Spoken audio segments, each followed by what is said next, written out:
Welcome everyone to beautiful Antwerp. 2 weeks of the best Counter-Strike that the world has to offer.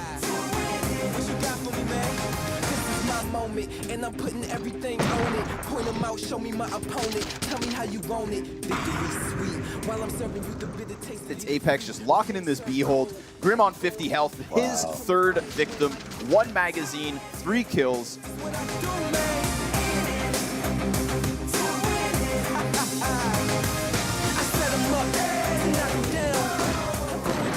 Walks it once more, the turret of death. He's got to find one and the second, and it's a 2v4.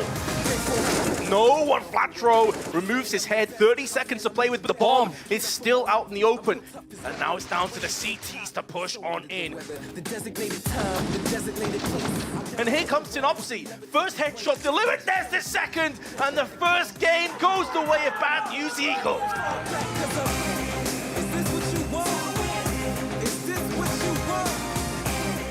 Here comes the Utes. Oh no! What in the hell? Monacy's gonna save him. I thought it was in a fever dream, dude. I was watching that. I was like, no way wait, he did it. Yeah, luckily Monacy's sick and just guns down 4 players. Coming for the victory. Let them know I'm here to make history.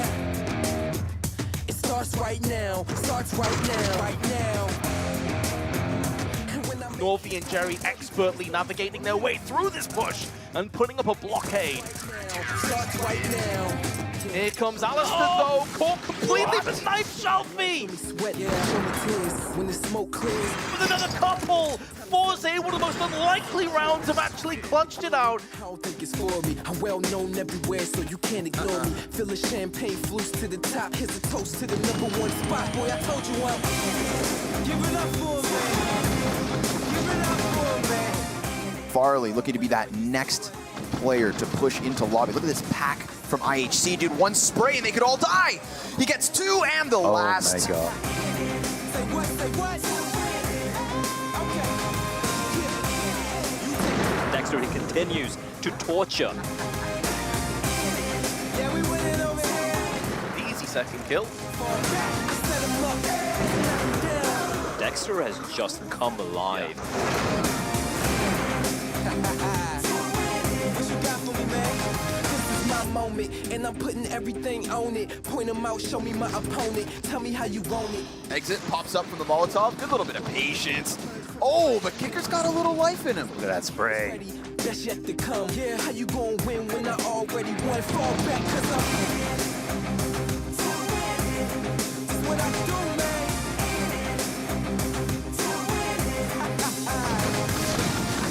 Snappy, he's gonna get his neck snapped by rocks. Molotov deployed as well. Kenyon has to try and clutch this, but loses his head.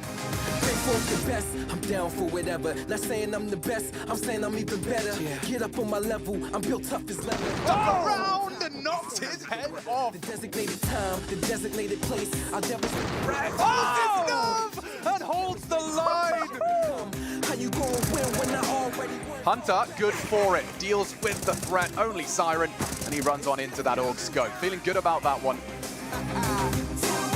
You ain't got nothing for me, man. I set him up, knock him down. Oh, it's close. That is almost a transfer. Calix, you weren't meant to win this round. 3 to his name now. And just Liaz left to beat. Oh, he's trying to hide, but he's gone. He's deleted. And Calix will close that out in the 1v3. Starts right now, right now. And when I make history, they'll be telling stories to remember me. It starts right now. Shelfie precise for his 6th. GXX's Deeg is just hitting the body. When the smoke clears, I'll be right here. Time to celebrate. Say cheers. If it ain't the glory, I don't think it's for me. I'm well known everywhere, so you can't ignore me. Oh, it's a double. He's not done yet. Toast to the #1 spot, boy. I told you I'm. Give it up for me. Give it up for me. You know I'm winning when you see one. Come on. Set him up. Knock him down. Going in, who will stop me? One CT on either side, and just through the gap, Snappy catches Flit's walk. does find Kicker. That will cancel their plans. They were about to commit. Now the bomb's on his map and the ball is down the floor. Naf just has to fight for his life. They're running at him. That bomb committed, by the way. Double util down on the sandbags. Naf is still going to live and re-swing back in for more. He wants to fight for the round, and he fights for the ace. Moment, and I'm putting everything on it. Point him out, show me my opponent. Fur wins an opening fight with FNX there to help him. It's a wonderful double opener. Elise is trying to plug the hole, but he gets riddled full of them. Fur takes his head off. So get your cameras ready, best yet to come. Yeah, how you gonna win when I already won? Fall back, cause I'm... Basuta again with impact. Vitality can count on him. 9 so far in this series, but he's made a round out of this one. I set him up, knock him down. I'm going in, who gon' stop me now? You know where I'm at, man. You know where to find me. David's trying to fill the hole. There's 8 seconds. You need the kill. You need the plant. One or the other. And Turtle gets the first. Oh, he's going to win it with so little time left. The 1v2 goes his way. Who gon' stop me now? Welcome everyone to wonderful Antwerp. Once again, it is day 2 of the PGL Major right here from beautiful Belgium. Beautiful weather, beautiful games of Counter-Strike, and a beautiful desk next to me. My name is Shax, and I'm joined by Devil Walk and by Maniac to cover this second day, where it's gonna get really interesting because we will unfortunately have to say goodbye to our first teams, but also crown our first teams as legends. So Devil Walk, at breakfast yesterday, we were talking about how it all comes down to this. And this is even a step further. Now you may even qualify for Legends or get knocked out. The pressure must be immense. No, absolutely. I mean, it is one of these moments where you always go into a tournament like this, and this is the most nerve-wracking part to play. And after you get to more BO3s, more playoffs games, you're going to settle in much, much more. And one mistake isn't going to cost you a legend stage. Really. You remember how it feels to be there? You remember how it is to play there? It was completely, I mean, mentally exhausting. I know. And it's a release either way. Once everything finished and the death settles, you're going to have a release either be extremely sad and crushed because your dream is dead for now, or you're going to be cold-blooded ecstatic right there. Oh, I love it. I mean, it sets the stage perfectly for what we're going to see today. So let's pull up the standings because we already have a few takeaways now. Let's try and pick out a couple of things that are interesting to talk about in terms of holistic picture of the major so far. I'm going to start with NA and Team Liquid specifically, because I was told, as the players are starting to warm up next to us, that Team Liquid is kind of the best coming out of NA and really excited about what they would be able to show. Mathieu, what did you make of their first day and them not being able to win a game? Abysmal first day for Liquid. Yeah. There is no way around it. A team, an organization that comes with demands, comes with, I guess, hopes and expectations.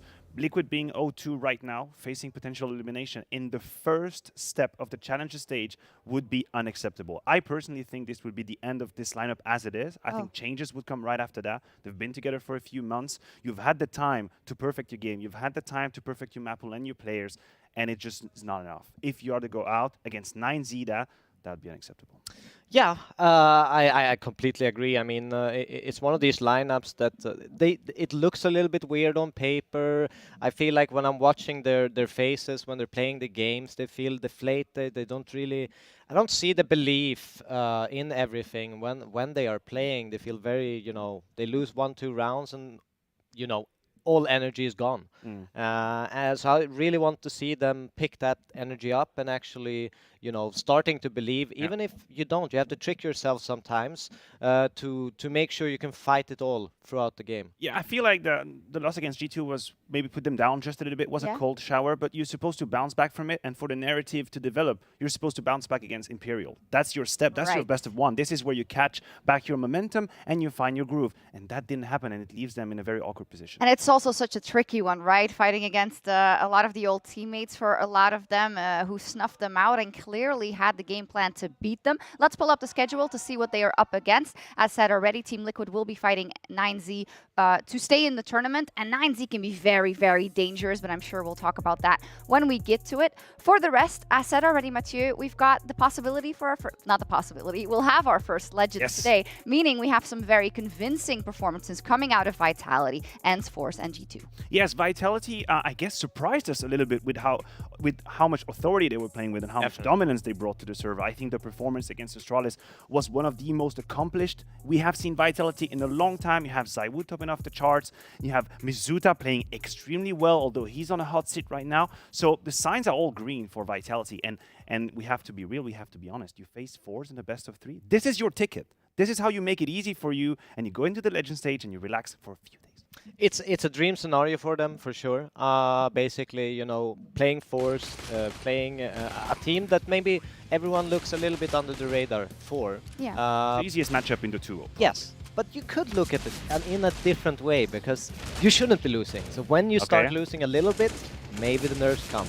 Yeah, and we heard a lot from Apex that he had a bone to pick with Buchholz when they played through the RMR. They had some really, really hard matchups. But, you know, of course, because they did so well yesterday, now they have this opportunity. So, to me, it looks like something has clicked in Vitality. They've turned the page, it seems like. Mathieu, do you agree with me there? Yes, I agree with you. I also think that we might be a little bit smokescreened by their RMR run. Remember how many extremely tough opponents they had to go up against, the Na'Vi, the FaZe clan, and yes, they had to fight until day number 5 in game number 5, but this was already a much better look in Vitality.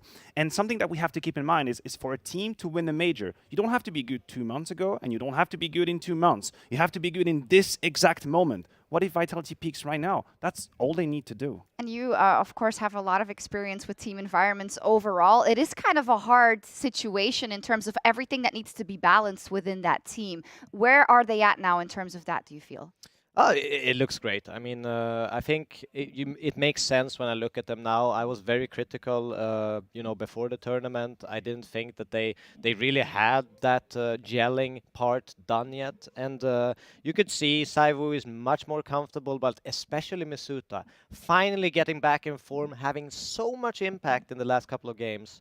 And that's really, really, really impressive and also important for Vitality. And we asked the question yesterday if he was going to be the key. I know. And I mean, he was fragging and so was ZywOo. Look, I want to believe. I want to believe, but I guess that it's the romantic in me and then the scientist in me trying to fight each other, be like, this is only 2 maps, Mathieu. You have to keep calm. Like, Mizuta has to prove more. That is the state of affair. His first day was great. ZywOo's first day was amazing. It was just a first day. It was just a first day, indeed, for ForZe. Of course, we'll be able to talk about it later. But I feel like they have this moniker above them of a lot of people saying, yeah, but you got a favorable draw at times. Again, you can only beat who's in front of you. Beating OG for them was a great feat. We have to remember, this is not a partner team. This is not a team that consistently gets practice against the better teams. And yes, this Vitality match is going to be their hardest match to date in terms of the major cycle. But I think we need to give them a little credit in terms of how they could develop. Do you agree with me there? Yeah, I mean, they're an extremely young squad, and they're facing up against a super experienced. Like, I'm not sure you could pick a more experienced team. 3 major winners. Yeah, basically. So it's going to be that kind of dynamic and contrast is the word I was looking for in this team. And I'm extremely impressed what Jerry has been able to do to bring all this young gun and come fighting. Yeah. Look, it would be disingenuous of us not to talk about the teams they have played, but you're right. They have their destiny in their own hands right now. You go up against Vitality, you win that best of 3, and you put all the doubts to bed. All the naysayers have nothing to say to you. They've only beaten Renegades at Banya's Eagle to make it to the Legend stage. You see where I'm going with this? Now Vitality, you beat them, you deserve your spot. It's crazy. I mean, let's not mince words here. There are huge underdogs in this matchup, but hey, we got to talk about the possibility. We're getting some highlights of Norway, who it was insane. I think we talk a lot about Zorte and when is he going to be activated. He has. Shalfie, how is he evolving? And then yesterday, Norway's just like, I can drop 25 too. No problem. So that makes me quite hopeful for this lineup. We'll see indeed. Let's talk about G2 ENCE as well, which is an interesting one. Because G2 did go 2-0. But I think when we looked at that Spirit game, perhaps there were some question marks. Now, Nico uploaded a Instagram story afterwards where he said, "We don't talk about that T side." Naturally. Then we won't. Mathieu, talk to me about G2's T side. I think if Nico said we shouldn't talk about it, that's it. You know, I'm just joking, of course. I think that the second half against Spirit changed the whole narrative. Yeah. I was watching the game and I had a tweet ready that said, convincing first day from G2. They're showing exactly what they need. 14-4, by the way. Exactly. I was ready to hit the enter key, and then every round passed, and I was just like, wait, hold on a second. No, actually, this wasn't that convincing. And this is the eternal issue for G2, a team that at times struggle to very simply win 16. Don't overcomplicate things. Don't second guess yourself. Don't try to force the issue. Just win 16 like you won the 15th before, and they didn't do that against Spirit. I think, though, there are fixable mistakes. They are very obvious that you can see them instantly. They're missing smokes. They're not using their utility good enough on the T side. They're grouping up and missing utility in a full execute. That shouldn't be happening with a squad like this, and they got punished by Spirit yesterday. Yeah, look, if you're a G2 fan, there are two numbers on your screen that must fill you with joy. It's Nico's 131 rating and it's Hunter's 131 rating. You have your two main weapons, the 1-2 punch combination that is shining here at the Major once again. m0NESY is going to remain a question mark all along the steps of this Major. He's got decent numbers so far, but he's got a lot to prove. Talk to me about what Hunter provides for this team, which is more than meets the eye, because I feel like we naturally always gravitate towards talking about Nico and his performance, of course, towards m0NESY, etc. But what has he been providing for this team that has been so impactful in the last couple of months? I believe there are two main assets that Hunter brings to a team. The first one is never fearing to take the duel when G2 is in the mud. When G2 is in complex situations and someone actually needs to take that duel, needs to take that multi-kill, you feel like Hunter is not crumbling under pressure. And then it's stability, it's consistency, it's a constant stream of frags for Alexibi to rely on. So as far as I'm concerned, he's invaluable. It does seem like it. Up versus ENCE is going to be such an amazing matchup. We haven't stopped talking about Spinx because this is just one of those hopefully generational talents, like the newer talents that pop up and are ready to impress on LAN. What have you thought about his performance? I mean, he is an incredible player right now. He's one of the strongest form player, yes, informed player, and I mean, he's constantly finding impact, and he's constantly in this ENCE team. It feels very, very built around his impact. We had a couple of discussions even before the Major started. If ENCE could make it, what are the key elements? And we had that discussion, and we brought up the other players that need to step up because they can't just rely on Spinx. They need other individuals to bring the numbers. And a good thing is we did see that yesterday. Yeah, I want a small caveat on Spinx as well. If you look at the numbers for a second, in 2022 on LAN, you feel to top 30, he's one of the 5 best players in the world. Top 30. Now, if you feel to top 10, it goes down to 107 rating. And that, to me, is the final step for Spinx. Also, you have to realize they haven't played against a ton of top team opponents. There was that final against FaZe Clan. They got a little bit roughed around. That was Katowice, of course. But this is the last piece of the puzzle for Spinx, to be able to do it against a team like G2 right now. I like it. Okay, we're singing his praises, but there's still that tier higher that he needs to consistently perform up, something to aspire to. It's already going very, very well. Let's touch on Astralis versus MIBR as well. Those are there are two rather 1-1 teams, and Astralis, for me, yesterday, if I look at it, it was convincing where they needed to be, but then they just ran into the wall that was Vitality. How much can we take away from that game, Devilwalk? I think they didn't really play that badly, Astralis, even though they Vitality had full control over that game. I think a lot of it was, you know, the crispness of Saivu and Masuta having impeccable timing in some moments to bring those rounds back to Vitality's control. And I think they just need to keep doing what they're doing. I think they're in a shape to qualify for Legend stage, and if they just keep doing what they're doing. So I'm not too worried about Astralis. No, I'll follow you on you know, stay the course. I think Legend stage is absolutely doable for Astralis. I have a few issues. I have a few questions. I mean, we can talk about Zip as a player, and I think we have seen, unfortunately, 2 different faces on the first day, right? There's that game against IHC where he's flying high. We're talking 1.76 rating, absolutely ridiculous. And then there is snap back to reality. against Vitality. It's a 0.54 rating, which is extremely low. And then the doubters out there say, this is the problem. That's the problem with Astralis. When they face top opposition, Zip cannot hold his own right now. Will that happen today? I don't believe MIBR classify as a Vitality-like opponent. I mean, that's a good point. In previous Astralis, you might have said, oh, everyone can pull their weight, and due to the Astralis system, they don't always have to be top fragging, but this isn't the same system, is it? No, it's not the same system, and I also think that Counter-Strike's level overall has just risen compared to the time where Astralis was dominating. We went from a 1 superstar winning to 2 superstars winning to now almost 4. We need a 4-man core. You think about FaZe, and the 4th player is Rain, and that's how strong he is. So this is the Counter-Strike we play. I do think, though, map pool-wise, they're in a good position against MIBR, and they'll be able to play the tactical game where Glaive shines. But yeah, the individuals will have to be there anyway. What are the options for MIBR? We know that they tend to sometimes struggle in these best-of-ones, or they can't close it out, or something happens, but they only need one clutch. We saw it yesterday with Turtle, and then that whole squad is fired up. But you can't always reliably rely on that. No, it's not going to bring you consistency, but it's always, you know, a nice moment. I think you can gain a lot by these clutches and the amount of energy they put into the games. We'll see how that pans out in maybe a best of 3. Using a lot of energy is it's more about reserving energy at that point. Good point. Yeah, I think that game against 9Z was extremely important for MIBR. And the fact that they won 6 out of the last 8 rounds, it was really tight, it was close.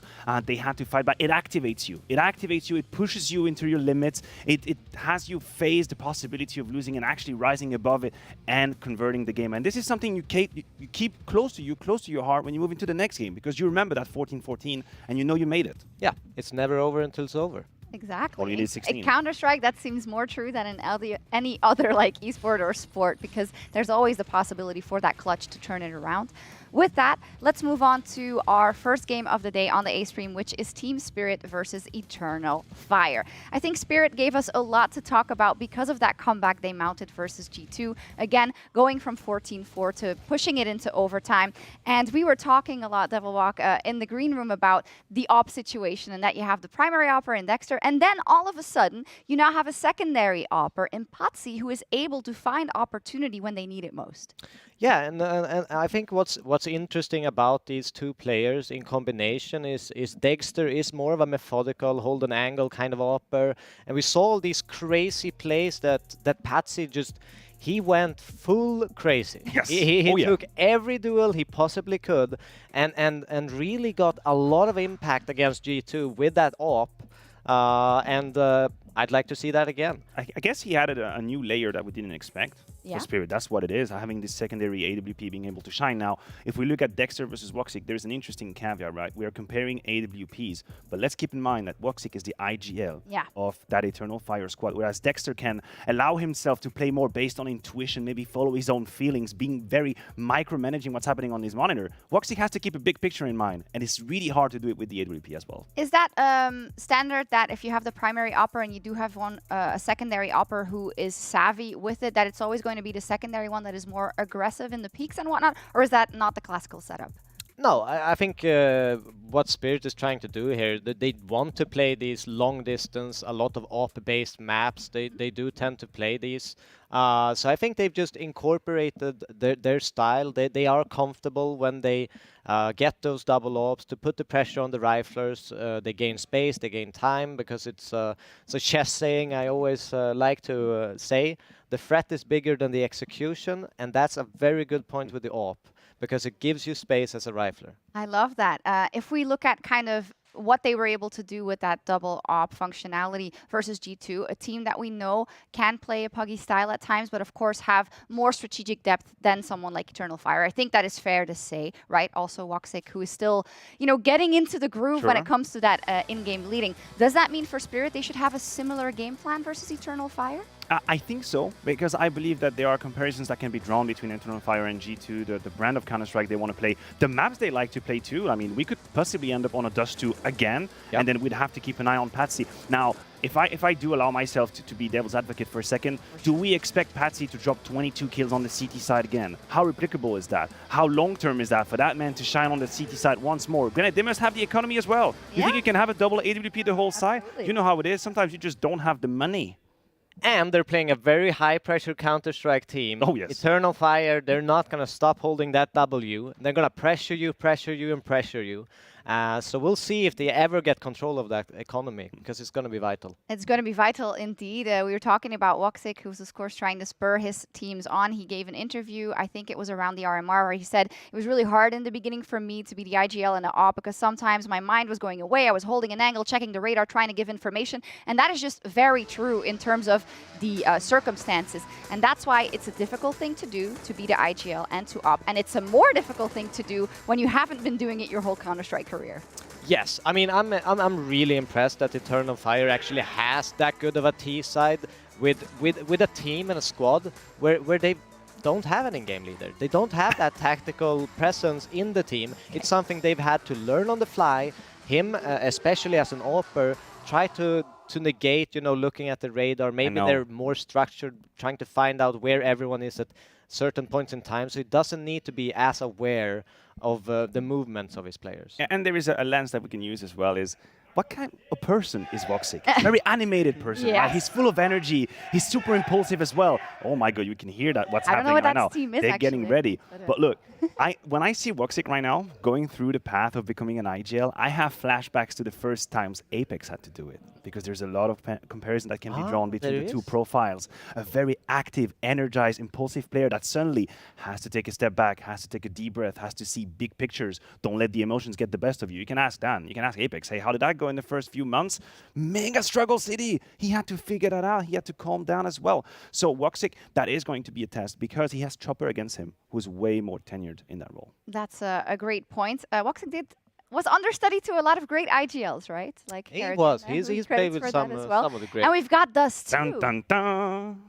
Yep. You're not surprised, are you? I'm not surprised. Why not? I think they both liked it. I don't see any reason for either team to veto it. But I think this could be a very, very interesting match because it's all about what we were saying, that high pressure moments from Eternal Fire. Can Spirit build that CT economy to punish their fast-paced play of Eternal Fire? It's going to be such a fast game. It is going to be so fast. Is it going to be key for Eternal Fire to sometimes slow it down? Because sometimes I see Emor, who's a great player, and he just dry peaks and he doesn't even wide swing it, and I'm like, what? This is crazy. That's the flip side of having these kinds of players. I mean, for us, selfishly, it's amazing to watch. Yeah. Now, for them, of course, that can be a liability. You just go back to that game against Bad News Eagle and the 4v2 that they lose to round 16, and that tells you the story. It's great to have crazy players. I mean, we haven't even touched on Zentars, which is an absolute machine, obviously highest rated player, but you also have to be able to rein it in, just slow down a little bit and close the rounds that you're supposed to. That comes with experience, but hell, they should have the experience. I'm sorry, Eternal Fire is the most experienced team if you look at the Woxic, Calix, Zentaris trio. They should know how to handle it. I'm glad you called that out because I feel like we kind of put the stamp of like a puggy team, whatever on it, but they're not rookies and they are able to form a plan. Final thoughts, who is going to take this one and why? I'm not really sure. I have my hand on maybe Spirit, but that's really where I am. I think it's a really hard prediction to make. For me, the key moments in the game is going to be that mid control on Dust 2. Spirit like to play very aggressive, short and mid, and let's see that clash of styles kind of in that mid section. Spirit as well. I have Spirit because of Dexter and because of Patsy. I do believe that in the sniper department, they have an edge. Dust 2 is a map that really plays into that strength, so I have Spirit win this. Super important game. You could move to 2-1 or you could fall down 2-1 and 2. Let's get into our first game of the day with our wonderful casters.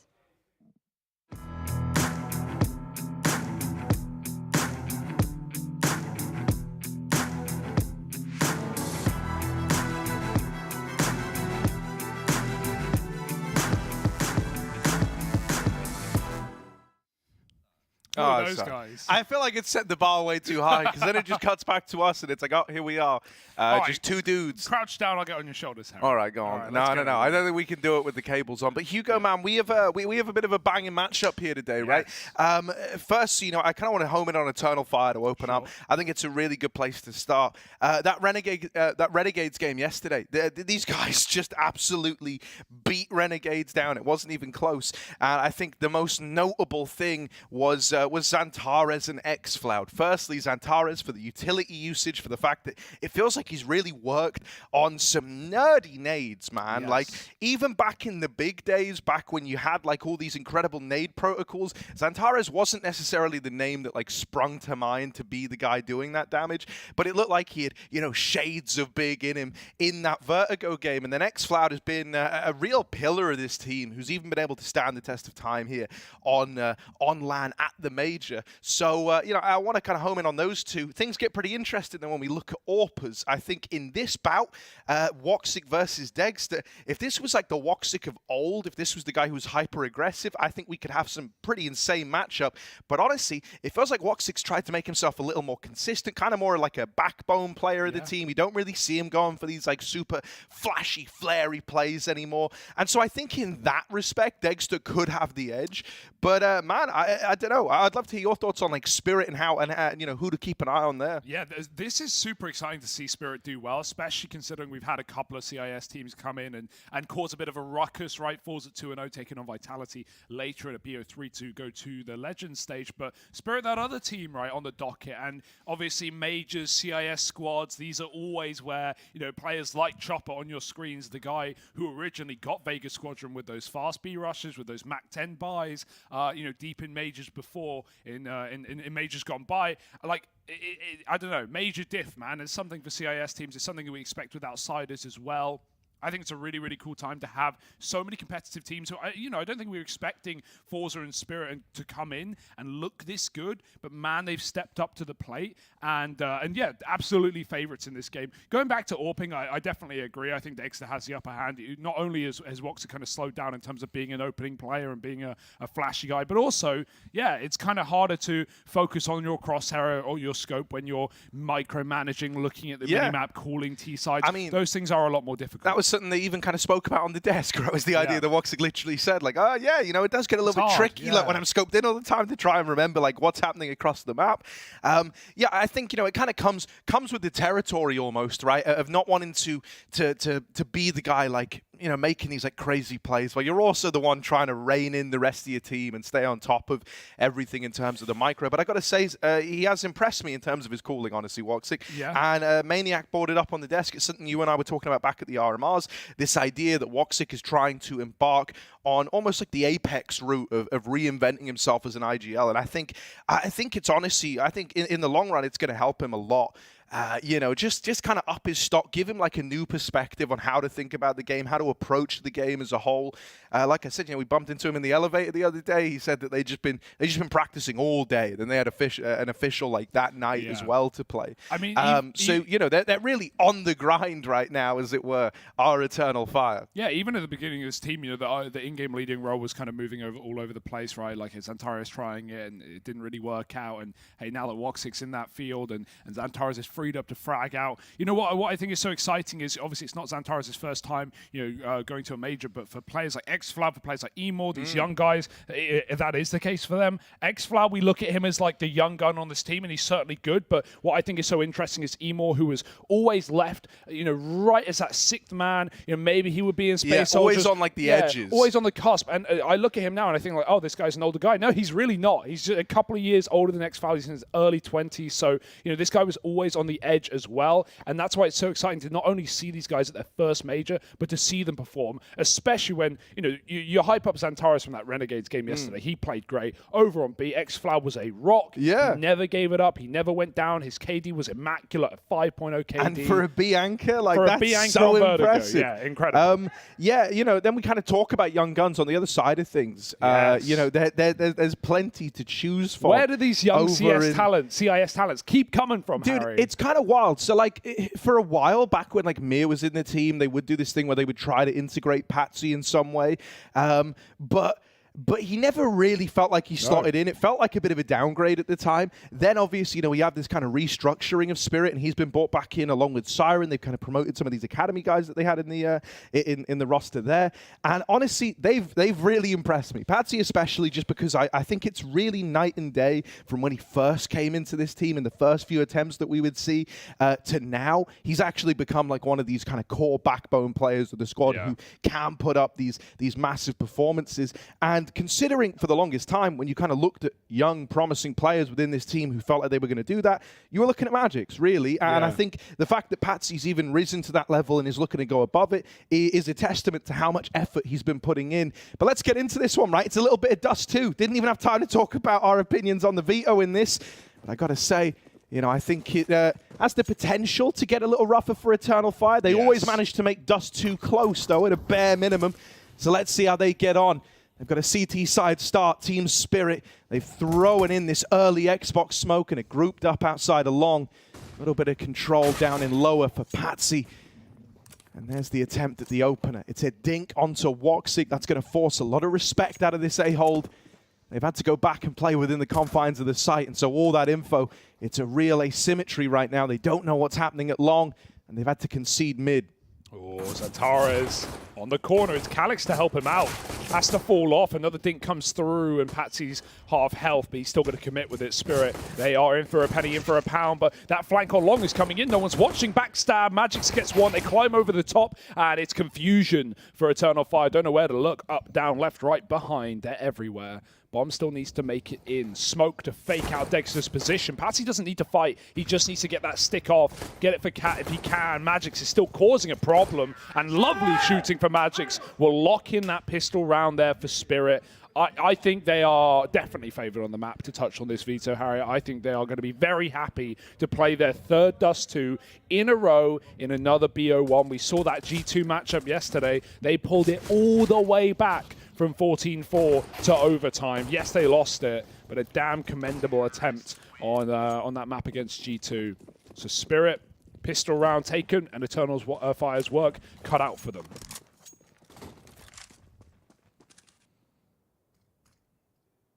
All right, Woxic running amok, trying to get stuck in down at lower. He's got a teammate up on Cat with the nade. That's wow. Oh my God, the nade isn't needed. That's ridiculous out of Woxic. You know, I said that it feels like he's not as flary as he used to be, but he's certainly still got that ability to pop off. And I mean, a scout shot like that to open up this round. I was so unprepared for the flick that he just hit up onto the boost. Okay, I don't think Patsy was ready for that either. A man down now for Spirit. This force buy for Eternal Fire starts off nicely. That's one way to do it, man.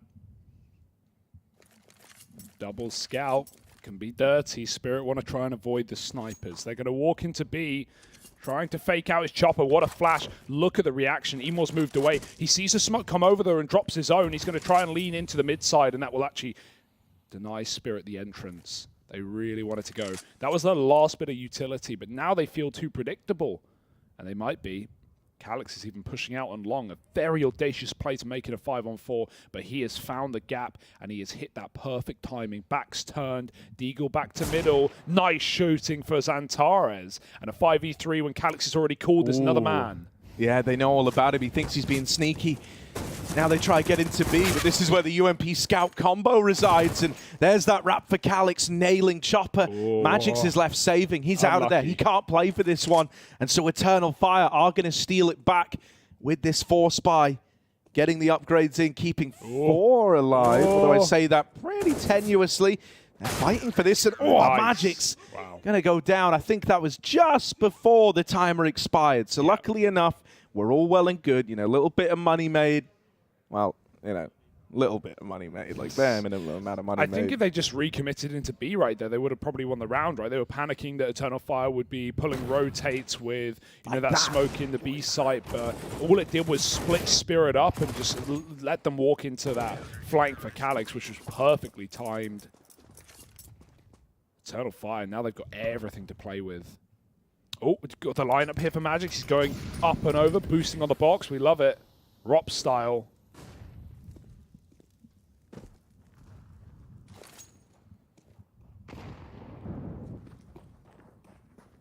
Spirit are already down the catwalk, fast out middle. Yeah, Des said we were in for a bit of a speedy game. We were in for a bit of a fast one, right? We know that Chopper was kind of the guy behind the old Mac-10 rush. Really was the one who brought that into the limelight, the power it has. And while they try to go quick out into middle, there they meet their maker. Their maker looks a lot like Zantares, and he's lit them up. as they tried to get out. Siren's very, very low here. Can't withstand a skirmish in middle. Somehow slips on by. And so right now, there's a potential gap to get into this A bomb site. Maybe a chance at a plant for Spirit. All in all, it would go a long way. That gap is closing, though. The window of opportunity is about to be finished. Antares wants a headshot angles, and he'll take him 2. Both kills coming in, and the late long lurk for a Glock is about as inconsequential as you'd expect. This is going to be a 4 alive round for Eternal Fire, and things are feeling fantastic right now. Given this was a pistol for Spirit and a 4-spy win, it's flipped the game completely on its head. You know, everyone's comfortable here on Dust 2, but despite that, Spirit still favorites. We definitely saw the inexperience yesterday of some of these players. Like Patsy has been a very, very powerful player, but we all remember that 2v1 Nico Deeg where he's the one facing window with a MAC-10. You know, little things like this, maybe nerves, maybe overconfidence. G2 is certainly the team to punish it. The question is, will Eternal Fire? Oh, Spirit, I was wondering what the game plan was going to be here, right? They saved like a decent chunk of money on a few players. Dexter was the only guy who put a bit of cash in. And so they've come in with this 4-spy to try and get back on the board early. Kind of need it to find success, and you would have loved to double up for Siren there, but the trade is good. Eternal Fire get it back into a 4-on-4. Dexter wants to go hunting for guns, but if Emor's made one thing clear, it's that he's not in a giving mood. He's picked up a second smoke to keep them out of the upper tunnels, but he will start to vacate the area. That mid smoke, that one smoke down on the Xbox, along with that one drop by Eternal Fire in the double doors, has denied a lot of vision in middle and made them a little bit paranoid. He's holding a molly now. It's far preferable, right? He can react and throw it on the fly, and it will deny Spirit.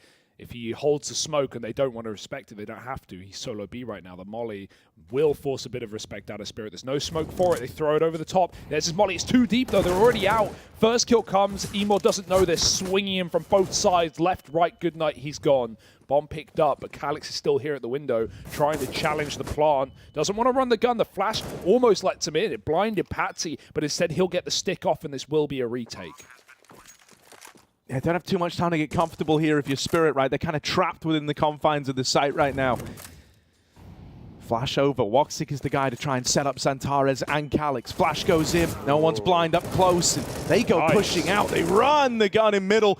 Calix in the 1v1. Dexter left to beat. And he can't quite get it over the line. Spirit with the 4-spy are going to deliver. They get themselves a second. They get past the Molotov in the tunnels and they run it into B. I was getting flashbacks to Nico, right? Just Calix in the door and the peek from window for Patsy. It was good, though, this time. It was just trading those players, setting up util in middle. Really nice. Almost picks up the 1v2 this time, but Dexter keeps it alive for Spirit. Nice B explosion. Awkward for Emor, right? Holding the molly, throwing it way too deep, and Spirit just don't respect. They had no smoke. They couldn't have done anything about it. If the molly came out more shallow, they would take a lot of damage, but they just get a free B bomb site with a trade. And yeah, B retake's so difficult, as we know, so Spirit converts it.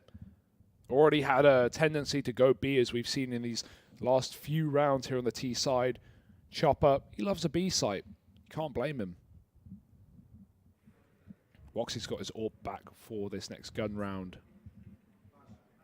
We've already seen what he can do with a scout. We love a crowd pleaser. Patsy's doing his best. Yeah, dude, I mean, you know, kind of throughout the RMRs, throughout this Challenger stage as well, like, you know, we've got, like, these rising stars teams, and some of them very, very surprising, you know? Like, CIS squads always have a tendency to do surprisingly well here. I think ForZe probably surprised a lot of people at just how good they've been. Woxic, lovely opener. Tech pause brushed aside nice and quickly. Magic's on the receiving end of this AWP. Woxic's even looking to get boosted up into this A bomb site. Now there is a scout on Dexter down in the pit, but he's not destined to fight Woxic just yet. Xantares throws him an aid, he throws it right back. No, I've seen what you do on Vertigo. Keep it.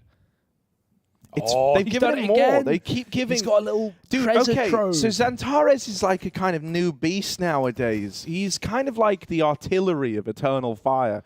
It's a very unique spot for him to be constantly the guy entrusted with these nades. I really get the vibe that he has been putting in a lot of work at coming up with these nade stack lineups where they can just drop him little barrage as a utility.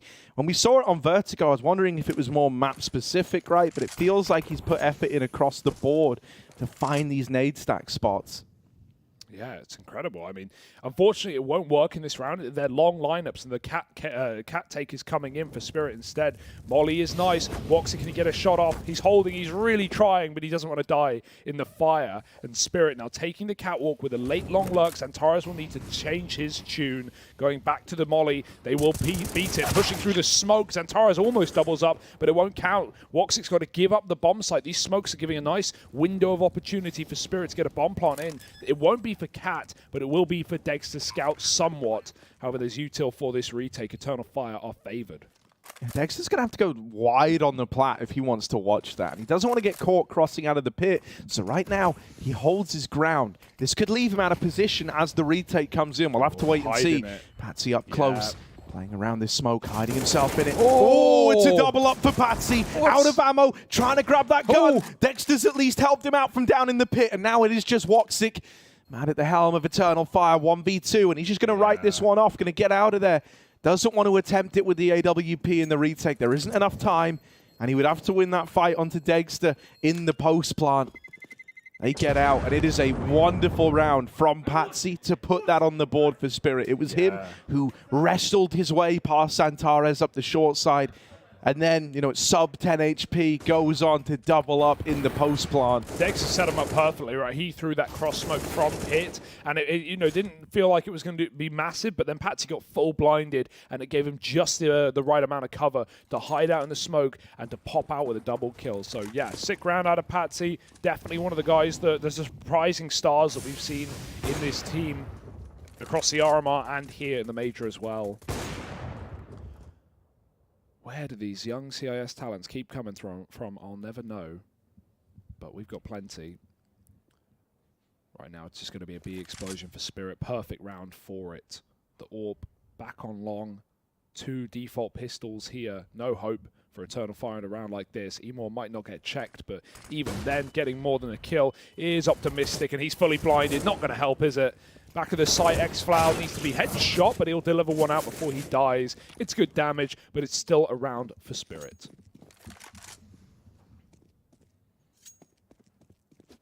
Yeah, and I like that, you know, they're just playing group with the AWP, playing like the bodyguard system, right, to make sure Woxic gets out. Spirit out with a 4th, and yeah, this is something that I think Eternal Fire are going to have to best at some point. They're going to have to put a stop to these B rushes for Team Spirit, right? Because you know a guy like Chopper ain't afraid to call one. You might not always be ready for it. You'll note like they don't do a tremendous amount of exec utility to actually kind of signal the play, right? It's not like you have the traditional, you know, doors smoke coming in or any sort of util that's really going to signal it other than that quick pop out of the tunnels. It is just a collection of flashbangs that get them in. Yeah, they haven't even started using like that dribble smoke that will sometimes, you know, to force a lot of util out of CTs because or see even coming, give you like they don't know if the 4 one way like walking up over the box, right? You know, they've sometimes thrown this door smoke through the sky, through the rafters and B tunnels, but yeah, it's already a little bit in the back of Eternal Fire's mind. They've got to watch out for this play. They haven't even seen heavy long takes, so Spirit have a lot more to show in T side already, but they're 4-2 up, boosting Dexter for this mid peak. Oh, it's a good bait. Emor dies for Woxic just so he can get that trade kill. I mean, Emor didn't want to die, but someone had to peek, someone had to cross. That's a sick play for Chopper through the B Molotov, and this is what we talk about. It's certainly helped out by the mid-pick. It gives Spirit the freedom to rush B, and they get that perfect entry to take the round. It's immediately forced Eternal Fire to save. They don't want to go back to this B bomb site, and so Spirit win 5. What a way to do it. 2 reasons for that immediate decision out of Chopper to just go B, right? One is obviously you kill one of the B players. You know that Emor's been this constant guy over towards B. That's kind of the obvious thing. But also Dexter, when he's holding mid, the whole idea behind that bait and switch was to kind of delay the mid peak, try throw the timings off. You hope that makes Dexter fire a shot.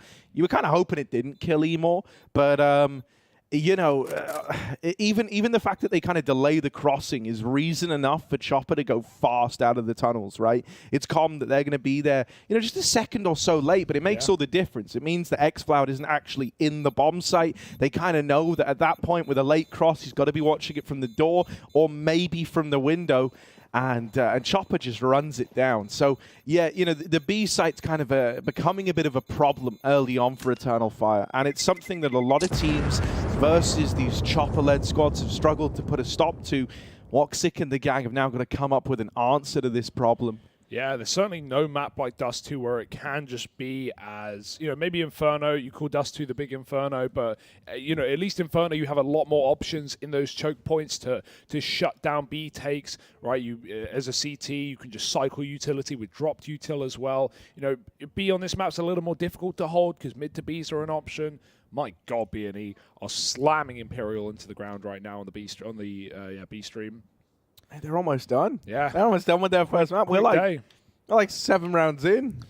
But, yeah, that's if Chopper keeps doing this, if they keep going for mid peaks, Eternal Fire are going to have to use utility. We've seen some teams not want to waste, quote-unquote, waste utility on the doors cross, but I think it's still a necessity versus a fast AWPer and a team that's inclined to go for spawn boosts, which don't really cut much off of your timings. It only takes 2 players. It's well worth it if you can get the pick. They won't do it this time. Dex is going to hold for the jump, but yeah, smoke down for Eternal Fire allows them to cross safely. They've learned their lesson. Oh, out and long. Magix is not afraid to run the gauntlet. Double up from this A1S down in the pit, and suddenly Woxic is the only A-side defender left standing. With his AWP, he's out on the car. Mollied, gonna have to smoke that, and now they know where the AWP resides. They've got util to flush him out of here. There isn't a lot he can do. There's so many Molotovs still in play. There's nades. They start to rain in as well. Woxic knows that right now he is on a timer. And so he's got to try and get value out of this if Eternal Fire want to have any chance of winning the round. Gonna get out as the molly goes in. And at this point, Spirit are kind of scratching their head. Where did he go? They're spamming the car. They can't figure it out. And in this time, a rotation's come through. Quite the rotation at that. 3 players here now for Eternal Fire. God, he almost got caught. Chopper went really wide. Woxic shouldn't be alive, but Spirit know if they play their numbers right, they can still convert this round pretty easily. However, everyone's here. Look at Siren's Siren. lurking B, and that's not going to help at this point. He's hoping for a bit of aggro. It won't come through. Warp on the cross, Molly down. They're going to go through it. They don't care. Smokes give them open season into the site. Good flashes. Emor doesn't try and escape to the short side. He will not make it. It's going to be Woxic. Again, locked out by utility. Trying to beat another Molotov. Oh, and it's a lurk down lower that catches him. Just xCloud now, and he knows his CT spawn is corrupted. Dear oh dear, can't even jump the planter, and he's going to try. Dead to the behind. Nice look for Siren. Spirit up to 6, and I love that slowdown, just giving room to the backstab.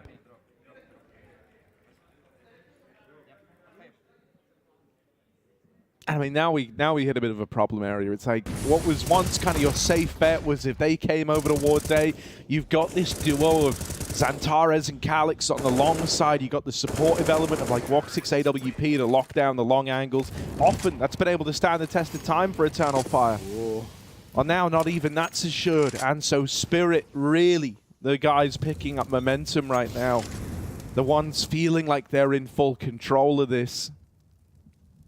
A really nice combo to take mid there for Patsy. He throws HE to create black smoke so the scout can't see him. He mollies Xbox and then he smokes the Molotov to insta-get up Catwalk. And look at the timing. It's all off guard for Eternal Fire. They weren't ready for a take this quick, unannounced. Nice shot for Chopper as he follows up.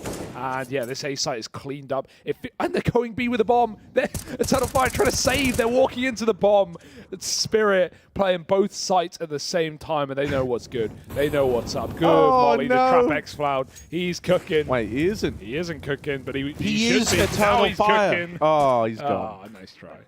Yeah, I mean, Spirit are winning rounds in the first 10 seconds, like 3 or 4 times in a row now. So these are really good round openers. They're keeping it fresh. They've hit both bomb sites. Now they're running down middle with knives out. Spirit have full control of this game at the moment. Double up, though, is nice. It just didn't really step up on the last A play. Ooh, missed the jump. Emor, obviously previously an AWPer before he joined this team, gave up that main AWP role to Woxic. Far more accomplished, but Emor definitely a very flashy player in his own right. And that's one of the reasons I never thought we'd see this Emor in this squad. But it's cool to see him give up his preferred role to a more experienced player, and still show us the AWP from time to time. Still pull that out. Very effective with it, but right now not being given those fights. Spirit have gone back into a far slower default. Nice nade for B, gonna catch Siren. Not much he can do there.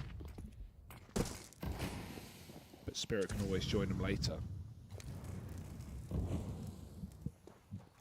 Even seeing, that mid smoke that allows like a CT swing come in is gonna make you a little nervous if you're Eternal Fire. Right now, for all you know, there could be a Spirit player out ahead of these mid smokes, ahead of that door smoke even, just kind of lurking around the mid area. So Eternal Fire still try to get ahead of this, right? They think that smoke in the door and then falling back into a triple A lane going to give them the staying power they need in the event this is an A-side exec, but it doesn't look like it is for Spirit, right? They've had Siren waiting in tunnels since the start of the round, and now they look to follow through on a mid to B. The back turn! They go running in. They're not looking at the tunnels. They're not ready for this right now. Siren tries to make a play, but that's where Emor trades him. Now, combat AWPing in the site, and it's Emor with another. Eternal Fire, they will get that one back under wraps. Finally, they break this streak that Team Spirit have embarked upon. Looked like a lot was going to happen there, right? They threw the Team Spirit threw the full A-side exec in terms of, the cross smoke at Cat, and they followed it up with a CT smoke as well. That blocks off the vision of all those A players in that mid to B. So it really did just come down to that B hold out of xCloud and Emor, and they're able to rise to the occasion. Nice. They're able to get it back under wraps. It was a great strat, great call out of Team Spirit, but it's well handled by the B defense. And so finally, you've got a little victory to ride on the back of now. Yeah, Dexter definitely knows he hit that cross shot as well. Sometimes you just get the feeling like, yeah, I've tagged him. That B player is very low. That's something we should keep in mind later in the round, trying to abuse him. xCloud again playing close tunnels, so he's not nadeable. He will have to swap to play util and play B anchor. Emor's been pulled into mid with this double AWP. Dex is patient. How patient, however. Flick up. Oh, he's seen him. The smoke's a problem. Woxic goes wide, and he hits the headshot. That's not the AWPer, but he'll take what he can get. 5-on-4 now, and smokes come down. Spirit can't explode off of that kill. They'd love to. Zantaro's getting set up, but he probably won't commit to the wide open space. Wants a bit of cover at Goose or Sight. Emor's pushed deep B. Eternal Fire, this is a really good position to be in. They've got a lot of information. They've still got this AWP on the A site. Emor might be left retaking here, but as long as they can thin the herd of Spirit on this execute, it should all be fine and dandy.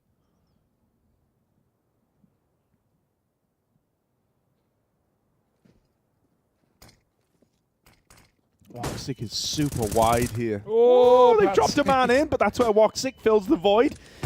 Oh, another out of this AWP. All right, Woxic's feeling it, man. You can tell he's got the tingles in his arms. He's ready to go.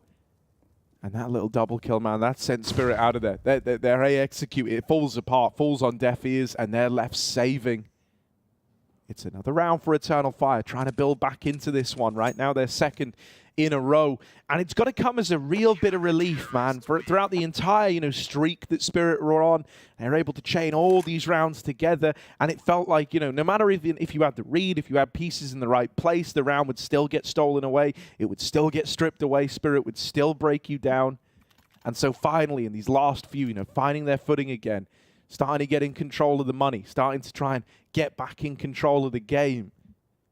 Eternal Fire, this is suddenly an all-right spot to be in, honestly, and a recoverable first half ahead of them. Sure, that's true. My worry comes down to that second half, more so because we saw Spirit 14-4 down on the CT side of Dust against G2, and they pulled some incredible comeback. On top of that, it's going to be a true test of Woxic's in-game leading on that T half, in a half that we know Spirit are very potent on and have a lot of things to show us, a lot of nice setups, a very strong AWP player who even 16-1 Astralis on this map. Yeah, there's a lot of reasons to like Spirit on the City side here, and Eternal Fire, we'll see them tested later on. If not already, nice pick from Chopper. Again, just throws himself out long and shoots Calyx as the smoke blooms. Woxic in the open, really trying to stop this pit drop. It's often flashed, but they get lazy with it and try and jump in for free. He will be there to deny. Good flashbang will get them in, but Emor has re-aggressed. There's 3 CTs here. There's a double orb. This is an absolute mess. It's madness, and it's murder from Magix as Xantares peeks in too far. Emor trying to escape. Woxic with a blind shot through the smoke, and somehow Eternal Fire have come up good in that long control. Yeah, they try to meet the aggressiveness of Spirit with aggressiveness of their own, and that's something that very few people would gladly attempt. Chopper now attempting to reroute, but down into middle, runs the gauntlet into xFloud, and now that bomb going through lower, it's heard. They know someone could be out in this B site already. They don't have the timing. The smoke in the door sounds the alarm bells. I mean, now they're going to wait. You could elect to try go through as you hear that tap on the bomb, but I imagine they're just going to wait, play the 3v2, let Woxic get set up over here in the tunnels. If he wins this fight, it's massive, but instead Siren is the one to come out ahead. Now it's him and Magix inside of the site fighting together. They've got this crossfire set up. Siren just ducking down, trying to play around the timer on this bomb, letting Magix take that first contact before he reveals his hand. Now going to swing up. The contact's been made. Siren with the chance. It's a lot of damage, and he is able to get it over the line. A hat trick for the guy. And Siren gets that round on the board for Spirit. Him and Magix play that one to perfection in the 2-on-3. Really nice bait for Siren, like tucks in as long as he can. He's being held the entire time, and then Magix gets the first kill. And as soon as Magix gets a kill, boom, Siren, or gets the damage off, Siren can just pop his head out and get both kills. He forced the turn for both Eternal Fire players. That was really nice for Siren. Seeing a lot out of this guy, right? Patsy is a typical entry player, Siren more of a lurker, and yeah, a lot of impact from the two of them as well in their first major. Sick, good shot. That molly just pushed him wide enough to take the fight. Siren's out of the round immediately on the long side, and Spirit might just go back to what's comfortable at B.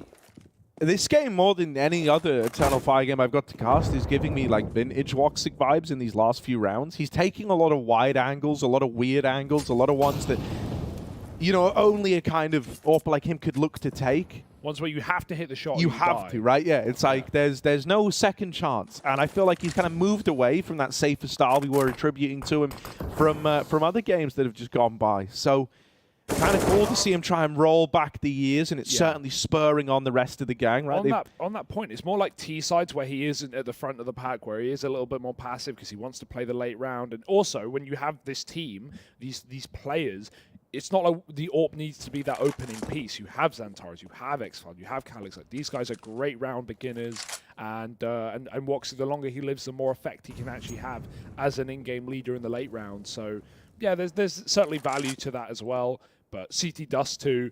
Woxic is going for any fight he can, and right now he's getting the better end of the stick.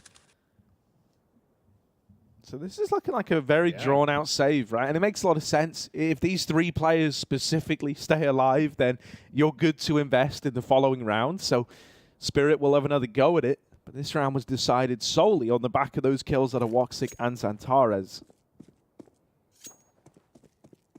Patsy and Siren, the 2 latest additions to fall out of the round.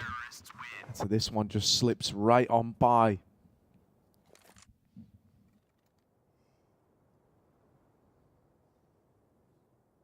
Oh, it's kind of a rough spawn as well. It's not like you really have some crazy peak. Really, the only thing that's opening you here is the mid peak. I'm assuming that's what Patsy and Dexter are going to look to do right out of the gate. Dexter's been pretty good at tagging or hitting or finding stuff from this cross. Whiffing the jump is far less than ideal. They're smoking it though. Eternal Fire have cottoned on. They've really started to just use utility to guarantee the B cross.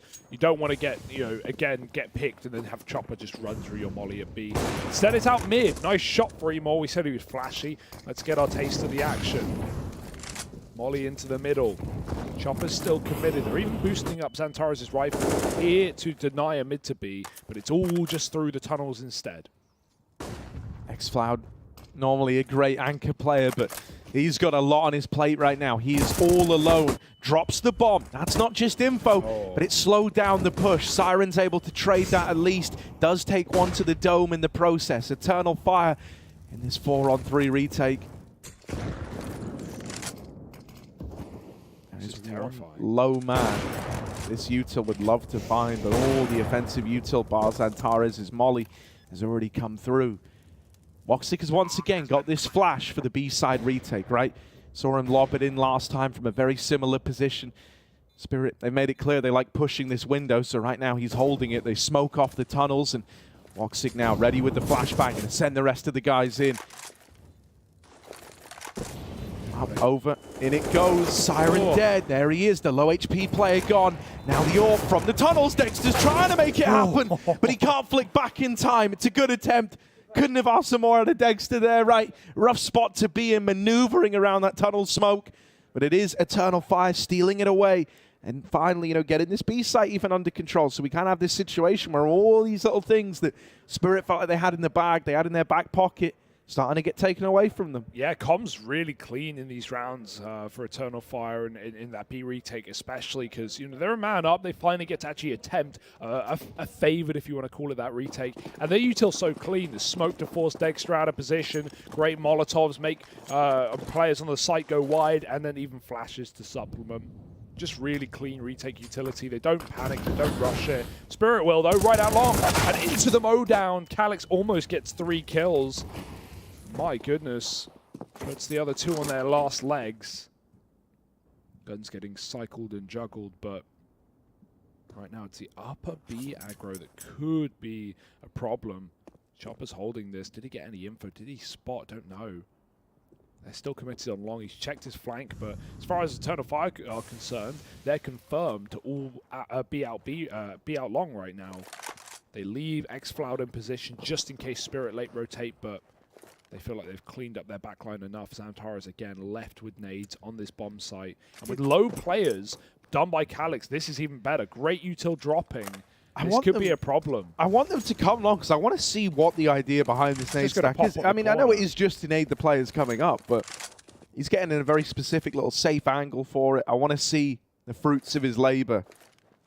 Let's get fruity because they're coming. It's on a timer, though, and he's got to do this really on, like, feeling. How good is Zantares feeling? Yeah. Oh, he's feeling, thank you. There's the nade going in. It's only 1, but it's a bit more damage. Still, Magic's double opener. Zantares caught with the smoke out, trying to drop it to give himself a favorable fight in the site. And now, X-Floud's all alone. Magic's might have been low from the nades from the fight early at long, but that has not stopped him. And now it is just this lone B player left in this retake, 1v3. He's at least gotten close. Right, the ramp fight is there. It is available. He will take it, but the jump up is where Chopper bests him. That's a Team Spirit are able to claim 1 more before the half is laid to rest. I'm all on board with the Zantares nade train, but he did bungle it there, Harry. The first nade was great, but then he flashed the corner. He meant to smoke it. He pulled the wrong nade. Either flashing the ramp is fine, but he just threw it where the smoke was meant to go, close on the bomb site, and then he tried to replenish it after. By that point, they'd already crossed. They walked contact the entire way up long.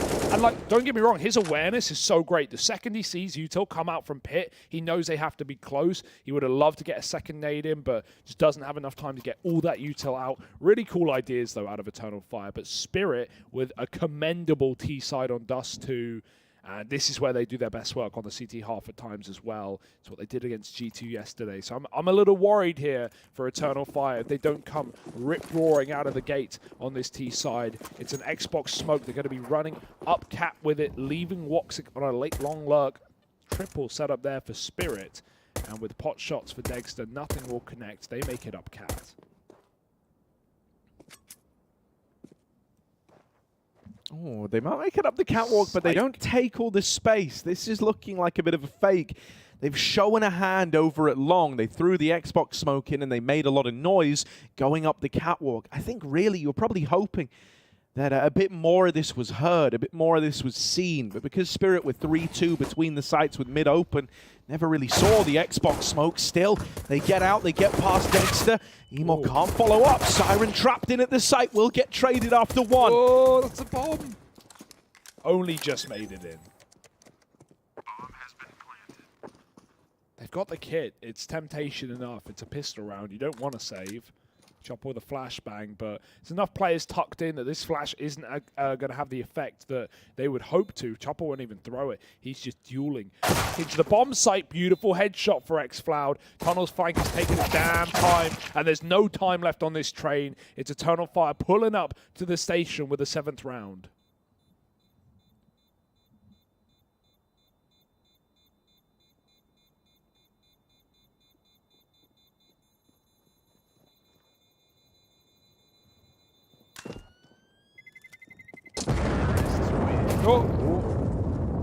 Playing for exits, he'd love another, but he'll take the fact that his armor's nice and undented.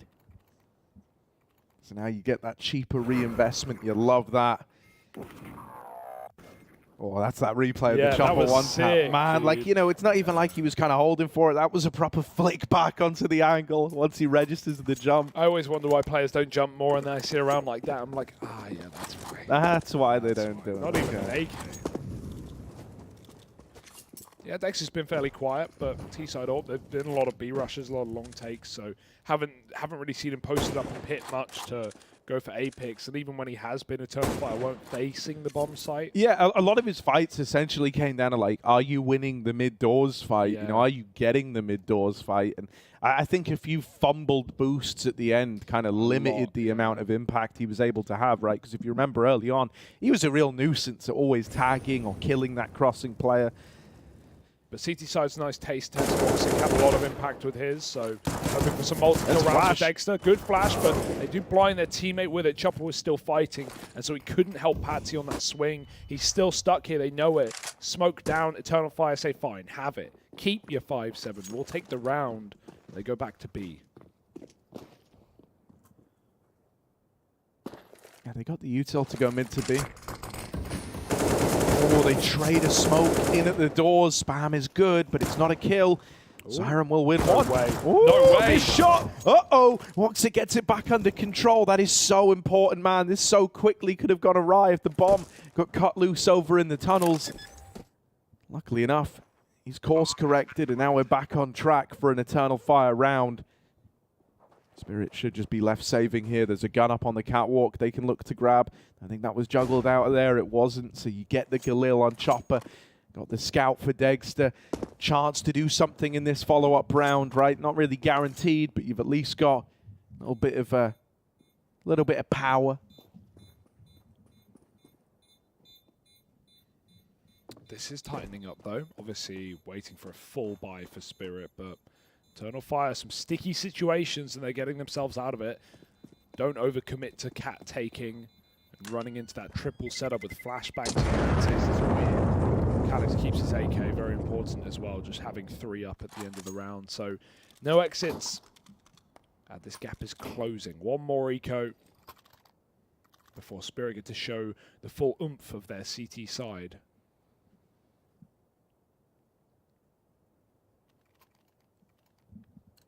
One of the things that's been, like just really cool to watch, talked about it coming into the game, but I wanted to talk about it a bit more because I feel like we've definitely seen it get better and better, is the Woxic IGL, man. Like, I just think in terms of the cooling, it's not like he does anything like super mind-blowing. I just feel like less mistakes are made across the board in these games, right? No longer do you kind of have like these rookie fumbles as often. This should be an Eternal Fire round with only one man actually in the site, although Emor's swinging the knife. Don't get ahead of yourself, son. Oh, Patsy with the 5-7 up in the windows, drop the bomb. Could get weird, could get wild. He's burning alive, but that's not going to help him. Magix finds one through the smoke, and we end up in this awkward 2v2. Eternal Fire thought they had this. They were knife out. They were laughing all the way to the bank, it felt like. But they're overdrawn. They're in their overdraft. Bankers said no, credit checks getting ran. And now the bailiffs are at the doors. 2v2 as Spirit start to move in for this retake, a round that they were never meant to win. It's now right here for the taking. Patsy, he's in the barrel. It's baited him in. Xantares peeking out just on a feeling, just on a whim from the car. has sealed the deal on that round there. It's crazy how much view Patsy has of the entire site, but he can't see a single player, right? That cover is perfect for Eternal Fire. Great post plants, and Xantares just getting curious, pokes his head out from behind the boxes, and spots that player sneaking wrist. He was definitely calling to Magic's, yo, we got to clear this guy on big box. And then see what happens. Nice try on a very low econ round. They make that look winnable for a second. Siren unchecked. Magic's smoke shot, no scope. But ultimately, it was all coming down to the rifle rounds. I like how decisive Eternal Fire were against pistols and scouts. Just going for B rushes, going for quick takes. But how's it going to be now that we have everything to play with? Dexter has to start strong. That much is a necessity to the CT side now. He's back on the bomb site, laying up long flashes. Eternal Fire don't take it, though. Conceding that control early, they've got to run their default.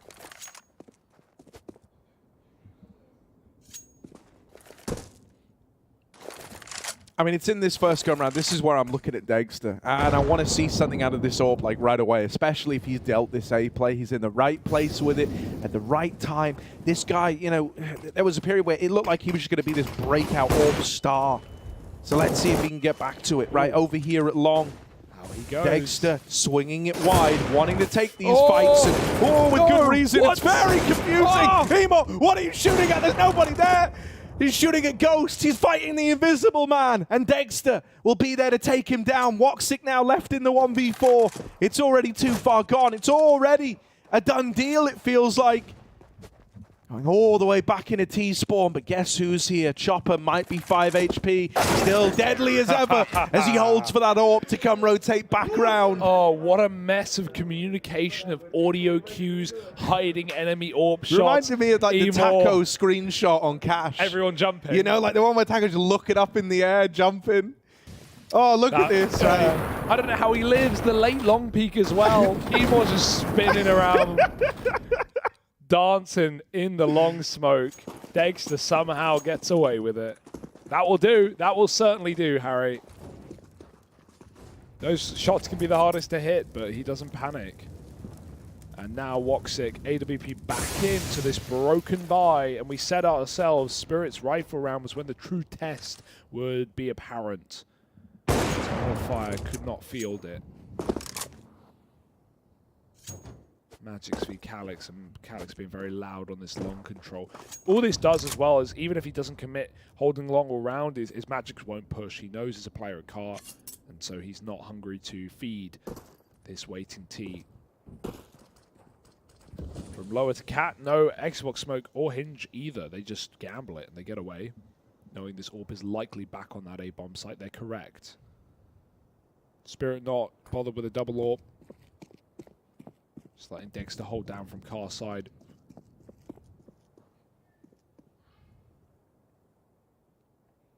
Looks like a full cat take. Double smoke and a couple of flashes to get him in. And Dexter is holding this line, though, from the car. He's going to have an angle as they try to cross into the site. And the more damage he can do, the more he can peel their attention away from Patsy, the better. Because over here, Palm Tree flash goes high. Oh, and it's a good one. Doubles up, puts a stop to the cat play. The bomb now out in the open. Ducking down, trying to crawl under the crosshair of Dexter. And XFlab will get into the site at a bare minimum, a chance at the plant here. Gonna try his hand at the wall bang, but nothing connects. And XCloud is armed. He's dangerous. He's got this bomb down. Planted for Woxic. They've boosted Dexter up to give him an angle into the site. The molly is going to force either a swing out of Woxic or he's got to respect it. And as he gives it respect, the round is just stolen away right from underneath him. He's playing for damage at this point. There's no winning this round. They're already on it. He's got nothing he can do, and he will get out with the AWP at least. I actually like that decision from Woxic. Like, you're probably not going to win the 1v4, but now you at least get money. You got yourself the AWP out of the round with money made, a chance to do it all again here in this one. Yeah, it's just so constricting in that post one as well. Look at these shots for Dexter on the cross. XFloud had nowhere to go, hidden out on default, or hidden out of the back of the bomb site, just tucked in. The second he uncrouches, he gets killed from CT. And right now it's all going to plan for Spirit in this CT side. A decent first half, but this is where they can truly run away with things. Tack coming in for Eternal Fire. And the true test of Woxic's T-side calling again is coming in. Like, how do you save yourself from this matchup where Spirit are so well drilled in whatever you're going to throw at them, they're going to have a protocol in place to respond. Now up by 2, rifle rounds have been clean. Eternal Fire with another bomb plant is temptation, but Justice saved AWP around pistols.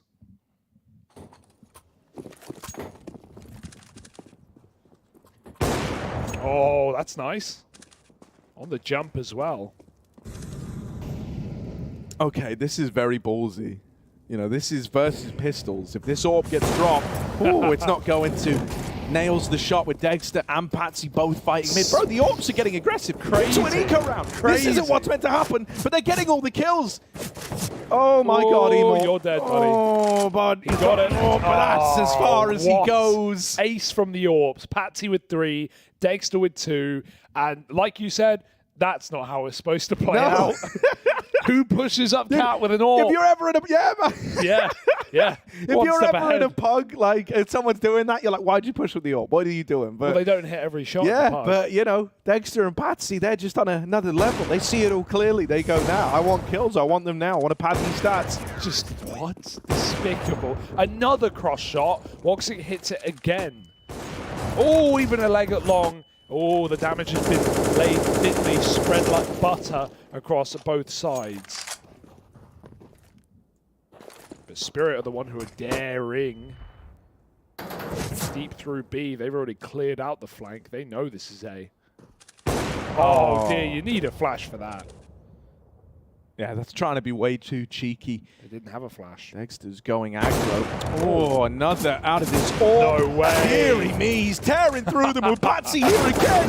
The AWPs are looking to win the round. Magix is there to get the last.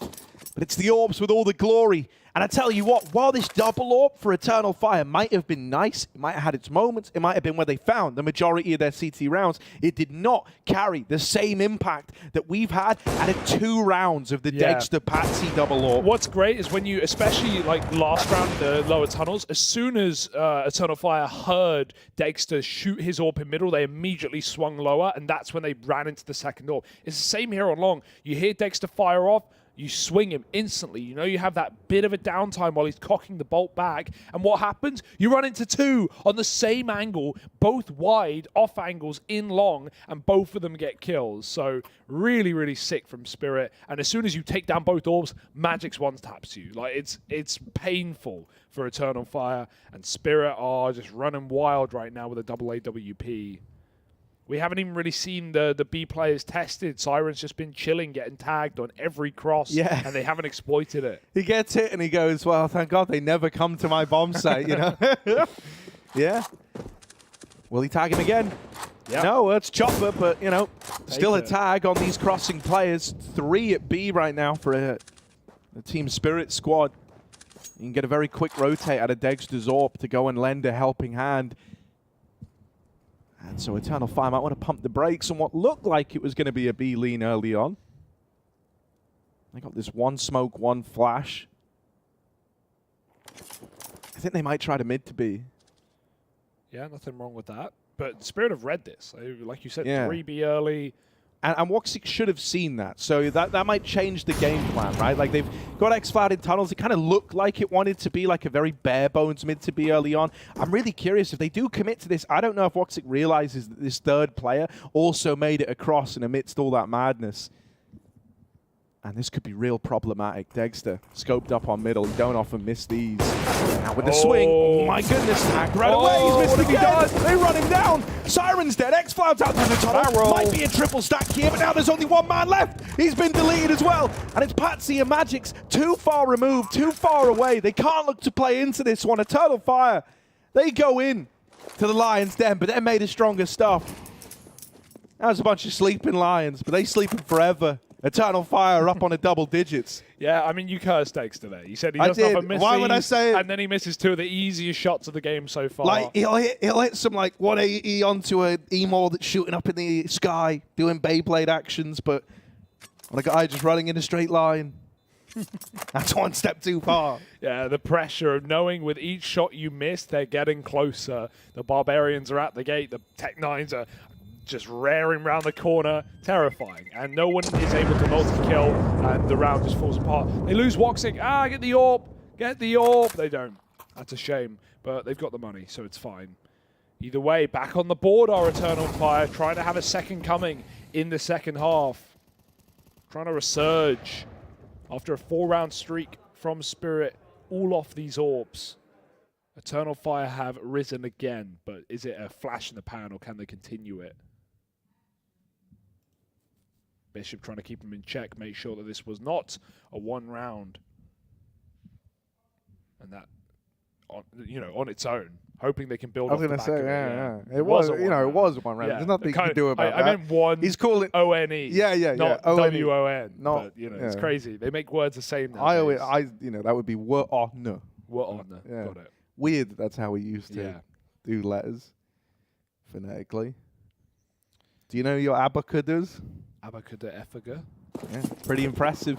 Not quite as impressive as what we're about to get here, right? Eternal Fire leading out towards a long play. You've got to spawn on Woxic. Don't often get this. So here he is, scoped up early. Oh, if you give him the peek, he's going to take his chances. Flashes get him off the angle. Molly to clear out the blue bin. At this point, Spirit have full-on control. This is something they've been very, very good at doing as well, is taking like one of these avenues over towards A. Kind of setting up to take cat control early, or getting stuck in it long. It's denying a lot of real estate to Eternal Fire, making these A takes a bit of a nuisance, right? It's the whole reason why you kind of had that Dexter and Patsy crossover in the last A play with the flash and AWP kind of setup that was going on there. Nice move from xFloud. He throws his entire belt into B, and it forces Molly smoke out of Spirit. So whether they go back into B or not, it doesn't matter. It means the retake utility isn't there, and that's really annoying. You'd love smoke for a stick, but can they get into the bomb site? Good shot for Dexter on the corner. Good flash, and Emo's going to double up. That had to happen. He had the bomb on his back. That's the round if he dies. Now we can cross in. Centaurus has the cover from above. No double smoke, one smoke so the cross. Molly might work. He's going to try and throw the bomb across. Safe way of doing it. They assist him with a lot of utility, and Eternal Fire can get that plant along. Quick cat retake denied, and this might just be the round for the Turks.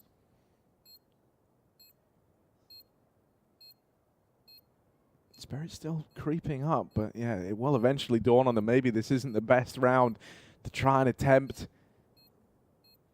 They've just got to back out. They've got to concede this one. Eternal Fire in with an 11th round. They're able to chain them together now.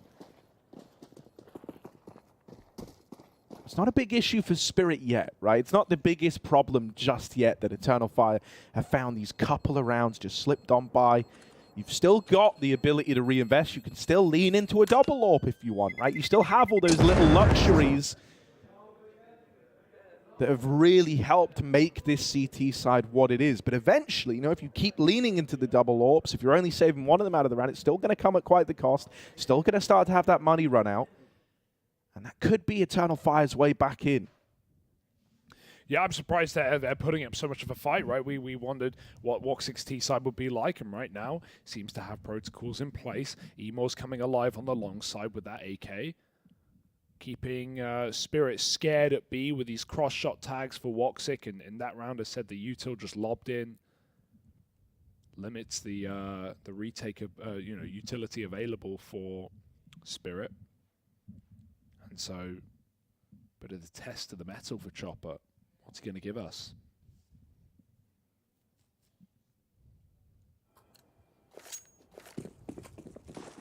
Insta long smoke. Fight middle. Wow, that Molly reaches pretty far, but it doesn't matter when you hit headshots like that. That's ludicrous. That is through a Molotov, through the smoke of a nade. Like, there's two things meant to stop him doing that.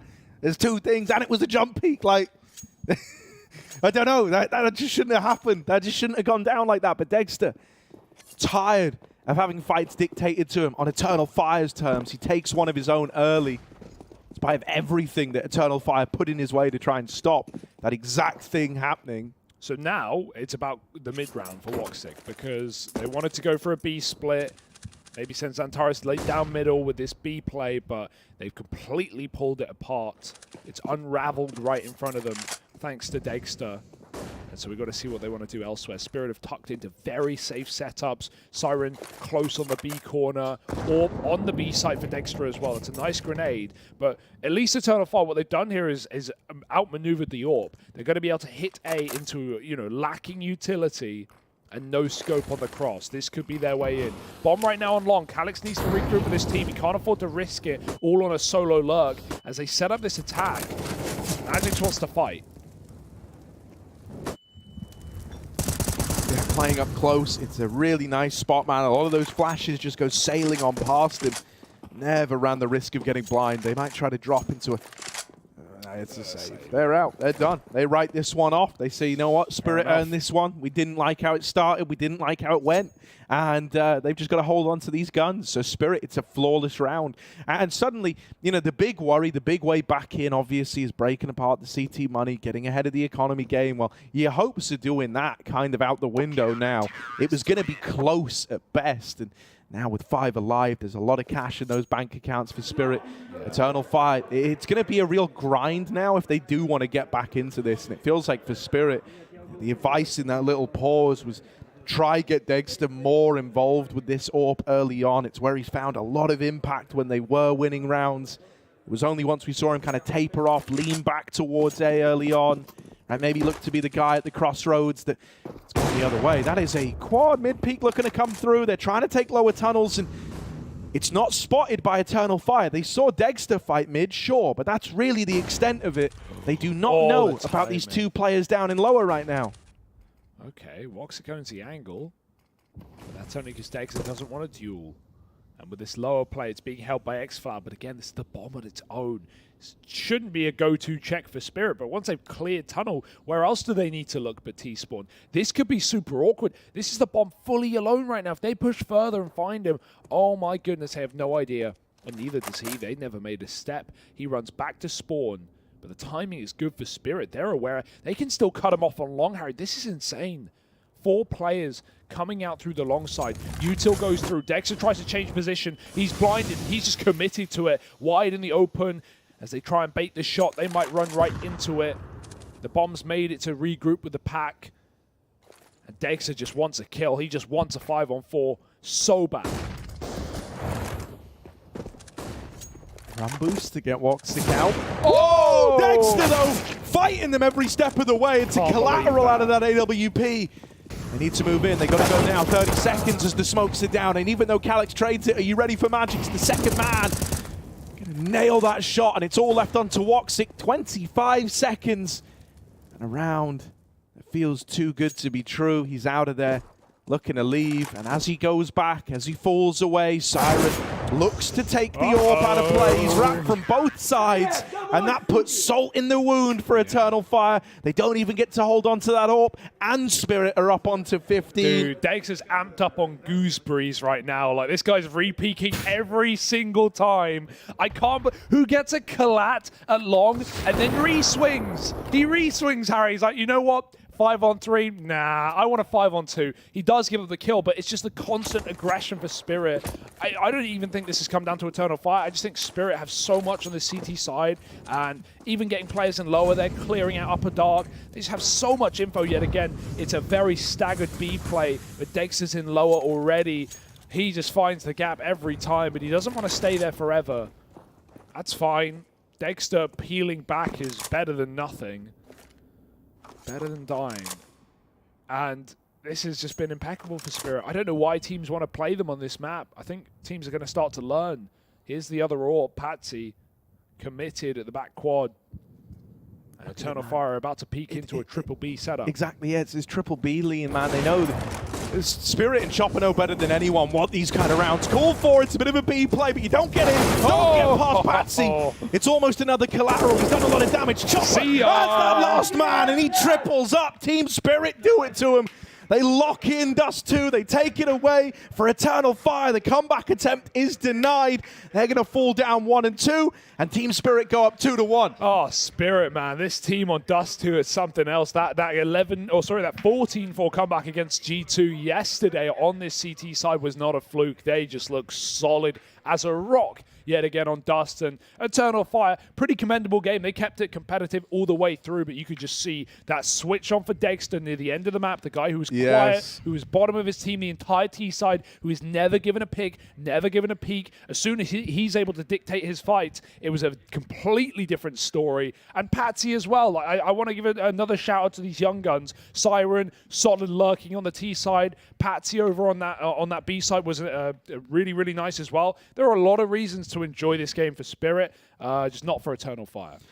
Yeah, I mean, dude, it really feels like for someone like Dexter, he came online at just the perfect time. Yeah. Like, because in that first half, you had like this AWP duo that whenever it was around in Emor on Woxic was doing a lot of damage. Dexter's boosts down mid weren't finding a hell of a lot, and then suddenly, like we swap him onto that CT side, and it's like a whole new player, a whole new man. You know, he's suddenly the guy taking fights. He's suddenly the guy setting the kind of tone of the round, and it's whenever they had him involved early that they looked their best in that CT half. Right? And so the way I kind of look at it is it's like Chopper and his calls, his kind of hyper-aggressiveness is going to get you through the T side. And then once you get into that CT half, you can kind of shift the focus onto a guy like Dexter to try and fill the void. It was really nice to see. Yeah, it was great. Great game. And BO1 done. That's Spirit 2-1 for the time being. We'll throw back to the desk to see what they made of it. Thank you so much, and a wonderful read, I think, on kind of the win conditions on this map when it comes to Spirit. And also, why are they still getting their hands on this one? They turn their enemies literally to dust when they play it. So, especially that CT side. So maybe let's start there, Devil Walk. I knew you were getting really animated and quite excited with what they were showing. And we have to be fair here. Yes, Eternal Fire wasn't playing like the best Counter-Strike in the world, but a lot of it came from the own initiative out of Spirit. Yeah, I think, I mean, we were watching the game and I saw Spirit have a sizable lead on the T side, and I was almost like, this could end badly, because the double AWP is so powerful when they bring it out, and you see how effective they are with it. They never could execute. Every time they went long, they pushed through the CT smokes. They got those collaterals at the end, and that makes it really, really difficult, because you're going to be scared to take that short control. You're going to be scared to go mid, so you go and focus on the sides of the map, which they couldn't deal with the ops. Yeah, I feel like the AWP is a good starting point for our conversations, and Harry gave props to Dexter in a very rightful way. Dexter had a frustrating first half. Quite frustrated. He couldn't find a lot of impact. The way Spirit were winning rounds didn't exactly require him to shine.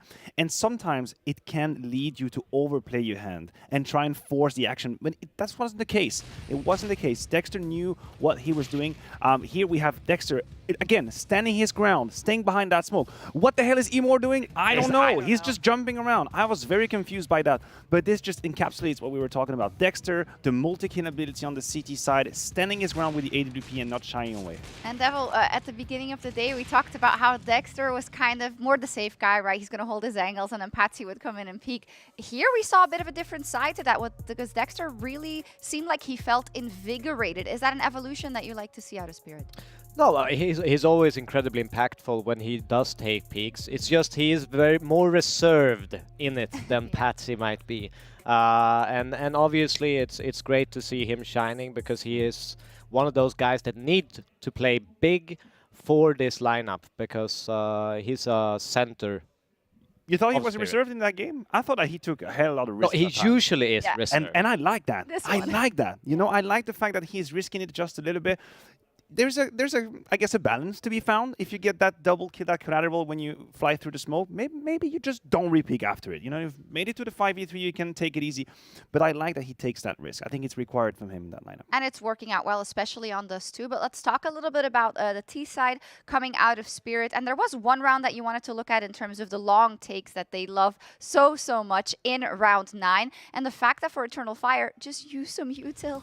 Yeah, that was truly a play for Spirit to take long control early on. Here you can see how Zentaris is completely blind, and what actually strikes to me is that Magic has the day of his life, just running through, no flash in his face. Yeah, and I think it's a big problem, and it's a little bit of a detail thing, but usually when you do like a long take, you aim up close from CT wall into a sign and you throw that flash, but you usually only use that as the first flash. I think what they did here is they made 2 flashes on the same spot. The ones I do in FaZe. Yes, exactly. The one I do and with my friend. I think that's a big issue if you want to go for that pit control like they did. Yeah, and the problem as well is that this wasn't just one round. We picked one round to illustrate the point, but for Spirit, continuously, whenever they had these spawns, they could just take away long from Eternal Fire. And again, Eternal Fire could decide to leave it open and play catwalk position, but that's not what they did. They continuously lost men and lost firepower to these takes early on. I wonder how much of that is like, okay, we haven't practiced our setups on this map, but you would assume they would because it's Dust 2. It's a very common map. But like on Vertigo, they had Santaras with the nade setups all the time and stuff like that. So this might be something that Eternal Fire is going to look back at and think, all right, we got to make sure that the players don't get all that liberty to run up mid. But for Spirit, what are the cliff notes here? I feel like we were quite in the dark about Spirit when they came into the RMR. Obviously, a lot of intangibles with the new factors. But what Dexter also said is we hadn't played a lot of official games. Actually, we hadn't practiced a lot at all. Every single game, these new young players, they're like a sponge. They are picking up so much in terms of evolution. And that makes us, I think, quietly excited for what they could do and if they could make it to the Legends stage. Yeah, I mean, I would like to see something else than Dust 2, maybe from Spirit, before I make a grand judgment on them. But Dust 2, they definitely have settled in on that map, and they play it very well. Some teams don't even play one map well. No, I mean, listen, this is why we also get to the best of 3 at times. Right. This is why you have to prove your map pool. Sure, you were granted Dust 2 many, many times, and it looked really well for you. Now prove it in a best of 3. We're ready. Exactly. We're ready for Spirit to show us more than Dust 2. We'll see when they hit those best of 3s. But in a minute, we're going to take a quick break, and we will be back to introduce you for Made in Brazil against Astralis. See you then.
Now that's what we call Major.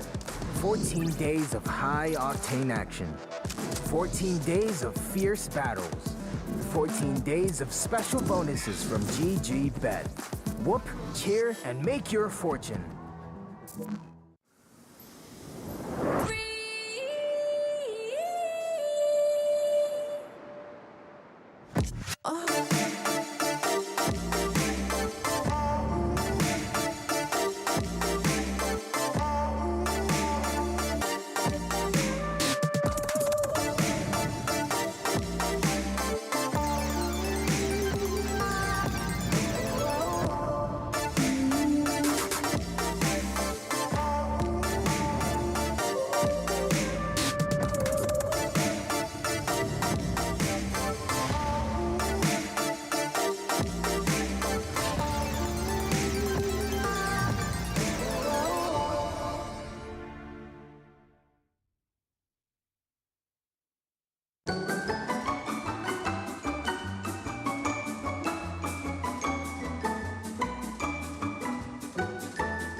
I've grabbed Turtle from MIBR for the Pick'ems challenge, but first of all, congratulations on making it to your first major. How does it feel to be here? Thanks so much. It's incredible to be here. It's my first major. It's the first time I play the qualify, the minor. So for me, it's more the best days of my life to be here. But we've got to talk about your Pick'ems. Have you actually filled this out on your CSGO account yet? No, I don't make my pecan, but I like this so much, and I can do now. It's perfect. It's perfect. I like to start with 3-0 and then finish with the 0-3 team. Okay then, 3-0. 3-0 for me, ENCE. ENCE. All right. My 3-0. The other teams, G2, Astralis, Vitality, MIBR, Imperial, Liquid, Eternal Fire, and the 0-3 is the Complexity. Complexity. Oh, so Liquid over Complexity. Any particular reason why? No particular reason. I think Complexity, they are a good team, really, but I think in when they play against European teams, they don't play very well. They don't perform so well. So it's not because they are badly, it's because the major, they have the 24 teams here, so everyone is good. I think we are at the same level today. We play against them 2 times. We win the first time, we lose the second. Then we have the same chance. I think we are 50-50.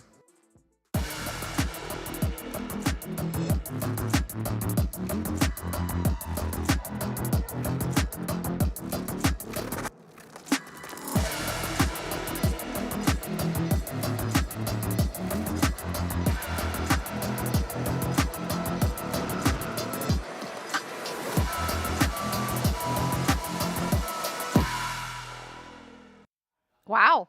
That's cool. Amazing. Yeah. We're getting a Who are these people at? I don't know. This like is these cool. This doesn't happen on any other TO that the talents get a whole video. But we're going to move on quickly because it's about the players, as always. Astralis versus MIBR. Cool that we got to hear from Turtle a little bit in terms of his bracket because he does put Astralis and themselves into the Legends stage, meaning he knows he has his work cut out for him in terms of Astralis. So let's start with Astralis maybe. For the people who missed it, they went 1-1. They ended up losing to Vitality, but they were able to beat IHC, which I think was very expected. So I think we should take the most stock of the way they played versus Vitality, what went wrong and what went well for them. I was a little bit surprised. I was a little bit stunned by that loss versus Vitality. Not that I couldn't expect Vitality to win, but I clearly did not see Astralis being one step below the way they were. It felt like a really clear-cut match, and whereas we had seen Astralis show great promises and great improvements on Mirage, it didn't materialize against Vitality. Now, there's a name that we always mention when it comes to Astralis. It becomes so ridiculous. BlameF has 1.6 ratings so far. What the hell is that even? Yeah, I'm not even sure. It's a little bit ridiculous, as you said, but he's obviously a great player. He's astonishing lurker. He knows that role very, very well. And if they can open up with the likes of Config and Farlig in the Rifler and the Op department, I think they can have a good game. I think that's a key, right? He's a fantastic lurker, but you can't lurk if there's nothing to lurk and if there's no setup from your team.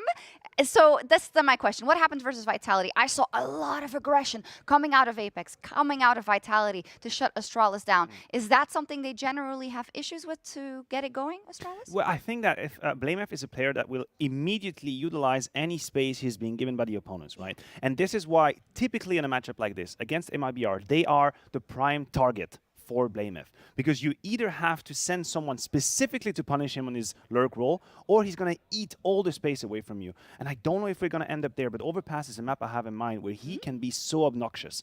Anytime he can push, he will. He's going to be behind you after 30, 35 seconds, and you just have to keep him in mind. He becomes a ghost, basically. Yeah, I mean, he's super annoying on Overpass. I remember playing him in previous iterations when he was in Heroic and stuff like this.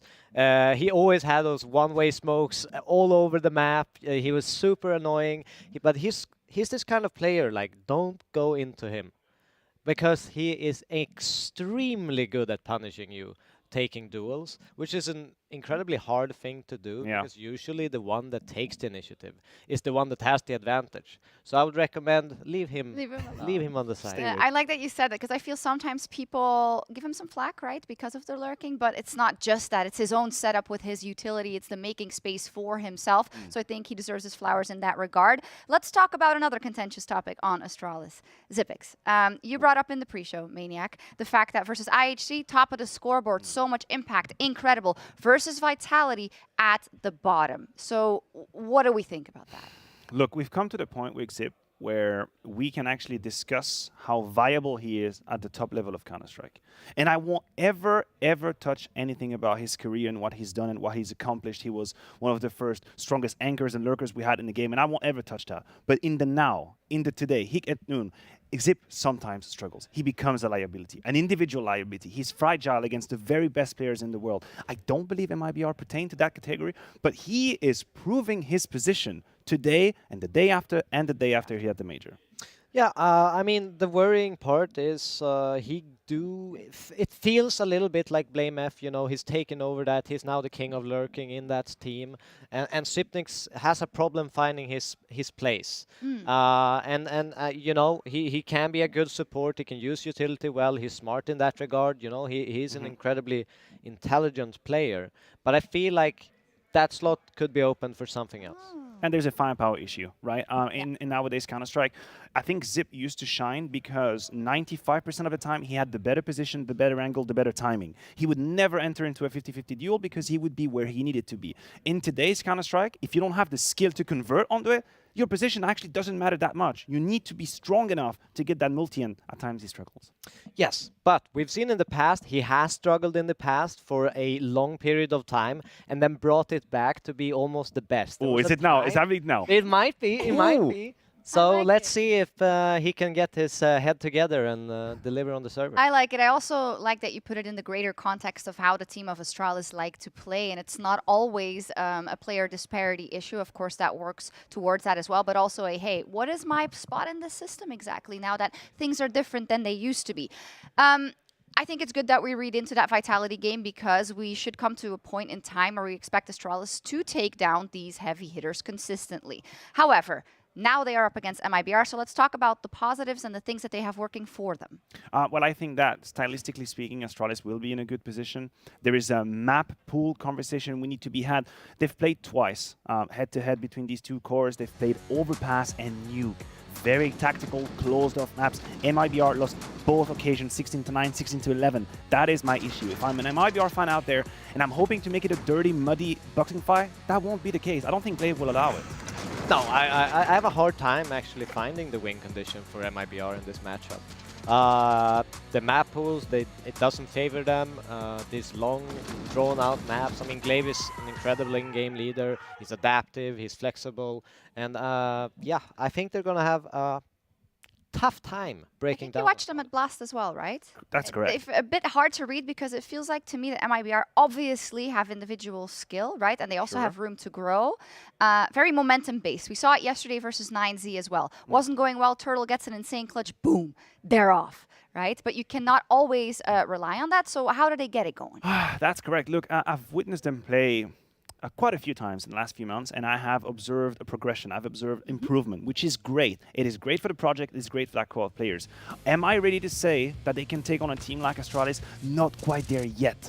That's what you're talking about. I am overly relying on a momentum. I'm overly relying on a player just exploding on the server, having 25 kills. The stable win conditions are very, very long. They're in development, it seems like. Yesterday, I think Maui had the fantastic one-liner, made in Brazil, but perfected in Europe. The fact that now that they get to play against all these teams, it is helping them. So how fast, Devil Walk, can we expect them to come up with kind of a more stable play style and be in a spot where they are able to take down these top opponents from your coach perspective?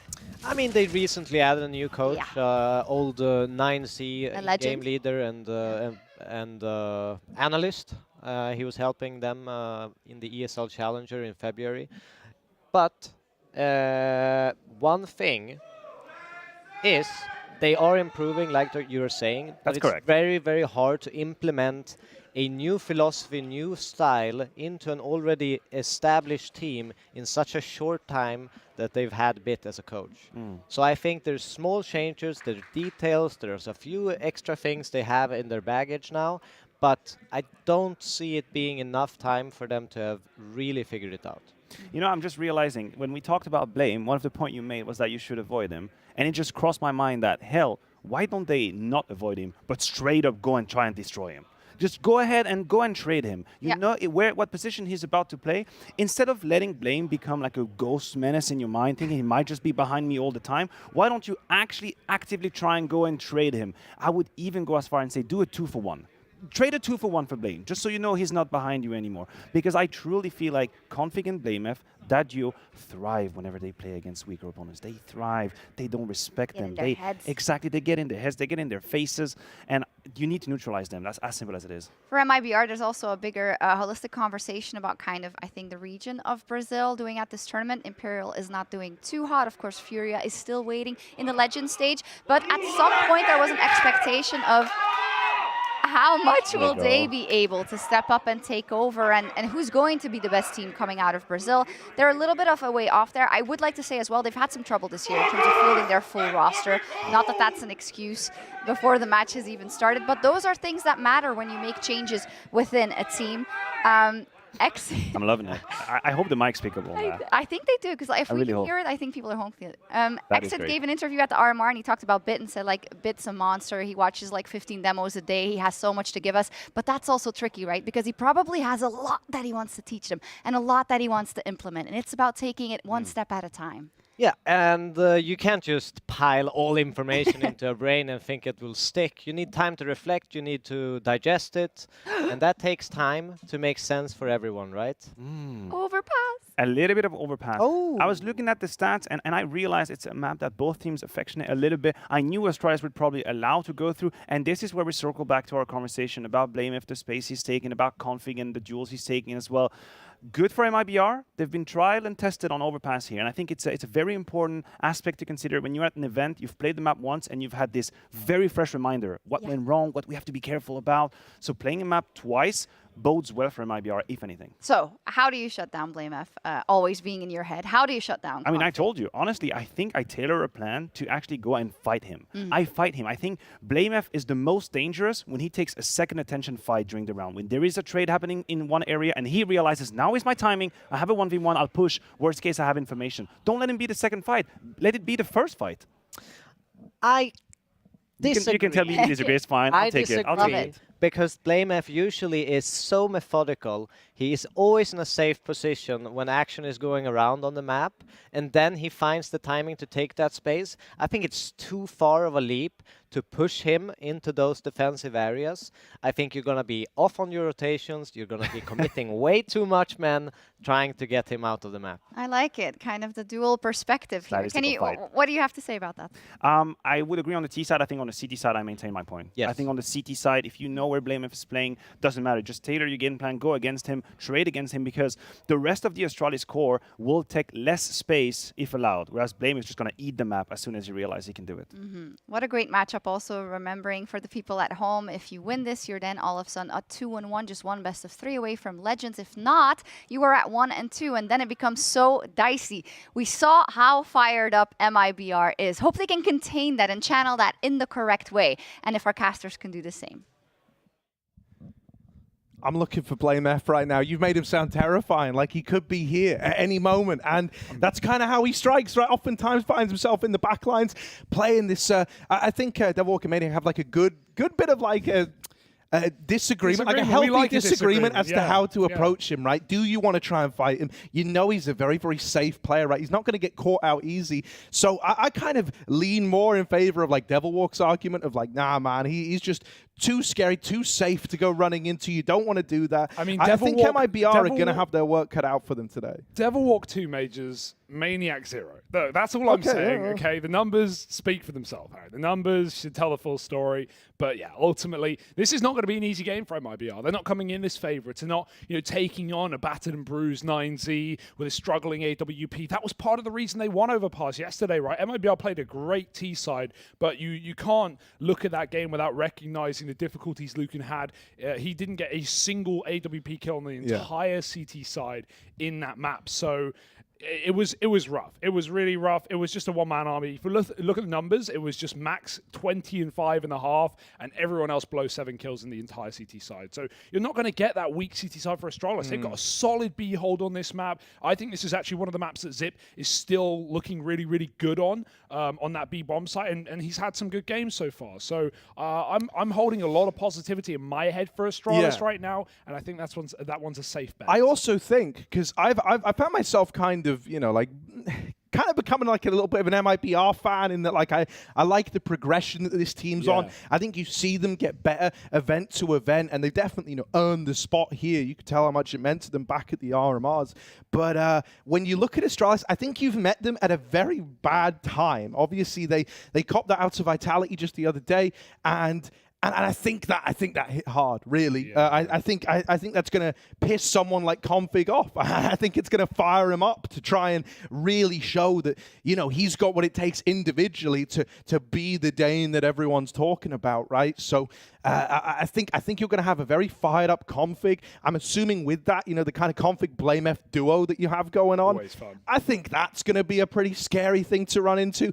And we haven't even really get to talk about Farley yet, right? Who obviously is not going to have the same kind of lack of AWPing presence we had in the 9Z game yesterday. So, yeah, I do think this is going to be a rough one for MIBR, but anything they can accomplish, it's going to be worth a hell of a lot in my eyes. Let's see, they got a T-side start, Astralis with the CT half to open up. Bit of util on Woody, but that's the extent of it here for MIBR. So what have they got up their sleeve? Yeah, some clutch players, some great aimers, some young guns. We'll have to see if they can put them all to use here on this T side. Fast through the connector. Astralis have monster flashes set up, but who will be the monstrous men in this round? It's MIBR storming the board up connector. Trying to commit to A, it seems like. No hesitation. Plays a quick peeks, good shot. Flashbang coming over, he takes down Cello. Called into a bit of a pause here at MIBR. The flank was allowed, but Farley won't give up the kill, just in case they're still holding, and they are. Turtle waits in the party. MIBR would love a get-out clause. They'd love a way back, but they won't be able to take it. It's instead into this 4-strong A defense. Astralis are doubting themselves. Farley's gone all the way back, but he has no reason to do so. They don't need to rotate right now. Farley's got B, he's got the info. Maybe there was a paranoia like, hey, someone could have crept behind you. And while that was possible through Monster, Astralis don't need to pull everyone off the site. They leave 3 still here, and MIBR very close and very committed. Yeah, I think if anything, all the footsteps you just heard if you're MIBR kind of makes it weird. You're like, where are they? What have they just done? Like, all that moving around. Are there players down at B? Are they now reinforced on A? You don't really know. It's kind of, it's a weird one now, and MIBR are just going to commit in towards this A bomb site. Blame F waiting. Tucked on in. Config here to help out. It's not going to be an easy time. Zip's even challenging from the dumpster. And even him being here, just drawing them into this player at truck that they still don't know about in Config is massive. They'll clear him. They will check for him. They've got him pincered in, and Jota and Turtle are good for a killer piece. Farley can't connect. He can't connect the thing. And now the bomb's going down inside of the A site, running up through the short side. He's dead. And MIBR turn that one around from a 4-on-5. No. You don't want to give these guys a pistol. Listen to them, Harry. Listen to their screaming. There was a scream off coming into this game. Trace was trying to give his best oomph as well, just to try and rival that of the Brazilians. But wow, how do you turn that around? The full A stack for Astralis, the perfect flank timing for Farley, and a few whiff shots here and there. Glocks in the face. Perfect pistol for MIBR. You love to see it. Astralis going to come in with the guns instantly. They don't wait around. Nade, quick peek for Glaive. He won't hang around though. Bit of damage to Cello, but it's a B default lean for MIBR. They're taking connector. Jota's in his common position, tucked inside of the B short area, able to catch re-aggression. Meanwhile, Kong getting cleared with utility, and MIBR trying to be methodical on their mid take.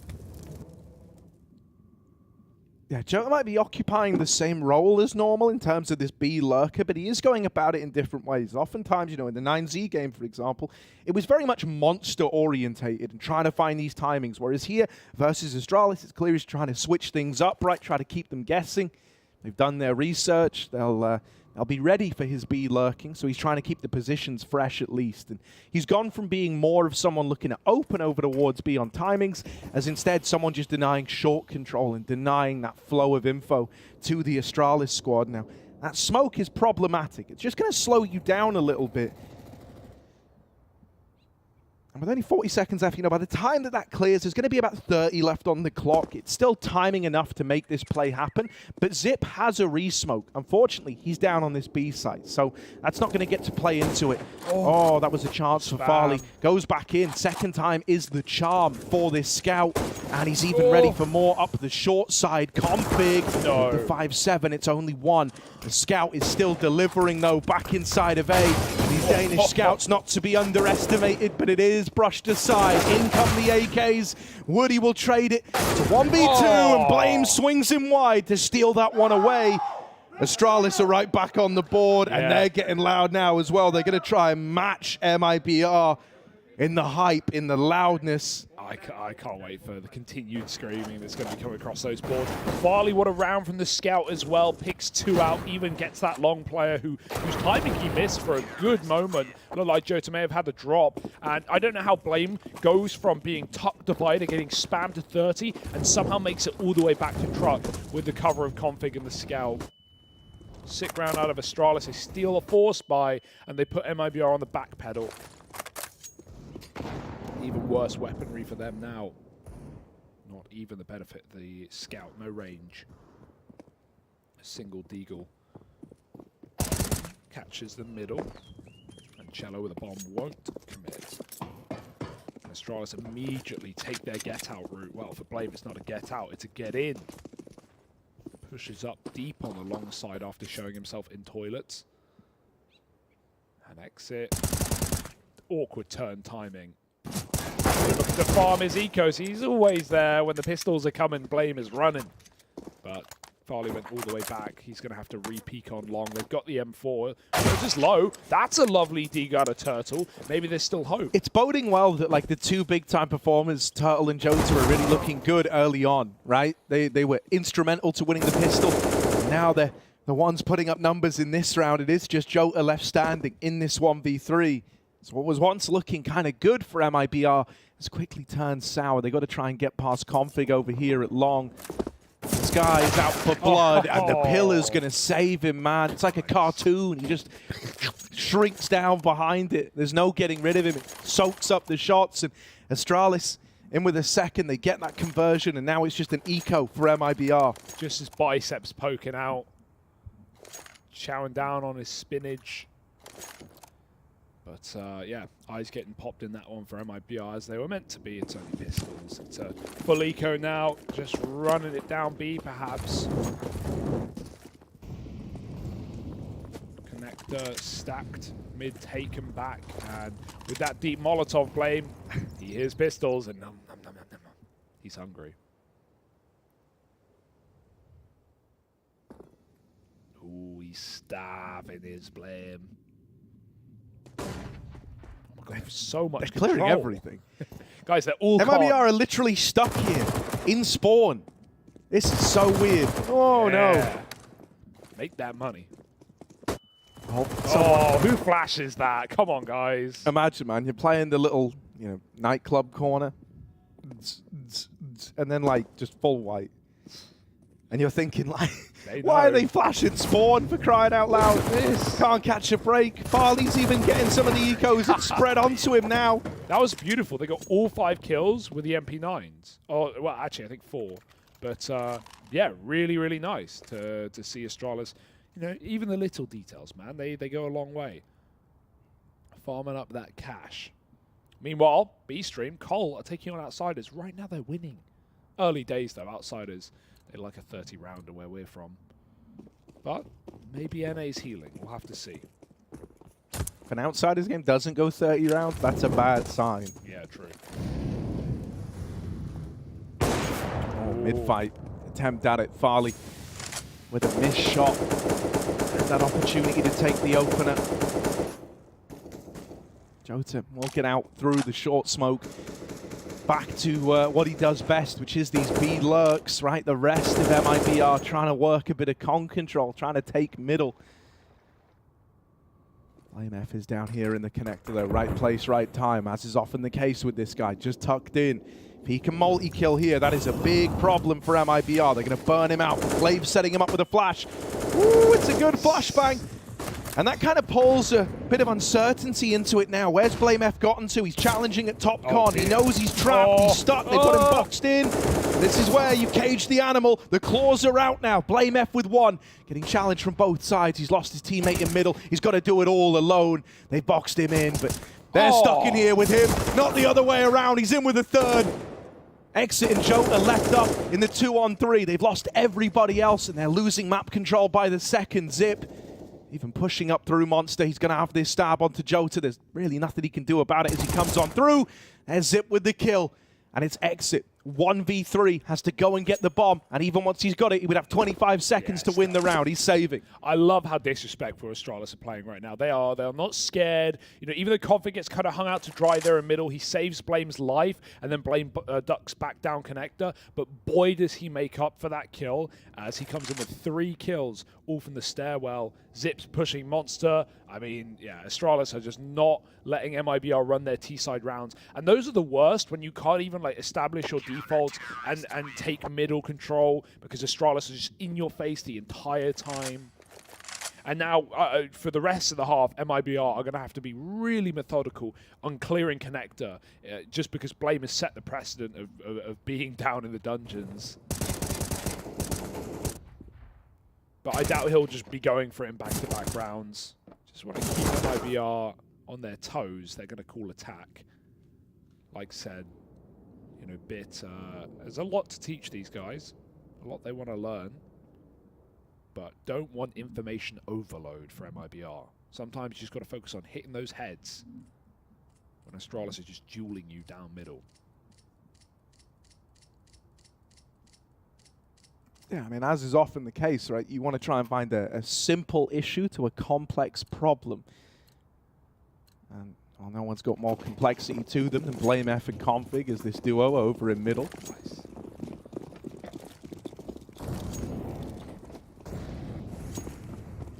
And they're back to mid. Yeah, they keep taking space, man. If MIBR are going to give it to them, Astralis are going to take it. More specifically, Blame F's going to take it. Time and time again. You know, working this mid control. And I mean, look at how fearful MIBR are to even get out into mid. They know this could happen. They know there's a chance of it. Cello, he might be able to find a bit of a gap here. Every eco round, Blame has pushed middle. He has been timed, though. You're right. Cello's gotten out behind him, but... This is... Oh, Cello's going back to check it, but he did as much as he could. He still missed the timing. Blame makes it into T-spawn. And so what Astralis will give up A, because Blame said no one's here unless they come connector. No one's here.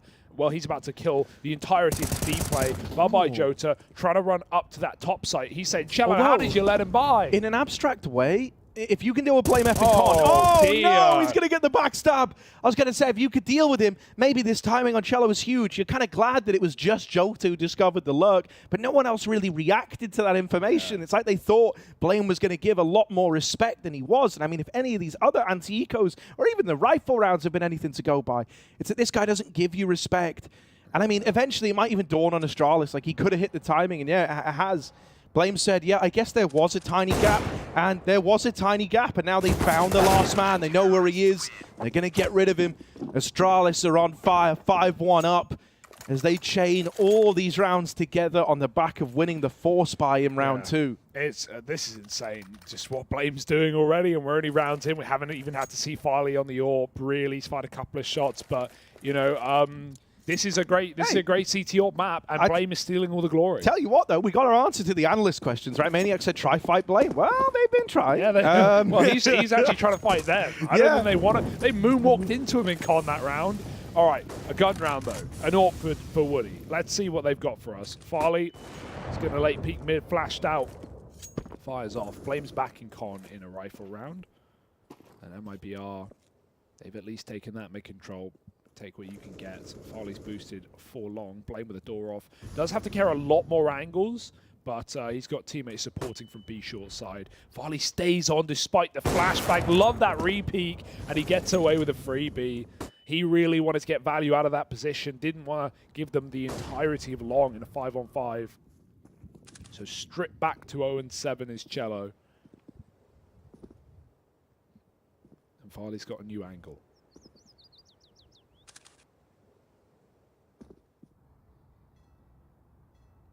It's so uncomfortable right now for MIBR, man. Every corner could have a Dane just hidden.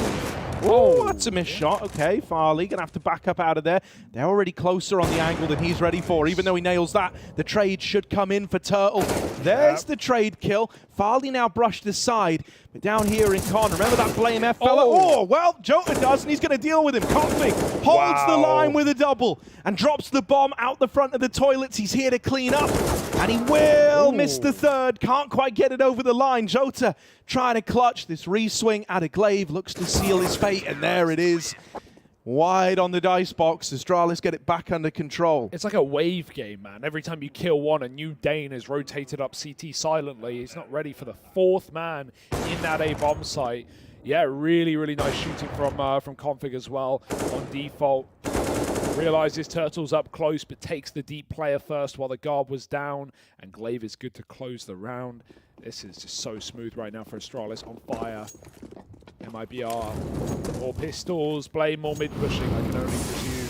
They smoked the molly, first time they've done it. They wanted that control quickly. They've ruffled the timings. Farley, he's close with the M4, but he can farm here. Swinging wide for a double. Blame back in con with a nice nade combo. Gets almost the second, but he's back with pistol. Blame is just...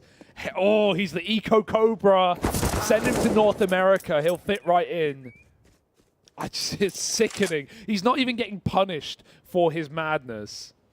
And that makes it all the better. Dude, and I love it. Like, in that moment, Farley's like, you know, WWBD. What would Blame do in the eco? Oh, he'd just swing him, wouldn't he? And that's exactly what Farley does. Doubles up over in mid, helped out by Blame and Con. Jota all alone. And I mean, this guy's like a really good clutch player, but it's not like he ever has a lot to go on in these clutches. Like, you don't have the bomb, it's lost in con, you don't have any map control, don't really know what's happening. Everything's just kind of a big, terrifying unknown. You look at the mini-map and it's all a void where death is around every corner. He's literally having to check behind him every step of the way for someone rapping. And there is someone rapping. It's it, dropping a new diss track on him. So 7-1, Astralis still building upon this early turnaround and showing no signs of stopping. For MIBR, it looks so uncomfortable. I'm not used to seeing this team look so vulnerable, so like they're not even able to get into a spot to run anything. Like, before you even get to the parts of the map that actually let you set up for an exec, you know, for like a proper A play, or maybe you're trying to take short so you can go for like a bit of a B split. You're not even surviving the journey. You know, the round begins, you try to take those early bits of control that you're used to getting for free. I'm talking, you know, over towards party, over towards long, maybe out in middle, maybe you're trying to get connector. You know, these are all kind of things that you do expect to fight in, but normally you're able to trade it, you're able to get that control. And for MIBR, they can't even get out of the starting gate. Well, another rifle round, another attempt. I'd love to see a B default lane. MIBR, what they were doing really well yesterday was B popping on this T side out monster, so maybe we'll see more of that later. But when Blame has this much mid control, they just know the flank is inevitable. They needed that kill, so massive opener for Cello. This has freed up so much of the map, but they might think Con is a little clearer as a result. It's not. Config is in con, but they've crept the way through, and he's been caught off. No announcement this time for MIBR. Contact plays on both ends, and they win the opening fights. True test for Astralis now. A 3-on-5. They have the orb, but MIBR could be anywhere. With their default finding picks in 2 positions, nothing is certified, nothing is guaranteed. Jota hit that molly, but I don't know if he knows. Good peek, catches him. Farley dies in toilets to the orb, though, and now MIBR can just hit A. Yeah, Astralis are rotating up. Like, they still have a chance in this one. Blade believes, but goes running through, and that's to his death. They're already up in the site. They're already too deep. Zip's moving in with his knife out. What's he looking for? What does he want to try and do here? 1 versus 4. He's put himself in a dangerous spot, going deep in towards heaven. Don't imagine he goes much further than this. The AK is pretty precious. He'd love to hold on to it. So MIBR, they find the recipe for success. And I tell you what, Cello was 0-8 coming into that. The one kill he gets is on the guy, you know, the guy to take down. Blame F, trying to get aggro in mid, fell to Cello, the man who was yet to frag, and it just felt like it gave them so much freedom in the round to approach it however they want. And on the back of it, MIBR will finally break this 7-round streak for Astralis, coming in with another little round, but it can't afford to be a one and done. You know, they had success in the pistol. They turned around a 4v5 to win it. But then they immediately lost the follow-up. They didn't get those conversions. They can't afford to have this be another opportunity that just sails on by. Astralis are pulling out a new sneaky little idea. Double AWP as well. Config staying down on this B site with his. So we have a triple mid take for Astralis. I like it. Double molly setup. One of the misses though. And so we will have that mid control for free. All it took was one smoke and they get into the playground. Is that something Astralis are cognizant of? Cello again looking for this opener, being methodical. But with AWPs on many angles, you've got to be careful. Glaive's going to rotate back down. Oh no, he's just trading out with Farley. Giving him some util. Before he sets up towards B. Blame. He gets the rematch and he wins it this time. Long is completely open. He can escape with that smoke. Nice little corridor given to get away, and Farley hits another easy shot onto Turtle. Dry peaks right now are the downfall of MIBR. Even a leg for Config as Jota tries to escape. He didn't get out. Config doesn't seem to know that, but it's fine. He's done his damage. Just hang out. Wait for this regroup at B. It's all MIBR have. If this isn't already a save, which it might be. If they save, you know, they can buy up next. So that's why they're going to look to get out of here with these guns, keep the AWP in play. Dude, I mean, you said it a couple of rounds ago. I kind of want to see a B play out of MIBR. I really do. They haven't tried one yet. Nothing proper. You know, outside of these kind of like lurks from Jota, which are a real consistency, we haven't really seen any love down towards this B bomb site. And in a few of these rounds now, Astralis have lent into a double B play early on, right, with a lot of attention on middle and con, because that's where MIBR have been going. And so I think, you know, you haven't even explored this option yet. You've just kind of completely written it off. Your rounds are won or lost based on the successes in middle. And don't get me wrong, you know, you've had 2 successful attempts at these A plays, but that's out of 10. Those are not good odds. And so I would love to see, you know, just something a little more basic in a way, just to kind of put the fear in Astralis that at any moment a fast B could come down the pipeline. You don't even have to win the round necessarily. Just put the fear back in them. Make them consider it, make them lean away from some of these AAA leans that we're seeing early on. Force a bit of respect out of the Danes. Because right now you're getting none of it. Oh, they've read it, man. Astralis literally read it instantly. It's a B default, and Astralis have 3 in the site and 2 in connector, right? Farley's sort of leaning middle for that info, making sure MIBR can't just walk past them into A. But if MIBR to explode B right now, which looks like they're ready to do, Astralis are going to have instant rotates into this site. Flash is dodged, but the second one gets Jota in the face as he commits to the fight. And that's all they had. They weren't ready to 5B. They were just hoping Jota could free up some room. Astralis collapsed upon this. And MIBR now have to go and take middle at a minute. Farley's still sitting on his angle, very patient. The gap is long, right? MIBR could have walked all the way through A. It has to be considered at some point. And so Glaive will begin his rotate up. But flashes usually announce that play. They flash long. Farley knows. And he is still so ready for this fight. Shouldn't be a difficult adjustment if they come out through middle first. He hears the jump up. Shadow is easy. Farley wants more. There's 2. Bombs loose. Orb won't connect. And Farley was back for a third, finally punished. Even though they molly off Blame, there's 20 seconds. As soon as that molly fades, Blame is pushing, and he's going to win the round. They're not even playing for it. Bombs loose. Orb's gone back to spawn. ENCE might just have to save here. Not the best place to save in either. You'll note because of the alarming amounts of danger, which oftentimes it's best to avoid, he's kind of right in the middle of all of it. Woody isn't even safe. He's like all the way back in T-Spawn. Luckily enough, Zips showing a bit of respect, not going all the way on the hunt, just cleared out T-Spawn. And so they get out with the AWP and the AK at least, right? That's something to hold on to, but there's no ignoring just how one-sided this has been. It won't take much to make this a T-side, you know, something you can work with. You can work with 4 or 5 rounds, but you definitely can't work with 2. So we need to have that turnaround soon, and it might never come for MIBR. Might just be Astralis, you know, completely dominating them as the story of this game.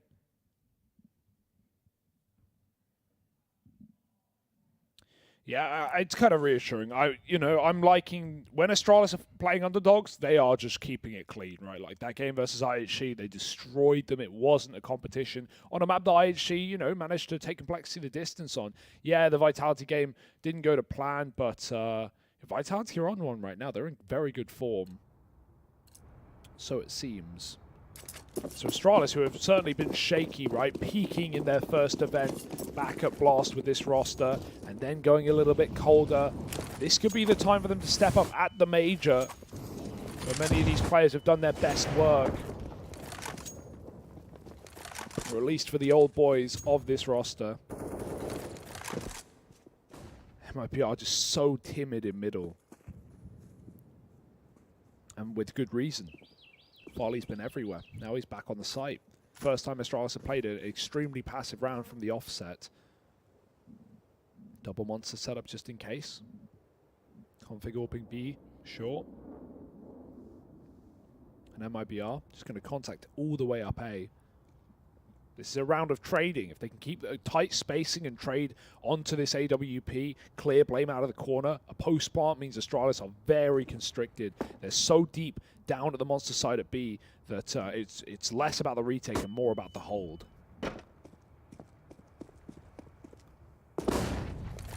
Farley going to get the info on that jump spot. Oh, they're moving in. Blame is blind. Still going to hold the line with the first, even though they checked. They didn't really believe it. And so Blame F's gotten away with a double. That will be the end of the line for Blame.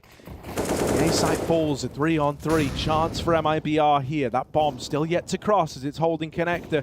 Woody's going to have to leave eventually. Waits for that molly to fade. Now the plant comes in. He waits for the plant spot. Oh, he hit it. Tagged him once. Config showing us some tricks here with the spam. MIBR all long side. They need to reroute a player into the bathrooms, and that's where we have Exit heading now. Taking up position on the short side. These players at long might feel the urge to get involved. Might have to fight this, especially with this molly. Now going out to deny that close peek, things get problematic. Suddenly Exit needs to keep an eye on the bomb. He's flashed off the angle. They're sticking it. If he doesn't fight now, that's the round, and Astralis are up onto 10. They remain composed the entire time in that 3-on-3. They never get carried away. They never get ahead of themselves. It's very measured. It's very calculated. And it all comes together in classic, Glaive fashion. Yeah, excellent utility, man. They hadn't bunked it all at B because there was never any B noise at the start of the round. They had a molly, they had a smoke, they had double flashes. That was just so clean for Astralis. Not a chance for MIBR with that Molotov at long, and that was where the bulk of them were holding. Yeah, also, Cello 1 and 11, lazy clear, man. Doesn't check Blame on the truck, right? He gets so tunneled on Farley back behind Dice that he just half checks Blame, and that's the problem. Blame doubles up in that round again. Farley's even found the first, and they don't even know that Blame's in the middle of the fountain. Finally put down. Farley, though, right round the corner. He's got to hit it, and he does do his job. Cello follows up, though, this time around. So MIBR at least get a 3-on-3 early, and this is it. This is what I wanted to see. Back to a B round. They leave Jota in short tunnel from the start, and they go to join him. Glaive's read it, of course he has. I mean, it's helped by Config taking all this space over on short. He says, listen, boss, man, I've got A. You guys go worry about B. It's Zip and Glaive, two old boys of Astralis down here inside of this site. Zip will get one, but Glaive can't trade. Exit's doubled. And suddenly the problems start to tip all over for Config, who drops down for this retake. Up in the heavens, armed with the AWP. He's looking in for a chance. Oh, Jota. Jota's pushed all the way into CT. Right now, he's hoping that Exit gives him a fight, but it's not going to happen. Dropping down, this should be heard. They know all about it. On the angle is Exit, waiting with a third up his sleeve. Went back to grab the AWP because he's low on health, and he uses it to seal the deal on the round. MIBR able to get into that B bomb site, and I almost wonder if that could tempt them to have more of these rounds end over towards B. Yeah, I'm not surprised they don't want to be running E-rushes and taking spawns out Monster. Like, it's just Jota working short or going up Monster solo, right? Astralis' util is incredible. They've done a lot of double Monster setups, although that's something MIBR haven't seen often. But yeah, in a 3-on-3, it's a great round to hit the B bomb site, even with the read for Astralis. Beautiful shot for Farley in middle. And yeah, when you're running into mid and you're running into Farley and Blame, and they're doing what they've been doing all game, it screams just try the other site a little bit. They're 33 and 60 on the A bomb site. Like, it's insanity. So yeah. And Jota, like, how, you know, what's he expected to do? They're not even flashing him into water. He is solo lurking it. He just walks through the smoke. Glaive is there. It's very rough to be in Jota's position in this game when you're getting so little support from your team. Yeah, this is just excellent for Astralis. And they're not going to feed this AWP in a 5-on-3, I'll tell you that. It feels really bad because I think, you know, MIBR would love to put someone else with Jota to try and make his time a little bit easier, but it's like, you don't feel like you have the resources. It's literally taking everything you've got to put a stop to these mid pushes, and even then, you're still not really stopping the mid pushes. So, yeah, it's super awkward for the guy. I think it's kind of incredible that he even had the impact he's been able to find down there. However limited it may be, the fact he's doing it alone. Farley over on the short side. AWP scoped up, not really been missing, but that one will sail on by the divider player. Backs out, but he's flashed himself back in. He wants to keep fighting for this. Eventually decides to concede. Doesn't want to get caught overextending with so little time. Hang on, are they saving? They're saving. Yeah, man. MIBR have just written this one off. They were set for the A play. They want to try and get away with the guns, but nothing's guaranteed. Nothing's assured. It's a flawless round for Astralis. They can throw some money into this one. The last of the half coming up next, and if they take anyone away after time, that's devastating. Luckily enough, Zip will get silenced by Woody, and so these three players are at least given the room to save. It is just so exciting watching Farley in this team because they needed a flashy AWP, but they needed someone with confidence. I think Lucky got a lot of flack, and I don't think he deserved much of it because it is so hard coming into this roster as especially a younger player, limited experience. You know, when everyone's thinking back to the days of Device, it's very hard. But Lucky was such a passive player. He was such an angle holder. Farley is, you can just see it, man. He's just a completely different style. So keen to flash himself back in. So keen to reposition, get involved, get to pick. He's on the other side of the map. Like, he's exactly what Astralis needed in terms of an aggressive AWP. But at the same time, he's very rarely giving up openings. Sure, this is a game where he's CT side overpassing. They're a big favorite, but you know, this is, I don't know, Farley just looks so much more comfortable in this team. He fits the identity better. You have so many powerful, aggressive pieces in Blame and Config, and Farley joins them, you know, right by their side. I'm really enjoying watching him on this team right now, in this game especially. MIBR back to the B side with this AWP, but insta-smoked, insta-molly, nothing comes for free.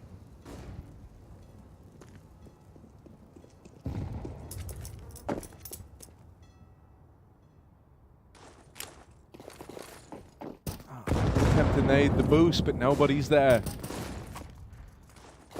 I mean, now that you've seen the triple nades as well, you know there's a lot of bodies outside of Monster, so Astralis should be prepared for something quick into the B site here.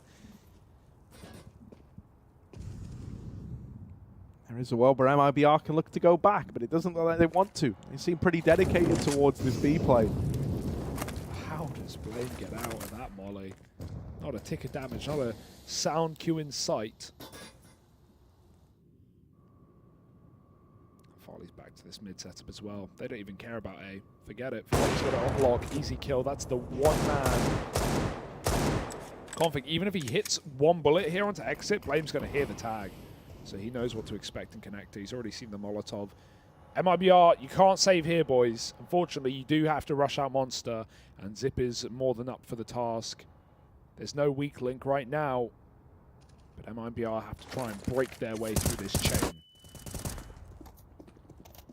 They're moving in. They're going. They've hit the go button. First man out. They don't even have the bomb. They can't win this round. They're going to have to go back and get it. So, yeah, it feels like they're kind of in their own head a bit. Like, roasted. That's it. That's the round, by the way. This is literally it. Astralis are just kind of playing for style points. Yeah, you get the kill, but you can't win it. So that's the end of this one. MIBR have that one just sail on past them. Yeah, they feel a little bit fried, honestly. Like, you know, just foregoing the bomb in round 15. Don't get me wrong, mistakes can be made. Sure, you can always make that excuse, but not at the Major, not versus Astralis, not versus... you know, a team that's looking very, very switched on with a kind of fire lit beneath them. MIBR are going to be kicking themselves for that one. And I think that's a bit of a sign of the times. Even when you cut to these player shots, man, they just look kind of devastated. It's not a pretty sight. Think about how loud, how hyped it was after winning the pistol, and now compare it to what we're seeing on our screens. It's very deflated. I think they already know that this one is just too far gone.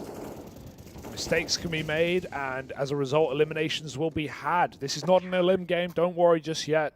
It is a 1-1, though, so Astralis looking to go 2-1 up. And only 4 rounds from that fact. MIBR. Pistol round would be everything, but we saw sometimes it's not enough. As Astralis found that second round regardless. Flame with the P250. I have faith. Glaven's hit for the nades. Boost up on the B site, something Astralis didn't even need to use, as B was never under threat.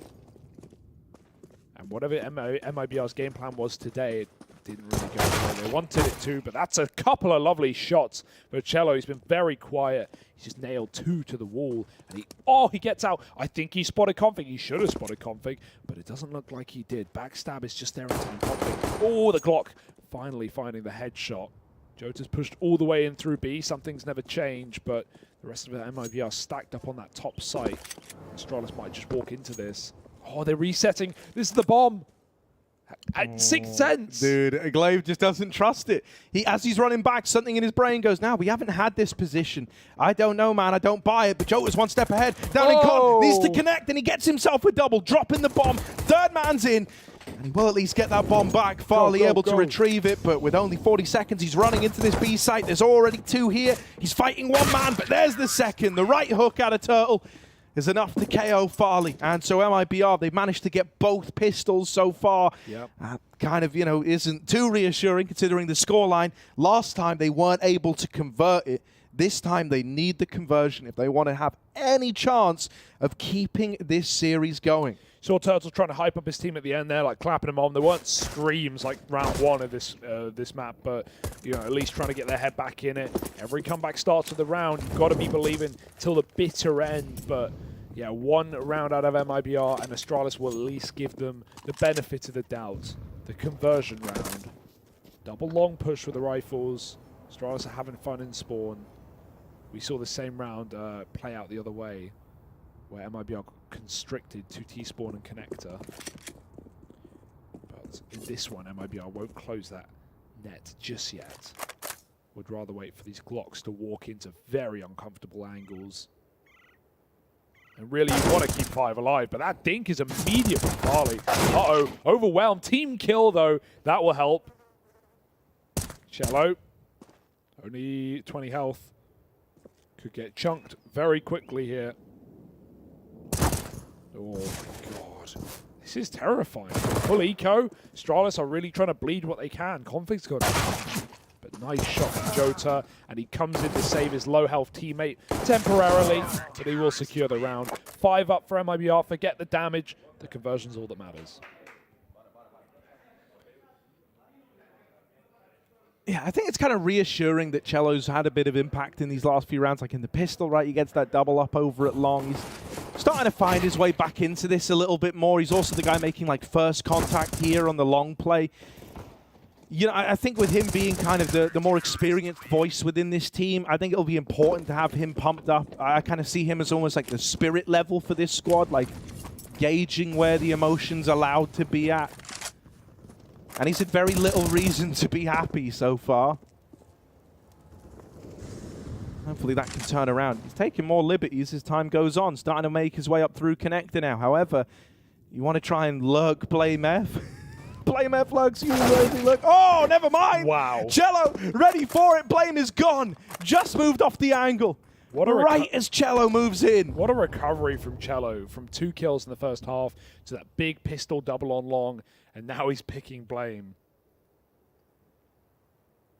Very, very nice start for MIBR, but what will the response be, Astralis? I've read that MIBR have left connector. Jump spot for exit on the long side. Ooh, careful. Ooh.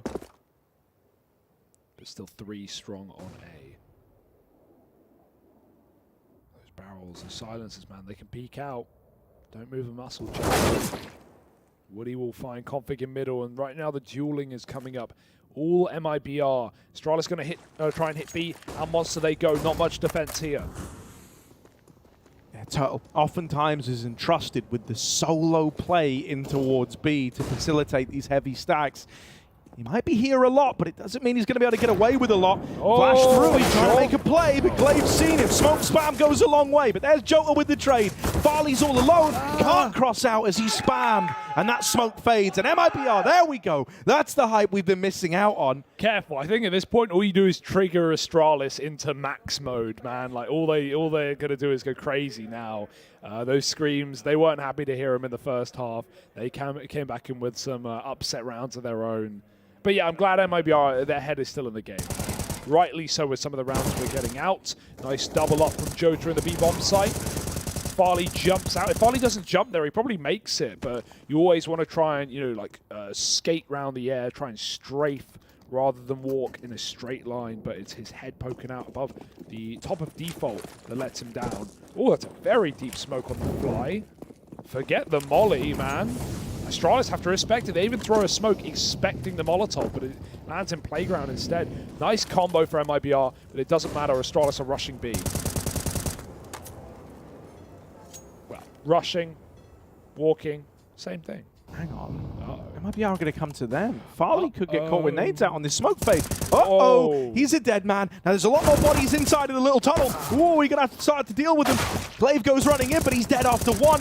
And Turtle will hold the line, doubling up over in Monster. It's all on Blame F, who's out in the connector right now, all alone. There's no one else here. There is no one within even like 50 meters of the guy. How do you measure a meter in this game? I don't know. Just kind of guesswork, but right now, Blame's the guy trying to get back on the throne, trying to be the ruler. Maybe there he could tell us how many meters away they are. Nice. How tall are the agents? That's what I want to know. They 6 foot? I like to think so. Got to be 6 foot to be anything. Any fellow 5'11" and 3/4ers? Oh, 3/4, nice. Oh, yeah, 3/4. They're the most important part. Well, the last quarter would be a little more important, but Blame, I mean, surely not, right? He's looking for 4 quarters to make a whole round out of this one. 20 seconds. He's got himself a gun. And they all just go swinging him together. Turtle is there to close.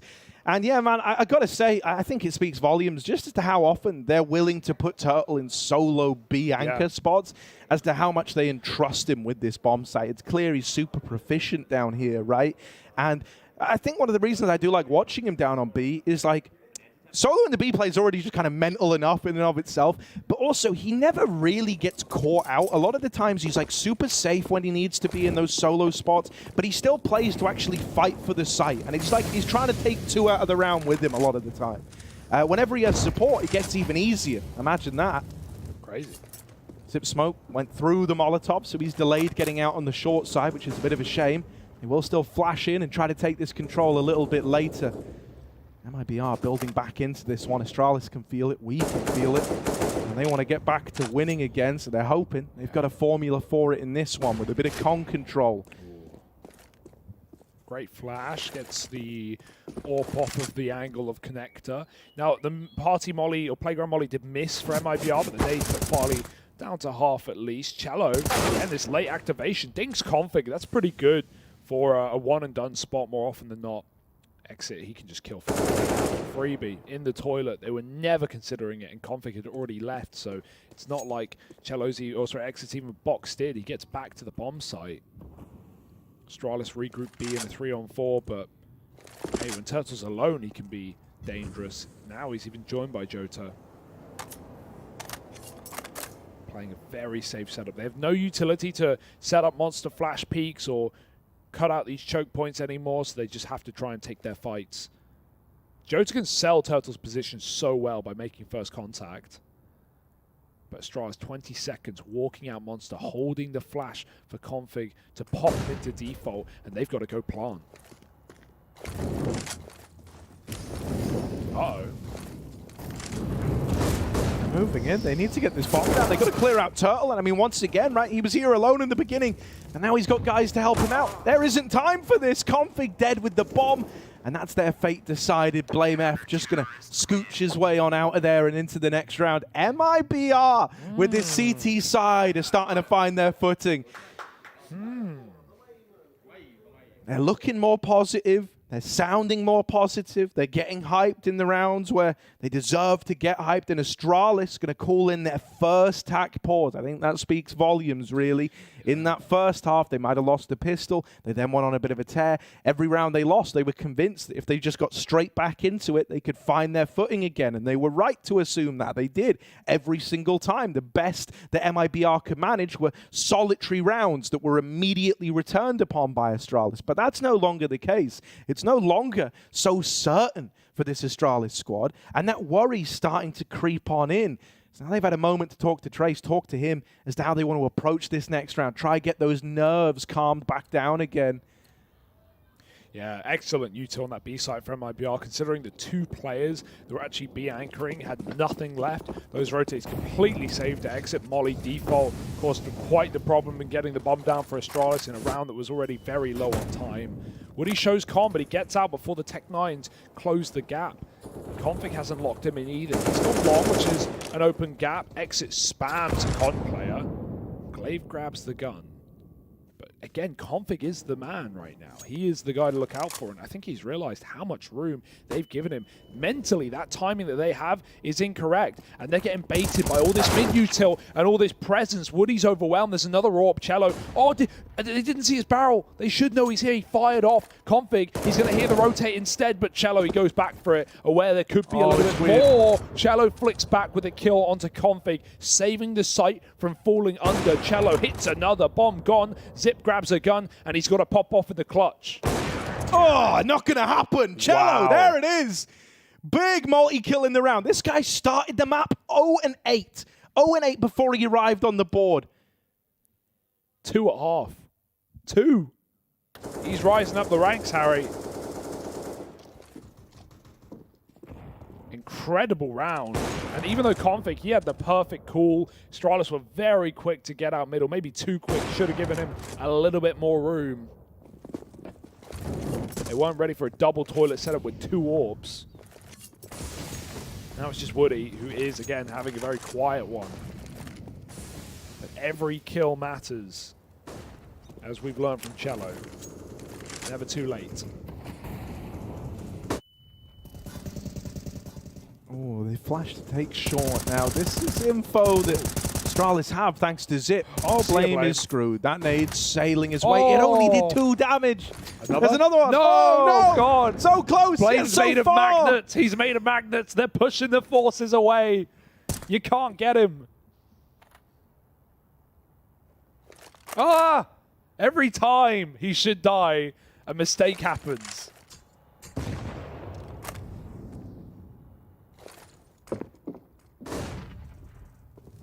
Is that the way in? Ooh, big take.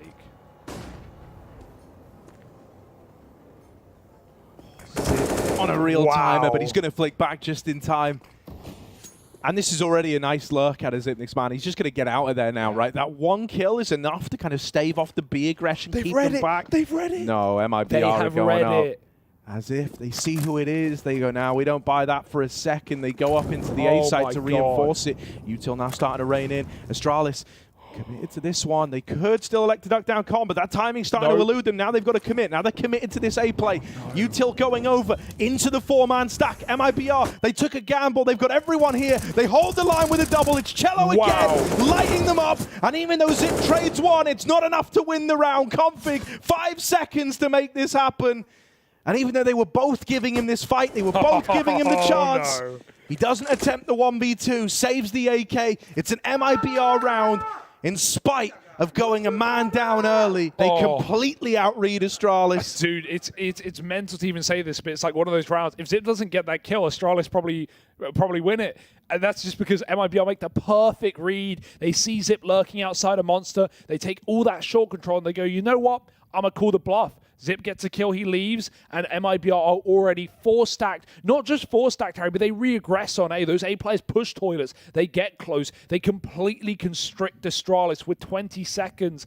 They have done their homework today. Yeah, and you know, it's things like that for someone like Woody who isn't having like this incredible game, it's like making that gamble call at least makes you feel like, okay, no, but I've got the read. I might not be winning every gunfight, but I've got the read on these guys. We're in control of this. Yeah.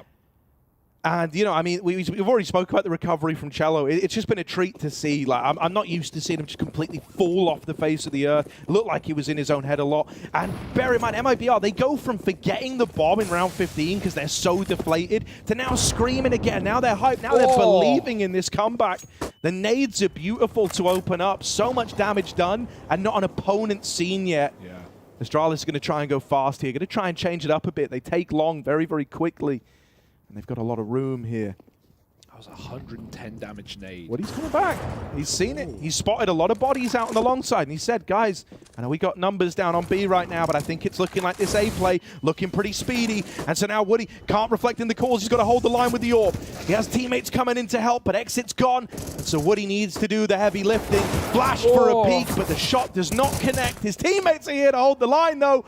And so even if he falls, there's still a chance. Blame with a double. And now just Jota left to beat. Up through the toilets. Blame's going to find him. And it's flushed away on that one. As Astralis come in with a clutch on Blame F to finally put up a T-side round. It's what we've been waiting for. The entire first half, individually, Astralis were just outclassing MIBR, completely decimating them in those head-to-heads. Conflict Flame Farley destroying. We needed a clutcher. We needed a hero. We needed a savior for Astralis to remind MIBR who they are playing. And Blame will be that guy. Despite the reads and rotates that MIBR have made perfectly all CT side, Blame pops off in the 3-on-1 and saves Astralis from a devastating comeback. It's only one round, but it's at the first of the T side. It's the mold made for Astralis. Can they squeeze into it? 3 more. Double monster setup. Farley is solo mid, but only to throw a bit of util. He's going to regroup immediately. They're going to go. Nades are out right now. This is not good for Turtle. He's going to get caught. His teammate's dead. He throws out the molly, somehow doubling up. That is sickening. Jumping. Turtles can't fly. But this guy out of his shell and sends Astralis to hell. He's like proximity triggered. He's the literal mind turtle, man. And now Glaive back in the middle, looking for a way out of this one. Cello's pushed up on long. Remember that guy just wasn't a problem the entire first half? Well, now he's being quite the nuisance, isn't he? And he's got all this info over towards A that it's not sounding nor looking like the A play. He's not heard a damn thing. And this is allowing numbers to get kept on B. No. Turtle do not go. He's got 1 health. It's so ballsy. It's like ballsy to the point where it doesn't make sense. Another molly. That was the recipe to success last time. He's dropped it in.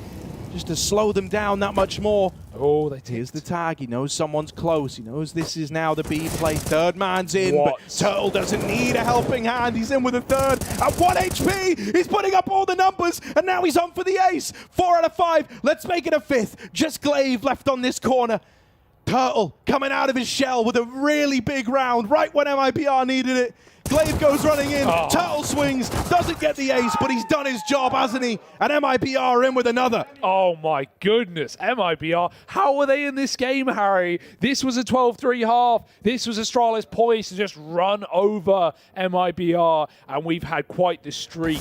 Even with Astralis coming in with a clutch round to break it, that does not hold Turtle back. A beautiful 4K. No one even fires off of the flashbangs in Monster. They didn't want to give it away. But in doing so, that's exactly what happened. Half by now. This game is very close. Cello, full mid information. They're fast con. AWP was here. But I like this from MIBR. They know it's pistols. They hear them running them up down in the darkness. They're going to get back to a safer angle. Woody. You need to hit these first shots in these rounds because otherwise the pistols are going to get awfully close and the round gets awfully uncomfortable very quickly. And with every missed shot, you know, that fear, that anxiety starts to grow. And, you know, you're not giving away a baby gun, you're giving away the big gun. It's a reset, though. Going to send Config in. Woody's completely conceded. Has Cello up close as that fails safe. And it's not even going to be the A play. Instead, they're leaning B again. Going back into the Turtles' den. Ooh, not where I'd want to go. This guy's not hibernating right now. Eyes peeled to the monitor. Good flashes, though. Turtle's got to move. They're going to run him down. It's Jota alone. Tech9's tapped through too. And Astralis get a default plant. Suddenly armed. Suddenly even more dangerous. And MIBR have to concede. 14 rounds off of a little B explosion. Forcing a bit of respect out of middle with that fast con run. And Config making steps made MIBR play the bomb side. They lost all info immediately. And Astralis just deck him at lower. 5 up as well. 14 rounds now. Doesn't matter how they get there. They've just got to cross the line.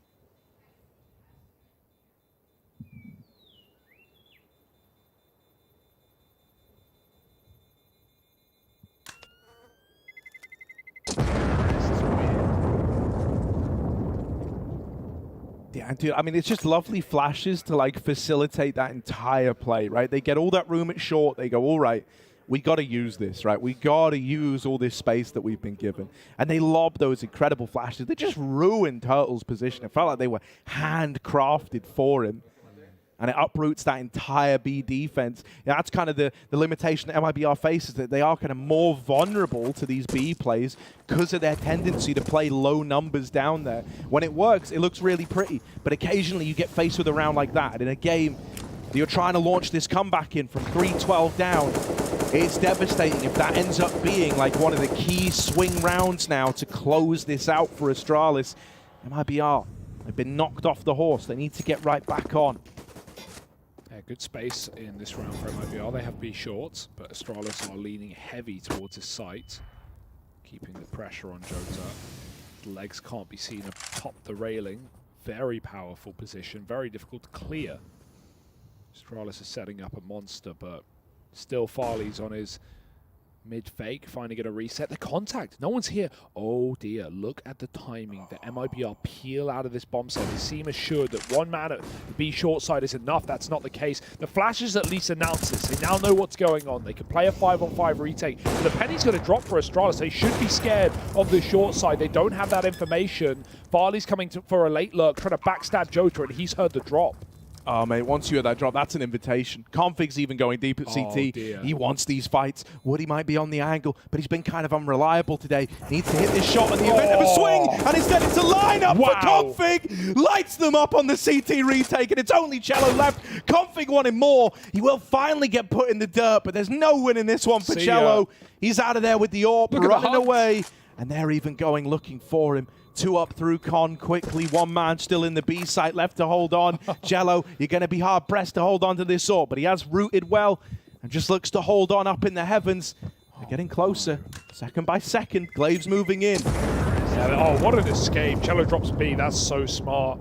That is so smart. Astralis were running up A before he had even decided to save in that round. They really wanted to get that gun out. Beautiful work for Config. And Farley right now is having so much impact on these lurks. He's not only pushing back A setups so they don't have info, because compare that to the amount of info Blade got on CT with his mid pushing, constricting MIBR to spawn in B. But also, right there, again, backstabbing Jota, the one guy tasked with the B hold from short. Not even a good position to stop the monster play. Astralis smoked the molly. They've got pep in their step now. A couple of rounds in a row is all they took, all they needed to wake back up. Cello may be AWPing middle, but Astralis have numbers here.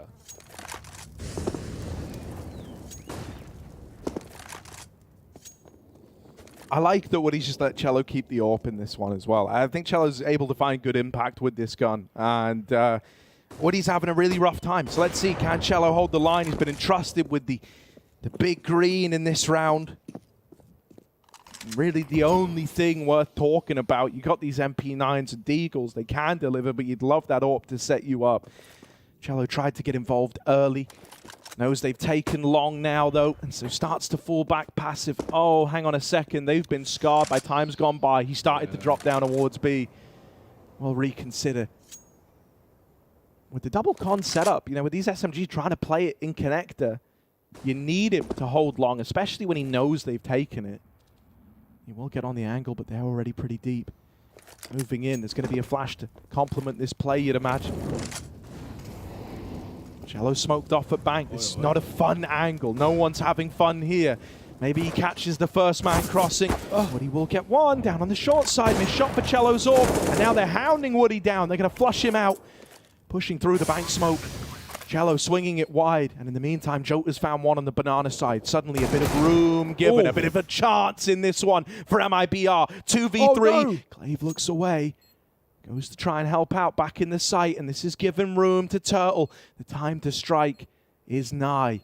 Jota on long, read by Glaive, doesn't make it any easier. Config now, the rounds in his hands, pressured from the truck, and it's exit and bank with the Deagle to seal the deal. MIBR, they managed to pull that one together. The AWP, the big ticket item, didn't really have to do a thing. It's the Deagles, it's the MP9 that weigh in on that round and keep MIBR in this one. Yeah, great, great slowdown in that retake there. Just exit, getting the Deagle patiently in CT and walking all the way down the stairs, re-aggressing, just begging Astralis to push him while he gives room for his team to get up on the big flank, right? Glaive misses like 2 really awkward timings. The player coming out of connector when he turns around, even though he reads Jota along, it's the A1S that comes out on top, and MIBR, they slowly slip it through.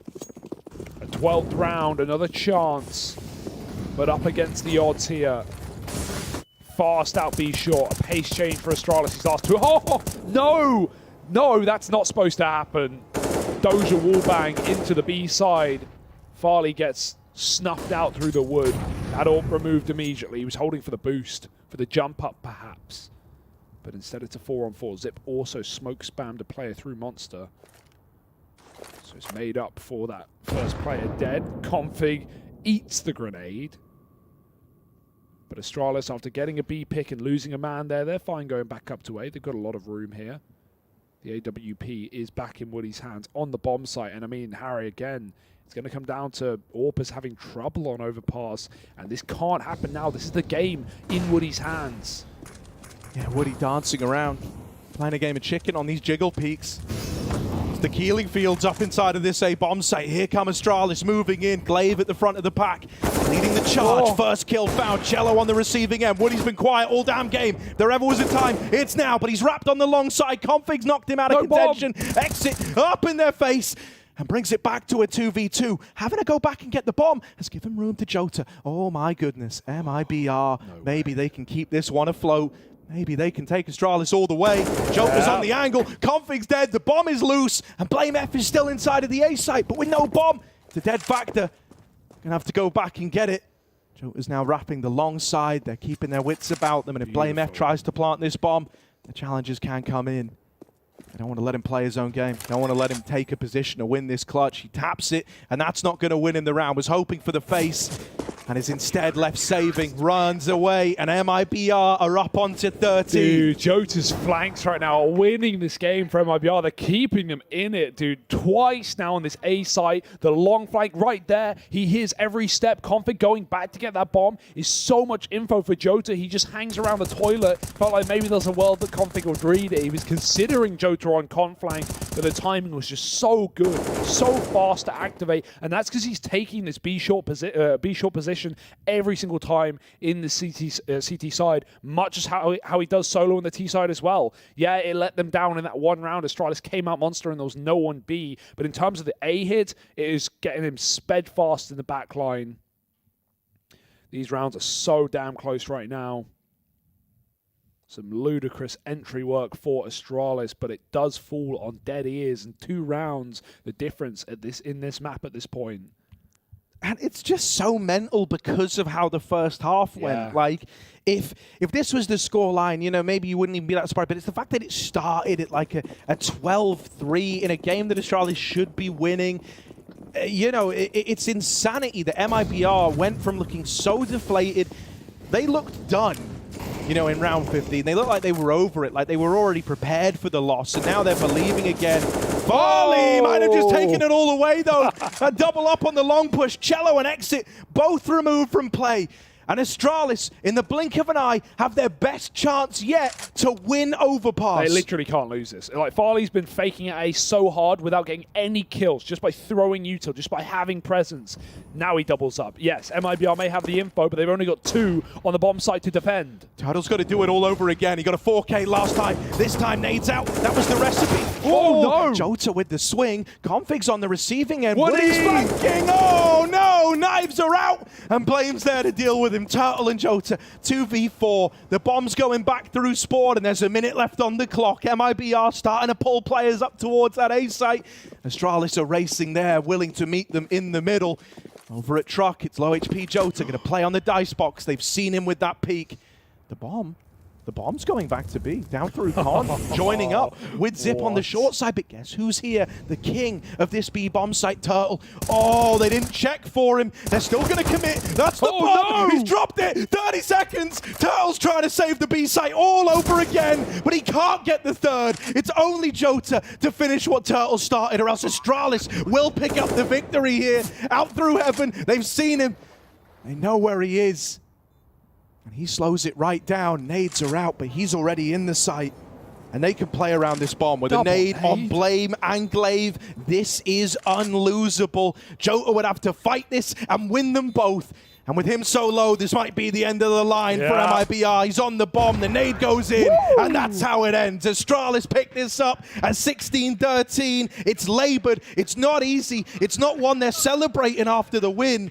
But they do get it over the line. Hey, a dub's a dub, man. But damn, MIBR made Astralis work for it. I think there were a lot of questions on whether MIBR would be ready for the level of this competition after running through the NARMR and making it all the way to the major. Well, they certainly are. They really do have great staying power in these matches. Same as yesterday. They were down at the half, 8-7 down on Overpass, moving over, and then they just come back and close it again against 9Z. Couldn't do it against Astralis, but that's a damn commendable attempt for these Brazilians. Dude, it's one of these weird games where it's like Astralis win it, sure, but you almost home in on MIBR as like the main talking point, because to have that kind of resilience in a game where really you had like 2 players doing anything for the entire first half, it is just insanity. The fact that we were even getting hyped over a comeback at a 12-3 scoreline at halftime is just insane. So I think MIBR, it's going to suck that that's stolen away from them. It's going to suck if that plays into their placing here, but they shouldn't feel too dismayed at the fact that they even made that close in the first place. Yeah, a damn ferocious game, but that's our BO1s done for the day. We got BO3s coming up next, but before that, the desk. Yes, sir, indeed. We thought this was going to be a quick and easy one to talk about when we saw Astralis starting on the CT side and building up such an incredible lead. But MIBR, they found solutions. So I'm very happy that I have 2 very knowledgeable analysts with me who can tell me exactly what went wrong for Astralis and how MIBR was able to mount the comeback. So we're talking about the comeback from MIBR. That's how we're attacking this. Well, I think they neutralized Blame. It's about perspective. I'm happy to start there because I think they put up a very valiant effort, right? The man that they could not handle on the CT side, Blamef, was completely shut down in the 3 first gun rounds for Astralis. And that was, I don't know if that was the plan for MIBR, if it was a coincidence that we're finding him. Maybe they were listening to the desk, who knows. But they really completely neutralized Blamef, and then they built on that momentum until he 1v3'd them and broke their hearts. Yeah, and just looking at some of the details from Blamef's performance, he had 19 kills on the CT side. He switches over to the T side. He only gets 4 more kills after that fact, and 1 knife in hand kill and the 1v3. And the 1v3, yeah, absolutely. Look, we don't want to look at this too one-dimensionally. Of course, it's a whole team game, but you can truly analyze it through the spectrum of Blamef and how much success he was or not finding. On the CT side, we have it right there in front of our eyes. He was doing whatever he wanted. impossible to control, impossible to tame. MIBR tried very much different ways, and Devil will call it out in the pre-show. He said, you want to go and try to trade him, he will completely mess you up, and he did. Yeah, and he did that when they were on CT side, but as you say, then they were moving along. And then what I found impressive out of MIBR Devil, and you can tell me if I'm wrong, is the fact that they kind of slowed down their play a little bit, right? They thought about, okay, what is the best way to approach this retake? What are the steps we can take? Can we have a lurk ourselves? And that is an evolution, but it wasn't enough because I feel like Astralis then also snuffed that out. Yeah, but you have to still give both teams a little bit, because T-side overpass is an incredibly tough theoretical map, especially if you want to default towards A. If you want to keep hitting B, it's pretty simple. There's a few options, but you need to be able to default towards A to get any kind of consistent T-side performances. And we didn't really see any of these teams being able to default towards A, because they constantly got picked off by Ops. Shello woke up on the CT side, brought it, yeah. Both teams constantly punished around that toilets area. If anything, that was a surprise for me when it comes to Astralis and the lack of success that we're having on their T side. I thought that they would definitely have all the protocols needed to take that map control away, exactly what you were talking about. But in fact, they weren't. If we just take a second to realize what kind of rounds they won. There is the 1 versus 3 from BlameF that completely puts MIBR in the dumpsters. There is the triple kill from Config when they have the B side execute. And there is Farlig punishing a double aggression banana. These are the only rounds that Astralis won on their T side. Not building for success, but more relying on individuals shining. Yeah, I mean, it's not even, I don't even think it was them creating the situations for that to happen either. I feel like it was more given to them and punished well, of course, but still. It's one of those things, you know, that double swing where Farley gets those kills on long. That's just MIBR and getting punished. Yeah, that's a good point. And on the one hand, you could look at it from the half glass full, like, oh, when they needed it the most, Farley got those kills. Yes. When they needed it the most, Config got those kills. I think that's also a way to look at it. But obviously, you're thinking about, all right, who are they going to face on the T sides in these best of threes for making it to the Legends stage? In terms of positives, let's take a look at round 12. BlameF was the focal point of our discussion coming into this, and I guess this is his bread and butter. Yeah, absolutely. We're going to have BlameF in his antics with a multi-kill. It shows as well MIBR with quite a good execute on the A side. You see they're following each other quite well. BlameF finds a multi-kill. He is traded finally, but I think the core point of that replay that we're showing you guys is the retake. And this is where I fault MIBR just a little bit. They do that open standard plane on the A side, and most of them just back out through longs, which means they completely reduce the angle with which they can approach the retake. We see the Molotov being put down by Astralis towards long, A smoke, and that's it. We're in the green room and we're calling it. Yes. That they lost that situation. Yeah. They did not give themselves enough space to evolve through that clutch, and Astralis just took them straight up. Yeah, I mean, you said it instantly when you saw the bomb planter backing off towards long. You were like, no, don't do this. Everyone just closed their angles for some reason when you have to take space in these post-plant situations. For MIBR, this does mean that they're moving on to a 1 and 2 situation where now they will be in best of threes and fighting against elimination until maybe they are able to qualify. What have we seen from them if we take like the whole overview of what we have seen? It seems to me that there's a big variety in which MIBR you're going to get from game to game, from round to round, and dependent on when that clutch comes in that gives them momentum, they can turn into a completely different team. But it's very hard for me to count them in or out. I know, and they have individuals who have proven time and time again that they can multi-kill and they can ignite the fight that we're talking about. It was Turtle this time. He had the ace on the B side of Overpass. Turtle is a name that is slowly becoming reliable, but for the rest, it's a little bit hit or miss. I don't know who you put your money on when we talk about MIBR. Who's the name that comes to your mind to step up? I'm not really sure. I mean, everyone's been hyping up Shello in the past, and we see his first half performance, and we're disappointed. We want to see more of them. We need, MIBR need these individuals to be consistently stepping up. They can't just have one half at a time. I will put a positive spin on this. Cello, after what must be an absolutely abysmal first half to live through 2 kills only, actually able to take on the responsibility and back his aim towards the A side. He was one of the main reasons why MIBR were even able to come back into the game. But it's not going to be enough. I cannot just stand here at the desk and say, well, Chero's probably going to have one good half. No, I can't do that. I will praise him for the resilience to come back into the game, but where was he on the T side when Woody needed him? Yeah, it's a great point. Devil, final notes on this one. Astralis moving to 2-1, so meaning they will get into best of threes to get to that legend stage. What is for you their list of tasks? What do they need to really zero in on in order to beat the teams that they're going to meet in those best of three?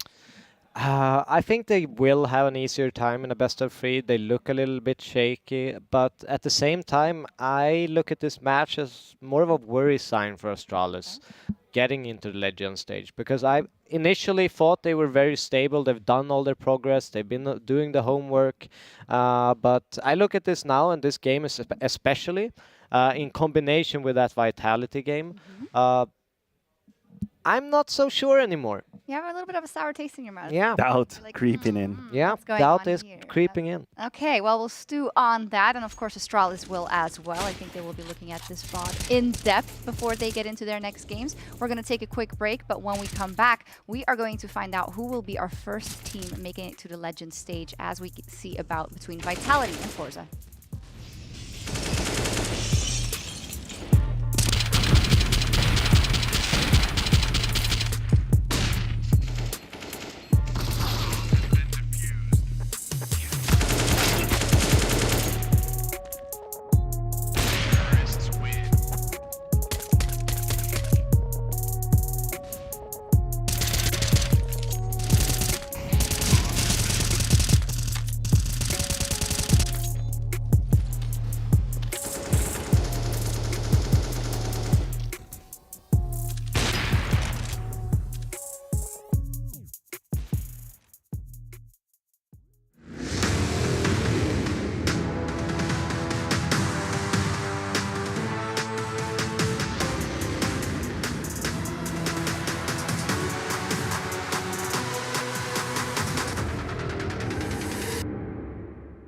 To succeed in this game, you need to invest in yourself.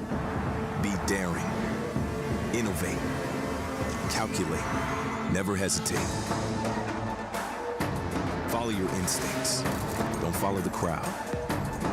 Back yourself. Bank your wealth. Analyze, strategize, and galvanize. Now is the time. Take your shot. Esports is what we live and breathe. For us, it's more than a game. It's a reality, where a group of letters can mean everything. Where Mirage is a place for bombs, battles, and glory, not an illusion. Where the true heroes are those in front of the screen. GG Bet. This is real.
Today is a very important day because today Zyra is going to be competing for the #1 Counter-Strike map designer in the world. No pressure. Here's your pen. I have to write my map? You have to start with your map. Oh, start with the shape of the map. Very, very simple. Anyone can do it. But can they do it well? A small map, rectangular. Yeah, it's gonna be a small map. Okay, that's good. I like this. This is Renegade. You're the first person to your bomb sites before your spawns. A. I mean, currently we have a football pitch, but it's fine. Yeah. Let's keep going. A, but where's gonna be bomb side B? Opposite it, like a football pitch? You want? No! No, it's fine. Don't take my ideas. It's because you practice in Stade de France. Yeah. It's Okay. like football, yeah. Same football. Stade de Good. France, we start. Are you a football fan? No, but No. let's go. It's fine. It's fine. We're reinventing Nah. football and making it Sometime like watching Counter-Strike. Liga. I like this. Okay. So currently it's an extremely CT-sided map because we don't have a T-side. Okay, so what's this? I want to, Oh, it's a to draw chicken. a chicken. Yeah, but Okay, brilliant. Do the chickens mess up clutches? of course. Of course. Bien sûr. Yeah. Of course. Of course. Let's do another layer then. Well, you're going to have to show how it connects, but I like this very much. So Okay. they're also gonna start like this. Okay. I think like CT, D. Okay. That hard. And now we rest. like some stairs like here, Okay. going up. Oh, so this is underneath, not Yeah, on top. under. Oh, right, okay. That- Brilliant. So A, So this is kind of our connector situation. yeah. Very they're gonna- overpass. They're gonna start like this to come B. Ooh, okay. Well, at the moment, so this is... It's really weird. It's hard. It's hard map, but it's like new map. I like that you've got, this looks more like a graffiti than an actual usable ladder. So we've got a chicken, we've got an unusable ladder, we've got CT spawn, obviously A and B bomb sites, and then we've But got we like need- a top floor, sorry, an underneath for the T-spawn. But I think right here we need to make a tower. Like when city can spawn. Okay, we like that. So what's the name gonna be? Tag it. What's the name gonna be? Can I get some professional opinions, please, on this map? Do you think this could be the future of competitive Counter-Strike? I think he needs some more corners, some boxes where you can hide. Of course, I didn't finish, of course. Let me know Okay, sorry, sometimes. sorry. I'm just giving you some help. Look, you know? there's some tower for up. Maybe you missed some like connector or something like that, you know, like on Mirage. Yeah, and that you I have have to. That's like one, but- connector, yeah. okay? Maybe some Very overpass style one. overpass. Okay, then I'll just keep. Just keep walking, yeah. It's fine, it's already in their band map list. Alexi is obviously the big brain of Counter-Strike when it comes to looking at a map, whether he'd play it, what to do on it. What do you think of Zyro's map? This is underneath. This is the top layer with the bomb sites and CT. So obviously CT's favor, but here's where it's clever. There is a ladder from T-spawn to CT spawn. How would you play this map? Would you play it? I think he has quite a few issues. I can't really picture the map. Does he would do this? Yeah, of You course. made it? He tried. I tried, of course. Yeah, I mean, it looks doable. If you're saying it's doable, that's high praise indeed coming from Mr. Alexi B. You've got a but future in map design. I know I'm not like a designer, so. It wouldn't be fair if you're also really good at drawing, but we do need to come up with a name. So it's set in I Brazil, have to it's in start Rio. with like D, Of course. Ryu. I don't know. Ryu! Ryu. That's good! Like Ryu. And then I can't wait for when this is in a major final and Oh, everyone calls it D Raiwu instead of D Riwu, and the internet gets incredibly annoyed. Thank you so much. You're welcome. Ziwoo.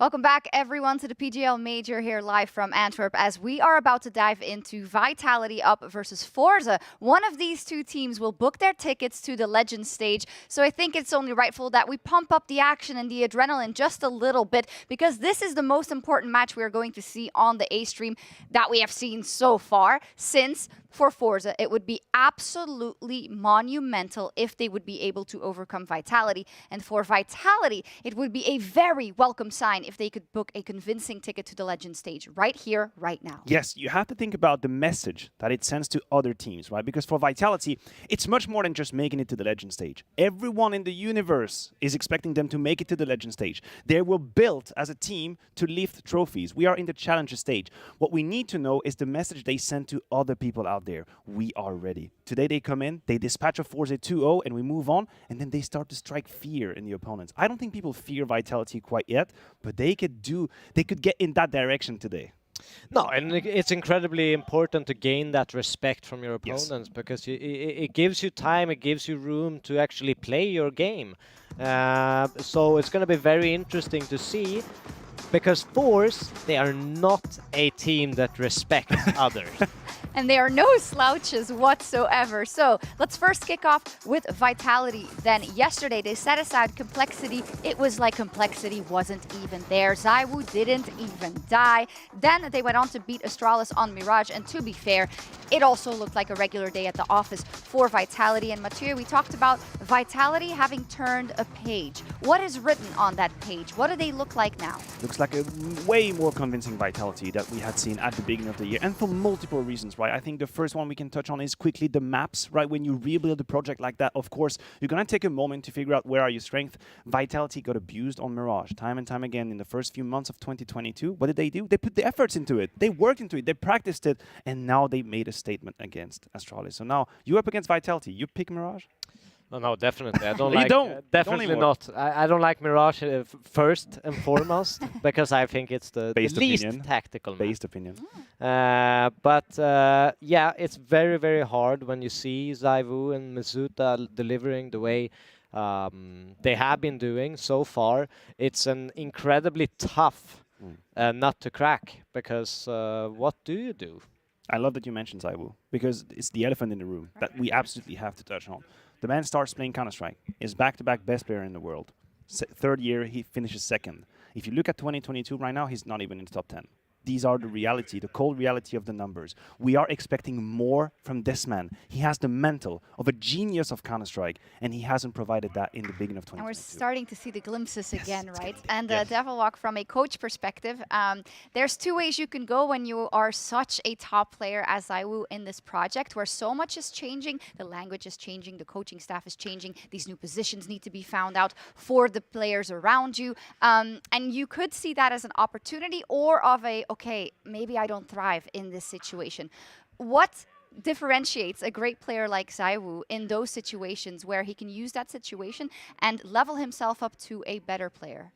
I think, you know, ZywOo, the problem he's had, from what I've been hearing a little bit, I'm not sure this is fully confirmed, but that he is almost too selfless. Yes. And that he likes to support other people, give room and to them, instead of taking that space as that star player and really, you know, almost beefing up on the server and being a little bit of a killer instinct. And I think that's what they've been working on, giving him a little bit more space, telling him, no, don't give other space, take it. Don't give a crap about anyone else, just take that space. Well, we'll see if we see it in this one. As said though, ForZe, they are no slouches. In fact, they have been a bit of a revelation. This is a team led by IGL Jerry, who has had so much on his belt already in terms of successes. And this time, again, he takes relatively young and newer players who need a lot of guidance and who are thriving every step of the way under Jerry. And they are delivering. They are delivering. 3 of the players currently on ForZe are overperforming compared to their last 3 months. Kenzie, Zorti, Norway with respectively 1.5, 1.4, and 1.35 ratings. These are really high numbers. Norway himself, 25 kills on the CT side on Inferno yesterday. That was absolutely massive. Now, I will say, ForZe have something to say here. They have something to prove because there are people out there, voices in the community saying, hey, you've beaten Renegades, beaten Bad News Eagle. I don't know, these aren't legend stage team. You have to prove that you're here right now and you deserve it. Take on Vitality and you put all the doubts to bed. That's it. I think that's a great point. If we look at kind of the RMR campaign and then what they've done here, they ended up losing to Heroic, losing to Navi in that tiebreaker. They did beat OG, which I think at that point in time, people would still have counted to them being in an underdog versus them. You're giving me a look right now. We're not here to shit on OG. Okay, that's not what we're here for. In any case, so for ForZe, you're right. This is about an insane chance for you to make it to the legend stage, but also an extremely difficult one. Devilwalk, with what you've seen out of Jerry's leadership, as well as a lot of players on that team overperforming, how do they activate that in order to beat a very aggressive Vitality as we saw yesterday? I mean, I think you have to always think about the perspective. ForZe really doesn't have anything to lose in this game. They don't have any, like, pressure mounting on their shoulders. If they win this, that would be glorious. Yes. But if they lose, it doesn't really matter. So just bring it. Bring the heat. Go all in.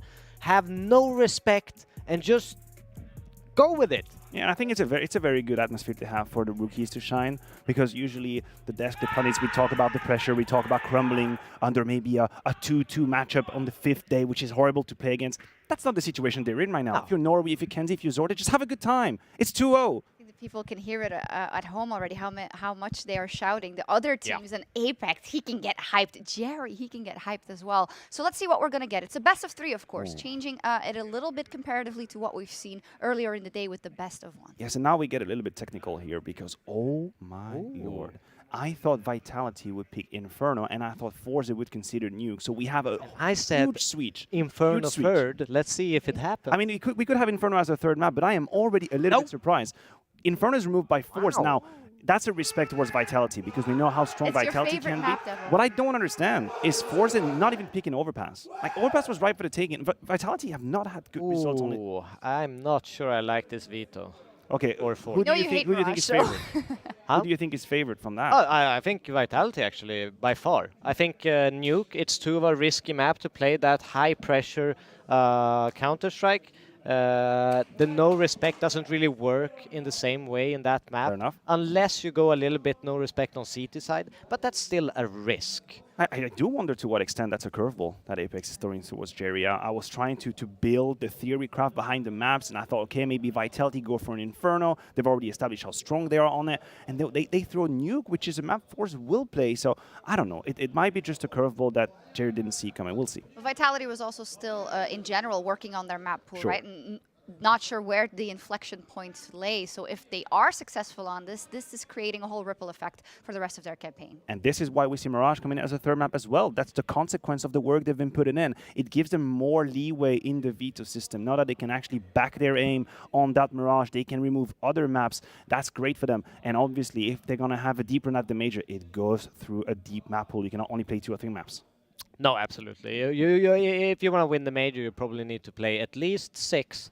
But a 7th gives you a lot of room. Yeah. If you play all maps, you can basically dictate the veto into giving you 2 maps that you are favored on, and then 1.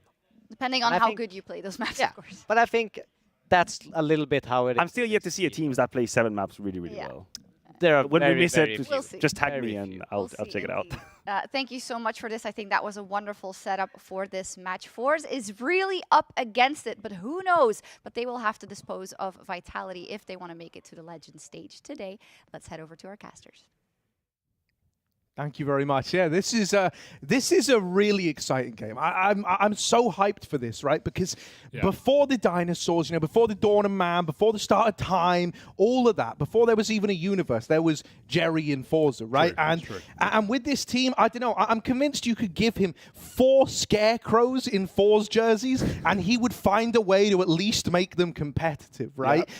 What he's been able to do across multiple iterations of the ForZe squad is always create a competitive team, but it was with this mixture of like young players, guys coming in to replace some pretty notable names. You think about the likes of like Flit, Z-Power was in this team at one point, who was a terrifying AWP presence, but all getting traded out, all getting moved around, these young guns moving in, and Jerry is now in a spot where he's 2-0 up with a chance to make it to the Legend stage at the Major. It's a very cool storyline for ForZe.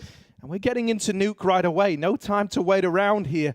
Vitality with a T-side start. Maniac was surprised that this one came through. Let's see if there's reason for that. I have so many things to say, but all of them will have to hold, Harry. We've got a pistol round right ahead of us as we get into a ramp rush. It's a bit of util in the top site, but the double ramp setup is there. Norvi gets the bomb out in the open, and that allows ForZe to flood in. Everyone playing this position, but Shalfei outside. And, I don't know how Vitality, rather, are going to get back into this position and get the bomb. Norvi's still tucked. Jerry's playing with his food. Zorti's been dinked. But still, Vitality can't get their foot in the door. Magis does manage to finish off 1 kill, but the smoke has landed, and it's not a great one, I'll admit that. Apex is still forcing fights. Jerry out in the open, fighting for his life and for the round, and he might just take it all down. Him and Norvi, another kill apiece, and Dupree. And a 1v3, looking done, looking dusted. It's ForZe with a pistol.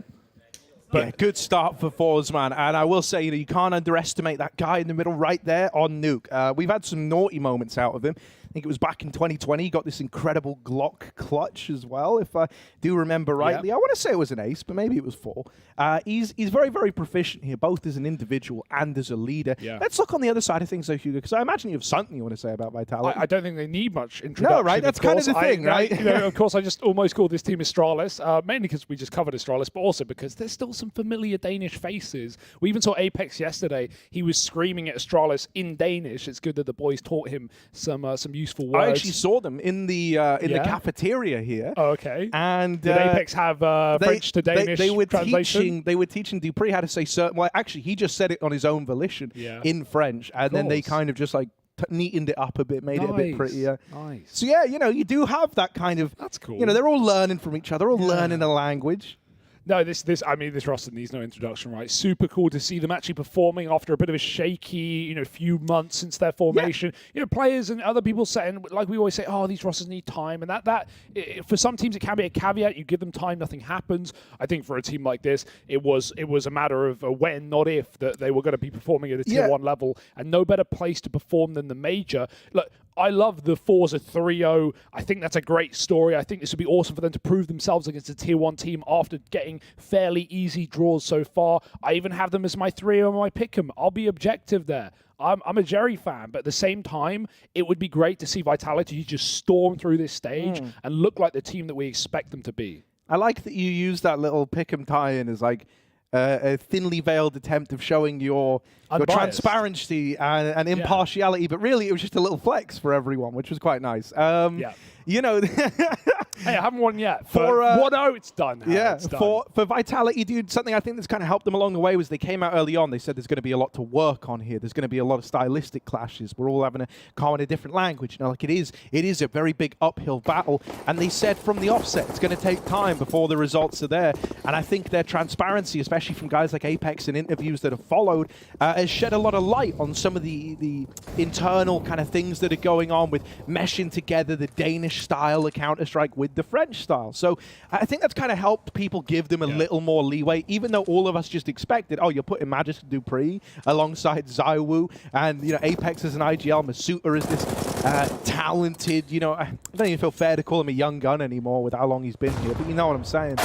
Okay, Zoi's gonna just nail Apex up on top of Silo, and this is just an anti-eco round, so it's meant to be clean.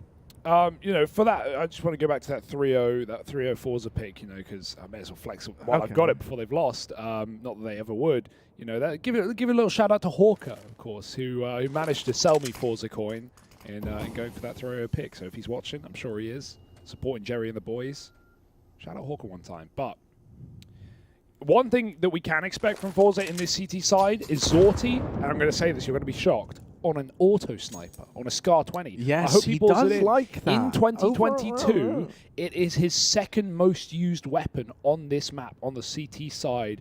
Second to the AWP, of course. The Scout's coming in as well. He gets more auto kills than he does AK on this map, which is pretty ridiculous. But not only is it good for, shooting through walls, shooting through smokes at ramp, at outside, coming up through heaven. We've seen him decimate a lot of teams with this gun. So, whether he'll use it against Vitality, we'll have to see. It's something they'll surely be aware of. Even for spamming the wall in Trophy, it's just ludicrously good at that. Like, one bullet sailing through can do like 40 damage to someone in lobby, and it just makes life easier down the line. Yeah, it's pretty cool. It's pretty interesting. You don't really see a lot of auto sniper usage, and the fact that this team has a map where it is a token feature of their CT side is pretty interesting. We're going to have this scout outside now, and AK's in play for Vitality. Looking like they want to try and hit ramp, even though Kenzie's here, as he swings with the molly to go for that info play. Zywoo's going to find him. Spams won't do as much with the scout. They'll make it down B. Bonus round. ForZe can, try and throw themselves into this one, but nice grouping for Vitality. They just pummel the doorway with just lurking late outside, catches Shelfie on a rotate, even picking Zorti out of CT spawn as well. Majiska's on a tear, and it's 3 kills to close the round for Vitality. No rotates allowed to that B-bomb site, and very decisive. They get the ramp pick.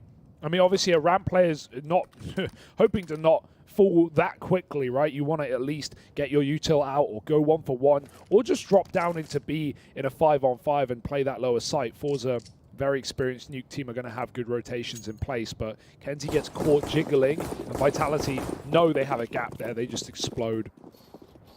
So into another rifle round. We have the AWP now for Zorti. Smokes outside just to fake that they're crossing secret. They're not. That's not the case, but Vitality are about to realize that and clear it themselves. They use the smoke to their advantage. They make it all the way down with multiple players. AWP is ready for it though, and Zorti looking for two. He'll do in Masuta as Iwu doesn't want to try.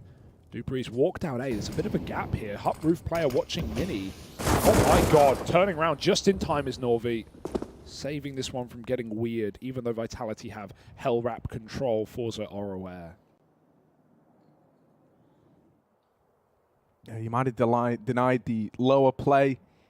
And I mean, now, you know, the options start to be pretty limited for Vitality. Shalfi's here, should be good for one, and there it is. Even makes it the double. ZywOo attempts the trade and meets his maker on the other end of that FAMAS. So ForZe up 3-1. They immediately reply. Now, there is still money for Vitality to give it another go here.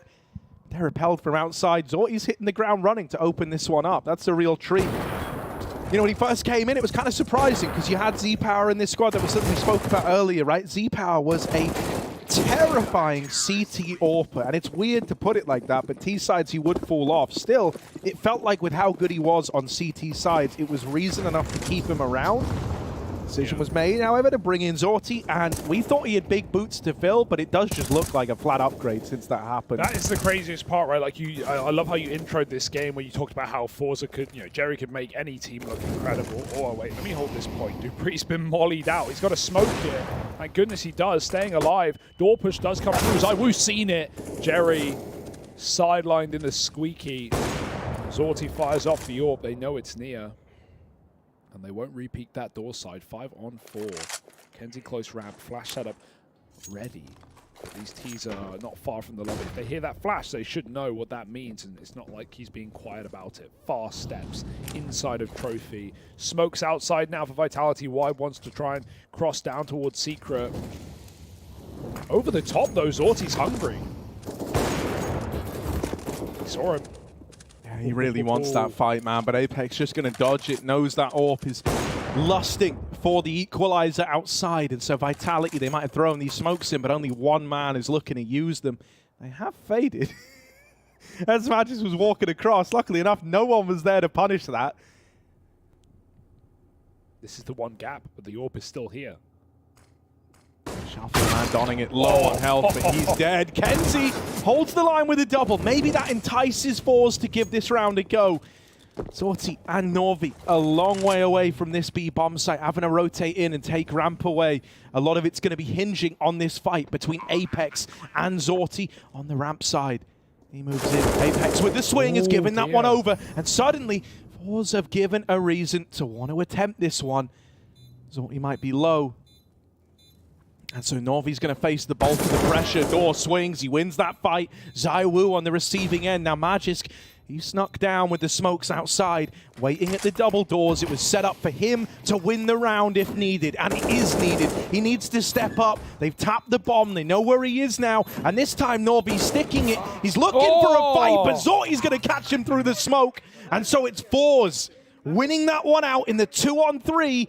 They pull up, and they put a 4th round on the board. This team is really here to play today, aren't they? They are ready to shout down everyone who, you know, just put them down to the games they were playing. BNE, Renegades, certainly not favorites in that matchup, but ForZe coming up against the big dogs and putting up one hell of a show. Couldn't see Magisk shooting off of the tracers that Magisk fires, and that bomb was perfect for him as well. But what a clutch, what a turnaround for ForZe, and what was a 2v4 coming, oh sorry, 2v5. 3v5 I'm getting at. Kenzie on the ramp doubling up and a 2v3 retake. So really nice round out of ForZe. Not one they were supposed to win, especially after Zorti loses his AWP to Shalfie. So right now, ForZe remaining competitive. You know, I think the veto gives them a lot of favors as well. I don't think Vitality won the veto today. Yeah, right. You know, they've picked into not ForZe's best map, but one that they are more than comfortable playing, one that they have more than enough experience on. And Dust 2 and Mirage CIS team's going to be no complaints. However, we've definitely seen Vitality try and make Mirage a staple of their map pool. If it gets to 3, I'd say they're more than favored. But right now, ForZe are putting up a fight. Shalfie being loud underneath. Kenzie firing smokes, trying to stop them getting B, but they just about make it. 1 health on Magisk. He might want to give that gun over, but he's with ZywOo unarmored, so it's not exactly a great trade if he does. Yeah, would you rather aim punch or just instant death? I mean, those are your options, right? Oh, there it is. Oh, phew. Luckily enough, in the corner. He's just tucked himself in, and the nade clips behind the box there, or cylinder, not a box. Just now throwing up and over. Goes to clear the stairs, but Shalfie finds himself in the vents instead. It's a quick reposition. Nades kind of sold them on the false idea he's on the staircase. They look like they wanted to maybe boost again here with this AK. So ZywOo crouching down, and that is the call. However, Magisk, low as mentioned, is now dead. Pre-found over on the ramp side. The Danes are removed from play, and the Frenchman will follow. It's only ZywOo left standing. Opens the door, but they have the bomb. They're not fooled. They're not moving for it. Jerry goes back and cleans him up, and ForZe go 5-1. Very good start to the CT side. We haven't even had to see the auto sniper, but I hope we do. I just hope we do. I want to see how Vitality respond when it's in play. A-rushes could certainly be the answer. Do Vitality have set pieces out of spawn for this top site though right now, right? They've picked this map. They know they were coming into the T side. They better have something sick prepared, because right now these slow defaulting outside rounds aren't working, and ramp seems to be constantly set up with 2 players for ForZe. That leaves 1 gap. Vitality though, back to lobby. Bit of defaulting outside. Apex dead on Silo again, and just escaping from Zorti's AWP. He's quick, but not quick enough. However, again, this is the Zorti show all over. He fires a shot, he immediately changes his position. He's always so hard to guess. Back to ramp already with 3 CTs here. Someone needs to move. That's just simply too many. So Vitality kind of cooled off in the lobby with not a lot to do. Might just bung out the A site.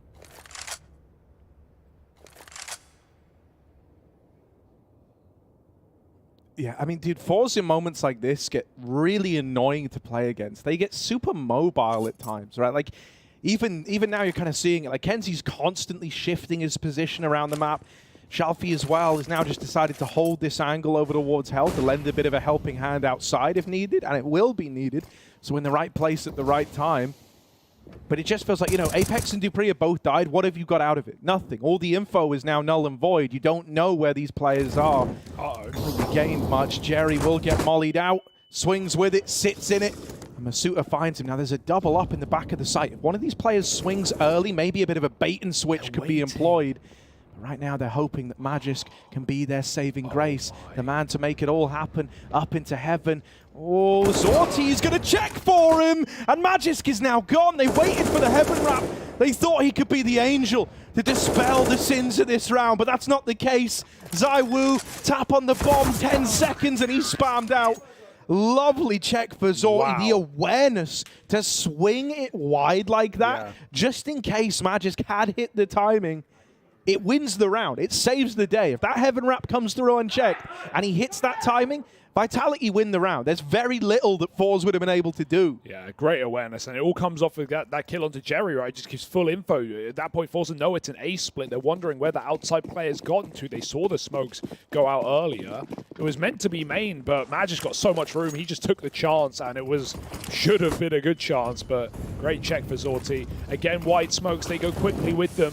ForZe are trying to stop this. They throw a lot of onus on fighting this one. Flash to go through. It's beautiful for Shalfie. Can he do it? Yes, 3. Oh, and he's almost on for the ace. Apex shuts him down from above, but that is one way to get rid of the outside cross. No respect for ForZe through the smoke, and Norvi will close in the same fashion. They are pumping full of confidence, full of adrenaline, full of Jerry. Mate, yeah, no, this is so clean, isn't it? And they play like they have the confidence and like the establishment of a top team. Like they've just always been here. Like, oh yeah, ForZe were always destined to 3-0. That's the best part about bringing young guns in their first major in a 2-0 game. There's no pressure. They're meant to lose this. It's Vitality. You got major winners. You got some of the best players to ever grace this game. You got the best coach of all time in Counter-Strike. You're meant to lose this game. No one expects you to win it.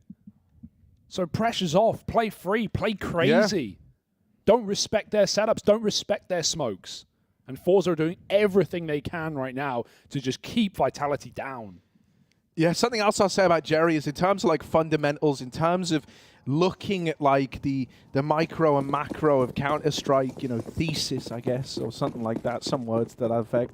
He's just so knowledgeable, and anytime you try to run some sort of set strat, he's going to have a couple of ways to try and counter it, right? So Vitality, you know, you're kind of tempted into just looking for these opening fights, but dude, like, look at this sort. He's pushed all the way through ramp, all the way into the lobby, and he's now holding. And Vitality, they've like pretty much given this up. They don't have anyone here. So as they try to go back in to even get set up to take what is normally free real estate, they're dead. And that's the bomb tumbling out from ZywOo. They wanted to hit A. They can't do that now. Jerry's coming to them, though. He does feed the default. Ooh, Warbang's very close. Watch out. There's two players in here. Zorti, even if he dies or runs away, it's a perfect fake sold for Kenzie. But he has the bomb. He's going to give it a go. Try and hold on to it. There it is. Smoke. Okay. Really selling Kenzie's position now. Vitality smoke it off. They don't like what they see on the other side. Kenzie waiting around. Does he want to go through? That would be ballsy. That would be mental. And so he will not. Vitality go back on roof. They want this A hit, right? It was what they wanted from the get-go. Checking their backs, getting the bomb. Kenzie firing off. They will walk late ramp. He's got a third smoke coming through. They're going to disrespect it themselves. Right, they run. Kenzie gets one, but it's a trade for dupreeh. If he commits, he might get caught before he drops. Shalfie's here. dupreeh spots him. He does live to tell the tale. A path to B opened up. Vitality take it. So he's already down here. Gonna have a timing to take one shot out of decon, but he can't make it count. Closes the door, hoping he can do it again. dupreeh crossing into the site. It's a double doors plant, so they need to try and take that control. Vitality fighting for real estate down here at B, and they do manage to get the control room under lock and key. Apex dead on the swing. Zorti's convincing with this AWP. And in with a double now. dupreeh and Magisk gets the two Danes left up in this one.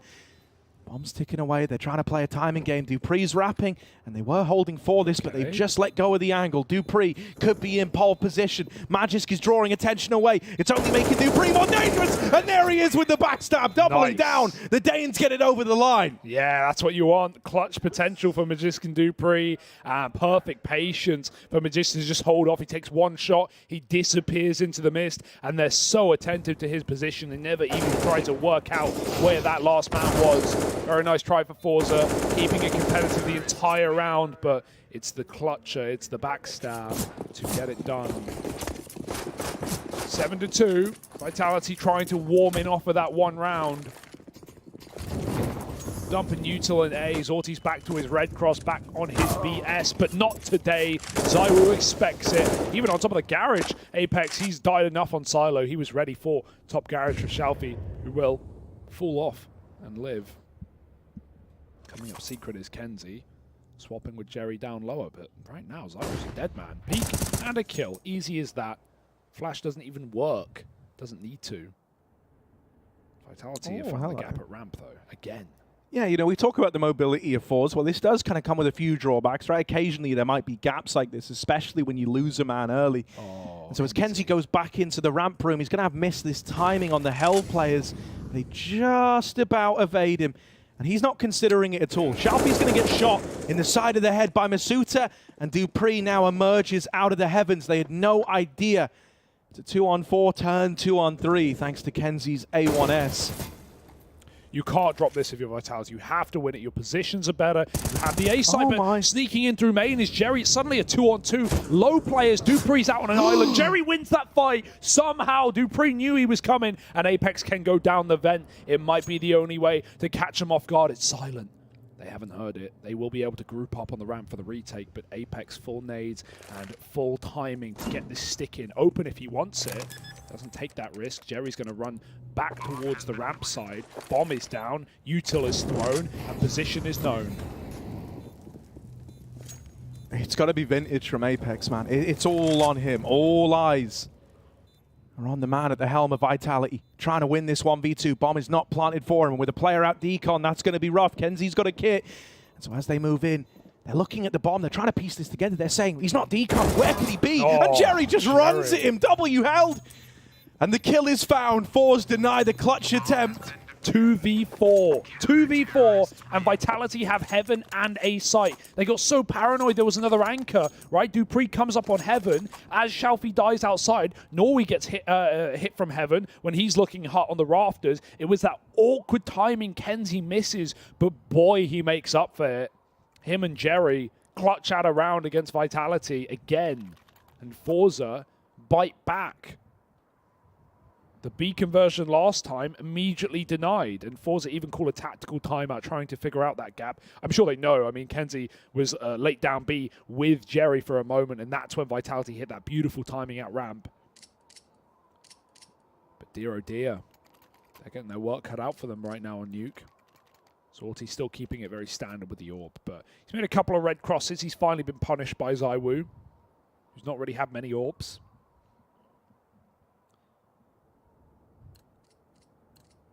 Another buy for Vitality. What have they figured out in the timeout that ForZe called? Quick hell smoke. Another outtake, it seems. Oh, dude, there were so many chances on that timing shot, but outside smokes have a big old gap there, and Shalfie's going to be good to double up from it. ZywOo goes fighting ahead through the gap on the outside smokes, and he does succeed with a second. Norvi on the receiving end of that one. Bomb's now crossed its way into Garage, but is that a blessing or a curse? Right now, ZywOo's stuck on a bit of an island, and they don't really have the util to bail him out. They're kind of relying on ForZe easing off of this outside aggro. Luckily enough, he's been given the space to get out of Garage. Zorty going aggressive into the lobby. Dupree is here, waiting patiently. This is a very good response. You know that ForZe like to take space. They've gone silent out, so they're going to be pushing somewhere. And Dupree walks to his death. Now just ZywOo and Apex. Who are the vintage Vitality names? Oh yeah, walk that smoke. Gap. No way! Zorty again shoots smokes and finds players. You can't spam your tracers. He sees every single bullet. ZywOo 1v3. Kenzie's on and off angle, but still ZywOo eviscerates him. Down to the B-bomb site. They're going to have a quick vent drop. They know it's coming. He's not being quiet about it. Plant is not allowed. He has to fake it. Zorty will swing that door. There's the tap. Zorty very close. Doesn't fall for it, but there's the no-scope to close the round. It's the AWP to take down ZywOo. 3 kills from Zorty, and they keep it up. I want to talk really quickly about those smokes. Those are not bungled smokes from outside from Vitality. They've left that gap before. They keep doing it to cross towards Secret, but ForZe saw it last time, right? You saw the smoke in hell for Vitality. That's like the replacement to doing that third smoke at red. It allows Vitality, if they don't want to go Secret, they can cross outside. They can go towards Garage. They can split main. But ForZe knew it was coming from the smokes towards hell, so they play on top of the AC unit and have a perfect angle to catch those kills on the cross. And now look at Shalfie taking liberties. All right. 2 of them here, and finally, okay. Well, I say fine. You know, second time around now, this little cross has been punished. Dupree also going to open up over at ramp. ForZe, they tried to give a bit of aggro the way of Vitality here, but they've come up wanting. No. Norvi continuing his path of aggro outside has at least reclaimed one of these kills. It might be a 4-on-3, but what have man advantages meant to Vitality? Not a hell of a lot in this game so far. It's not over till it's over versus this ForZe squad. Zorty now back outside, very confident in the approach, knife out the whole way. Starts to focus his attention in on the door. Only he'd given outside a little look in, could have got this info. Jerry still in main, but with his back turned. They're going to get down Secret for free. Vitality, no one's seen this. Vitality keep doing this. That's the bomb. Oh, it's just on the outside. It's on the lip. Do they know that Masuta already made it? There's more than one man here. Jerry goes back to wait for a late lurk. There's not the case. ZywOo, he wanted to fight, but they just got the free bomb. They'll take it. Yeah, but back look at the double lower drop. Norway, who's re-aggressive. Might catch them by surprise. He's dead, but they're not ready for Zorty. I can assure you of that one. Quick shot, 20 seconds. ZywOo's being flanked. He hits a pre-fire, but here's the man behind Jerry, the man at the helm of ForZe. Can't stop this plant. Dupree's down ramp, here to cover. Hopes the spam can find it, but it can't. ZywOo is safe. Oh! Jerry's been seen. Dupree hunting him down. Jerry flicking back and forth, and Dupree will be the man to seal the deal. Him and ZywOo get that one over the line. Dude, there was like a millisecond window where Jerry's coming in on that flank, and he could have dropped the bomb. Misses that timing by a second. And they're able to find the round. That's how it all starts as well. One chance Deeg shot. You take it. All that it takes. Nice pre-fire as well onto the orb from ZywOo. Like, if he doesn't win that fight there, the round's over. Either to Zorti or the flank, like you say. Vitality done that a couple of times. It's working really well, right? Because of ForZe's very mobile CT side. If Vitality peel back from outside and then they recommit, ForZe are never ready for it. Quick A push, but then a 4-man stack here. The Deagles can do it. You never know. Pistols bite back for a moment, but Masuta returns us from the madness and makes this 3-on-1. Kenzie runs the molly, and they're nowhere to be seen. Right below him are 2, and they close with 4. Vitality, they can still get a 6-round half. That's something to be happy with, given how this game started, and they're starting to find the gaps in the armor for ForZe. The room outside, finally an A rush. We're waiting all half. They won't do that again on a gun round, but nice to see them test that top site. And Masuta, he's been a guy who we've, relied on for Vitality in these recent games in the RMR, in the Major as well. Like, when he pops off, Vitality have a way easier time at things. Yesterday against Astralis, for example. So hopefully he can warm back in with that little double kill on A. It's another eco for ForZe, and so Vitality have all the room in the world.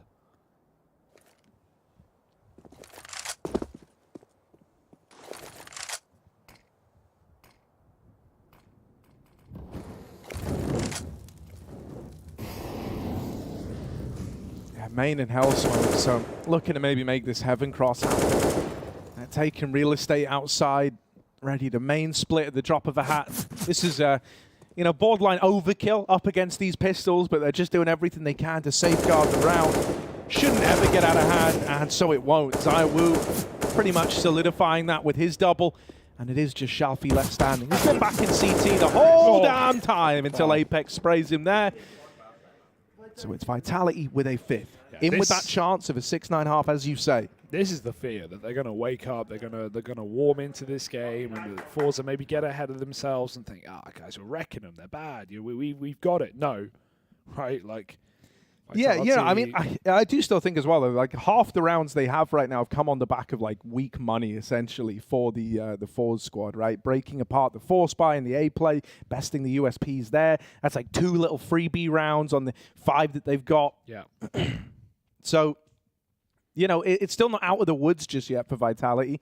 Definitely a vibe that there's still a chance for ForZe to just get back on in control of this, reassert dominance again.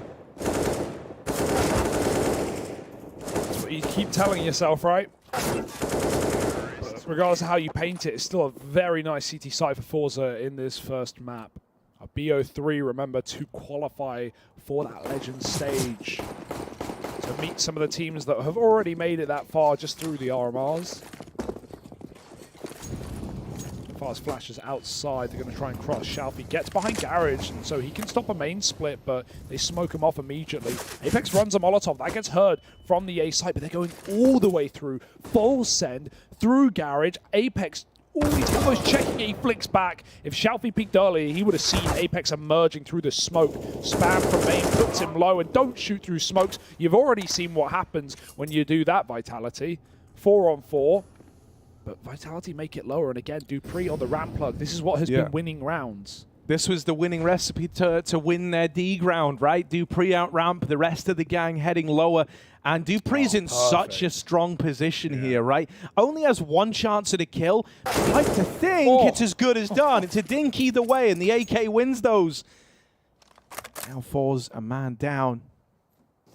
They've lost lower, they've got no information, they don't have ramp, everyone's having a group and come through secret together.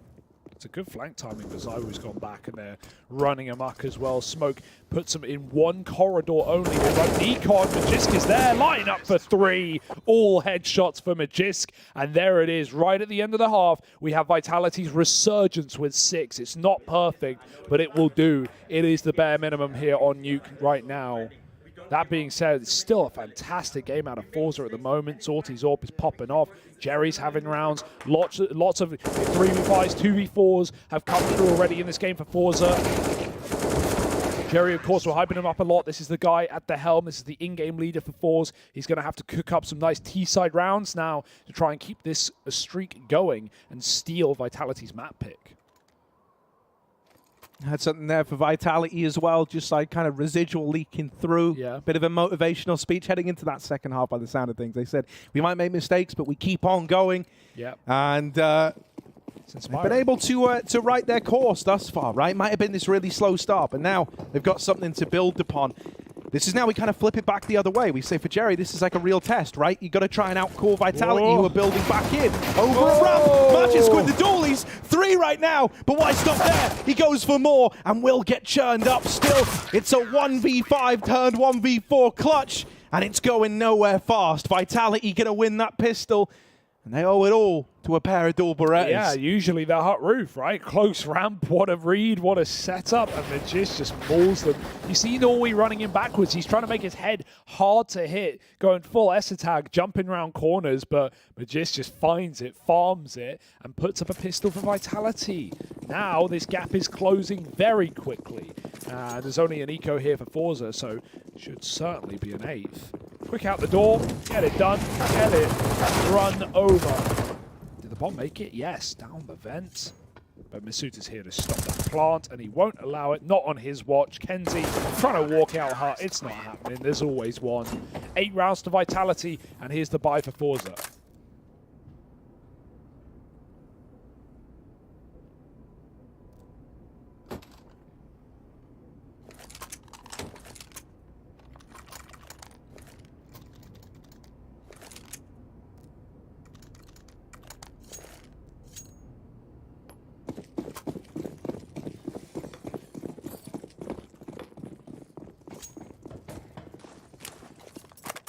Outside smokes from the get-go. Are they going to set the precedent of crossing with them? I hope so, and that will be the case, right? They send bodies outside. Always like it where from the get-go you show the usage of these outside smokes, right? To try and make them paranoid. Oh, ZywOo, last bullet in the gun. And Norvi just catches it. Jerry's dead as well, trying to cross, trying to go deep. And so they do get players down behind the smokes, but at what cost? 2 dead outside, 1 man at ramp. Shelfie is going to catch Apex as he pulls nades. Now there's 1 more man down in this B bomb site. It's Masuta. This guy can be like a bit of a turret at times. It's not a nice role. No one wants to be here, but he's got to make the best out of this situation. Backed into a corner. He's checked by Shelfie, who comes out from ramp, the victor, with 2 kills to his name, evening the playing field in this one and leaving us in a 3-on-3 as that bomb goes down. Oh, he didn't jump to spot, but he would have seen 2 players coming in secret side. Dupree has been fighting the ramp, but they double face the door and they delete them both. Dupree, I don't know where he was going. He went for the gun in hell. He had an MP9, and so that's just put him completely out of position. Couldn't help his team down on B in time. They get wrecked, and it's going to be ForZe converting this 10th round. Dupree can get an AK, but that's going to be it. That's going to be 10. And this is quite the battle already emerging in the T side as well. They don't wait long to get on the board.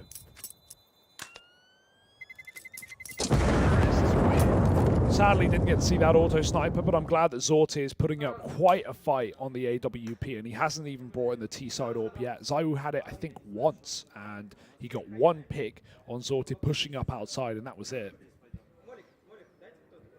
Money was never really there for Vitality, and when it was towards the end, they just had some nice top splits and secret takes. Didn't really need that big green.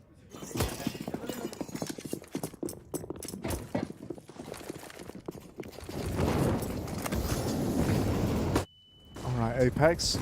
All right, this is one way to get the info as to what's happening outside with the smokes down. Tries to play ahead of it, tries to play aggressive. They invite him to the party. He's going to piece on out of there. Outside smokes now lobbed over. Flashes to try and get them by. They've crossed with 3 down towards Secret. Norvi admittedly just a collection of limbs at this point, but in he comes. Magisk gets the spot. The players are down. They're moving in. Masuta is here.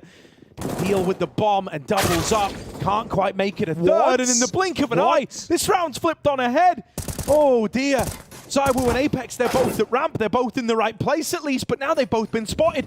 Rapping. Hello. Apex is going quick. Zorty, or Kenzie isn't ready for it rather. And now Jerry trying to trade this will get the better of his IGL counterpart on the other side, and it's all left onto ZywOo, who tries to remain one step ahead. Oh, it's a read. He's already walking up. If only he ran it. He still has good timing. The expected rotation would be Heaven. That's what they're looking at. That's what they're thinking about. But he's gone lobby instead. Xiaofi checked out the door, but not anymore. ZywOo still has timing. Jerry's gone back. Oh dear, reads on reads, and Jerry's been cornered.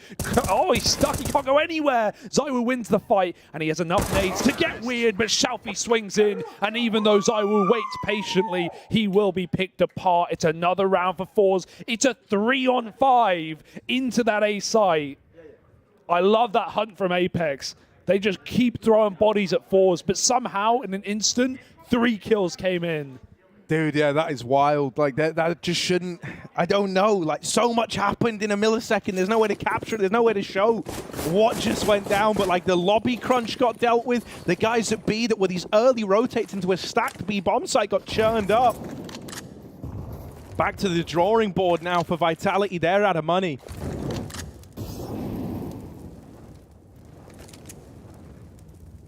Also, you might be wondering, like, well, how did they know ZywOo was coming from there? Actually, it's kind of cool, like with the Heaven, you know, like with them rotating up through the vent and Heaven never having a peek come in early, they just poise for lobby. They go, well, he's not vent, that's where we came from. You know, we've checked out Heaven, we can watch this from the heart. Let's just double up and play around the idea he's lobby bound. And so they play that trade game, they play the 2v1 perfectly.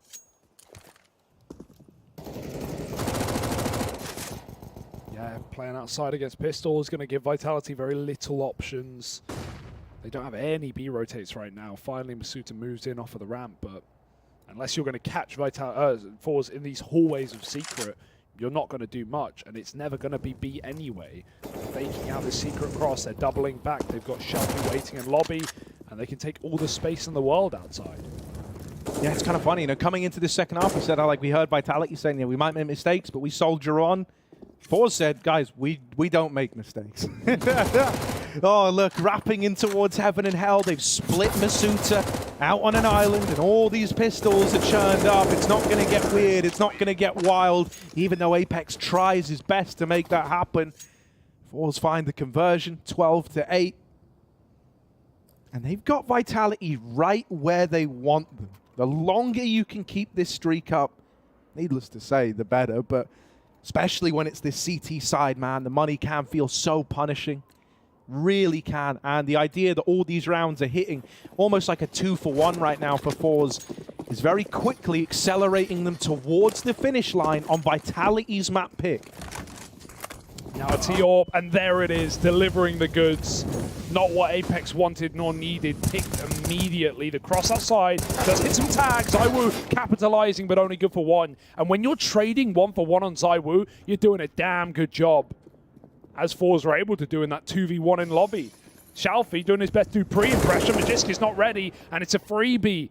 50 damage, Xiaofi gets in and out all the way up to Heaven. It's an A split right now. Dupree knows it's coming, but he's got to put on one hell of a show. Flash comes in, he's so blind. Nowhere to move, nowhere to hide, and a 3-on-1 to get a 13th round here. It's only Masuta with no kit. So he's holding the angle. Now if he misses the shot, no, he doesn't miss anything, does he?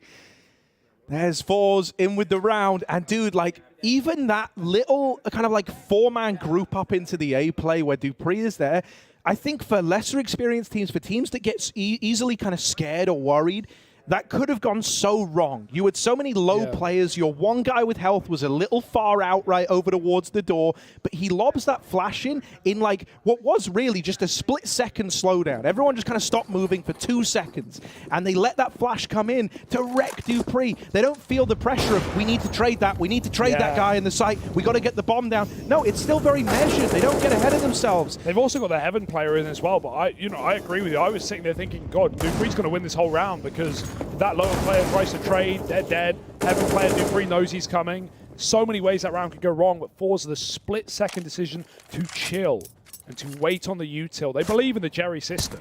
You kind of have to, right? This guy's like the Russian Tabson. He can speak English perfectly. He could have gone to many European teams, mixes of nationalities, but for 5+ years, he's been here in ForZe, building roster after roster, pulling star after star, while they, you know, go on to greener pastures, flit to outsiders, players that we know and love. And Jerry, well, he somehow stayed here, even in the major, even in the 2-0 spot. Nice shot. It just goes back for more. Wants to double dip, and he'll take 2. Okay, Magis. All right, now it's a little more interesting. You know, they do trade him, but it's at quite the cost. These are only Deagles, and you've got low HP on Shalfie. You're feeling pretty limited at this point in time. Outside control was taken, but they don't want to commit. That's almost a lineup. That was a collateral out of Apex's Deagle. If only it was a pixel or 2 higher, that could have been unreal. Instead, 3-on-3. Dupree, there's the 5-7, and he's going to mow them all down with it. Pocket rocket for Dupree as he locks that round in for Vitality. Woo! That was clean as can be, up the vent and just mauls them, man. That gun is very good right now, and Dupree shows us how to do it. What a recovery, what a round to win for Vitality. May not feel like a lot in the moment, but that can pump you up. That can shut down the momentum. 4 rounds in a row for ForZe broken ever since they got their first T-side bye.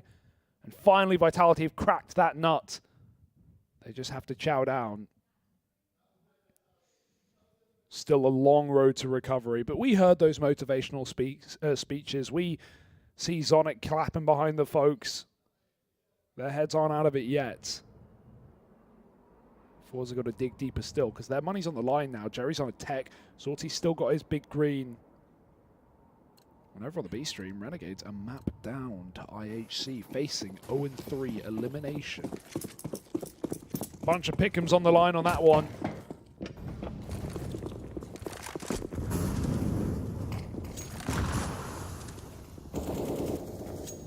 All right, Apex. Sneaky. Into the vent. No knife out just yet. But he's ready for a drop. Sit out.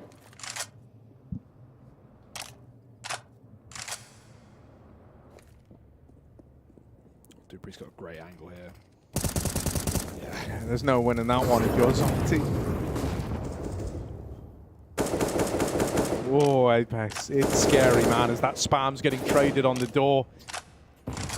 He's already had one unfortunate timing over towards main. Doesn't want to make it another. Now tucked in here, deep at ramp, is Masuta. Not going to offer himself up to the AWP, and he's even called for a bit of a helping hand out of the AWP of his own. ZywOo now set up over at Hell, allowing for this rotate between there and Heaven. He's able to help on either side in the blink of an eye. They made so much noise in A and in lobby this round that Vitality is so scared. They're not even playing outside. So I was watching like the cross to secret, but ForZe are regrouping for a main split right now.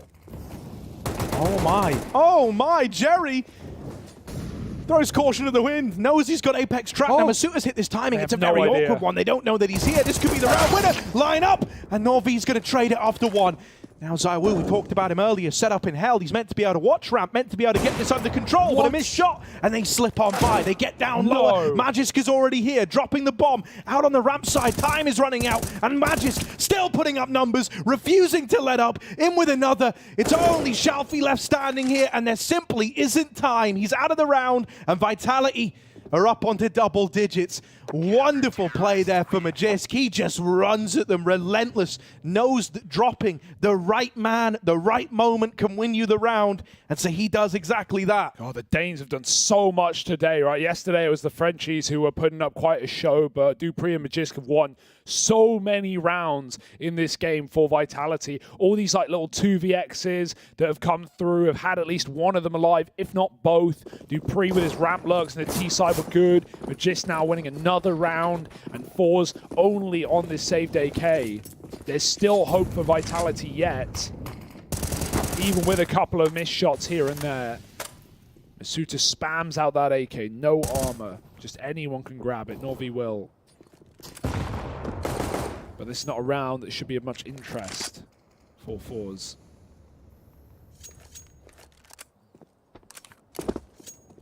not like they even have the nades to run anything. One smoke on Kenzie, can lob it wherever he deems appropriate. But what angle will ZywOo mangle around it? Got that AWP out. It's a good smoke. But again, leaves a lot to be desired in terms of cover to Secret. Yeah, I think your best bet is maybe to just try and run down the main guy on the back of this smoke fading. Going any wider than that, you're in the firing line of this AWP. Or is he firing lines or firing blanks? Nope, that one's a bullet right to Kenzie. ZywOo, he hits his flick on the run boost. Oh, yeah, not even hard. Plenty of warning and easy enough. ZywOo on for all 4 in the yard. It's just done. No chance on the eco. 11 rounds to Vitality and back to the buy for ForZe. Yeah, it's close now, right? It is. Vitality are kind of nipping at their heels, bringing this one more and more into their favor as time ticks on. Now, this is where, for ForZe, right, having this kind of young, hungry squad, it's going to be a big test to see if you can keep the nerves in check. Hasn't been a problem yet, but ForZe have been winning. It's easy to be riding the high. Can you power through the lows? That's what Vitality had to do right off the top, and they're still able to even manage it now. ForZe coming in with this investment, going to be limited still, right, with Shalfie saving his AK into this round. But that's the only limitation you've got. Other than that, everything you'd need. They don't have this AWP in play either. So maybe a bit of a faster round. I want to see if they're doing a fast round, if they're trying to abuse Apex in main, because he has been a bit of a liability at times. He got picked by Zorti's AWP on the CT side. He was looking into the wall when they rushed outdoor before. He's the bottom player for the team. That could be a gap in for ForZe. They're going to drop on him instead, but he sees it coming and gets immediately behind cover. Oh, Apex fighting, but he can't win it. Norway converts the spray. Magis really wanted to get involved, but they crept down the vent. Does he even know there's 3 silent vent sneakers? Dude, that's wild. And even though like Masuta dropped earlier on the back of that smoke, he's playing right into their hands. Oh, Kenzie, that one's free. Next one might cost him, but still the B play set up. There shouldn't be any winning this for Vitality. No. They don't even know they're down lower yet. And now they hear that door swing. Reality starts to set in. Chill. Maybe that kill entices them. Maybe that kill gives them a reason to go for it. Kenzie's going to cancel it out as quick as he's appeared. He is gone, disappearing from the secret side, and that's a done deal. ForZe are up onto 14. I love that round. They draw so much attention out of Apex by sending Norvi on that main drop, right? And, you know, he doesn't even need to get that kill. He just needs to get Apex out of the door. The second he gets the kill, ForZe go, yep, all right, event is free. There's no one to stop us. I'm going to sneak down, and a free round comes out. You even saw Magis look at the door like maybe they could be down vent. I don't know. I've heard nothing. I just see a smoke, and you never know whether it's a commit or not. The balls to triple walk down vent are incredible. What a call for ForZe, and that was all planned from the get-go. The masterman, Jerry, putting on a 14th and putting on a show on Vitality's map pick.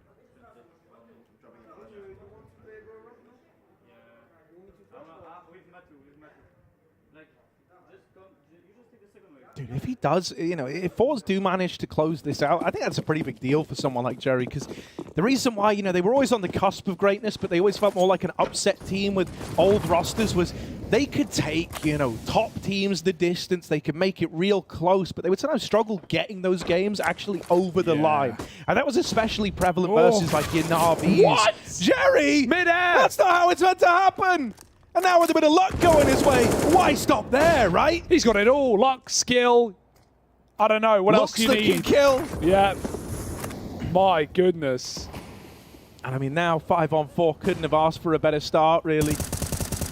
Ooh, bit of tag from Dupree. ForZe grouping for one of these A splits by the looks of things, although you're never assured in that with the triple vent sneak last round. Norvi might be very blind, but he still gets into secret. The position that matters, not the eyeballs. Dupree looking for lobby kills. Kenzie's found Magis, so the other Dane's got to step up, and he will double down. That's the bomb dropped in the door. Trying to close it on ForZe in this round. They've got to come off vent.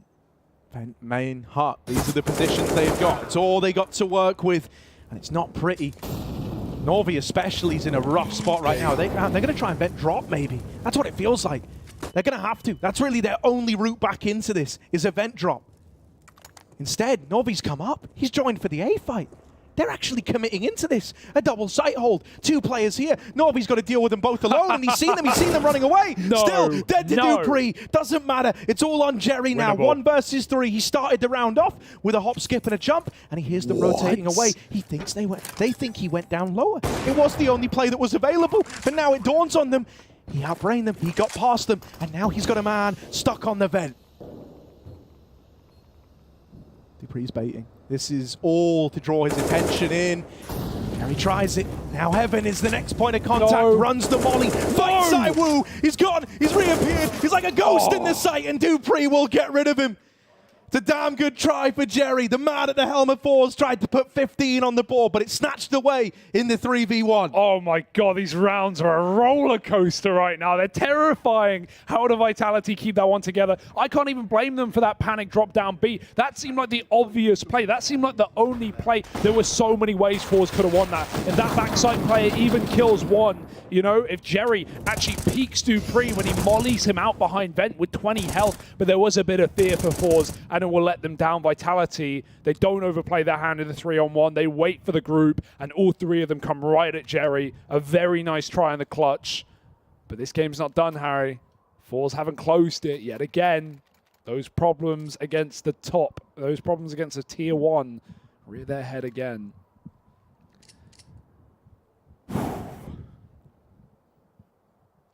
I do like how ForZe is just all signed up with some of the madness, some of the calls that keep coming through. No matter, you know, how crazy they are. There's no AWP in this one. Zywoo's got his. Definitely woken up in the latter stage of this game. He was 4-10 to start. Yeah, I mean, that's kind of even interesting to think about. Like, for Vitality, their biggest problem has been meshing together these 2 very conflicting styles of Counter-Strike, right? Whereas for ForZe, keep saying how everyone's bought into Jerry's system. It is the Jerry system, right? And everyone subscribed to it. Shalfie? Shalfie's got this, mate. There's no... Other way, Shalfie. Oh, no. He won't know. Oh, no. His team think it's clear. It's not. Now they see Zywoo, and Shalfie realizes he's missed it, but now he's back in position. Oh, Zywoo's going to get it. Not meant to win that one, Zywoo, but he can't get any more. Turning back, Zorti's going to find him, and they're down lower. They're in the backline. Vitality. The Barbarians are here. They're knocking on the door. Masuta's got to hold the line. He's the only guy down lower. How the hell does Zywoo even get one? I couldn't tell you. A retake is certainly possible, but there's a ramp lurk. Dupree's ready for it. It's his bread and butter. Jerry dead.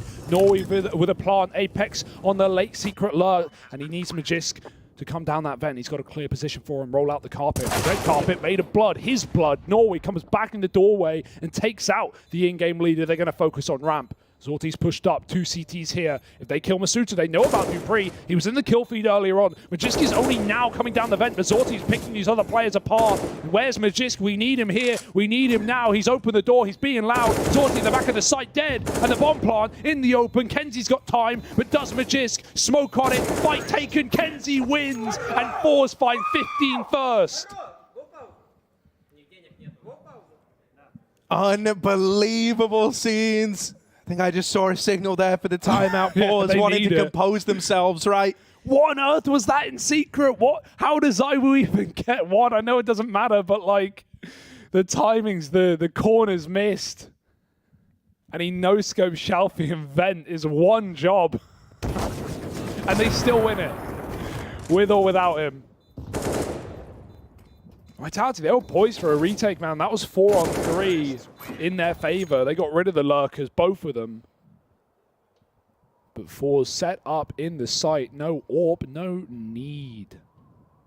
We got clutches coming through, and we got one more needed. This is the easiest one. This is the best chance you're going to get. 2 Deagles, a FAMAS, no kit, no AWP.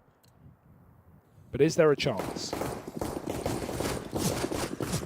Yeah, these rounds are kind of always like deceptively harder than maybe they look, because as you say, it is the easiest round, and you know that. So let's see how wild they get with it. Do they try? They go faster. Are they going to keep it pretty slow? Sharp is once again trying to manipulate this vent timing. He's already gotten out. Magisk has no idea. Oh, this is so wild inside of the doors. Magisk has got nades out. He's expecting so much respect. There's no respect given. Zorti with the double opener, the A-site blowing wide open by just one man. Oh, you're going to try and take lobby, are you? Well, Kenzie's been here the whole damn time. Shot in the side of the head. It's all on Apex. Nothing he can do, and he's gone. ForZe going to steal Nuke away. They go 1-0 up in this series. They're eyeing up a 3-0 into the Legend stage. This is unbelievable. I mean, you know, we know CIS teams on majors, man. You can't discount them. You can't forget about these guys. There's so many examples. Vega Squadron, Quantum, Bellator, Fire, Outsiders in the past. So many of these teams have made deep runs at majors when there's no expectation of them. But man, ForZe not only going to look to do it, but going to look to do it flawlessly through this stage. If they can find one more win, they have 2 more maps. Dust 2, Mirage, CIS team. Is it going to happen, Harry? It's certainly could, right? Because we're going to like a CIS Classic, a CIS home map. Dust 2 coming down the pipeline next. But for now, I mean, we'll throw it back to the desk. What did y'all make of that? Oh my God. Wow, ForZe, incredible. And I love that you laid out kind of the history of the CIS teams and the fact that they do break through when you don't give them the credit to do it, when they are in an underdog position, because they go for it. Every single round. From this first round in this game, they did not care about the names on the other side. Not at all. It was actually obviously sad for Vitality, but beautiful to see some out of these youngsters. Gotta remember, the core 3, they have some experience, right? And Jerry has tons of experience. Zorti and Kenzie, this is kind of their first foray into all these moments, and it's not phasing them. No, it's the courage they bring to the table. It's the bravery they put to the table. I mean, when you have Shalfie taking that timing in the last round where he sneaks towards Vent and Zorti just straight up strafing next to him, that's what we need to know. That's all you need to know about ForZe. It's the fear of winning round number 16 that usually strikes all challengers trying to take down a favorite. None of that for ForZe. No, they have balls. They have big balls, and they show it every single round. I mean, they have no respect, absolutely none, and it's lovely to see because I think this is the only way to beat a favorite is put them under the pressure constantly, because it's not easy to play teams like this that they don't play a standard way of Counter-Strike. You know, they see a risk, a potential play, they go for it. They insta go for it, and you see how crazy Jerry was in the clutch attempts. You know, like I thought this was happening. Amazing play. He has snappy decision making, and it's wonderful to see. I love that you said snappy. Is always someone who needs some cred as a IGL, although he didn't mean it like that. But these IGLs, man, they're sometimes out of a different breed. Yeah, and we have to give credit to Jerry as well, because if you just look at the timeline of that game, you have Vitality stabilizing, and everyone, the green room, the community, probably thinking, oh my god, they've done it. Like, they've regained control of what's happening. They have these 3 rounds in a row on the CT side. Zywas got an AWP, and this is when actually Jerry manages to find 3 solutions out of 4 rounds. Yeah. 3 different rounds, 3 different ways to get to victory, and this is where we have to give him credit. Yeah, Devil, when you talk about problem solving as an IGL in a game that you've made fast-paced yourself, also up against a team that is very experienced all round, and that's also pretty fast-paced when you look at some of the things that Apex was attempting at times. What do you, or basically how much credit do you give that team, and do you give Jerry for winning a game in that way on Vitality's Nuke pick? So there is this saying where basically the perfect plan executed with a delay is always worse than a simple and violently executed plan. And that's basically ForZe and what they are doing. They're doing very simple things. They're seeing the risk, they take them, and they're all just into it. And you see some of the rounds, they're just like, Vitality had full control, and all of a sudden 3 kills for ForZe at the same time. And I love that you mentioned Apex, because I don't know how much of it I can put solely on Jerry, but I know that he created a chaos under which Apex couldn't play. Absolutely not. You go back, you watch that GoTV, and you select the amount of unnecessary risks Apex took just to try and understand what was happening in the round, how many times he gave his life trying to retake information. He was out of the rhythm. I think he cost Vitality a lot of very important rounds. This is obviously, you know, a team issue if you can't win your own map pick, but I remember you telling me similar things during the RMR when it was up against them. Apex as the IGL, really trying to make it happen and sometimes overstepping just a little bit, right? Or am I remembering? No, you're correct. What bothers me when it comes to Apex sometimes is the unforced errors. Like that's a term that they use in tennis, right? When a player just throws a ball away for no good reason. He wasn't necessarily being attacked. He wasn't being put in a bad position. I think Apex has a tendency to do that in games that are really high pressure or high tension, and then we can give Jerry some credit. But at times he'll step out of his comfort zone for no reason. He wasn't mullied out. He wasn't flashed out. He just gives out his life at times. I don't know if it's just information gathering maybe, but it just doesn't work out. And I also want to point out the importance of his position in the CT side on Nuke. You need a very vocal player on yard, a rifler that needs to stay alive, needs to, you know, communicate what the terrorists' intention is. Are they going down secret? Are they going for CT yard control? What are they trying to do? Is it the main split? And he needs to be the pillar of that, but he died way too early on that CT defense, which confused Vitality in the rotations, and ForZe could capitalize. That's a great read. Let's look at round 27 as well, because Vitality did fight back at times. You see the class sometimes coming out of an Apex, of a ZywOo, also of a dupreeh, and this one was so crucial for ForZe to not let them come back into it completely. I mean, this was, first of all, a very confusing round, considering ZywOo is supposed to be there. Shelfie has the timing of his life right there. He doesn't even realize it. ZywOo finds here that no scope. It's going to be ForZe obviously taking control over the lower side. dupreeh, I think he did his best. He put his best foot forward in that game. He tried to save Vitality time and time and time again. Apex dies here. Again, not necessarily needed. Magisk is going to try his damnedest, but it's just not going to be enough. And this is actually ForZe making on 215. You mentioned dupreeh. I think it's fair we give him a shout out. He tried his very best. He had a couple of multi-kills that save your team out of bad situations, but it just wasn't enough. No. All respect to dupreeh. He put a hell of a game. Yeah, he tried. He really tried. So we're going to look ahead, but before we do, talk to me about the prep trap. Yeah, so this is something, you're obviously Maniac, you were mentioning you didn't like the Nuke pick from Vitality, and as a coach, sometimes you can get into this mode where you check the maps, how they are playing and approaching it, and you see something weird, and it's not usual, and you think you have a counter for it, but it's like theoretically the counter makes sense, but it's very hard to put it instantly into practice for all 5 players to commit to this idea and find the solutions, because it's a lot of chaotic moments they're not used to. Go ahead. I just wanted to say the problem to that is the first step of the plan, I understand, right? You figure out how ForZe want to play Nuke, and you think to yourself, I know exactly how I'm going to go around it. The second step of the plan is to actually be really strong and confident on the map on their T side. And Vitality needed, what, a crazy eco round from ZywOo with the Deagle to even just put themselves in motion on that T side, and that was my issue. But I'm just going to preface it on Dust 2. Yes, please. I think ForZe might have made the same mistake. I am not a fan of the Dust 2 peak either. I thought there were more clear choices. Maybe they just allowed the Frenchies to push it to a third. Is that your hope? Your heart speaking? We call that a self-fulfilling prophecy. Is that how I call it? Okay, we'll see what happens. Vitality up against it versus ForZe. ForZe beat them on their map pick on Nuke. And next up, we are going to Dust 2. Don't go anywhere.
Now that's what we call Major.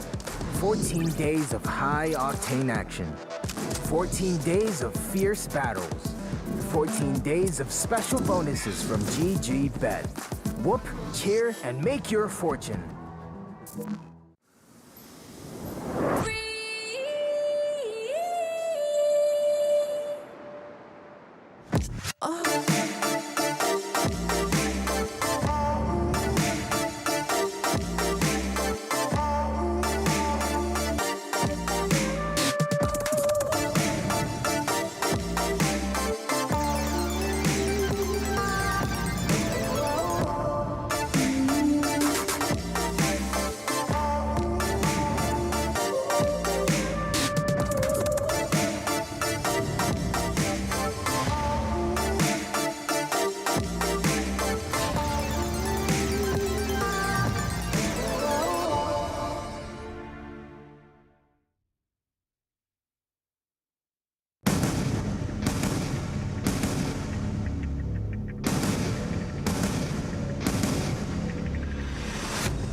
Welcome back, everyone, as we're about to preview Vitality versus ForZe, going on to Dust 2, which is ForZe's map pick, which usually should spell good news, but Maniac is huffing the copium, or not. The copium now. The copium, in saying that perhaps they have made a similar mistake as Vitality did in being lured into a false sense of security on Nuke. Why is that, and why might this be a trap for ForZe? Hear me out.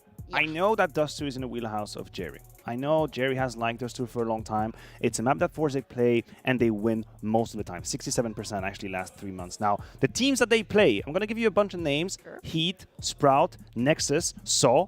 These aren't exactly play of major type teams we're talking about right now. On the side of Vitality, they know Dust 2. I just think that there was a beautiful overpass opening its arm for Jerry to take a map that Vitality has played only once in the last 3 months, and he decided to go for Dust 2. And I wonder if he didn't allow the Frenchies and the Danish to come back.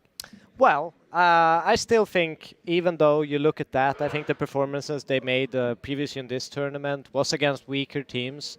And even coming in and beating Vitality, even if we say it's not a good pick for Vitality, they should be taking that map against a team like ForZe. Yes. So I think that we need to rearrange our expectations of ForZe a little bit and actually put a little bit of a dark horse stamp on them, because I am impressed. I'm genuinely super excited to see them play and watch them have that, you know, connection in the game with each other, which was lacking a little bit for Vitality. I'm super impressed. I'm super impressed with ForZe. There's no way around it. They're one map away from qualifying to the Legend stage undefeated as a 3-0 team. Who would have thought? I have ForZe in my pick'ems. Just gonna put it out there. But I didn't think they would make it 3-0. Oh my God. Not many people did, and I think this is what the whole discussion we had about, like, okay, well, you know, when you beat a tier 1 team that's in the top 10, talk to us again. Well, they might today. But let's look at Vitality. Great teams can come back from losing a first map, obviously. Great teams can qualify to the Legends stage, even if they lose this best of 3. But it's about what damage does it do to your confidence. Yesterday we said, Mathieu, okay, Vitality has turned a page. Their confidence is on the right level. Mizuta is playing very well together, which is activating ZywOo. So if we go out from that little notebook, what do you want to see from Vitality on this too? I'm going to hone in on Apex. Not because I want to badmouth him in any way. I just think that his ability, and we hear him roar right now, and there is a reason for that, ladies and gentlemen, his ability to move past that first map on Nuke, to reset mentally, to be clear-minded on what he needs to do on Dust 2, both individually and as a captain, is going to be key for Vitality. He cannot take the ghost of Nuke with him onto Dust 2. Just cannot do that. No, I agree with you. I think Apex is a key element in this, because he is also a very momentum-based player and can actually have big numbers in games as well. Because of that, and we saw that in the earlier games, and I think he needs to be up there with the rest of the boys for them to trounce ForZe, because they're coming out swinging. Yeah, this is also a map which could be very fun for Zorte or for ZywOo, depending on how the cookie crumbles. So Devil, let's start with the position of the team that is against, or that has lost the first map. How do they activate ZywOo correctly? How does he take the space as we harken back to our earlier conversation, to pull Vitality to a third map? I think all they really need to do is reference their RMR qualification, where they were in a really bad situation. But at the end, they pulled through. So if they keep that mentality and remind themselves they've done this in the past, I think they will be fine. Okay, definitely so. There's a lot of class and talent on that Vitality lineup, and they're going to need it to win versus ForZe on Dust 2. Can't wait to see this. Casters, take it away. Inspiring words there from Devil Walk. I've never heard someone sound so assured. I think they will be fine. Truly Swedish. Yeah, no, dude. I don't know. I think this is a really, really hard one to try and quantify, right? Because it feels like ForZe, even though they've always been a team that can make runs happen, can make magic happen, it feels like they've like upped the level overall, and they're kind of riding the high of all their successes right now, you know? It's very, very hard to try and quantify that. And at the same time, one of the things that was said coming into this series was all the pressure's on Vitality. Like, if ForZe lose this, people will kind of go, yeah, okay, well, Vitality's like this team of legends. They probably should be getting the win. You know, for ForZe, there's still more chances down the pipeline. For Vitality, they're going to get judged more harshly. You know, if they end up losing this, they're going to be in their head a little bit more maybe after Nuke. True champions have to brush that stuff off, and no one knows it better than a man like Zonic stood behind Vitality right now. Let's see how they fare. It's a CT side start on ForZe's map pick. Yeah, right out long. Couple up cat late. That Xbox smoke did miss, but it's not the end of the world. No one punishes. Apex drops the smoke and gets back to safety. Often is Apex caught in the open in this catwalk position, so that can't afford to happen here and now. Flash on long just dodged by Kenzie on a tight gap, but it's all the way back to the mid to B anyway. dupreeh spots it. Good info for dupreeh, and he gets out alive. What a... Oh my goodness. ZywOo doubles up somehow, some way from the cross, and there's even Apex up closer to deliver one more. Finally, Chalfie in a 1v5, just looking to stay in the round. He cannot. They hunt him down. That was great. You know, from dupreeh getting that quick info on the double back, because, you know, at the same time that they saw the cat take, they also saw a guy at long, so that could have easily looked like an A play. A very quick turnaround for ForZe, but read well by Vitality. And great shots from Apex and ZywOo to shut out the round. Some tech issues perhaps as we get things acclimatized, but yeah, I was surprised to see Vitality pick Nuke against ForZe. I feel like it's almost weird to say, but given the kick up the arse that was losing your map pick and going into your two very loose maps, I feel like there's still a very good chance that Vitality can come in and reverse sweep this series. If their individuals step up, it's always a caveat, but these guys are more experienced. These guys are head-to-head, pound-to-pound better. There were a lot of out-cooled rounds by Jerry and that T side towards the end. Some of the abuse they gave Apex in that main and door position was really, really nice. It's going to be a lot harder to find these gaps on maps like Dust, especially where, you know, it's just the city sides are so rigid, so solid, and stars can always shine on these aim dually maps. Yeah, and you know, even though there is this idea of like, you know, Dust 2 being like a real home CIS map, it's one that even when you kind of look at ForZe historically, they've not been without their woes here on Dust 2 in times gone by. Not been uncommon to see matches that maybe they should win go against them. So I'm inclined to agree. I don't think they're entirely out of the woods. And there's also this idea of like, before you came into that first map and you say, all right, let's give it our all. Let's give this everything we got. Well, now the kind of stakes are raised. Now it's like, okay, if we win this next one, we're actually going through the major 3-0. Like now it's kind of starting to dawn on you. And that can pump you up, but it can break you as well. So let's see what happens. Crossing mid for Vitality. Expel the smoke to make that happen. No danger of getting tagged crossing by this scout on Zorti. Quick door smoke. Of course, it's Jerry throwing that one. Is Kenzie throwing another door smoke? Jerry said, mate, I already did it. Door smoke, don't you worry. Well, it's a late one. It's going to land a few seconds after that one disappears. Timing's actually pretty perfect, but again, this is a ruse, a rumbling. A lean towards B for Vitality. Oh, that's such a big spot for ZywOo. He was about to rotate B off of the util, but he sees that scout up catwalk. He goes back to CT. Apex again in the open as we can expect, but that's the benefit to being in this position. They walk right through with no flashbang, and Apex bangs them both. Flash and pan for ForZe, and only 2 Ts left up, even being flanked from middle. But dupreeh holds off. and waits for ForZe to commit.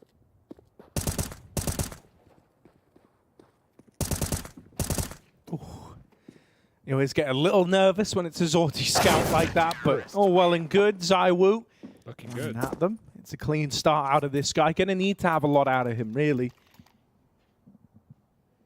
Yeah, he was really good on CT side. He just started very, very slow. Didn't have the AWPs on T-Half, got to remember, but you know the recovery was nice. However, wasn't always in the right position to win rounds and was often going 1-for-1, which, as we know, is not standard ZywOo rounds. Full eco here, and yeah, time to farm. Get up top mid, get in the face. We already saw how impressive Vitality were just in that 5-on-1. Everyone swinging together. So they want to keep those contained again. Oh, that's a beautiful peek. Shouldn't get away with too much more. Poor Shelfie. He got spammed through the long corner, just trying to take a little jiggle. And Dupree is all the way up in top mid. They're trying to win this Deeg fight over at long, but a double-layered, kind of staggered peak. Not going to happen. And even though Jerry is all the way through B, he's got a P250 and a 1v4 with the bomb down long. If anything, he is kind of begging to die at this point. Going to try and do some damage on the way out, though. And as he jiggles this, they see him now. That's a kick. What? P250 does get one before all is said and done. However, ZywOo was there to trade. So it's all well and good. Vitality 3-0. And now we have this investment coming through for ForZe. Yeah, that's going to make you feel good going into your gun round, just exiting with that little tap. But yeah, rifles on an AWP for ZywOo. Sooner the better on the CT side of Dust. And ZywOo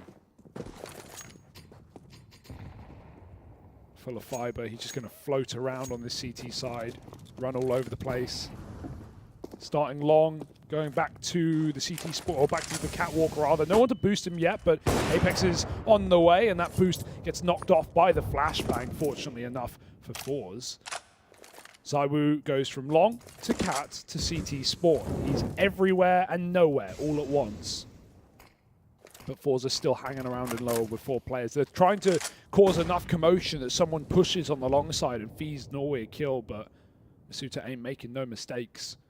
And ZywOo, he's here to break faces. Flash up catwalk, but he just wants that cross because the bomb right now is trapped lower. If this was to end catwalk, Shalfie has to join him. Fantastic grenade. Bomb gets thrown, but not too well. It falls on the ground. And ZywOo saw that throw as well. Oh, ZywOo's rotated, and now the bomb goes back to lower. God, they're really playing with this info on Vitality. And they've pulled the wall right over their eyes. Oh, hang on. Oh. Hang on. Can't even tell where this one's going. It will be A. So ZywOo now has been given ample time to get back in the bomb site. Yeah, ForZe, they're running the risk of kind of outbraining themselves here, right, as they go back and forth. They now go walking into the stack. It's a lot of damage out of Apex, but no kill found. Oh, Jerry's very, very deep and good for a one and done, but ZywOo holds on, dropping the bomb out on short, and with it the round. Kenzie had dropped down to CT earlier on, and he needed that kill if he wanted to have any chance of winning it. It's all taken away by this ZywOo AWP. 9-0 right now. Looking to repeat his debut here at the Major.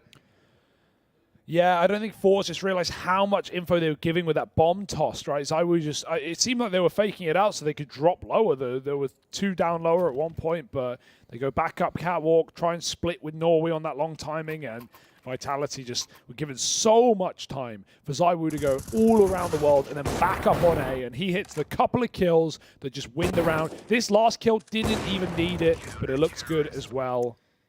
Yeah, it's one of these things where I think ForZe come into this riding the high of Nuke, feeling like they were in the heads of Vitality through and through.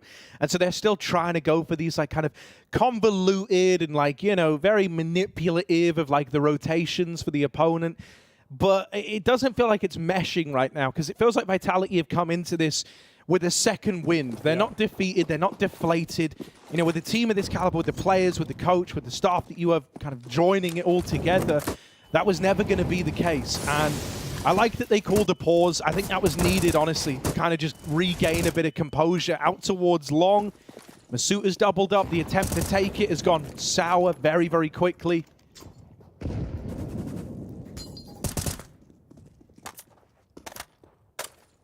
But yeah, ForZe, they will need to course correct soon, or else they're running the risk of Vitality, them being the ones feeling like they've got the reads. They're in the head of Jerry, they're in the head of ForZe. You're getting frustrated because everything was working last map. It was all falling into place. And now you can't seem to set a foot right. That's a nice kill, though. Yeah, but he's got one man on, but you can see Apex is running. I mean, he can go through this smoke. It's Apex. He's going to yeet and try and chase down Jerry, who will dive out the doors. Molly in front of the smoke. Apex has an angle, but he gets tagged by the scout. Dishes out damage back. Just going to anchor the B site, playing 2-2, leaves really nothing open for ForZe in this round. ZywOo has the AWP on the car. And really, that's also the big ticket item, like winning a pistol, winning your first rifle, immediately getting an AWP, going flawless, and you're on one of the best halves to AWP in the map. So it's going to do a world of good to the #2 player in the world. ZywOo waiting. They can run boost, but he hits these. Already know. We know he hits these. Why wouldn't he? Oh, that was even close on the pre-fire. Okay, Scout's going to tag him down. He wants to get out of the limelight now. Actually, I say that. He's running right in. He wants to take the fight on. It's clean. 11-0. What is this? Inferno against Cole? And Vitality, one hell of a resurgence here. You cannot underestimate this team. You thought they were down. You thought you had them after stealing Nuke away. ZywOo's woken up. Yeah. I mean, he woke up in the second half of Nuke, no doubt. He comes into this like after already going through the low point. The difference is they could avoid him on Nuke, right? And they really were. They were doing a great job of putting him in retakes with AWPs or you know, trading him in secret. But you can't avoid an AWP on Dust. It cannot be done. ZywOo will find you. He will break down the door. Apex, 1-for-1 in middle. Jerry's going to get that trade. Throws in the mid to B, but ZywOo back into them, welcomes them into his site. Yeah, right place, right time again. How late's the lurk, though? Masuuta's got all this info. He's like, yeah, it's definitely B. And so ZywOo's now moved in to join up with dupreeh. They both get a kill apiece. Forced out by the molly into this scout and caught by Jerry in the doors. He's opened up the B site. dupreeh's going to slip out through the doors smoke. Masuuta's wrap all the way through. Spawn is now arriving. This is getting very claustrophobic. That molly's not going to help matters. Oh, no. The spam from Masuuta's given up the flank, so now they know about him. Uh-oh. This has gotten wild very, very quickly. A 2v4 turn 2v2. Zorti and Jerry still fighting tooth and nail for B site control. Crossing in the doors is a death sentence for Magisk. And now it's only dupreeh left standing. 1v2. All his teammates falling around him. He's going to try and swing, but it never comes down to that. The wall bang from Zorti to close. And that is a lovely round out of him and Jerry. It's all happened again, Harry. It's a T-side and Nuke all over. It's more 2v4s. It's more shutdown rounds. It shouldn't be allowed. ForZe. I mean, Magisk kills Masuuta there. He full blinds him. Masuuta has such a good timing. Oh my god, the gun stuck through. The barrel stuck through. It was too good to be true, wasn't it? Dear, oh dear. Dear, oh dear. Masuuta had such a good tunnels fight timing, but Magisk flashed either for him or dupreeh in the window, and Masuuta got fully blinded on that flank. He was there to win the round, and now he might go down first so low. Kenzie has to smoke his retreat. They're coming up catwalk. They spam him out. Apex has had a lot more impact in this CT side already, and ZywOo can see through the box. 2 for him. 2 on 5. And Zorti blinded in middle. Don't get too close, dupreeh. Your barrel might go through. Magisk will smoke him off. And Zorti might be thinking about the save. There's a lot of time on this clock. Could try and set up, with a long flash, right? To allow this peek for Novi. If you're able to deal with one of these long players, you can look to get the AWP set up at least down in the pit, have a bit of an impact as to how this A side's getting played. We'll clear it dry. And Masuta's on the receiving end of that one there. Deeper flash. Novi even dropping a smoke to give the illusion that someone's made it into the pit. That's going to make these A side players play a lot more scared, right? They can't go swinging that long angle anymore. They've got to play boxed in. Zorti and Novi grouping up on the catwalk now, but that smoke timing is devastating. That's really sealed the deal on the round at this point. Shouldn't be any winning it. They're looking to save, but that's not guaranteed. Magis down in the lower tunnels will make it so. Doubling up to close. Vitality, they get right back on it with a 6th, shutting down the long play, despite it looking good for ForZe early on. And then the cap push is just melted by ZywOo. It's one of these things where I think, you know, like Jerry sometimes suffers with this idea that simple solutions maybe aren't the answer. Sometimes you kind of see like the rounds get very convoluted, or he doesn't want to do the same thing twice, right? He likes to keep it fresh every round, but I don't think these cap plays with ZywOo looking so good are feeling viable right now to ForZe. And now they're getting mowed down on long again. Wow. Yeah, the A side's just been off limits entirely. The one success you've had is in a B round, in a round that shouldn't have even gotten won. Jerry just brute forces his way into that fight. But yeah, there's the difference is as well, there's just no gap. There's no hole, there's no problem for Vitality. Apex doubles up on long. He's having a great game right now. He's even chock full of confidence, almost too much, but he bails out of middle in time before the rifles can take him. But yeah, a lot of openers for Apex, a lot of cat and long kills for him. 4 and 2 in opening duels already. And Vitality keep pushing, whether it's Masuta coming in on long doors or taking tunnels back with Magisk. Him and Dupree have cleaned up B, and ForZe, if they wait on this D4 any longer, they are walking to their death. See ya. Wouldn't want to be ya. Jerry 1v4. 10 health, no chance. 7-1 for Vitality. Things are going swimmingly right now for this roster. A reality check for ForZe.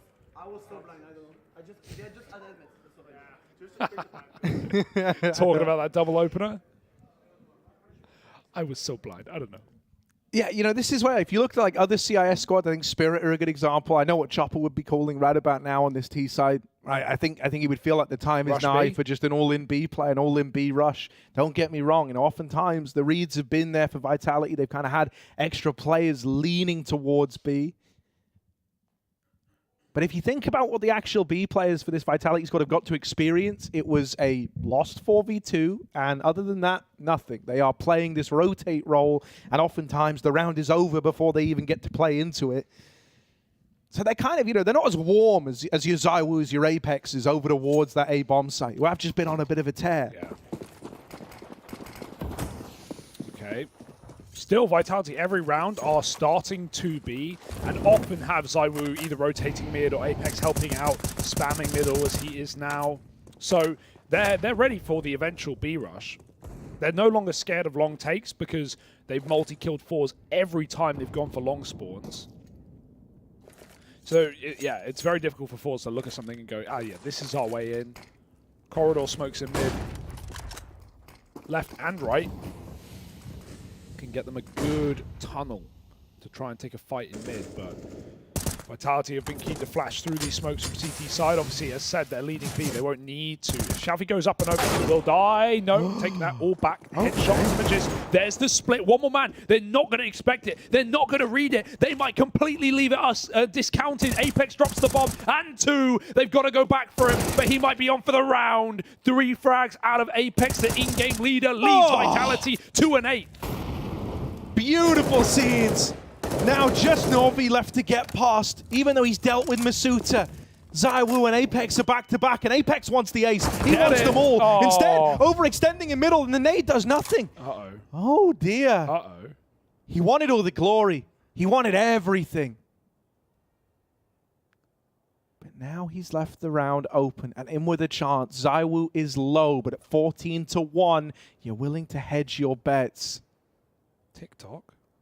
Novi's waiting, hoping that a noise cue is made. No such grace is ZywOo. Back at the B site, time is a problem.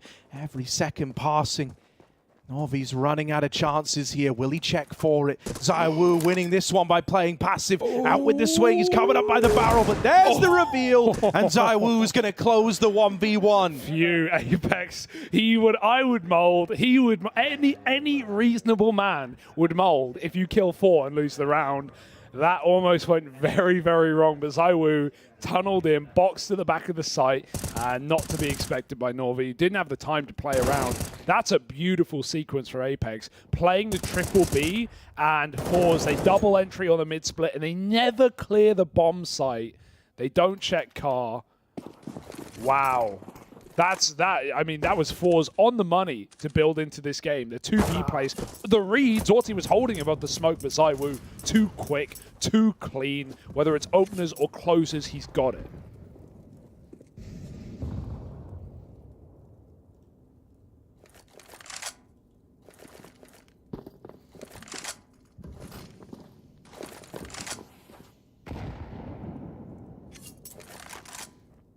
Yeah, we've spoken a lot about the kind of apparent youth and relative inexperience of some of these ForZe guys. This is where, for someone like Kenzie, who's 1-9, you know, not the kind of numbers you ever want to see out of this guy. It's going to be a real test of his character as to whether or not he can build back into this. They missed that molly, so ZywOo is still on catwalk. Luckily enough, they don't look destined to take it. They're like throwing this fake util as though they're going for a cat play, but none of it's been sold. They didn't take long, so right now Masuta knows it's not long, and the molly missed. God, they Jerry. are missing everything. Jerry. The pressure is really getting to the man, and this ruse has not worked out at every single turn. Whiffs with util has cost them dearly. You just said a couple of rounds ago, like, it feels like they're trying to overcomplicate it. And, you know, I can kind of agree, but they're really going for it in that round. Like, the util was sick. From lower, they throw a long corner smoke, and then they flash Masuta in pit. Then, before that, obviously, Jerry misses the molly up cat, which, if anything, does them favors, because if he hits that molly, ZywOo drops spawn, and he could kill them CT, because Jerry also jumped through the CT smoke that he didn't need to jump through. Like you said, they're flustered, and, well, yeah, ForZe a little bit bungled right now. These are very basic mistakes that you just can't make. But with every round you lose, they only get more likely, more apparent. Yeah, I mean, you know, what comes with the championship mentality that a lot of the, well, pretty much all the players on Vitality have is this idea of, yeah, man, things might be bad at one point, but you can always turn it around. You can always build back in. For ForZe, they're looking at this through an entirely different lens, which is, let's not be one map away from 3-0ing it. Let's not be so close to doing it. Like, we have to do this. We have to seize this opportunity. And so it's in amidst that kind of rush of emotions and adrenaline that's coursing through them right now that all these little mistakes are creeping up. They don't necessarily have that experience to draw upon to feel comfortable in pulling this back. Over in mid, Dupree. It's a 1-for-1. They don't check for Apex again. This guy, man, everywhere you go, he's waiting in the shadows, waiting in the wings, and clipping them for ForZe. It's only Shalfie left standing. 1v3, another clutch needed. And another one where he's just so far removed from the bulk of the round. What can you expect him to do? By the time he even gets to T-spawn, they are already here. Apex hunting yet again, but this hunt is lovely. Look at his position. Apex is tucked in the corner. He's not even chasing. He's just denying any avenue through middle.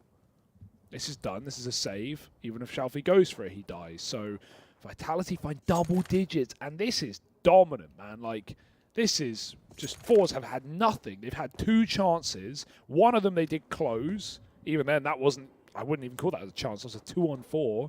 And then the 4-on-1 they have on B, they don't clear Apex. So, just little issues that are spiraling out of control. And now that they're, you know, Apex is getting sold for again, Dupree going 1-for-1 in middle, completely sets Apex up for the round. And he delivers, man. He does it time and time again.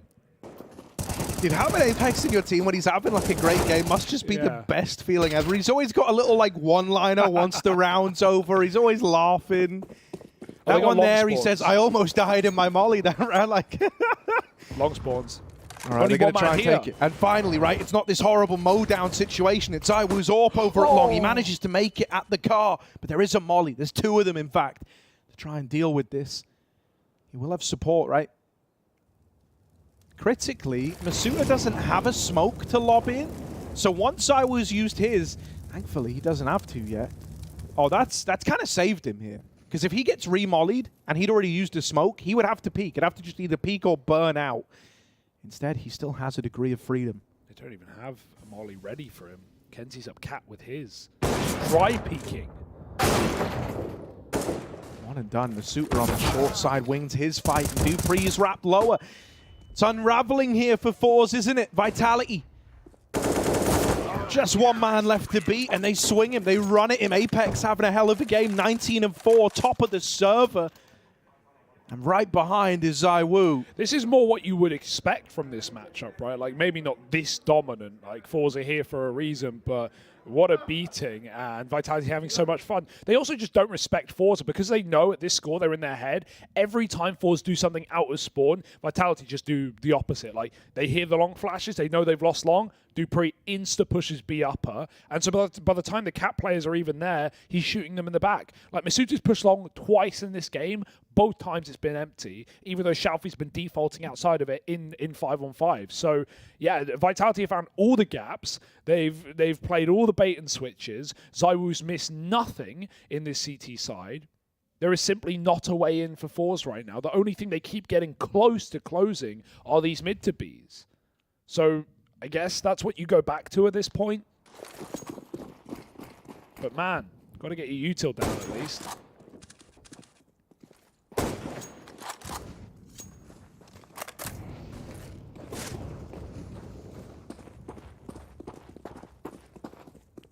I like it. They're going to try and be a little bit faster on this one. Apex often has been that wall in middle. This time deleted right away. That is a big opener. And running the smoke through the tunnels is nice for Shalfie. That's a little less respect for a change. And Vitality, we're not ready for it. There's no winning this round in the 2v5. It's so far gone. You've just got to save from the get-go. And so ForZe will come in with a second once again, breaking a streak, but can't afford to be a one and done. 4 rounds. Even that's ugly, and that's best case scenario here. Hey, Spirit, they pulled it to overtime with a 4-round T side against G2. But yeah, I completely agree. And even then, not much saying that ForZe will get 4. They found the way in. It's what they've been trying to abuse all half in doing mid to Bs, but Vitality are now ready for it. And really, that's just Apex is having a great game, and it's the first time they've run at him, and he's not got a single kill. So, you know, it could be a very different round if he doesn't get just dry peeked out middle again. But they're trying to get hyped up. They're trying to get their heads back in it.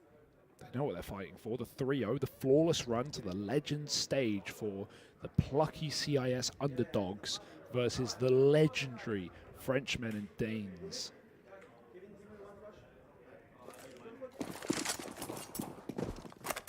Nades dropped in spawn, you'll see as well for later if needed. Vitality have enough money to do whatever the hell they want, including run through the smokes, Masuta. Give it a go, you got nothing to lose, and no one even looking.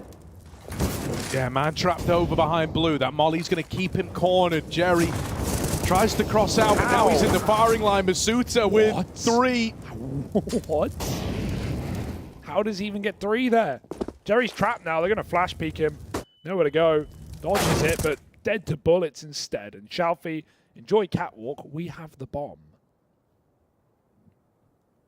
I mean, eventually the penny should drop as well. This is a possibility. Yeah, ZywOo now on this, or sorry, Magisk rather, now on this angle.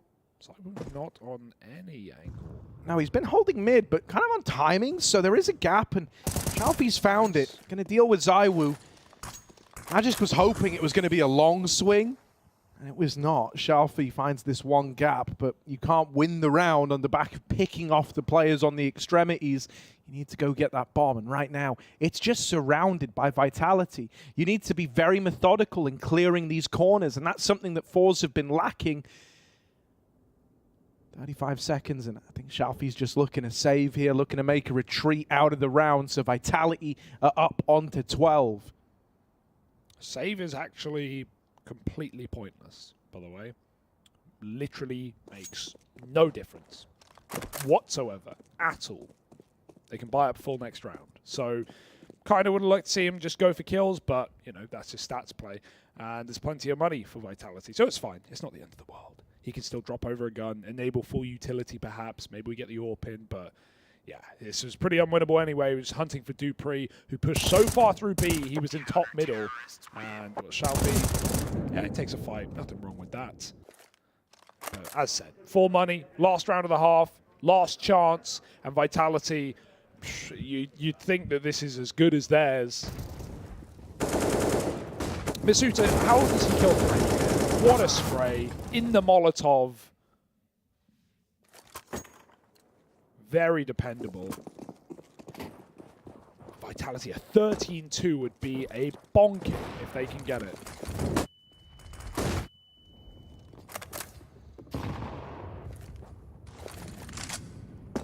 They're set towards B early on. This has normally been the recipe to success. Flash is nice. Going to get ZywOo off the angle. If he tries to go back, he's not going to like what he sees. Just exchanges a nade over in mid and then hops on out of there. Now posting himself over on the long side, trying to get Masuta down in the pit. This is hopefully going to free up Apex a little bit more, who's currently down in CT, to lend a helping hand in middle. He might need it. Apex dead right away, hopping around the corner. Last time he fell without getting a kill, that led to ForZe winning a round. This time the explosion, the quick ramp up of pace isn't there for ForZe. They drop into a very slow round now in the 5-on-4, trying to make this one happen. They need a third if they want to have any hope of pulling this one back. Who's on the site, I ask? Who is waiting? It's ZywOo. I mean, the bomb's still tunnel. Like, I don't even think this is the A play. Yeah, they're going to drop Jerry into CT, and he gets down with no one having seen it. That's big, but they still have to cross, and they finally get the smoke down. One available, and it's at the perfect time. Still too strong at B. Magis, that's lovely. Gets the info at the peak. Is there any assistance here? Dupree has that cross. Magis takes the kill. Dupree next contact. He follows up. Almost 2. Getting his revenge. Zorti is on 10 health, and this half is done. Like it or not, it's 13-2 for Vitality. Fantastic round to close it out, despite ForZe having all the advantage and all the position. Vitality are here to play and here to long out this best-of-3 series to Mirage. They are simply moments away from that third map in the series. And ForZe have gone quiet on their map pick at the worst possible time. It's not just about losing this map, it's about losing it dominantly. You feel like you were never in. You feel like all that warmed-up play that you had on Nuke is gone. And it's Vitality carrying momentum to Mirage. Just a couple of rounds out. Yeah, we questioned, if losing their map pick, even though it's a competitive bout, would that light the fire beneath them? And it certainly looks like it has here on Dust 2. A win in the pistol pretty much seals the deal that this is a 3-map series. I mean, even without it, it's still probably a 3-map series. ZywOo taking a peek in middle, just making noise. Making ForZe paranoid. There are only 2 inside of this A site. And luckily enough, they do win the cat engagement. Kenzie taps out another. It's clean in this pistol. Looking to keep 5 alive when all is said and done. And so ForZe at least get that under their belt, but it's still a long way to go before we even hype up this comeback out of ForZe. Oh, but you never know. You never know. That's the beauty of Counter-Strike, Harry. Every game is winnable. Just take it round by round. Mental can be shattered. Vitality want those guns ASAP, so they just go for a quick eco. We'll have a buy in the third. Shalfie and lower. Here to take names.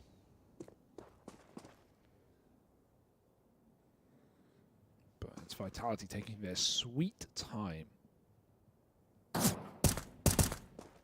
Let ForZe sit and sweat in the scoreline.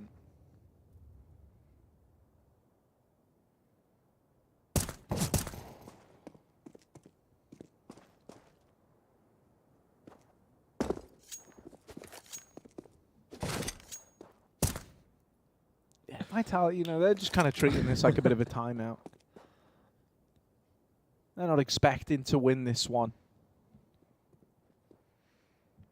Could be a good warm-up for Kenzie. That's a good point. Like, if he gets a little mow down here, starts to feel a bit more faith, eco frags can do a lot to a man. And have a chance here. Tagged, lined up, and on for the ace. He's going to get all 5 of them as they emerge around the corner at long. Okay, out of all the ways to build a bit of confidence, there's nothing quite like an eco ace. Vitality don't have to be concerned yet. They're probably not even worried at all. No one's probably even thinking about the idea of a comeback. You never know what's happening until it's too late. Yeah, exactly. That's the worst part. Come on, guys, just one more round. Just win a rifle. But this is where I expect Vitality to just come swinging. ForZe have read it. They've gone for the triple lock. It's a good start. Smoke will stop any Molotov madness, and so, well, Vitality won't even take it. They'll peel back. But it's still without punishment, so they concede the position. But they have a whole round to play. Solo B on Shalfie, and no matter who it is and how good they are, that's always a liability on this map. As soon as Vitality figure that out, they will abuse it. Late cat smoke. As Vitality are re-mollied out of long. Apex sending Debris back to the B-bomb site. Yeah, lobbing in the Xbox smoke as well. Going to go up and over. Just jump up from lower. Trying to give him a helping hand in getting up onto the catwalk. That re-smoke at long, little problematic, right? Gonna have to wait till around about the 30-second mark as that starts to clear. Just over. ForZe's utility has been really good this round, but you know, Vitality's bleeding it out, and there's not much left. They've got HEs to try and dunk Vitality on this A site, and ForZe even taking Cat. It's a good time to do it. Fantastic HEs, and Kenzie's position's pretty prominent. Yeah, Vitality might be getting out long. Oh, boy. But it's this cat fight that could decide a hell of a lot in this round. 3 of them moving through this long smoke. ZywOo. He's going to open up with one into the site players. Is that going to be enough, though? Kenzie holding the line, refusing to let up. ZywOo's got no time to plant. Jerry, the man to close it.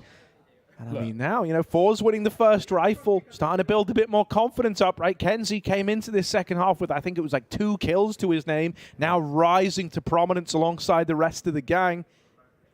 I'm not going to get worried off of one gun round that Vitality give a lot of respect to ForZe in, but that was really well played for ForZe. Like, they knew exactly what was going on the entire way. They stalled with every bit of util they could. The long doors re-smokes, the molly when the the Xbox smoke came down, the double nade on Cat, the position taken on Cat to stop that split. Everything was really clean for ForZe. It's their map pick, right? We expect them to be good. It's just, you know, the odds are against them, the score is against them, and a couple of well-placed rounds, a good call from Apex, a contact play that ForZe aren't ready to trade, and it can all come tumbling down very quickly. But that was a good round. Yeah, it's weird, though, because, like, the one thing that is kind of a little... just in the back of my mind, right? I'm not saying it's going to happen. The thing that's in the back of my mind is that first half, a lot of it, the reason why I didn't feel like you were watching just a normal game of CS is because in a way you weren't. It wasn't like the same level of respect, the same level of, you know, both teams being allowed to kind of run their ideas. It was just full disrespect from Vitality, and that comes with a great deal of confidence. But there's no way to, like, artificially build that up. You know, that just kind of comes with the territory of you getting off to a hot start. Now they're actually getting pressured a bit. They have to kind of move away from that very confident mindset of we can fight this, we can fight that, like we're just better than them. That's kind of, you know, in these last few rounds, that's not really been the case. And so it's just, you know, can they move back to the more cut and dry, more standard ebbs and flows of a CS game? Out onto the short side, Masuta seems to think so. The Eagle to open. Kenzie will trade one. He needs to do a lot more than that, and he will hold the line with yet another mow down. In these A-side defenses, Kenzie's been the man, and with Zorti there to help him. It's another round on the board for ForZe.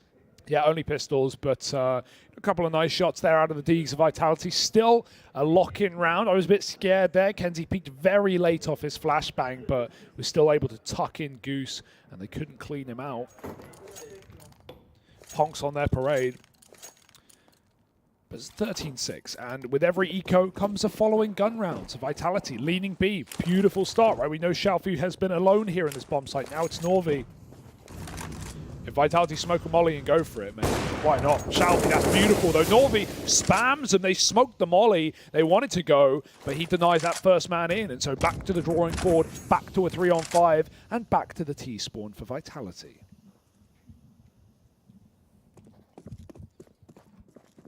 Yeah, and you know, they tried something new here. They tried to just go for like a set strat out of spawn. Apex lobbed in this kind of like cool smoke that would extinguish a molly in the long doors, coupled it with a flash, and he did all that from T-spawn so that he could try, you know, keep it mobile and panic, you know, the long players. But ForZe didn't fall for it. And so you've tried, you know, you kind of spawn exec, your attempt to do something there after the defaulting didn't really work earlier. This one's not looking so hot either. Vitality with 3 are creeping up Cat, and they have found this gap. Right as Zorti has left this entirely, they've moved in.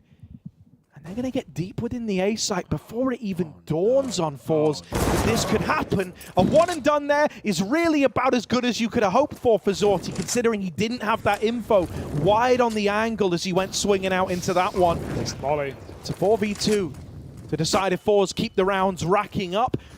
Do Vitality pull one out of the hat? Flashes at long. Zywoo wants to peek with this. Making a swing into CT, but as he does so, Kenzie emerges. And Magic's dead as well. Kenzie, since getting that ace, looks like a new man. Was nowhere to be found in that first half, and now he's risen to top of the board for ForZe in what feels like the blink of an eye. Yeah, I think that ace got him from 5 to 10 kills, and now he's at 17. Unbelievable. Incredible recovery in just a few rounds. ForZe now on fire with 5 in a row. Yet to break the seal have Vitality on this T half. And with every buy comes an eco. What goes around comes around. Can't buy up again. Even with the bomb plant, not enough. They just want to get a half E with some util. They get to test ForZe again. A B rush denied in that round.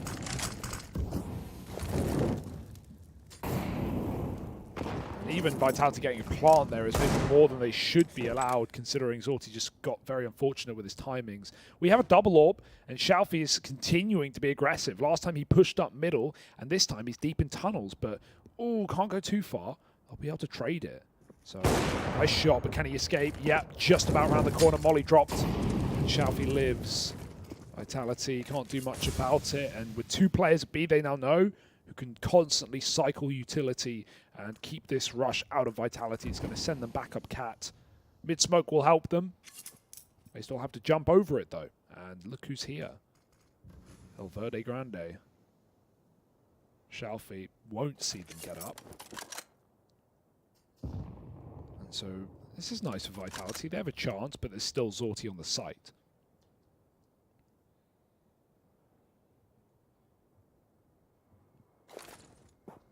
Kenzie doesn't have any like supportive utility, but just him being here and able to offer a helping hand is big. And Molly's divided the push. Zywoo gets ahead of it.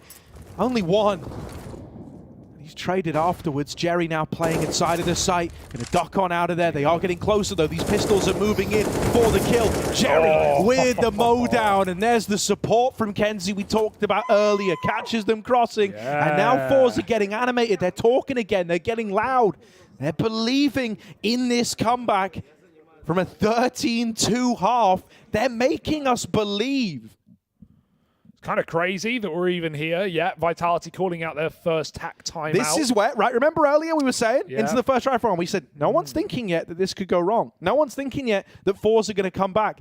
That pause signifies that the mood has changed. And now they're going, okay, guys, let's just win this. We cannot let this one get away from us. Well, you said earlier you can't artificially build confidence. Well, that's not screaming confidence. It's screaming a bit of nerves. And rightly so, right? Pause, definitely not a bad decision. Get Zonic in, coach of many years gone by. But even so, ForZe looking really solid on the CT side. The double AWP is devastating. Zorti gets 1 deke there, and that was the way in for Vitality, exploding off of that kill. But great util again has been the name of the game for ForZe. That molly segregated the rest of Vitality from Zywoo out wide on Cat. Zoe's gone wide out mid, but it's Shalfie who might give up this 5-on-4. How does he hit that? And Magisk was not with him. He was holding up a tunnel in case it was a double push. It is a double push. 2 AWPs in mid. Both find a pick. And then suddenly they disappear.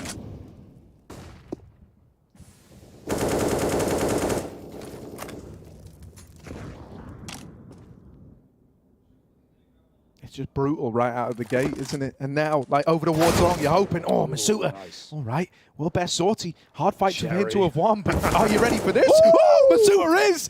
All right, little double on the long side. There's a third man, a third contestant, and Kenzie will win the grand prize, gets that trade onto Masuta.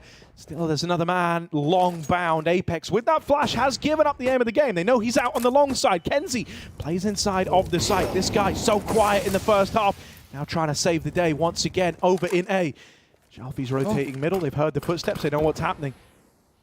While Apex is pushing the go button, Magisk is going back. Nice. They clear out Shalfie, clear out the AWP. Apex now responsible for this entry into the A bomb site. Instead, playing around this smoke. Going to start to lean away, give Magisk a bit of room. If he wins this, Vitality can turn it all around. If he falls, it gets so tough, it gets so rough, and Magisk just looks away. Now it is only Apex, 20 seconds, time is not his ally here. The one thing he's got going for him is this 1v1 is available, and he's gonna get it. Now just Norvi left to beat, a long wrap, and there's Apex with the clutch, a double up from the captain of Vitality. It was about time, wasn't it? He was the guy absolutely shredding ForZe in the first half, and he finally went quiet in this T side. He was getting picked first. He wasn't offering up much, but that was a lovely slowdown in the 2-on-3 for Vitality. They make it work. Beautiful shooting from Masuta. That's how it even started. Like, this kill should never have come through onto Jerry, and Apex, he does him right. He does him just. 14 rounds for Vitality after 6 in a row from ForZe, but Shalfie has a response. Long spawn on his own as well, and he gets that pick to Magisk. ForZe, it's a bump in the road, but they keep driving.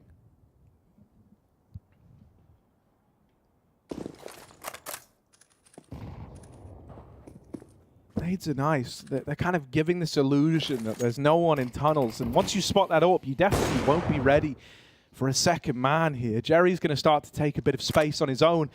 And it is getting pincered from the top of tunnels. Zywoo looking the wrong way, is shot in the back. And now they've cleared the tunnels. They know there's only one place that Vitality can be right now. And that's out here towards long. Shalfie, not wanting to waste any time with this, is taking fights right away. Using this AWP at range, it's going to do its best work here. In with one, but he's not content with that. They flash him in for another, putting on a show with this AW. He's going to close out the round. Phenomenal scenes as he picks up 4. Who's the main AWP again? Someone remind me. Dude, since his first AWP, do you remember his first CT AWP? He did an Xbox smoke in middle, and he ran through it and picked Apex in top middle. So, yeah, he's full of confidence with this AWP. He's been lower, he's been upper, he's been on the A side, he's long picking. Shalfie's all over the place. One of the young'uns, one of the first major players for ForZe. Case for many of them. But, yeah. Smoke goes very deep on long, not what Vitality had in mind. ForZe can fight through it. The AWP can even help, but no one was going long anyway. It's a B upper hold with 4. Shalfie ready to uncrouch on contact. Doesn't want to get deeged. Norvi tucked in at car. Bottom performer for ForZe. We've seen recoveries from Kenzie, but Norvi, this is his round now. If Shalfie goes down, Norvi has to perform. You can't give Vitality guns and a sight. Yeah, Shalfie can pick them off one at a time, but Norvi's the man needed for the spray. Oh, Shalfie with a double. Norvi's dead. Shalfie's the man to do it all. This AWP at the back of the site. In with 3. Needs to do even more than that, though, because his teammates have fallen all around him. Zorti moves in. It's a double AWP. Double AWP moving into this B site. Magisk threading the needle in between them. Up in the face of Shalfie, and he's now gone. Zorti left up in this. Doesn't know where Masuta is, where he's gotten to, and amidst all this downtime, bomb still at B. Zorti moving in, not ready for Magisk. He's not considering it at all, looking the wrong way. Magisk has slipped him. Slipped one past the keeper and running in. Zorti's going to turn on a dime. No idea. A 1v1, but he's got no clue where Masuta could be. Going to check out the window, and he sees him, but Masuta wins it. Vitality They pull up onto a 15th. They do it with that B rush, with the quick B play on pistols. In spite of Shalfi's best efforts, 3 from the back of the site, it's not enough. I don't know what Zorti thought, where he thought Magisk went there, right? Like, he saw the bomb in the middle of the open. He knew Magisk was on the bomb site. There's only so far he could be. Very nice try, but we've had the Frenchman come in with a couple of clutches now in Masuta and Apex, and it has absolutely saved the bacon of Vitality. Great work from Magisk to even get them in that position. The entries out of the B tunnels were a necessity to set them up for the clutch. And my God, this has been a very stressful game for Vitality, but with a couple of rounds dotted in here and there on the T side, that's all they needed. It was meant to be a far quicker affair. Now ForZe face a third map in the series. If they don't get 6 in a row to start the clock over. Screaming Vitality more than ever, but this double AWP has continued to take space all over the map. Xbox smoke misses, careful, but that's a B pick. Norvi again let down, he got nothing last round, and finally a missed shot. Sometimes that's all it takes. Mirage is loaded in the barrel. Vitality just have to pull the trigger. Yeah, this is one of these rounds where if it wasn't up against map point, you'd be saving. So they're going to try and give it a go anyway, but they're very far removed. They're carrying flanks that don't exist, and it's wasting a lot of time off the clock here. By the time Kenzie's even in position, this bomb is going to be half-ticked. At that point, you're doing this up-tempo. You're doing this as fast as you can, and a tag through the doors onto Zorti does not help by any margin. Magisk playing for the round win. If all else somehow goes awry, he's going to be there to be the man stealing it away. It's never needed, not with ZywOo lining them up in the tunnels, and everyone else is locked out. They might try to run him down, but Jerry's left running for the hills as Vitality take us the distance. In this series, we're going to Mirage. This is exactly what we wanted. This is exactly what we needed. A third map in this series. There was a bit of fear somewhere in the middle of the map as we saw some fantastic rounds out of ForZe on their CT side, but as it always should have been after a 13-2 half, Vitality managed to close it out. Some clutch individual moments, the same sort of players we saw back on Nuke stepping up in a big way, plus Apex, right? He had so much impact on that CT side, coming in with just numerous bait and switches on B, on mid, multi-kills, openers, closers, clutches. We had so much to actually enjoy for Vitality, whereas it felt very dismaying on Nuke. Yeah, I think there's so much to talk about. I can imagine our desk going to have a field day with this one. I guess the only way to find that out is just to throw it on back to them. What did y'all make of this? We had a lot of fun watching that. Some Vitality fans were probably a little bit stressed that ForZe ended up making a little bit of a run for it at the end there, but a much better showing out of Vitality. And I think Apex is going to take up a lot of our time here because we gave him a hard time. Mathieu, you gave him a pretty hard time after Nuke, but this game I think also shows when it does go his way, what he can do. Yes, night and day for Apex, honestly, if you compare Nuke to Dust 2. This time around, on the CT side mostly, he was always in the right position. He's had so many impactful multi-kills where he read the attack perfectly. Either was hiding towards middle, hiding towards the B side. Multi-kills on top. This time around, he's helping towards long. Obviously, that round right here, we are going to talk about it. That was a swing one. So props to Apex. He did exactly what I asked him to do. He bounced back from Nuke. No, and he showed patience. I think on Nuke, there was a lot of stress situation where he overextended in duels. Here, he took his time. It was well executed pretty much every time we saw Apex on the screen. He had sick this clutch especially. That's a huge clutch as well, absolutely. We're going to look at it again later as well. He's also the man of the match, and I think that is fitting. And there was such a stark contrast in the way that on Nuke, ForZe was able to always dictate the pace, always make the first move.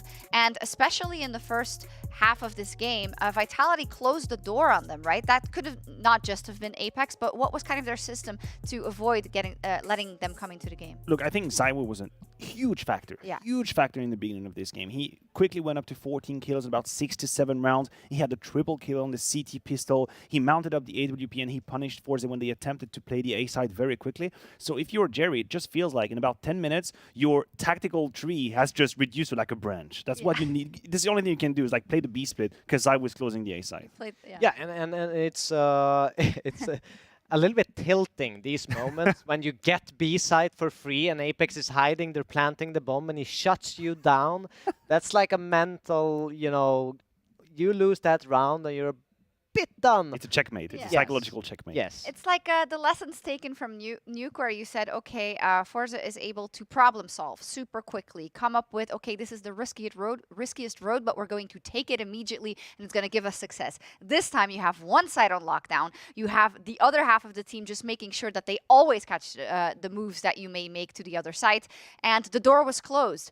How much stock do we put into the fact that ForZe was able to build up a couple of rounds by the end, had a couple of clutches, had Zorte with some beautiful moments in terms of how hard they're taking this loss and what they can take into Mirage? I think it's always like when you play Dust 2, especially the new version of Dust 2, the T side is extremely frustrating to play. It was already quite frustrating before. Yeah. Some teams were really, really strong on the CT side with the utility usage to block those execute. And you usually ended up in a very low amount of time. But now with this update, with pretty much CT owning Dark, they have full control over the mid section of the map. I think it's very, very difficult to regain that time loss that you need to spend grabbing the map control. I think what we have seen from Vitality in that second half, which is basically a few individuals having brilliant moments. We had the Apex 1v2 on the A side. We had Magisk sneaking in the smoke on B.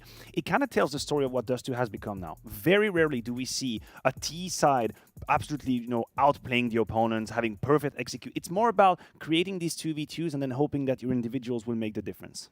And good for Vitality that their individuals were making the difference in this one. A couple of Apex rounds we want to look at. He'd be really angry if we didn't also show the good moments. We have to. Aside from the bad ones. Round 22. That was a beautiful clutch, Maniac. Yeah, I have a problem remembering what we are looking at. Oh, this is the madness round. Yes, it is. Crazy. It's the beautiful aggression from ForZe at the very beginning. It's the 2 entry kills. Mizuta doing God's work right there with that double entry on the A side to try and put them back together in a 3 versus 3. He's going to be punished quite quickly. But still, the 2v3 is aptly played. You can see how Magisk is punishing that attempt at regaining some information. And something that Apex is doing this round, which he hadn't done in the entirety of the first map, is take it easy. Take it slow. He plays it nice and well. He's got time. He knows the CT is hiding behind the Gandalf box. And look at this. He's still walking, still watching. And then here is the Vista. That's the intuition. If he hasn't picked me short, he's long. Headshot beautiful 1v2. Beautiful finish. Nice to see. No, it's great to see him step up and be the leader and really take charge of the team and show how possible it is, because he's not known to be the strongest individual player on the team, right? And when he can produce these numbers, it's going to elevate the rest of the team coming up into Mirage. It's the ideal scenario. But how is it usually that they like to win games? Because I don't often or always see Apex at the top of the scoreboard, but I always see him having his impact, right? Sure. So on Mirage, is this going to be the same game plan? I think on Mirage, we can see Apex have very great games. I think his position is also kind of poised to be involved in a lot of duels. And this is, I want to say, the flip coin for Vitality. It's like if we get the good Apex who actually gets these multi-kills, who reads the game, who's one step ahead of Jerry, knows where he has to be and where he needs to find the impact, perfect. If we see Nuke Apex struggling a little bit, maybe not finding his timing, crossing smokes, but he shouldn't, could also be a liability. In terms of the identity of the map, of course, Mirage does feel a little bit more like Dust 2 than Nuke did, right? So there's going to be a big task up for Jerry. We're going to take a look at a couple of highlights, but when we come back, we are going to talk at length about Mirage and how ForZe can craft a plan to beat Vitality, or see if Vitality will grab their Legends spot.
succeed in this game, you need to invest in yourself.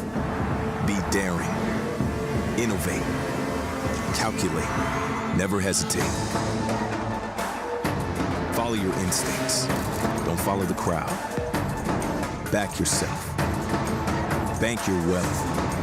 Analyze, strategize, and galvanize. Now is the time. Take your shot. Esports is what we live and breathe. For us, it's more than a game. It's a reality, where a group of letters can mean everything. Where Mirage is a place for bombs, battles, and glory. Not an illusion. Where the true heroes are those in front of the screen. GG Bet. This is real.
We know this man is very good at working with new players, but does he have hidden talents in map design? Yes, it's time for the map design challenge. I've got Jerry, the in-game leader for ForZe, with me now. Jerry, how do you feel about your drawing skills? I don't know. It's kind of hard because you just asked me about drawing, right? Yeah. So my drawing is like 0 level.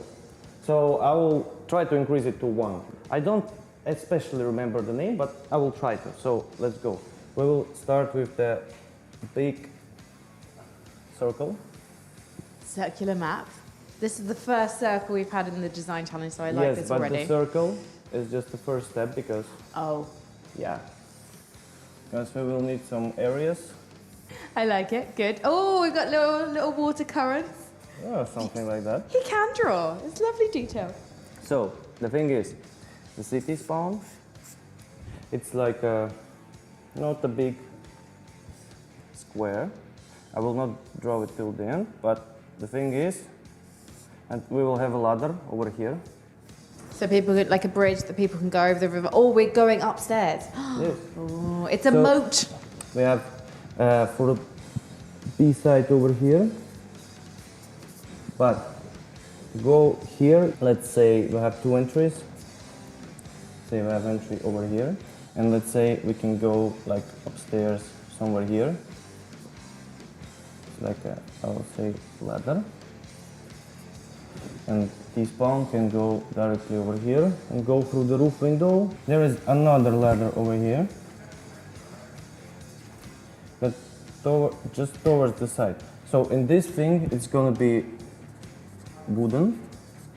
So you can have all the B side to shoot through this upstairs. So CT, if they want to retake, they need to double molo here and here. So you can, as you go from spawn to spawn, you do have this cheeky rotation here. Yes, exactly. That's why I need here and here some, you know, some cover. Little buildings or coverings, yeah. So we can try to do, for example, the little house over here. Mm-hmm. So we can go through here and here. There is some windows. And here we can do some kind of plateau upstairs. Platform? Yeah. As well, it's level 2 upstairs. And we will have some boxes over here. I got some ladder here. We will do a window over here. And we need more structures. So we can use utility nades to go, for example, here. So we can look for the upstairs, the guys who goes from T-spawn to up or from roof. And I want some cover here, so if you can take it from CT, you can see the whole rotation from this side. We need to do pier over here. and it's going to be the So that's like a boathouse potentially. yes, boathouse, exactly. So we need to take another side A as a boathouse, so we get the CTs to get fast here and here. So what do we have? We have a boathouse with some abandoned cars. We can do rocks like over here, so it make it more harder to go to see all the rotation. Whereabouts is this map set? We didn't decide, did we? It could be Georgia, Morocco, because I just think we need, you know, there's a background thing with mountains and things, so we are like just almost inside the canyon. So it could be quarry actually, but we needed then to do some really, well, for this one it could have been a rock station when you know, break the rocks. A quarry? Yeah, quarry. Okay. Yeah. Okay. But after that we can we can explain what is this station. It's going to be like a building with some techniques inside, yeah? Yep. Because I'm not able to draw it. Forklifts and things. I love that there's so much thought going into this, Jerry, but what is the map going to be called? I'm thinking about Circle Death or something like that. It's kind of strange. Circle of Death. DE Circle of Death. Circle Death already. Death Circle. Yeah, could be like that. Do you want to call it that? Yes, let's do Okay, it like that. write it down, make it official then. Let's DE Death Circle. Good. Oh, and you got to sign it. You got to sign your work. Make sure no one steals the rights to your map when it goes into the game and makes those. Thank you so much. Congrats. And also, good luck with the rest of the major.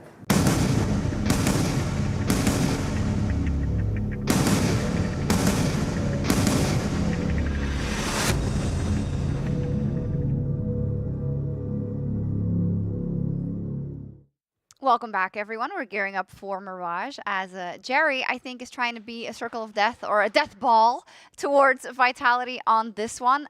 He was going to, you know, he had to draw. That's why we still have time. So, no, it's not true. They are taking a little bit more time because, of course, this is the decider.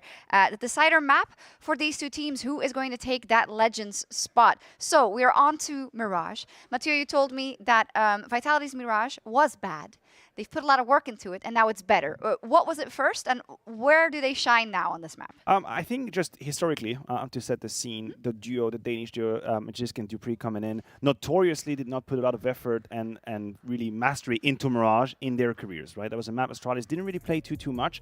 They come in here. Vitality, on the other hand, had played the map, but I don't think they had figured out exactly how they wanted to play. So you ended up with a core of 5 players who were trying to find the light in a very dark Mirage. They didn't really know, but it has come to fruition. There's nothing we can say against that. The last 4 times we've seen them play, it's a very tight loss to FaZe, to Na'Vi, and there's wins after that against Mouse and Astralis. It really feels like they're on the up and up, and they figured out their identity. Yeah, the one thing for ForZe you could mention is they do play the map a lot. They like the map, and they have actually beaten ENCE on that map, 16-14 win.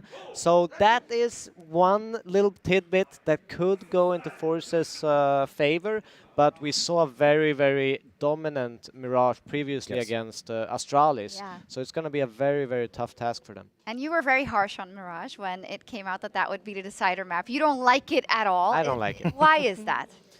It's one of these maps where I think there's not a lot of creativity to expand the play style, your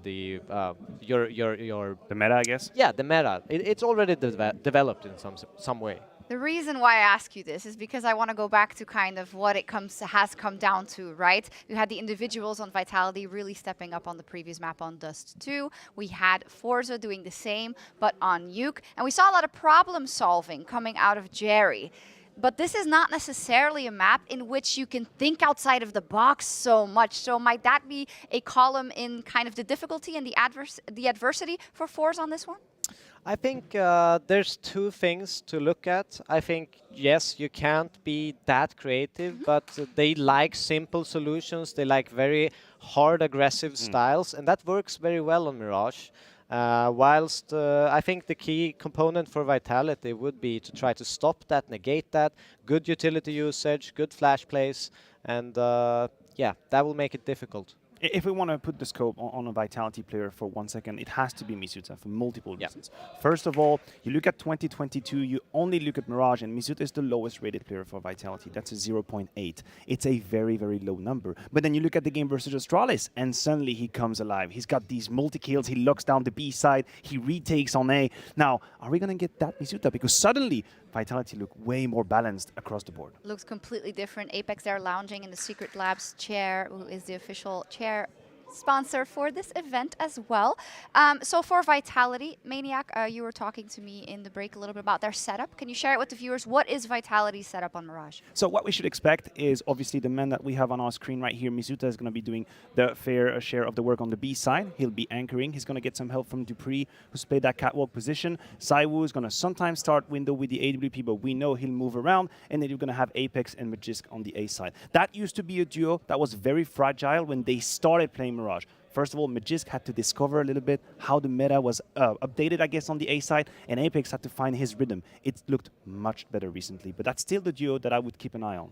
Yeah, it's also the hardest, in my opinion, one like of to the play the A side? hardest sites to anchor in the entirety of Counter-Strike. It's quite chaotic. Because of that, like, once they smoke, you know, top con, they can go upstairs, and depending on the rotation and the pressure from the T side, you're kind of being left on an island on A side where they can both poke you from A apps and slope. So we gotta have to keep an eye on that because ForZe are gonna take some timings. And it circles back to the conversation about communication for Vitality. And we know, and we hear them. Look at this. This is ForZe getting ready right now. Well, I got hyped because of that. Yeah. That was great. We talk about the communication for Vitality being obviously sometimes an issue. They went from being both Danish and French speaking to now English. That also comes into play when Magisk is on that A side. And when shit's going down, for lack of a better word, then they have to immediately update each other as to what's happening. I got you. They can be there. This is where the communication can be an issue. And I love that now we have arrived at this point, and it's about these journeys for both of these teams and now these big tests, right? For the side of ForZe, before that, people saying, can they take down a top team, yes or no, because we haven't seen it yet. They can shut people up now. Not just that, book their ticket to the Legend stage. And in terms of the development for Vitality, the aspirations that this roster has, the possibility that this roster has, this is, I think, one of those key moments because you are now expected to win, actually. You have done very well on this map. You are versus a lower-rated opponent, Devil. So there's a lot up in the air, and there's probably a lot in the hearts and in the brains of these players now. No, I think so. But the more the pressure is mounting, I still favor ForZe in the mental game in this map. You do? I really do. Even though they come out from a victory on Dust 2, I thought it became a little bit shaky at the end. And I do have some hope for ForZe on Mirage. Ooh, Maniac. It's small. I'll go for Vitality, of course. I wonder. Quelle surprise! Quelle surprise! Everyone is short, gasping noise. No, I just like the likes of Kenzie, Sorti, Norway. When was the last time you were almost qualifying to the Legends? Oh, you know, they have to show it right now. That's true. That's a great moment. That's a defining moment in their career. On the side of Vitality, they've played that multiple times. I see. Side of ForZe, they you still can have to do it. Like, if you haven't gotten the opportunity, you can't take it. And they can do it right now, right here. They can do it right now, ForZe. We'll see, because Vitality is in their way. Take it away.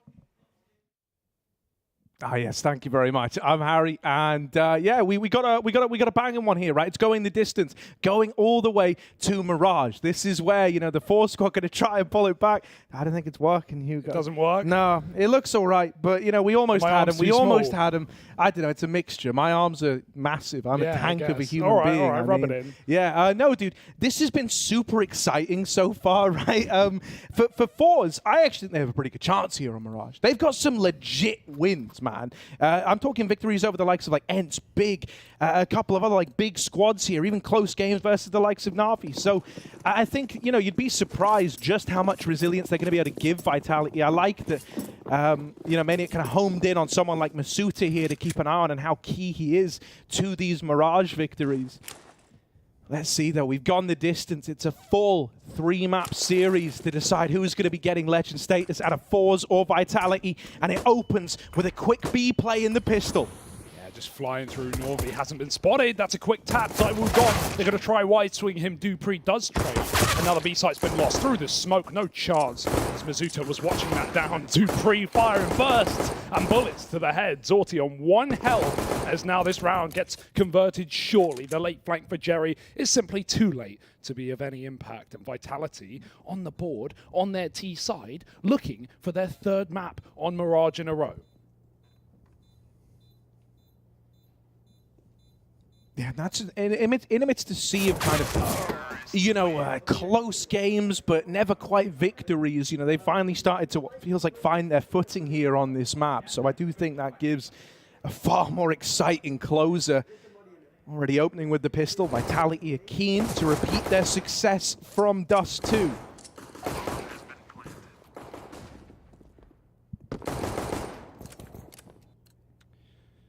Yeah, I mean, we were worried about this possibility for ForZe after they moved away from the more tactical Nuke, where it definitely seemed like they were just making the better calls. They had the better T side. They were rumbling Apex's feathers. Then we go to a very loosey-goosey map of Dust, where the individuals just carry Vitality through, and they look to do the same again here on Mirage. Mizuta, a big part of that win versus Astralis, as the desk were putting it just the other day on this map. Double entry out ramp. All Scout saw something, but won't take their head, and it might just have to be the save. Give it up, go home. Vitality 2-0. Meanwhile, Harry, shears have been dead, tears have been shed, and pick'ems have been dead, as IHC managed to pick up their first dub up against the Renegades, 2-0, eliminating the Aussies from the major, and putting them down 0-3. Yeah, sad way for it to go, right? Pretty poor tournament as a whole from the Renegades, man. I think even looking at like the RMRs, they kind of struggled their way through that, right? It was surprising that IHC were the ones to come through first anyway, and that just kept up as we got into the major itself. I don't think they're going to be happy with the results of this one. I can imagine there's going to be some pretty big talks at the end of it all. But yeah, man, no one wants to be that first team going down 0-3. We did get our answer, and we're going to have more answers. 9Z taking on Team Liquid, who I think, that's a pretty interesting one going over on the B stream, especially the fact that Liquid are even in that position. If you think it's kind of disappointing for Renegades to go 0-3, imagine if that fate befell the Liquid squad. Yeah, definitely. Why be 0-3 when you can be 3-0? That's where we are right now in this last map to see who's going to be going through to the Legends stage. Vitality running amok in middle. We got a Zeus on Shalfie as well. He's coming up on Catwalk. Maybe. Oh, why'd you peek? They were coming to you. Magisk just runs him down with a Mach 10. And this is the round. Good as done. Vitality even have the A site. So Apex looking for some backstabs perhaps. Nice catch for Kenzie. But again, the flank is being Vitality on for a third round. Very loose round right now. I'm enjoying watching this. ForZe not going to give, not going to given much respect, and that was the way the Vitality did it on Dust as well. Obviously, it was the CT side that they went 13-2 up on. ForZe now at least have that benefit of the defense here, more than often favored. What you want to get out of the way first. And we've seen these AWPers have been incredible. These CIS AWPs, always known to be some of the best in the world. Dupree, he's running out ramp, man. Just complete aggression for Vitality. And if only he got that opening kill, this round would have fallen apart at the seams. Oh, Jerry, though, you are very blind, my friend. Backed into a corner now. Just going to try stay alive. He's helped out by Shalfie, and now he's keen to go back into the fight. He's never out of it, is this guy. Suter, even though he's good for the trade, it's still a 3-on-4 where he really is wounded. Magisk is trapped in at Tetris as well, and ForZe have got this info. Norvi's taken up position inside of the site, tucking himself into where his IGL took a bullet. And Vitality are just going to write this one off. They're going to fall away from the A-side aggression. Probably the right call to make after how this one has gone early on, right? Apex and Dupree get lit up. And they're just going to go silent, even for a bit. Might all end in a recommit back into this A play, right? But it just cuts off this flow of information that ForZe had. If you followed through, you were going into a 3-man stack site, you're hoping that this big period of silence is going to put a seed of doubt in the minds of ForZe, and they might over-rotate away. Not the case. They're still 3 strong here, and Norvi, even peeking ramp, has now dropped the bomb. That's the round, probably. And now definitely, Masuta dead, swinging through Palace. They get cut down by Zorti's AWP. And so ForZe right on the board. The rifles come out, the AWP's in play. It's all there, and they get there first. Yeah, like that. They just tuck in. ZywOo did a really good job of selling that cat fake, right? He put the, not the hinge smoke, like the corner smoke on catwalk up, molly window, flash con. Looked like he was going up short side, and ForZe had no info, but the problem is the bomb got dropped on ramp right before ZywOo made contact, so ForZe knew exactly where that one was going. Or back in spawn again, and ooh, they're coming. They're coming in big. Magisk might just swing him out of power, support the open, gets a shot, and gets out. Even pre-nades Magisk, who won't go out. He won't rush it just yet, waiting for the smokes to land. Boost over. If you try and cross into triple or plant open, you're in a problem position. Dupree will die. Apex has to plant default from the back of the boost. He knows they're close. Through the smoke, in they go. Jerry running amok. Good trade, but I don't know if there's the manpower here for Vitality. ZywOo has to do some quick click, and he's already missed the first one. Follow-up won't connect, and ZywOo's already looking to save. He wants to give the AWP another go, and with a default plant, there's simply nothing to do for ZywOo.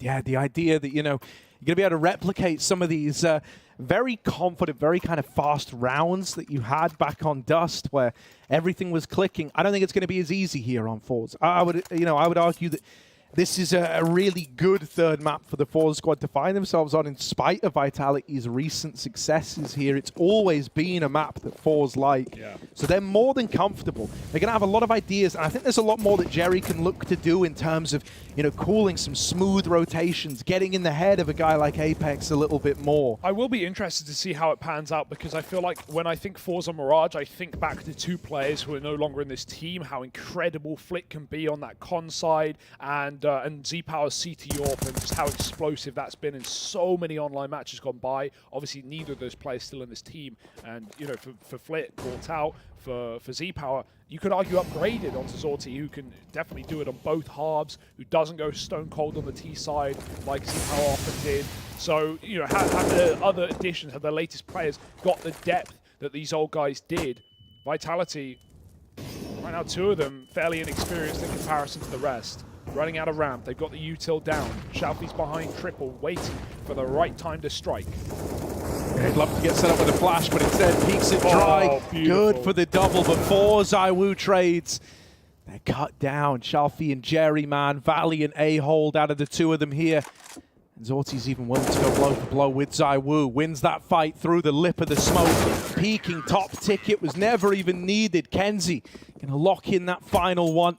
And so immediately we arrive at a tie game now. The money broken for Vitality. ForZe are looking to leapfrog into an early lead here. In Dust 2, it felt like ForZe weren't ready for the chaos that Vitality brought, right? With some of the crazy triple setups on bomb sites, some of the aggression from Dupree in upper tunnels, the Masuta out long doors, but they're already looking more primed for chaotic rounds in this game, right? Like the hide behind triple for Shalfie. As soon as he gets 2, Jerry's insta swings. There's no, you know, respect. There's no hesitation. There's no patience for ForZe. They're happy to all fight in the open.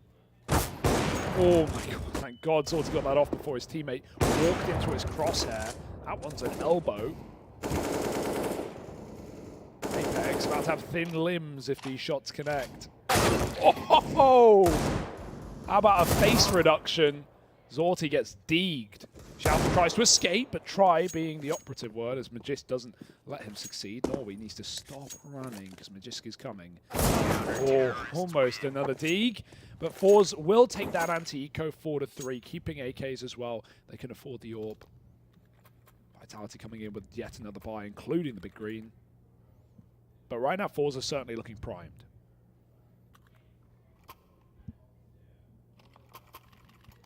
Yeah, 100%, man. It's good that Zorti got to have this AWP from the get-go and still has it in play as well. I think getting him properly activated, having someone to keep ZywOo on the back foot is going to be a pretty big deal. Struggled to get much done in these early rounds.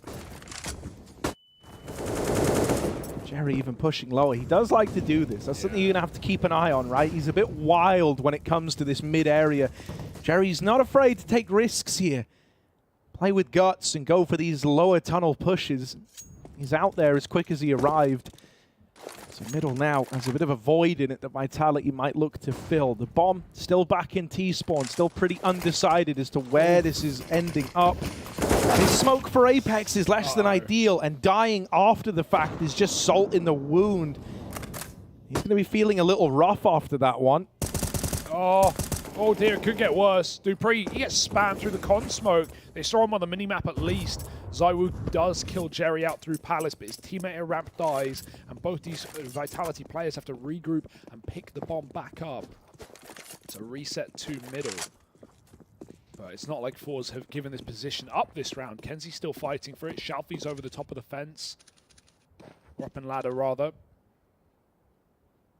And ZywOo waiting on that smoke just in case. But Shalfie ready to swing on Kenzie's contact. However, he's backed up to check the window cross. And so there's a bit of a window. There's a bit of a timing for Vitality to get up Cat. Oh, back turn though. Kenzie takes that contact and now Shalfie can activate. Smoke in the way right now, but Masuta's walking into an AWP. He saw it, but Zorti's quick. And ForZe find 5 in a row off the back of Vitality converting their pistol.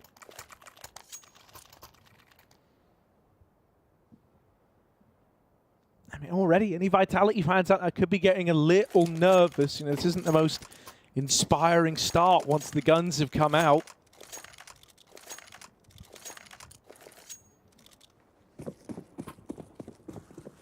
A lot of these attempts at getting openers, right? You've been pretty brazen with it if you're Vitality. Guys like Dupree not afraid to just run at ForZe.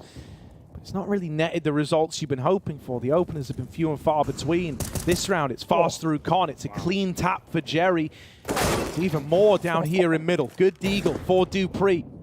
This is the window jump. Probably doesn't want to go back to it now that the sound cue's there. However, what options do you have left? Smoke in the top of Con, but a tag before all is said and done. Dupree tries to get back in the window.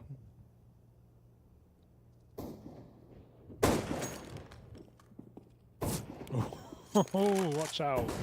Shalfie really wants to go back for more with his second AWP. ZywOo's crossed on B, but he still has to drop and make noise. Norway, no idea. Oh my god, freebie for ZywOo. He nails that. You wouldn't. Catches Norway on the bench, and now he's got a gun to play with. There may be low health for Vitality, but headshots negate all of that.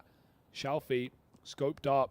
ZywOo might have heard it, but it doesn't matter. A headshot favor is returned. A missed shot from Shalfie, and Dupree grabs the gun that ZywOo once owned. Apex trying to stick at default, but they're all coming through. Dupree, all on you now, and he's dead after one. Jerry there to close.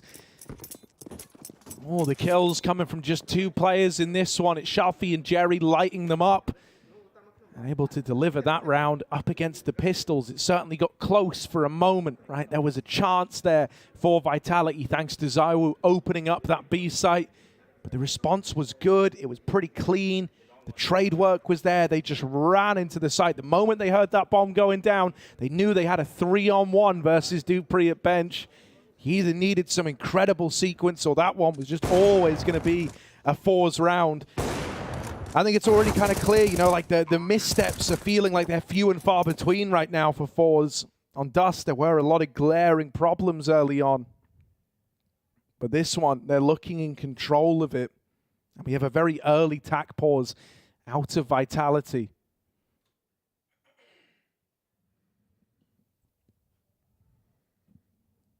Yeah, got to get on this quick, right? And, you know, the other side to Vitality, yes, recent results have been good. Last couple of games have come through. But in terms of depth, right, even for having a coach like Zonic, it's like, you know, Astralis never played this map. We all know that. It's the narrative we run with for the core of this team for at least 3 out of 6 parts. And you wonder about the depth, whereas you know Jerry's been playing this map for as long as he's been in ForZe, over 5 years. So there's no question on depth in this roster. This is Jerry trying to hide his barrel, I guess, hide his skin. He knows his lineups, doesn't want his backpack to show. And a beautiful flashbang comes from Zorti, and he just eviscerates Apex. That's super sick.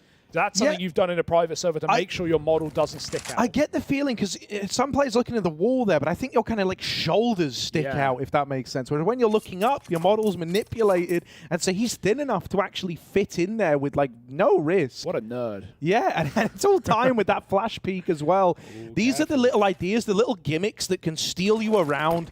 You find yourself questioning, do Vitality have? Yeah, what can they fall back on when these T-side rounds aren't working, when they aren't coming together? Because they haven't won a gun round yet.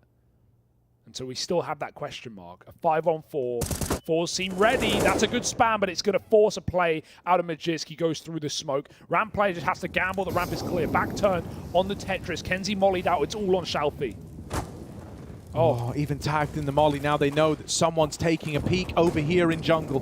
There's a double-pronged approach to trying to hold on to this one. Everyone coming out of the con side. Kenzie swings. They do manage to get over the stairs. Now it's more like a ramp take, trying to get past this orb in the jungle. Easier said than done. Goes back in for more. They know. That's where Masuta finds him. They know that Kenzie was here as well. Plant now coming in. It's default for CT. Kenzie, 1v2 on his plate. Masuta and Magis, the two to try and beat. It's a big ask. They know where he is, up on the stairs, and they go swinging. They go hunting. Masuta might have been low, but still locks that round in. A big one for him, right? A multi-kill out of Masuta, and it goes a long way. Yeah, that's a 4-on-5 as well, off the back of this play and low. A really, really nice play. No time to dodge that flash. Shalfie gets overwhelmed at ramp, but it's the molly tick that ForZe never capitalize on. They throw a flash at full blind Dupree. He fires his entire mag before Kenzie even swings. Obviously, he doesn't want to run into bullets there, but yeah, there were a couple players blinded on the con side. Instead, they just cross in, and Kenzie only gets one of them. Couple of opportunities blundered for ForZe.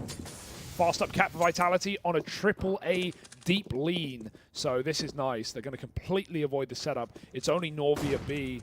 Was the quieter player on the B anchor of Dust 2. Going to do it alone again. Jerry gets picked pushing Palace. Norvia's been warped out of the round. Shalfie's here in time, but he can't swing wide because Zywoo had him from short. So had to take onto Masuta. Does fall, and Zywoo closes. That's far better for Vitality. A lot of ways that can go wrong, but they win fights on both sides, and Zywoo is there to shut it down.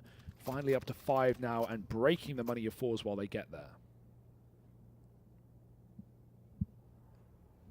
If you're a fan of scanning QR codes, I bet you've already done it. But if you're not, you can scan that, and that's how you buy tickets to the major. Yeah.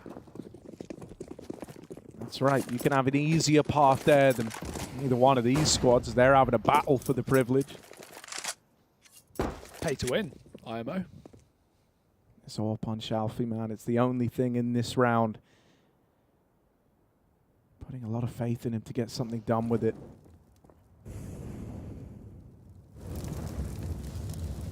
Quite an investment, but Shalfie's just been rootin', tootin', shooting all series long, especially with the second orb. Dude, A was left clear entirely early on. They lent really heavy into this B stack to like play around this AWP. Vitality are now starting to discover it, starting to uncover the truth that this A bomb site's looking pretty empty. And so any hope of this AWP being the thing that plays into the round and actually carries this impact to find it for ForZe, kind of out the window. Vitality have cleared all this space. They know that A is empty. They know they're walking into a free bomb plant, and now the alarm bells start to go off with Apex deep up CT. ForZe know this is a done deal. Weren't really planning to win it unless it ended up in a B play. With that not happening, with Apex going on that big clear of the A bomb site, he's safeguarded a 6th round for his squad. Yeah, I mean, they never really had A. They left it very early, so it's a shame. But at the same time, it's not a surprise. Vitality see the AWP on Cat, they just walk into A. They just find the gap. They want to completely avoid it. They know this isn't a full buy for ForZe, and that this is likely one of, if not the only gun they have. So it would have been nice to either see the stack on the other side or Shalfie to just try and reposition. Go back to CT, hold for an aggressive player. But at the same time, the double save, no problem. Gets the AWP, or not even double save, just the single save. Gets away with it, brings it into what is now a gun round, and can even give it over to Zorti, or they just double AWP. because it is CT Mirage after all. That is the play. 6-6, very balanced. This is nice because Dust 2 was not close. It was not competitive until it felt like it was too late. And Nuke, well, that was a banger, and that was back and forth all the way along. No favorite here just yet, but that will certainly help. Okay. Bopped. Yeah, Dupree, a spam and a pray, all it takes to keep ForZe at bay. Apex even opens up out through the ramp side, Palace side rather. Zorty just misses that timing. We'll go back the second time around, makes it look easy, like he planned to do that all along, but they're way deeper than ForZe are ready for. Norvy's caught throwing smokes. Dupree saw the barrel there. He knows that something weird's going down in the window, and he hears Zorty running away. Now, both these AWPs are trying to save inside of the B site. Dupree, he wants to do something about that. You can't save. Not with the Danish taxman up in the apartments.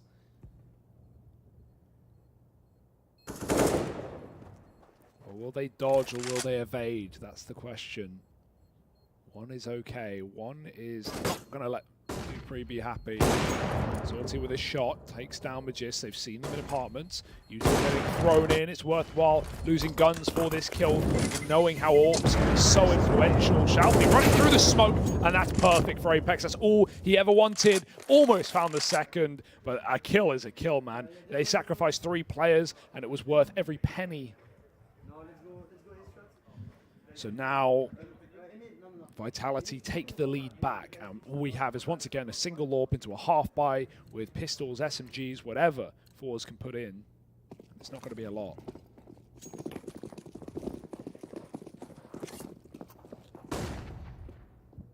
Vitality going for an alien just right out of the gate. A call from Spawn. Now, Zorty has pushed all the way through lower tunnels with the AWP, and the rest of the gang are up on short. At this point, they know it's not the B play. They've got that much affirmed thanks to the lower tunnels control. It's an all-in A-side execute. Jerry, a one and done would be great here, but they're not making it easy for him. He's burning in the mollies, having to tuck himself in. It's utter chaos as ForZe have lobbed smokes of their own. Now flashing through them.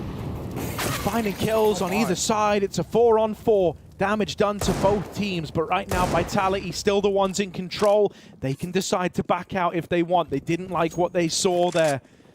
This is going to leave them a little limited in terms of throwing an exec, right? You've got one smoke on Masuta. That is the extent of it. But if you're quick here, if you're speedy, the timing is going to be good enough for them to get into this B bomb site. Yeah, ForZe didn't want to outread themselves, but in doing so, they've remained still statues on this A site, and Vitality are so confident. They are knife out jumping into B initially, knowing they've got a good timing to take this site. Maybe there's a player in there, but it's pretty clear that it's clear. So 8 rounds to Vitality as ForZe are going to be forced to save an AWP and maybe this AK on Apex's body. Well worth the back out there for Vitality. Like you said, they saw enough pistols, enough smokes to come through that it had to be a stack for ForZe. And on Eco, very common as well. Yeah, you know, and I think like even when Apex like swings out of the palace here, like what is he greeted with? It's not the lovely smoke wall that's gone in and everything's fine. It's a collection of smokes that you didn't throw that cover a path into the bomb site. It's flashes raining through. He like, it's like that gif of the dude just walking into like everything on fire, you know, like with pizza boxes. I don't know where that's from. I don't really watch anything. Yeah, I know. But you know, he just walks in. He's like, well, this is cooked, and then he tells everyone to go ahead and leave. He gets like the kind of like eye test of, nope, this looks horrible, and everyone else just reroutes out of the danger. He's been doing a great job of finding gaps on this T-Store. Right? Even think about that last eco where ForZe stacked B. They saw the AWP because Dupree got picked on off Cat, and then Apex walks up Con and completely empties the A site. They've been using him as like a roamer, right? A guy trying to figure out where the enemy stack is, where the gaps are. Lower play denied. Zorty will still hit Basuta though, also from lower. That was up the stairwell, so now he's sort of trapped out, and they can box him in if they want. I'd love to see them try, but it is an AWP. They'd rather just avoid it. Take that bomb back to the A side. How does that volley miss? That's so unfortunate for ZywOo, and it blocks him in. He has to peek, and Kenzie finds him. That's super unlucky for ZywOo. Not a mistake you see often, but just has carved a path into A, and he knows Jerry's spawn. Oh, that's clean. That's a lovely opener. There's a second man in comp. Magic sees him. Oh, what? They can't win that fight. Zorti's pulled it back into a 2-on-2. Smoking Con, Zorti's got to go through it. If he waits for that, the round is gone. Shalfie deep in CT and a must-win engagement going his way. Leaves it all on dupreeh. 50 seconds. He's still got time on his side. Going to start to creep on forward, looking for this AWP. A missed shot out of Zorti, and now dupreeh's got him boxed in, trapped in a corner, and he will flush that AWP out of the round. Now Shalfie all the way back in CT, but dupreeh's getting tricky with it. Up onto the short side, now spots him. The spray connects, and dupreeh wins it. The 1v2 goes the way of this guy. Apex is on his feet, making sure he gets that fist bump. As dupreeh carries them through to another round. Oh, you love it when they're this energetic, man. This is not the Apex we had to start the day, not the Apex from Nuke, and not the vitality from map 1 of this series either. The fact that dupreeh even takes that fight instead of just running catwalk when he knows he has the timing, he knows he has the gap. He reads the swing, and he wins it despite a bit of a whiffed spray at the start. It's perfect. It's another round. It's a 9-6 T side. It's all you can ask for. Vitality just trying to run over ForZe and go 3-0. It feels within reach, more so than ever before in this series. We need a banging pistol out of Jerry and the boys. Molly, he can throw this into window or con. Window one's a little more finicky. Here it is. Let's see if he lands it. He has a lineup. There it goes. But Magis is not waiting. Classic ex-Astralis fashion. Up top mid with dupreeh, but both dead and only 2 for 1. Yeah, it started off great. It looked like it was going to be so good. But ForZe, they swarm these mid players. Masuta, bloody hell. Crikey. They saw him. Zorti's like, nope. You think you're being sneaky right now, but you're not being sneaky, Masuta. They know exactly what you're doing. And they're saying, mate, you can go and clear B. In fact, we encourage you to do that. Go all the way for all we care. We're right behind you. This is insane. B's clear, is it? Oh, you're telling everyone that B's clear. That's cute. Well, here they are walking through lower. Incredible. Looking to wrap him. Do they just commit back into the B play? I really think they do, yeah. They're saying, mate, we... Masuta. Oh, it's funny. They're creeping in through the apartments into a site that is clear, that is awaiting them. The plant is free, then they've just got to follow through on the round. Zywoo's going to hear all this commotion. This room. Peeking out. They know he's on the short side. That's something to go off of now, but it gets super weird because Shalfie's still up in Palace. This one's been spotted. Masuta has seen him, but he's just keeping him here, away from the objective, away from winning the round. Masuta cannot wait for this fight forever.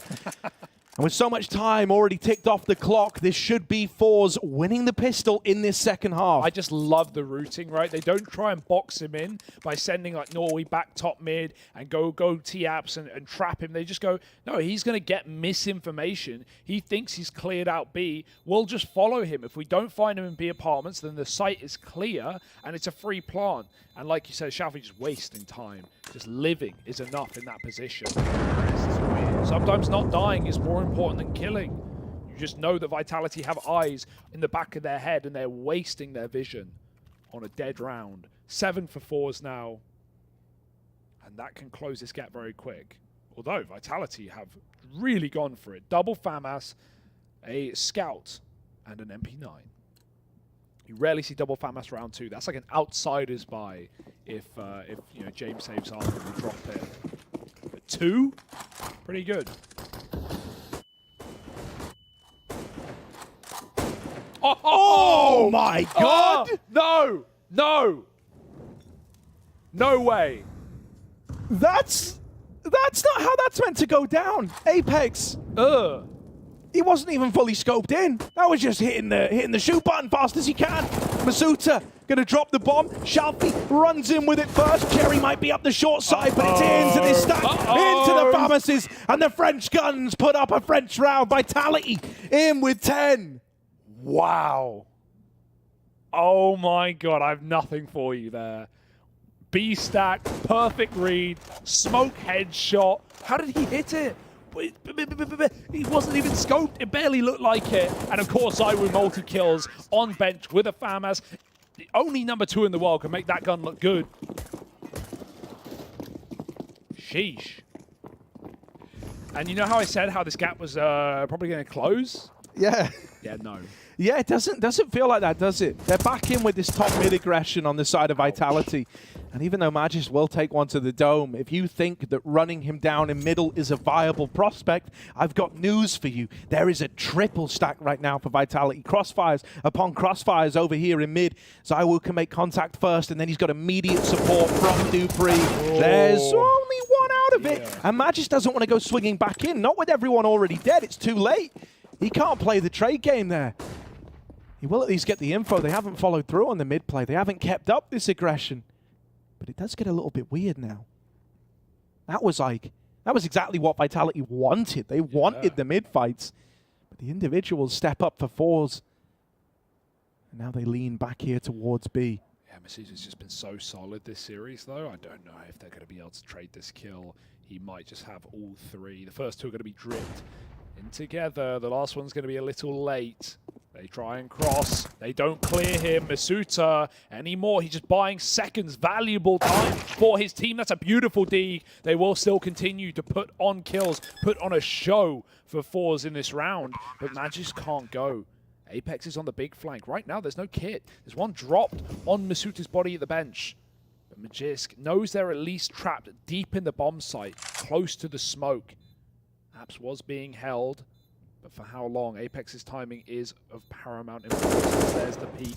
Apex jumps out. Magisk catches Kenzie close kitchen, and he's gone through the smoke. He swapped sides of the site. It's default. And like I said, they need to grab this kit. Oh, they've spotted him crossing back, but he still drops Magisk. Apex grabs it, taps it, fakes it. No, we won't fall for it. And that is the round for ForZe. A force right back. How do you like your own medicine, Vitality? Oh, you could see the disappointment, man. The disappointment setting in on Apex's face for that one. Stolen out right from under their noses. I think it's also important that Novi's the guy, to step up and try to fill the void. Yeah, very quiet. Because, thinking about Dust too, like everyone else had this recovery story. Everyone else kind of built back into that second map, and he was very much the exception. But come the third, everyone can forget about your pitfalls, your downfalls in map 2 if you go on to turn it around and win the series. And that's what he's hoping to do now. Pack pause for ForZe. I like it. They do this a lot as well. They'll win around, but they take a moment to calm down. I almost wonder if that's like Jerry understanding the kind of inexperience with a few players in this roster, knowing that after a clutch like that, after a moment like that, your heart is going to be racing. Your adrenaline is pumping. Nothing is, your thoughts aren't flowing clearly. And so he just gives them that moment afterwards to chill out, return to normality. It goes both ways. There's definitely a human element, right? In you just trying to catch your breath in these moments. Like anyone who's ever been in a clutch CS knows what that feels like. When you're done, win or lose, your heart is racing. But also your opponents have to sit and stew in that round, knowing they just lost to full deagles with almost nothing else. And that doesn't feel good either for a team like Vitality. But hey, they won it. ForZe won it. Anyone can win it. And this buy is no exception. No one's looking at ladder. They don't flash peek it. Jerry does check above. Dupree gets one, almost doubles. Zorti almost doesn't clear above the ladder. Was looking very deep, but a 4-on-4. Shalfie on ramp. Magisk waiting patiently. And the crouch saves his life. If he was stood up, rather, Magisk probably headshots him. There's a time and a place for the control key. And the key is control. Back towards A. Kenzie's deep in already, and Apex somehow finds him. ZywOo's even picked one out of CT spawn as well, making a lot of noise, and someone's coming to join Zorti. This is super awkward. Oh, that's so important. That's opened up a route back into the round, and Zorti's now wrapped Apex in the window. Beautiful interplay between these two over in mid. Right as the trade was attempted, that's when Zorti strikes. So now it is just ZywOo with this scout. He might have got one with it so far, but he needs so much more. Zorti is offering up a pick here, but that gun drop, that's heard. Now they know. And ZywOo looking like he wants to make a swift exit from this 1v2 attempt. Did Chad lend ForZe his AK? Look at that. Full Vox on the gold arabesque. That's a pretty skin, Harry. But yeah, other than that, ForZe keep it going. they don't get forced back on by an AK and a couple of rifles around it. That was a pretty decent buy for Vitality, all things considered, with the save. So you know how I said this game was going to close up? Yeah, I did mean it after all. Yeah, right. You looked into the crystal ball. You couldn't quite make out, your tarot cards. You couldn't quite get the reading on it originally. But now it's all making sense. Now it's all coming clear. Yeah, you got this hero AK, but that's about the extent of it. It's another tack pause for ForZe. They want to keep this little streak going as long as they can. And with only really one thing to worry about in this round coming up, you're hoping this is where they can tie this game up. That one thing, ZywOo, as always. But yeah, a little more dangerous with that saved rifle. And not a lot behind it you would expect for Vitality. They've got enough of a lead that they can just concede a round and still be fine and dandy. They're also on the favoured side right now. But ForZe definitely look comfortable on Mirage. There's no doubt. We already talked about the sheer number of maps and years that these players, and especially Jerry, have led on this map, the experience, and something that, you know, Vitality's recent results have been good, but they are lacking the depth, at least on a couple of these players. So you got to hope they hold strong. Oh dear, not pretty. He had to fall into the molly. Yeah. Now the AK is super low. Howard, the only armored player, but still he'll take this 5-on-4 early. Moving in, P250 of Apex going to get one. You're not meant to win this. Hello? They're doing a hell of a lot. Apex's P250 tears through 2. Oh, hang on a moment. USP even landing a dink out of Magis. This is a borderline full eco. The AK hasn't even played into the round yet. Dupree's been entrusted with it. Kenzie's creeping up in the site, but a double swing available in CT. Even though you get the first, got to be ready for the second. Masuta brought down low. Okay. Dead after a bit of damage. It's Dupree's wrap round that's being entrusted right now. ZywOo's down here in com, but he's nothing more than a noise maker, trying to draw the attention away from Dupree. That solid gold AK needs to offer up some solid gold kills in through the palace. The king of Dupree. Next in line to the Danish throne as he emerges round the corner looking for this kill at CT. He's cut down. The gold's removed. It's ForZe running off to the caves with it. 10-10. 2-on-5 for Kenzie and Norway to get that round back under wraps. That was USPs, P250s. The AK, as you said, never even played in. I don't know how Vitality even made that almost a round, but it won't happen. ForZe still keep it under thumb. And that matters so much, right? Like a 10-10 getting eco'd, that's going to set Vitality off. They have a huge bank if they win it. They get an AWP into their next gun round. But denied for now means ForZe only have to fight these rifles. And where are they? Of course they're in middle. Magiska's been pushing it all damn day. He's been flashed though. Oh, they cross. Good shots for Magisk. 2 and the third. That's clean. Dupree's there to help out. And these two own middle right now. Norway can get his B pick, but he cannot get the round. Oh. Okay. Apex walks into his demise. Kind of funny, because that was how Apex was getting away with a lot of these kills over on Dust, would just be, you know, waiting in these off angles for someone to creep in. Norvey deals one back his way, but to go on and win the clutch, to go on and win the 1v3, that should never happen. They've got the bomb in middle. They're all ready to respond to it. Everyone's in a spot where they can trade this, even if they lose this first man. Yeah, it's super safe. It's so safe that because Norway has to clear all these angles, even if he gets the bomb, there's just no time to make a play happen. They can just play for the denial. So with peeks, and there's the info. Dupree can help out. Oh, Norway makes noise. The ladder, and Dupree, luckily enough, converts that round for Vitality. There was a way for just for damage alone to get weird, but it's denied. And the two Danes find 5 kills in that round for Vitality. Vitality 3 from Magisk, 2 from Dupree. So back on the board and back on the buy. ForZe not quite as well endowed in the bank account. Yeah, I think it's quite reassuring as well for Vitality that they're able to make that double mid setup that they've ran a lot with Dupree and Magisk work so flawlessly, right? Because it's been a bit, we'll call it a mixed bag of results thus far over in middle. Quite often, they've got the opener, but the trades have just turned against them horrifically, and it's ended up feeling like, a bit of a problem at times. That time, it all comes together. You see how it was meant to look.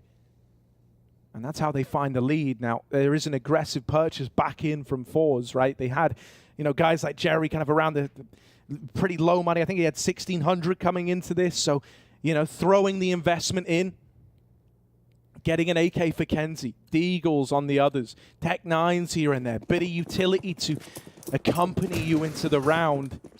Still going to be hard-pressed to make this one work, and it might be a B-lean early on. Yeah, this is kind of a must-do buy for ForZe because their money was so bad they wanted to level it out, but it really puts Vitality in such a good position if they convert against an eco. ForZe have won Deagles before, but it's certainly shouldn't happen again.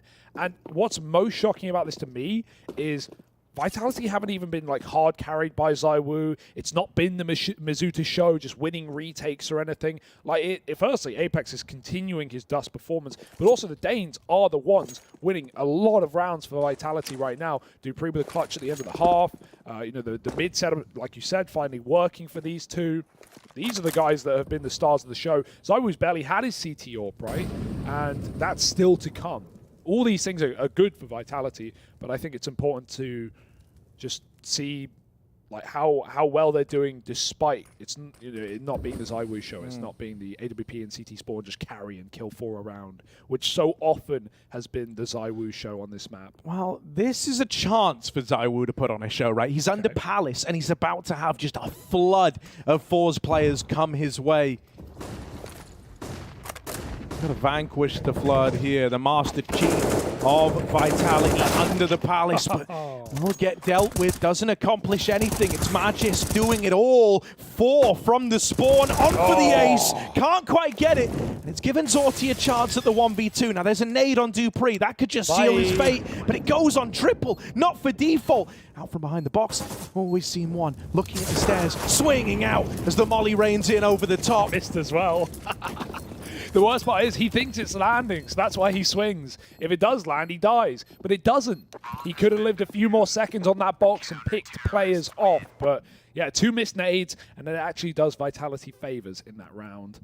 12-10, and yeah, poor ZywOo just turning from flashes. They fall on him. Magisk steals 2 kills away. ZywOo gets cleared, and Magisk goes on to kill 4 from spawn. That's what I mean. It's just been a Dane off right now. Turning 4s into pastries.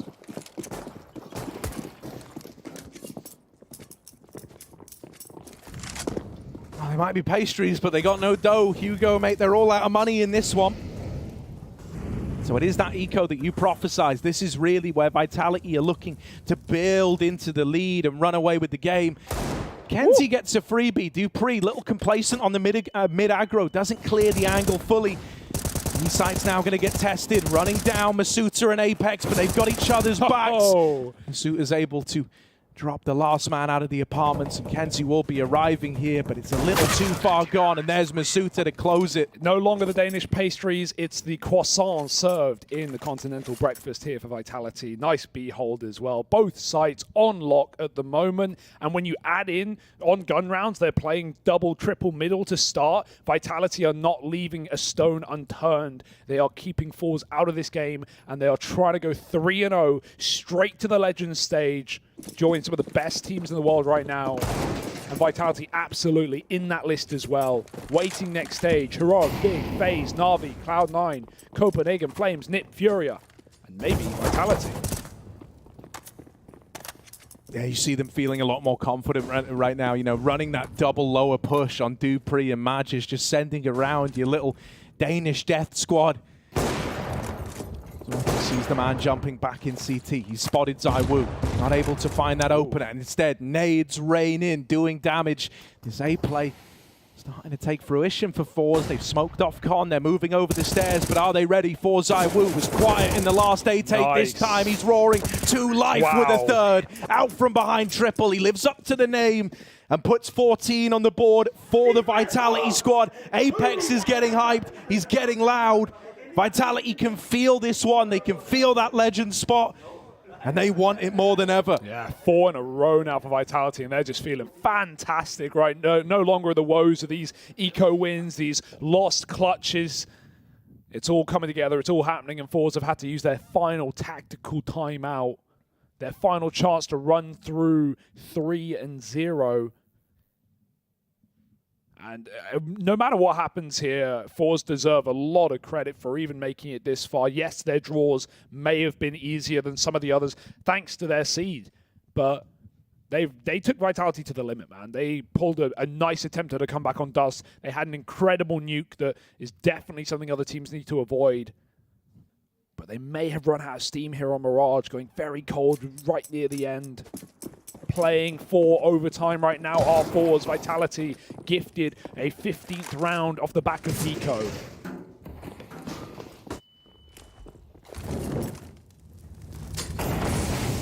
Yeah, it's going to take like a huge individual effort to build back into this one. And you just question it. Do ForZe have the tenure? Do they have the experience there? Going to take a miracle to build back into this. Nice. That's certainly not a bad start out of Norvi. Man down early. Apex removed, and he's been one of the big-time players for Vitality throughout this series. Norvi's not content with just the one. He wants to make it even sweeter. ZywOo in the window. Doesn't want to overextend, doesn't want to get caught fighting that. Shalfie just heard the drop. Oh, out with the swing. He's tagged, and that's going to spook him away from the Palace position. Smoke in at top con. Now, it looked like they were building into the A play. They want to try and, push around this smoke, take stairs, and flood the A site from different angles of elevation.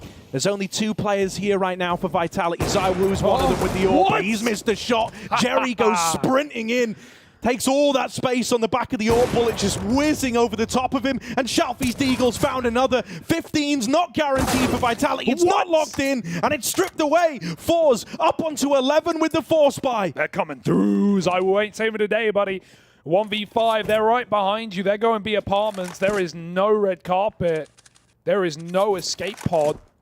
ZywOo's got to fight for survival in a wave-based attack game. Apps first, and Norway closes. He has been the quietest guy across this entire series, and he's come alive on Mirage, man. Top of his team, winning clutches, winning decos, most importantly. Both the rounds that he's won pretty much single-handedly have been off the back of his deagle. Look at this shot to start. Apex dropping under, Jerry the acrobat, and Norvi carries on with that picked-up gun to close out 2 and deny the AWP save. You're right, this isn't done. Vitality, they got to work for every round. Suddenly their money's drawn into question. Dude, this is kind of an awkward spot. Like, if ForZe were going to launch a comeback, they've got all the prerequisites, right? They've got Vitality on the edge of their seat. They've got them believing, oh, if we can just get that 1 or 2 rounds we need to get this one over the line. And that hunger comes at a cost. Warp located. Thank you to that one flashbang for Sorty. It's not much of a surprise that it's back on ticket, but at least it's confirmed. That's going to help ForZe lean into this B execute when no smoke comes in from the spawn. Shalfie again lurking Palace. Needs to try and find impact earlier in the round. Can't afford to be a backstab in this one. If his team do fall, he'll be left looking alone, looking lost. But they actually want to split A. They're not going for the B attack. Shalfie's picked Apex out of sandwich again. Apex dead first for Vitality, and ForZe are poised for this A attack. Yeah, dude, I mean, this is going to be really sour. Like, he's given us such an incredible series, but nice. First man dead both times around. This time, Vitality. I'm hoping they can pick that up. They can do right by Apex and finish what he looked to start. Jerry. They go B. Going to deal with Dupree. Now they're rerouting. They've completely changed the game plan on the fly. Based on Shalfie's death, they're leaning into this B site. Masuta, it's all on this guy. Drops the bomb. Oh, AWP only tags him. It's a swing, but it's a miss. Nailed the second time around. Norvi bests him in the head-to-head. ZywOo's here and knocked off the angle by that AWP. Magisk 1 versus 3, and so far removed that saving might be the best and only option available to him here. He's still moving into the ladder room, but it might just be to grab this kit. Kit now retrieved. He looks like he's interested. He's trying to find the gun, but it got taken. Robbed. Oh, has he got something? Orb, yeah, nice. Gets away with something, but yeah, Norvi's just had a serious late activation in this series, and he continues to just brute force his way in. Masuta at 20 seconds, he drops the bomb, he can win that round right there. Norvi gets dinked, still converts. And also, I love how ForZe don't rush. With 15 on the clock, they focus on killing the rotates. If they were knife out, crossing to the site with a bomb, ZywOo probably wins the entire round there, but Zorti posts up, waits for the kill to come, and then takes the package in. Good priorities in place for ForZe. They fight on. And my God, you can feel this game getting tense right now. For ForZe, who shouldn't even be here, now are tasked with a mini comeback right at the end of this best of 3 to try and knock down Vitality. But a hero orb. Ooh, you never know. They can do things. ZywOo's leaning B with it. ForZe have taken this mid control in their stride, knowing that there isn't too much to go up against in this round. They've grabbed all this control. Now, normally, ZywOo's been spotted over towards CT, right? That has been a pretty reoccurring theme, that he's been this A-leaning player, whether he has rifles, the AWP. Normally, they found him somewhere inside of that A-bomb site. The fact he's at B could come as a bit of a surprise, but right now, ForZe still working. Oh, Apex! He might have been the first man to fall in the last couple of rounds, but there, he delivers with the deagle. Oh my goodness. Wow. That flick, those shots, that might have set Vitality up. It spurred on the rest of the gang. And all the Deagles are finding something now into the B play, into the belly of the beast. ZywOo here with the AWP, waiting, raring to go, spurred on by the success of the other Frenchman. He's keen to join them, dropping the bomb and finishing it with a second. 15 for Vitality. And Apex can't believe it, that's how the round starts. It's just shocking. As the smoke is bouncing, it's about to bloom, it's about to block Apex out of the round, and he does this. The adjustment was instantaneous. Couldn't have fired faster. And of course, it's the AWP to close. No better position for Vitality to be in. Eco wins have been frequent in this third map. Almost not apparent, almost non-existent in the last 2, but Mirage are where the Deagles do it best. That is ludicrous, man. That is crazy. Like, even in slow motion, it still looks fast. I couldn't have hit that in slow motion. Just miraculous. And the fact that, you know, he had been the problem in the 2 rounds prior to that, getting caught pushing lower versus the Deagles, falling early on in the follow-up round. But then, when it really matters, Apex, a diamond, crafted under the pressure of a game that felt like it was slipping away. Yeah. Well, now Vitality are the ones stood on the finish line. They've just got to cross it. ForZe, they've put so much into this series. They've laid it all out there to try and secure Legends 3-0. No. Do they have anything left in the tank? Was it all in vain?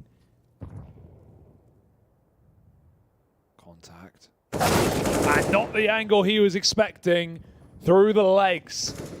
Magisk finds that first kill. Finally, Vitality not a man down yet again, and they will ride this one out. 4 more frags, 4 more moments. Apex, oh, he hasn't been seen. That con smoke is so nice to the CTs on top of it. Always blind. A re-smoke comes through, Apex gets out. No rush, no hurry. 5-on-4, let the kills come to you. They certainly could, but Norway delivers another. The guy to save ForZe in so many of these situations. B is looking as free as it can be right now. It's only Masuta here. Apex has got the pressure on him right now. He's going to rotate out of window, avoid those nades. Masuta back of the site, alone right now. Flash is being dodged, crouching down, catching one with the bomb, but the spray will not convert. Apex is here. Apex is in position over at the bench. They don't know about him. He's a nasty surprise. Apex trying to land the spray transfer, getting out, gets the reload off, and he's still being a nuisance. Just slowing it down for a moment. Gives time for ZywOo to get into position. Magisk is moving up the short side. Oh, it's a 1v2 now. Norvi, we've said his name so much here on Mirage. He's given us so much, but he's got to do even more in this clutch. Spammed out. ZywOo's there to close. And Vitality, they're going to the Legend stage. They rock on up here to Mirage. They might have faced some difficulties,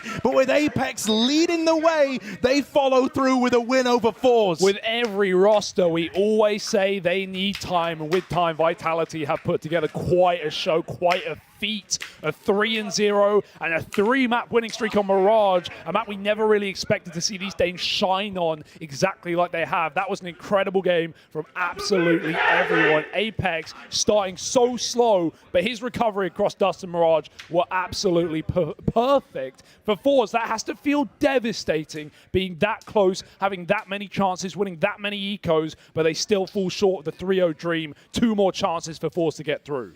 Yeah, I mean, their future is not secured, right? That's the scary part. They still have to battle. They still have to soldier on. For Vitality, man, you know, you pointed at Apex. I do just want to reiterate, like, from going from being bullied at door on Nuke, being just showing up time and time again, looking really frustrated, and then, you know, closing it out in this fashion, being the difference maker on Dust 2, being the guy who gave them that, like, final nudge to get Mirage over the line with his deagle. Oh, dude, what a treat of a series. For ForZe, it's always going to hurt. They had victory right there, but they still have chances. They're not out of this one yet. What a great time to see this Vitality roster perform on the most important event of this team's timeline just yet at the Major. They'll be going through to top 16, and we'll be going to the desk to see what the hell they made of that banger BO3. It was unreal. It was absolutely fantastic. And of course, commiserations to ForZe, but they will still have 2 chances or 2 best-of-3s to make it to the Legend stage. But it is Vitality, that war cry of Apex saying, Mirage is my home. And they damn well heard it because it was loud enough, and they're very close together, as we know. But his coming alive, I think, is almost symbolic into the standing up of Vitality throughout this series, finally clinching their Legend spot. Yeah, it's almost poetic to see Apex play such a role in that victory after the drought on Nuke. We talked about all his troubles and tribulations he had to go through on that first map, and then he rises, he shines on Dust 2, and then on Mirage as well. He's got that round with the double headshot. Here. The man of the hour is actually coming and joining us right now. That was insane. Ça va, frérot? Tiens, je te donne le casque. Fais ta fraisier. Ça va? Congratulations. Straight into it. Thank you. So, one-tap deagle? Go ahead. 2 one-tap deagle? I don't know what Talk happened. about it. To me, insane. Normally, my deagle is not working that well, to be honest. And the second shot was like, okay, why not? I take it. I was blown away. Last time, Pimp was on the desk and you asked him immediately how many tournaments have you won. Luckily, you didn't see all the segments because we were going a bit hard in on you after Nuke, especially Mathieu. But oh my God, the turnaround, Apex. Talk to me about, you know, how the series went for you. Well, Nuke was quite hard. We lost key rounds on T side, 3v2, 2-3v2, I guess. That made us like struggling a little bit at the beginning of the T side. And CT, yeah, they play really chaotic, running everywhere, and that was really hard for us to counter. Even though I wasn't like good individually, they just like really stomped me. Like for the first map was insane. And then, yeah, that was more on my side. I could show them that even at 29, I can play better than the young guys. And yeah, those 2 CT side that just play pretty well, and Mirage as well, so it just feels good. Yeah, your reaction from map 1 to the rest was really impressive, and I would like to ask you on an individual level, how do you go from Nuke, you said it was really complicated, destroyed you, and then you move on to Dust 2 and then 3rd map, and you have 2 great maps. How do you reset from one to the other? Well, you need to accept. You need to accept that they were better than you, and that's what happened. I'm not gonna lie, I didn't shoot that much. My bullets, they were like shooting me really fast, the young guys, and I couldn't do much. And just accepting that, and what is most important is keeping your identity. My identity is taking duels, trying to kill people, and that's what I've done in City Side. And I think on City Side Dust 2, I was 19-4 or something like that at the beginning, and that helped me to get my confidence back, even though I clutched as well on T Side Dust 2, and everything went good again and again. And yeah, Mirage was just the continuing of Dust 2, I would say. And now, just on a team perspective, we talked together at the end of the RMR. You said that was one of the hardest time possible. Now you've had a cleaner, simpler way into the Legend stage. Do you feel confident? You feel where you want to be with the team moving into the Legend stage? Well, it's getting better. Obviously, today wasn't as smooth as yesterday. We struggled more. We lost some bad runs, but it happens. It's CS, and nothing is easy, most likely at majors. But yeah, everything is getting better. I think the team is getting much better in every aspect. Today we just didn't play with the same confidence that we played yesterday. Obviously, most likely the Dust to T side was a bit shaky as well, but yeah, step by step, I'm just feeling good, and it just feels good to have 3-0 and going on the next stage, because that's what we were looking for. That's it. Yeah. Let's talk about Mirage just a little bit. We were talking about the fact that do you know what you're gonna scream before you scream it? Because you were like, Mirage is my home, and we all caught it. But I feel like you must lose so much energy by doing that. You're just You don't know me. You don't know. He told me. He told don't me. know me. My teammates say even though you're really tired, you have even more energy, and that's how I am. I mean, energy is full in me. Yeah, I cannot be out of energy, so it's all right. It's great to see. We want to look at some rounds with you. Round 15, this is one that Dupree clutches out, and actually to his credit, even on Nuke, for instance, there were some moments where Dupree was instrumental. Could you talk me through his performance today? Well, I don't think it was his best performance overall, but he did, some really key runs. I think Mirage was starting really bad for us. We were like 6-3 down, and we won 9-6 the C-side, which is really good. I don't think Peter played that well the best of three. I don't think he's proud of himself on this one, but he actually did a good job on winning those clutches that mattered the most at some point. And yeah, that's what is the most important sometimes. Just winning this one was really important. I was a bit scary after the spray didn't short, and then he stopped, and that's something I would not do. I would keeping my spray, and yeah, there he stopped his spray and just I feel like you have Dupree, and even though he's having a bad game, he's in that clutch, and you know he can actually win it. Is that something that you feel as well, that he's that safe value? It doesn't matter what happens? I mean, Peter, we both 29, we both like old players, and yeah, he's that type of player that still has it. He's 29, but he has nothing to envy to the young guys. And yeah, even though he has bad runs, I know that bad game, I know that at some point he can like pop up and win the World Clutch. And that's what matters the most when you have such incredible players. You just like sometimes, obviously, it's not your day. You're getting fucked by everyone, and it's how it happened. But yeah, then you show up when it matters the most, and that's what he did, and that's why it's Dupree. I mean, we have nothing to say about him. Ready to play? You play with Dupree now. You've played your whole career. We played against him so many times, and now he's actually next to you. That's so funny. That's so funny. I mean, now it's okay, but at the beginning I was a bit confused. I was a bit confused. I was like, I played against this guy for more than 10 years, and now we're in the same team. Doesn't make sense. Crazy. So since we're singing your praises, let's take a look at round 27 as well, because we thought this was just lost. This is well, you'll see. Man, this second shot, I don't know what happened. I don't know what happened. Look, the second one is like a snap. Yeah. This is in slow motion. Yeah. It looks like a bit or something, or someone like this, not Apex. It's good. It's I mean, old school Apex. I remember this Apex. Yeah, exactly. Sometimes I can also pop up and do something crazy. I'm hearing you reference age a lot for Dupree, for yourself, and I know it's a huge topic right now. Is there anything exactly, that's why I talk about that. I don't feel all that old. I think I have more envy than any young players. I work more than any young players. So that's why I'm still here as well, and I don't really care about the age.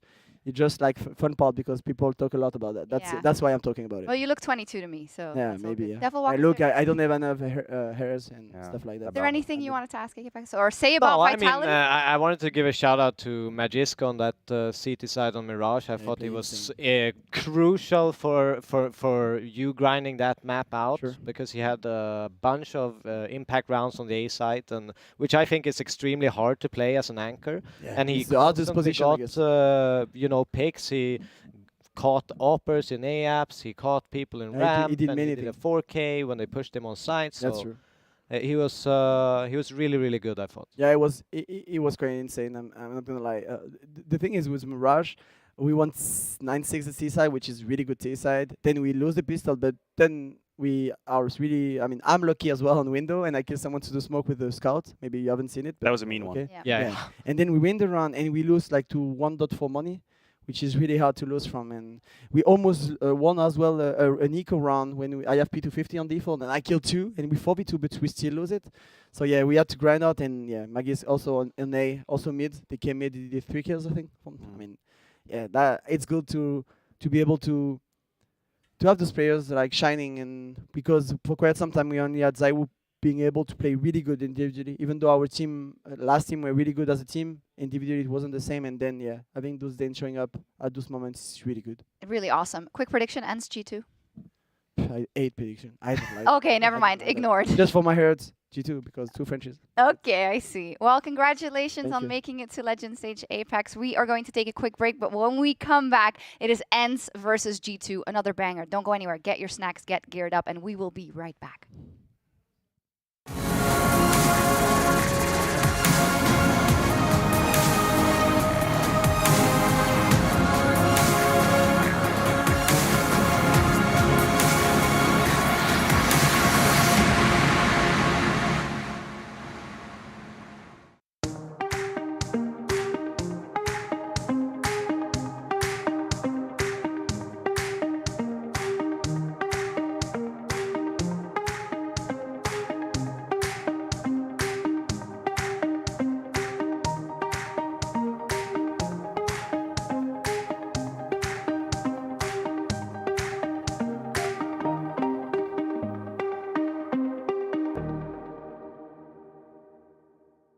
Now that's what we call Major.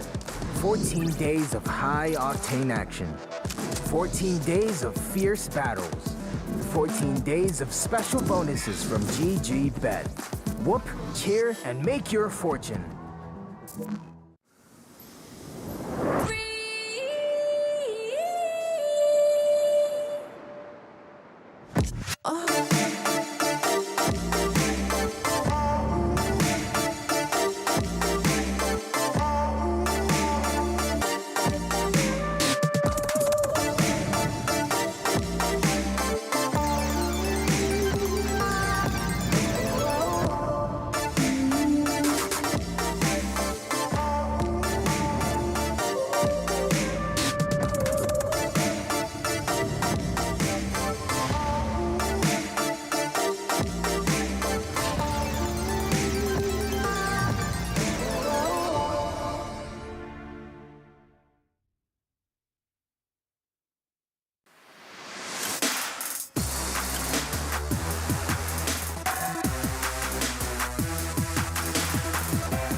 It's James Banks here in beautiful Belgium. It's lovely and sunny, and it's time for the PGL Antwerp Major. Now, I've heard a lot of good things about Belgium in terms of the fries, the beer, but I'm sure there's some more I've got to discover. So let's go have a look around.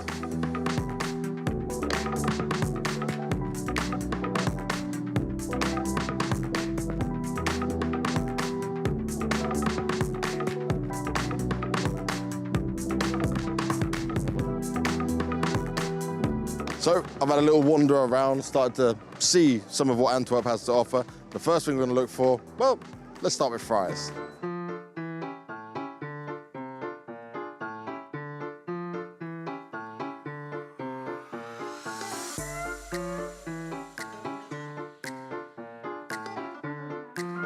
So while I've been rolling around Antwerp, I've met up with Danky, aka the CEO of Cash Now.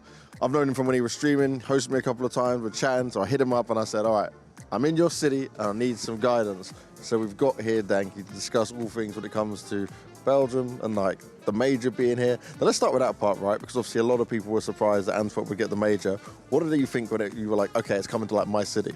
I was shattered brick. I was just on vacation, then I saw a notification from PGL.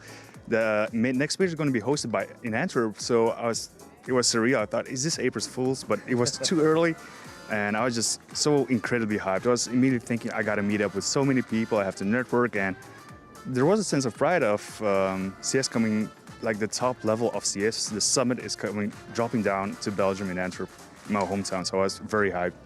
Now, I've never been here. I've only been to Belgium a couple of times, but so far so good. Architecture's cool. We brought good weather with us as well, which is certainly improvement. But in terms of the Counter-Strike scene here, how would you describe it? Because like we don't really see too many players like top level when you say coming from this area.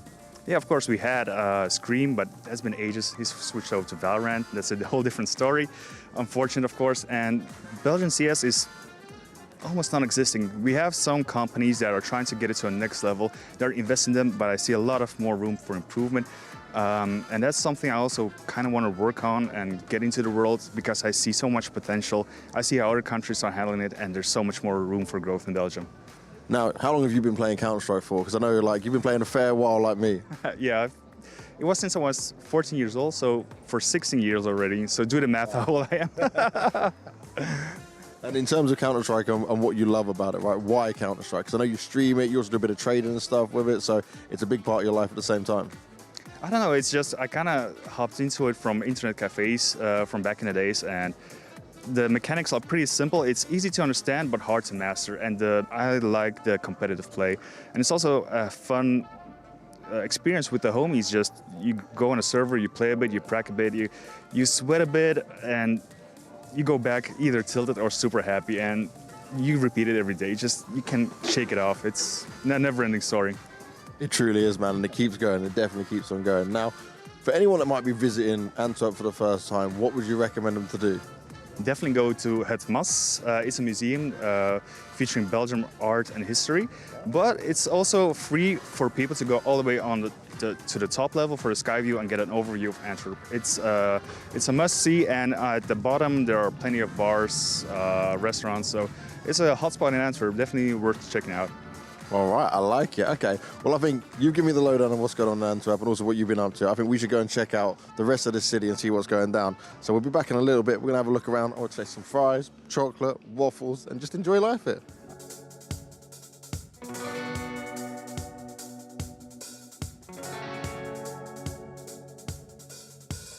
So first on the stop is this place behind me called Dritte Number 1. And Danky has recommended it as being quite an interesting place. And I also just learned that, actually, you know, we call them French fries. They should be called Belgian fries. But the guy who made the name thought he was in France because I guess he was just lost at the time. So we're going to go try some Belgian fries. I'm supposed to be able to enjoy these. It's time to get our food on.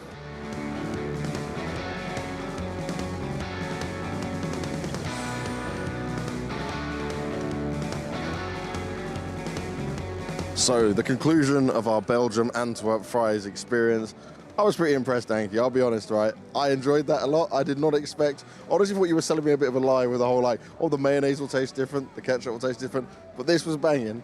But I had to leave something behind because we've got to go do some more food testing as well. You feeling pretty full up though? Yeah, I don't know if I have any spot left for waffles, but I mean, let's go for it.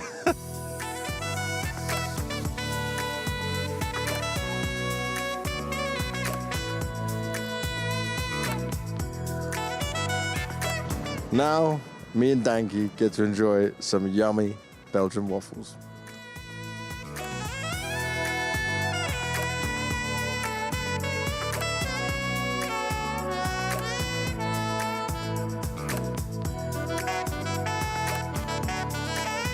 Belgian waffles, a little bit messy, very sugary.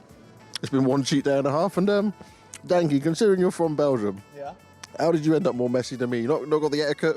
I don't know if I'll go for the waffles. I'm more like a shake kind of guy. There you have it. You don't have to know what you're doing with it, but it's definitely tasty. I'm going to rate that pretty highly. That place has been around since 1903, so go check it out and grab yourself a waffle. Living by culture out here in Belgium.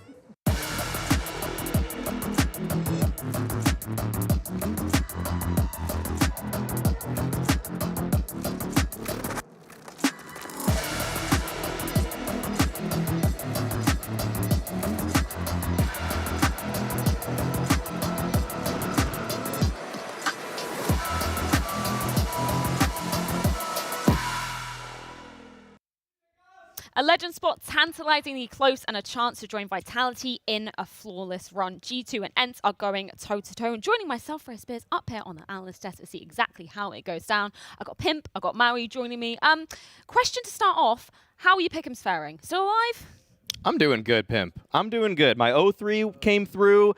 Not believing in Renegades worked out for me. Yep. And then I think I've got maybe 2 more today guaranteed. Yeah, I had IHC going 0-3, so believing in Renegades got me cooked up right there. Whoa. So not too well right now, Freya. Well, I'm very excited to be delving into this game. Of course, one of these two teams will be qualifying in flawless fashion for the Legend stage here at the PGL Antwerp Major. I'm just so excited to see these two teams going head-to-head. On one side of the ring, we've got G2, the other, we've got ENCE. I want to start off by talking about ENCE a bit more in depth, because coming into this, I feel like it was a team that was on the rise, still had questions questions of, whether they were going to show their best form here in Antwerp. So just takeaways for you so far, Maui. With ENCE, I really think that this roster is coming together in terms of knowing who the star is, and I think that Snappy is doing such an excellent job of making sure that people have the right level of autonomy in terms of what they can do every round, but he's giving it just enough structure so that they know what they should be doing every round. I agree. He's giving them enough structure in order to facilitate all the individual skill there's within the team, but he's not overdoing it, right? He's not trying to take charge of the team and lead it in a direction where it's going to be more strict and it's going to be more tactical. That's never been the way Snappy has run his team. So I really feel like this mixture of players and having Snappy as the in-game leader is a perfect fit for ENCE. And this is a really interesting comparison that you were bringing up, him, before coming live for this game. The fact that we've got Alexi B on one side of the server, Snappy again. And I feel like, the age differentiation, that's a very interesting thing to be looking at there. Yeah, for sure, right? It's a very, very experienced guy who's been around for a long, long time. He used to play 1.6 as well, and has basically been playing Counter-Strike his entire life. And then it's Alexi B, who is also experienced but relatively new at the top of the scene, right? He took ENCE towards a major final. He's now going into G2, and I think that's the point I want to make right here. Snappy going up against Alexi B, right? You have one guy who's brought into a super team, one guy who's brought into the most expensive team probably in history of Counter-Strike, and then you have a guy in Snappy who's building up a team from rock bottom on a very low budget. Some of the players are coming in on a free transfer. Some of the players cost absolutely nothing. And right now, ENCE is the third best team in the world, whereas G2 is number 6. How does that up when you look at the economy? Yeah, that is really interesting, and I think another element that's quite poetic about this is the fact that Snappy is doing it on the same org that Alexi B came up with on ENCE. So I think that right now, these teams are in a position where the money is a huge talking point because G2, in terms of the contract money, they should just be beating ENCE every day of the week, but ENCE's form lately has been exceptional. And just looking at the trajectory to bring up that point, I want to use a word that Maniac used earlier on in the day. ENCE are winning with authority. We're looking at the scorelines in the two maps that we saw them play, 16-7 versus 9Z, 16-6 versus Outsiders. Quite different than when we're looking at the narrative for G2 thus far in Antwerp. I would say, I would agree with that. I think that ENCE right now are maybe actually benefiting from some of the matchups that they're getting just a little bit, but I think it's impossible to ignore the fact that they have some bona fide star players. Spinks and Hades have been absolutely wrecking this challenger stage thus far, and right now, Nico, a guy that we want to look at, a guy we want to be succeeding, he's not even in the top 4 in terms of rating for players at this event yet. Well, that's also crazy when you say it like that. Not even in the top 4, right? Yeah. You're right, but it is a player with a lot of firepower. I just wanted to bring this stat up for you as well, because both teams are coming in with, I guess, a decent amount of confidence. As you said, Freya, ENCE is the team right now on the rise to number 3 in the world, the highest ranking in a very long time, having won 5 games in a row. So has G2, though, but look at the difference right here. There's a difference in who you're winning against and how you're winning. G2 winning 16-10 against Sangle with a coach, winning 16-10 against BNE, and then a very close game against Astralis. Sure, that tells a story about G2. They win their games, but they always, as you said, Freya, make it close, whereas, as you said, for ENCE, they do it with authority. I think that the quality wins there for ENCE are versus Outsiders, versus Heroic. They beat Astralis. I mean, there's a lot of reasons that you can look at ENCE's results lately and think that they are supposed to be in better form. They're supposed to be the better team today. They have the better HLTV world ranking, and I think that right now it's hard to argue with that, but today I'm actually going to be picking G2. Ooh, okay, reasoning. Can you give us the reasoning behind that? Okay, we want to break it down? Yeah. I just think that right now, the style that Snappy likes to call, it's very much set out of spawn. When they have a certain spawn setup, they know exactly what they're going to be going for. It's kind of what Hunden brought to Heroic back when that lineup was finally finding its form, but I also think that it's something that G2 can read. They can eat those sort of plays for breakfast, lunch, and dinner. When they have that much experience, they have 3 guys in the server, Hunter, Nico, Alexi B. They can all read what the play is anytime it's coming their direction. This is where I do want to play devil's advocate slightly, because what we've seen of G2 on their T-sides, it's not been cute so far this tournament. No, it's been horrendous. It's been a poor T-side, over and over again. It seems to be the big struggling, but I will say I agree with you, Maui. I also have G2 in the sense that I think the style of play coming out of ENCE, it's a little bit too one-dimensional for my taste, and that's why I see the limit as well. They're number 3 in the world, right? On the ranking right now, there's a case to be made that they should be one of the favorites going all the way to the final and potentially even winning the major. But I just see the way they're playing right now as a play style that unless Spinks is just playing the best tournament that he's ever going to play since his career, then it's a little bit too one-dimensional, especially when you're going up against such strong individuals like Nico, like Hunter, like Monacy on the side of G2. That's also why I have G2, and then I will bring another point to the table here as well. For me, G2 is one of those classic teams that if the opponents are a weaker team, G2 will play a weak game. Whereas if they're playing a good team, they'll play a good game. They play up to the opposition's level, and they do that over and over again. No, it's a really good point coming into it. I do want to just unpick the T sides that we've seen from G2 thus far in the tournament, because Devilwalt was making a really good point to kind of preface the first game that we saw from G2, or the second game rather, coming into yesterday. And they did really, really struggle in that second matchup. So what was kind of key for you in terms of what G2 was lacking, and you're hoping to see them potentially improving today? So I think that when we watch G2 under the microscope, we notice so many different flaws for them. But when you actually look at their win rate on T side in Katowice and at the RMR, they're one of the best in the world. But I will say that the noted problems I have had for G2 has been the fact that Alexi B doesn't always seem to use the entire clock. And when you have players like Nico and Hunter who can bleed the clock down, can make the high pressure play in the last 15 seconds of the round and make the correct play on top of that, you need to give those players the space that they deserve and they've earned with the pedigrees that they have.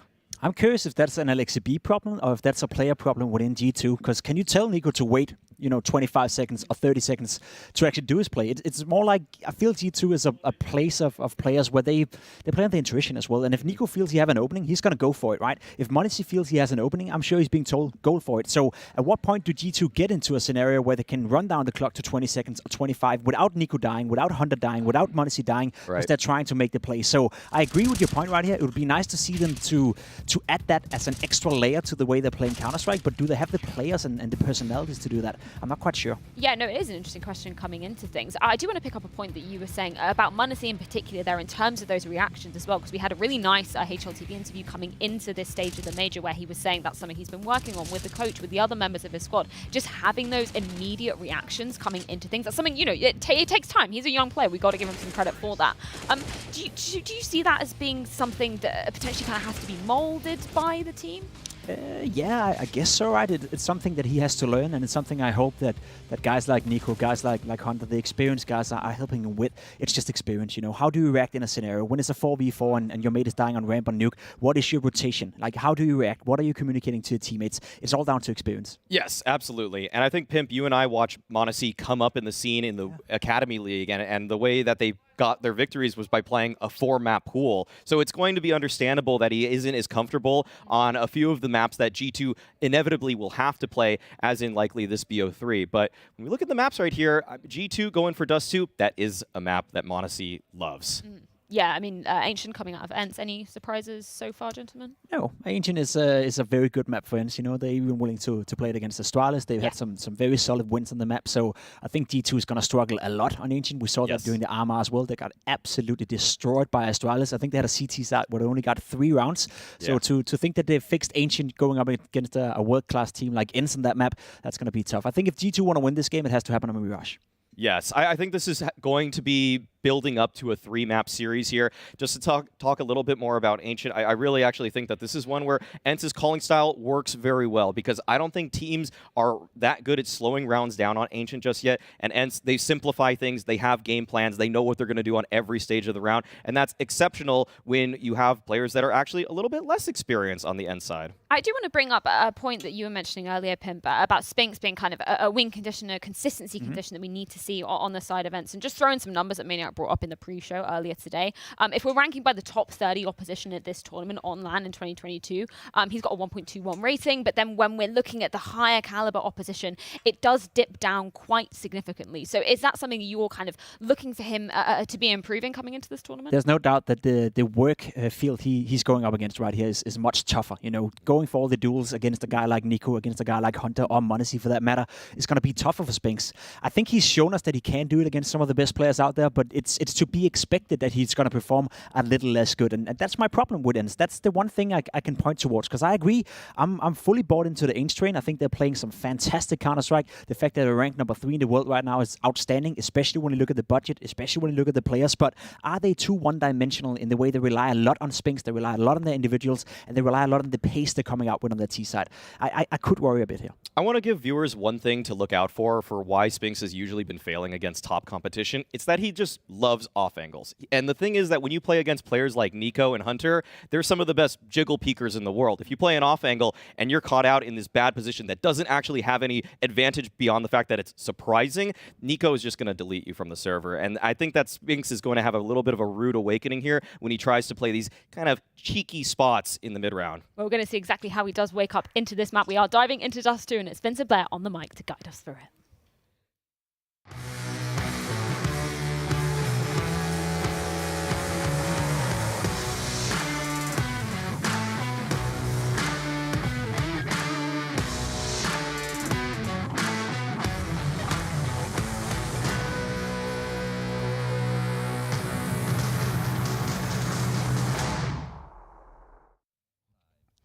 Thank you very much, Freya. I don't know why I'm dying in our intro. That's I mean, you're used to carrying me, Vince, so I guess it's kind of fitting. Well, we're going to have to see a lot of players potentially carry each other at this best of three because it's going to be a close one. I think a lot of people have this down as maybe like a 55-45 situation. Some would argue a 50-50. On paper, at least, it seems like a super close game, Blair, but we have seen in situations like this in the past, sometimes the occasion gets to players. Absolutely. I feel like ENCE have been on this upward trajectory, and I think Maui and Pim painted a very clear picture that ENCE are a team you shouldn't really be trifling with. They are looking very good. You have the likes of Spinx and whatnot, but you go up against this G2 side, and Maui made a very good point there. I mean, they really haven't been tested by the likes of a Nico and, of course, all the stars in that lineup, but we're not wasting any time here. We're going to be jumping straight into this matchup, and Vince, I don't know about you, but my body is ready. I am so ready, Blair. One of the better matchups that you will see in probably the Challengers or Legends stage. Two teams that will be expected to go very far in this major, and G2 kicking things off on the T side, already getting out aggressive towards middle. Yeah, going to be going for a fast play towards Cat here, and it's going to be Madden making first contact, and a flashbang, though. Spinx towards lower tunnels. It's a bit of an aggressive posturing coming out from ENCE, but not able to quite land any shots. Madden, fortunately, will be able to find his way onto the A-bomb set. However, that's a very uncomfortable position they are in, because m0NESY can make life very uncomfortable here. He's going to find Hades, but Madden will reply back instantly. He will. Snappy stuck in an awkward position as Alexi burns Madden to a crisp. 3-play-2 as ENCE taking control over the site. Post-plant will be coming up,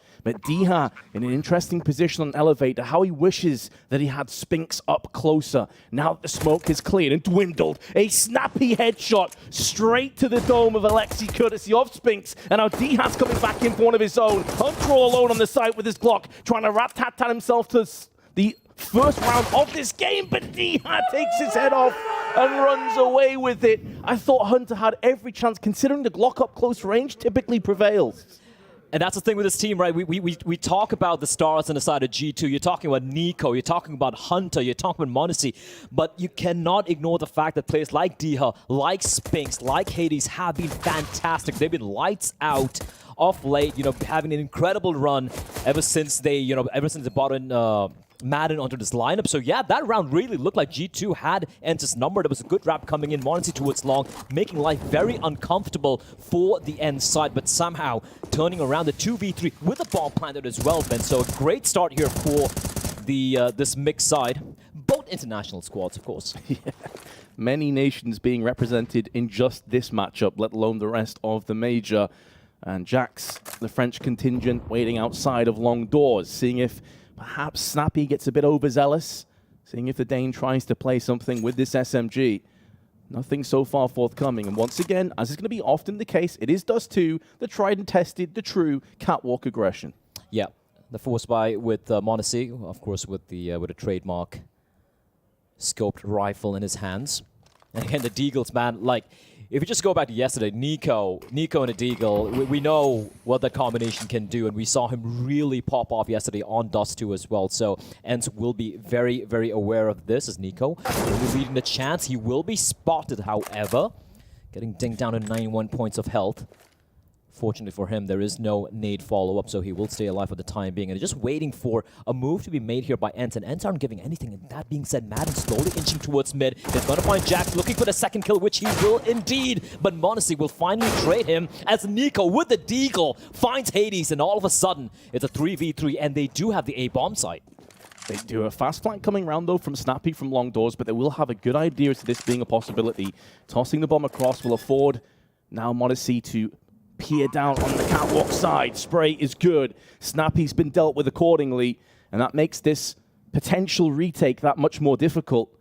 A lot of players would decided to dip out at this stage and hold on to the weapons that they possess, and that's why it's such a difficult site to retake in a 2-on-3. And you have to take on board as well, with this being just the second round potential loss coming in, ENCE's economy is absolutely devastated as a result of this loss. Oh yeah, they just went in for the full buy. They had all the rifles as well to work with, but then m0NESY, I mean, fantastic work from Madden towards mid, finding this 2 kills through double doors, but m0NESY gets the kill there, right? That's a crucial frag, but more importantly, Nico on 9 HP decapitates Hades, who was playing towards Scar, and that completely opens up the A bomb site. And unfortunately, we had, I do believe, a Snappy who was playing towards long, going for the long flank. But if he maybe just stuck around towards the long position, maybe this retake would have been a little bit more viable. They would have felt a little bit more uncomfortable, getting kind of pincer on the A bomb site on the post plan for G2. But they will stay alive. Able to salvage quite a number of guns as well for the side of G2. And for ENCE, yeah, they're going to be going for the force buy of their own. The M4, A1 saved in the hands of Diha. And it is going to be Madden who will be the first to fall. m0NESY, he's got a signature gun out very, very early here in the game. You consider this guy's age, the amount of experience he's had. This could be such a phenomenal coming-of-age story for m0NESY in terms of being a player here at G2. A lot of people had their doubts. They had their question marks going back when he was picked up. And I think he's proved a lot of the naysayers wrong. Great opener. Jax has taken a little bit of chip damage, but so is Snappy. And keep in mind, the buy is very poor indeed. Not far off connecting some more shots here, though. Yeah, actually tagging Nico down through the door. 28 points of health. Snappy. The scout still tapping away. They do know the M4A1 in the hands of Diha was towards short. He did rattle off a couple of bullets there, but it's still going to be making their way up towards A. All 5 members grouped up together. That being said, Nico has been tagged. Jax down to 59 points of health as well. So if there was a little bit of utility here, and Diha does have that, Incendiary could slow things down. And considering the amount of presence they have towards long doors, they have full control. So the only avenue for G2 is towards short right now. It is, D has been mollied off twice. Has to relocate. Gaps in the smoke afford him safe passage, however. But considering he's the only player with an M4, he has got to make this sing. He's got to orchestrate a symphony of destruction here onto the T's as they push onto the site. But so far, he's not been called upon. They're playing this one a little bit slower. Keep in mind Jax's position as well. He could have the long flank around the back of the CTs, even if they're successful in getting a couple of early entries back onto A. That may not be good enough. He's the ace up the sleeve. Diha has been so patient, so willing to just turn himself away from this aggression, but it's not worked out for him, and Snappy is the last to fall. ENCE, very solid round in the end for G2. I like the play from Diha, though. He didn't really overface. He knew where they knew where his position was. They're just waiting for his teammates to come on in. But in the end of the day, everyone just hitting the shots, right? We saw a little bit of Bogdan's law come into place as well. m0NESY tossing the AWP in the hands in the direction of Nico. Who should? There we go. He's dropped it back to the hands of m0NESY. I don't feel comfortable when I see Nico off, Vince. It's just well. It's all right. It's still early days. It's okay. It's all forgiven. A full eco, however, going to be coming out here from the side of ENCE. So, yeah, pretty interesting start here to the game. ENCE winning what looked like a very rough pistol round, the 2v3, able to win the retake, but then G2, they answer back almost immediately. And the previous round as well, despite the danger of that A1 saved in the hands of Diha, they were able to just lose one player there. So, the money's starting to look pretty solid as well, considering still very early days. And right now for ENCE with the pistol, just trying to maybe find a couple of kills here, which doesn't look like it's going to take place. Jackson Hunter just mopping up the bodies, and Nate is going to deal quite a bit of damage as well. But I'm more curious about how the next couple of rounds are going to be playing out. The buy should be coming in, obviously, for ENCE. And you're taking a look at the money here. I don't see an AWP being purchased for Hades, right? It's going to be A1s coming out should be the majority of the players. Utility will also be pretty decent, I guess. Hades can... We could see a multitude of smokes being purchased, maybe a couple of Molotovs, but obviously some of them will have to SG going for the head armor. And there you go. A1s on each and every one of the members here. And this is going to be the first real proper test for ENCE, right? Now they have all the guns, all the weaponry they need. They have the utility as well. And for the side of G2, well, this is the sort of start they were looking for. No, precisely. I mean, as you said, even the pistol wasn't exactly easy and a foregone conclusion on the side of ENCE. And now it's going to be aggression. That grenade could do a lot of damage, though, and it does. They walk over that barrage of shrapnel. Diha, though, through the smoke, will perforate it and deal with Hunter. 1-for-1 trade, but ENCE do take some long control. And this push from Madden is so critical. The moment they notice no one towards tunnels, they can immediately allocate the majority of the resources towards this A bomb site because they know that G2 will be slowly but surely inching their way in towards A. And G2 they're not making secret of things. They are heading towards A bomb site. And right now, ENCE have so much information to work with. They know short is clear. They know there's no one towards B. So this defense could actually completely ruin G2's day. They do have the wall of smokes, but that second smoke has not plumed in position just yet. Another one needs to be tossed down. There we go. Now Hades has been locked out. I say that, but he sledgehammers open the door with the A1S, and Jack stood behind it, gets crunched down. Ooh. Nice counteractive kill from Nico. It's had a bit of a slow start, but you always know he's never out of the game. Madden needs to use that smoke as his sanctuary, trying to dart around the shadows and make the most of Gandalf as it stands. Now a gap in the smoke has appeared, and Hades is trying his best to make as much use of that as possible. Good, well-placed flash, but now Madden shows his hand. This has been an excellent hold from the CTs, all things considered. m0NESY needs to go above and beyond, and instead, he gets submerged by Spinks, and ENCE have finally bounced back. That's a huge round coming in from Madden. They're even able to retrieve the AWP from m0NESY's corpse, which will be in the pretty capable hands of Hades. Snappy, though, a bit of a quiet start for the man. I love the flashback from m0NESY, just such a perfect flashback, catching them off guard, but Madden staying alive towards Gandalf, and m0NESY there. He knew he was going to be peaking, but the timing not quite panning out for him. But for G2, they're still going to be very comfortable, Vince. They have managed to accrue quite a lot of cash, winning some of those anti-eco rounds very convincingly. Just, I think, dropping one player in 2 rounds. So AKs abound for each and every one of the members. m0NESY as well with the AWP. If you see the m0NESY we saw yesterday, it's not going to be easy for ENCE. No, absolutely not. And he's already 7-2. Had 7 kills after 3 rounds, I believe. Was in hot form. Meanwhile, Snappy 0-5. Not necessarily one of the heavy hitters though on ENCE. Shouldn't be doing most of that heavy lifting. Hades at the classic close angle with the AWP. Spots the trajectory of the Molotov. Knows at least one player's round here, but that Molotov is burning him away. Oh, if he'd lasted 1 more second, that could have been a kill. G2 using all utility to ensure they don't have to give a free kill to ENCE just to get some information. The first time thus far in his first half, in this half, is slowly inched away towards mid, and now Madden aware. You heard the flashback. It's a bit of a ruse towards A though, and Madden, the flashback is so good though, and he will spot a player out, but Nico dropping in from short, able to find Madden, and that's the... Look at the way the bomb sets are just split in half right now. G2 have complete control, and it's going to come down to Hades to hit a good shot, but he will find nothing. Nico going from strength to strength, a great divide and conquer approach now, and Nico has picked up his 3rd. He's on for the ace. If D-Hat and Spinks want to tread over onto the A side of the map, but it is fraught with terrors. And instead they decide that saving is the best course of action, and looking at their collective economy, that definitely seems to be the correct decision. Now if they'll be allowed that luxury is yet to be seen, because Jax is on the prowl. Will be bested by Spinks, could be an AK-47 if he wants to traverse across towards the T-spawn. Looks like ENCE may be able to hold on to these 2 weapons, but even if they do, Blair, this has been such a good start now for G2. Absolutely. It looks like whatever they're planning to execute and all these rounds are winning, it's just working to perfection, right? The way they were able to kind of lure Madden in towards CD spawn, trying to go for that little bit of a mid to B ruse, and Nico just dropping in. And even though Madden just, was able to stay alive for a couple of seconds, helped out by a flashbang from his teammates towards the B bomb site, the moment they have full control towards mid and CD spawn, that's a defense being split. And from then G2, they had wherever they wanted to go. But they go for the A bomb site. Hades missing a crucial shot. Maybe if he found the first, able to fall back to a more passive angle towards long, where Snappy was alive, maybe ENCE would have been able to turn that one around. But G2 right now are looking really, really hot. And for the side of ENCE, the 2 saved rifles, a few pistols, and that's all they have to work with. My concern here for ENCE additionally is they want to get Hades in the game as fast as possible. He's had a slow start, but their economy also hasn't really allowed him to have his hands in that AWP. Meanwhile, Madden watching on the cross, a lot of damage through the smoke. Jack's down at 16.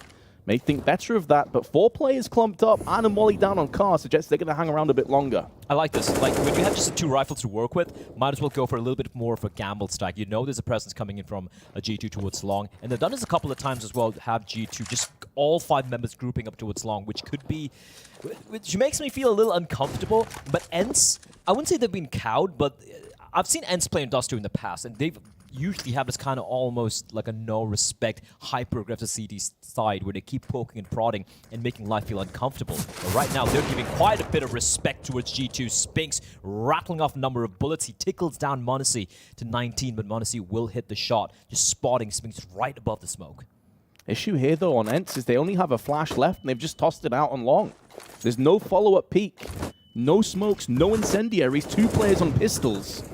So yes, you've got a couple players low here, but what can you do about it? Well, Diha says, I've got an A1S, and I'm going to spray down on 2 players. And it's the Cousins that go across him as he looks to try and finish off the rest. Has a chance, nails it on a 3rd, looking for a 4th as well, but m0NESY has dealt the fatal blow, and with 25 seconds to play with now, G2 are reeling. Both players super low, m0NESY with a slight gap on the smoke has made it work, and now Madden on the flank could have them both dead to rights. There's one, but misses his 2nd shot. 10 seconds to play with. Madden just needs to play possum, and Jack's rushing towards the site, needs to get this plant down right now. Gonna be able to have a couple moments to just retrieve a little position. Bit of reprieve now for him, and Jack peeks up. The perfect time. Madden switches his weapon, and it's put in the dirt. Oh, those are some little bit of unconfirmed damage coming out there, Vince. If he knew how low Jax was, he would have gone for the duel. He would have gone for the fight. But Jax coming up absolutely clutch. That looked like a disaster of a round for G2, right? They were getting kind of they were getting kind of trapped towards long. Diha doing whatever he could with that M4A1. Snappy, unfortunately, getting caught by m0NESY through that gap. But in the end, Jax, he is solid. He is good enough to clutch it out in the end. And G2, they survive a bit of a scare there. For ENCE, though, that was kind of the eco, you know, around maybe a couple of upgraded pistols around they saved A1, and now the buy is going to be coming in once more.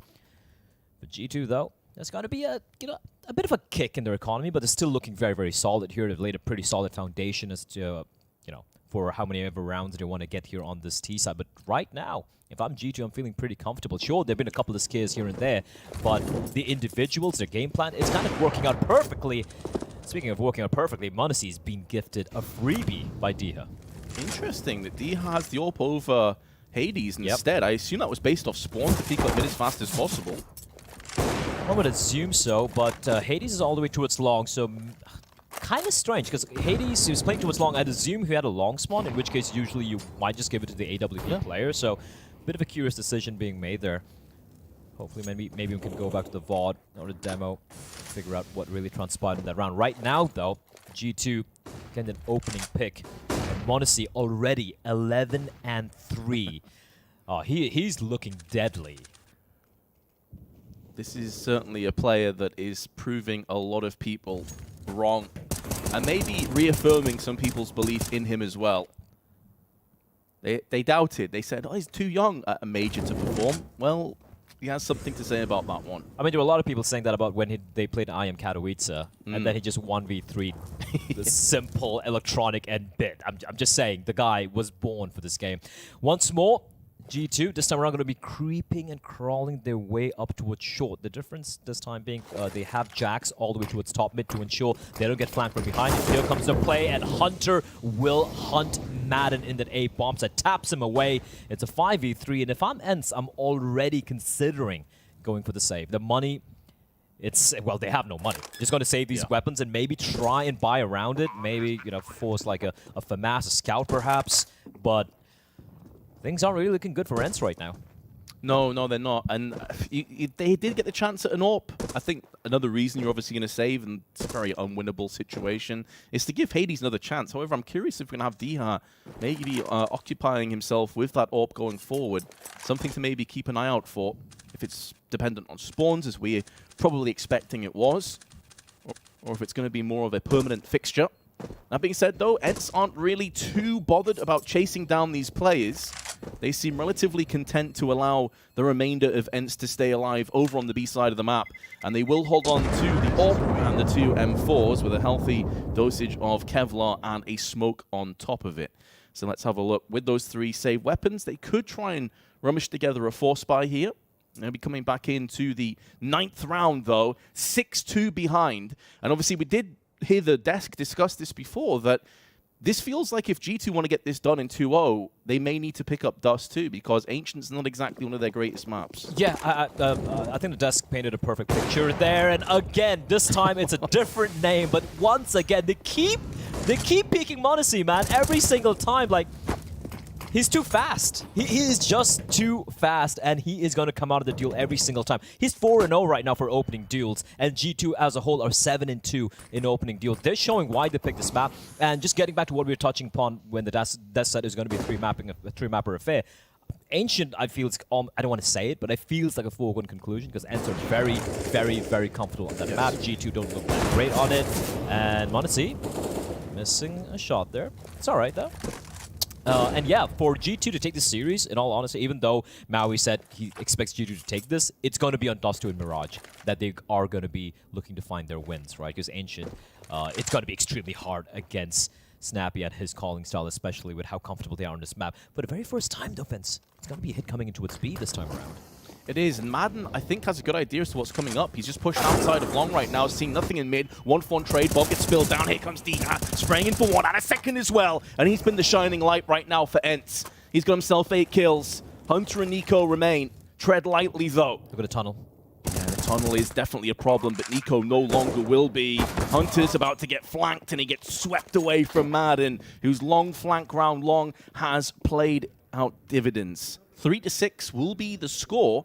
ENCE finally get themselves back on the board, but that has to be the first step of many if they want to get straight back into this game. That could have easily still gone the way of G2, right? Like, again, props to Diha for just somehow turning it around. He goes for the spray through the smoke. They kind of got stuck at the entrance of tunnels. Great work from him. Spinks, he finds one, he gets traded immediately. And Madden, again, as you pointed out, he gets the flank in from tunnels, and Nico gets caught with that lurk. So good read overall coming out from ENCE, but they need more of that. They need more of that, and now they do have a double upset coming out. Spinks with the AWP. We've seen that a few times in the past, and Hades and Spinks, the 1-2 wombo combo with the Zoom bangers. Madden just jumping across. This is huge. Spinks, though. Are they going to be expecting this as a question? Spinks hears a drop down. He knows there's a player nearby. It's going to be Nico. And Spinks, crosshair train. He's looking for him. And he's going to miss the shot. And Nico, always ready, always deadly, finds yet another opening pick for the side of G2. The worrying signs on the side of ENCE here, though, is even if they are solid on Ancient, there are just parts of this puzzle that have not fired off yet. They are not clicking the way you'd expect. They're comfortable on this map. They shouldn't be getting blown out this hard on the CT side.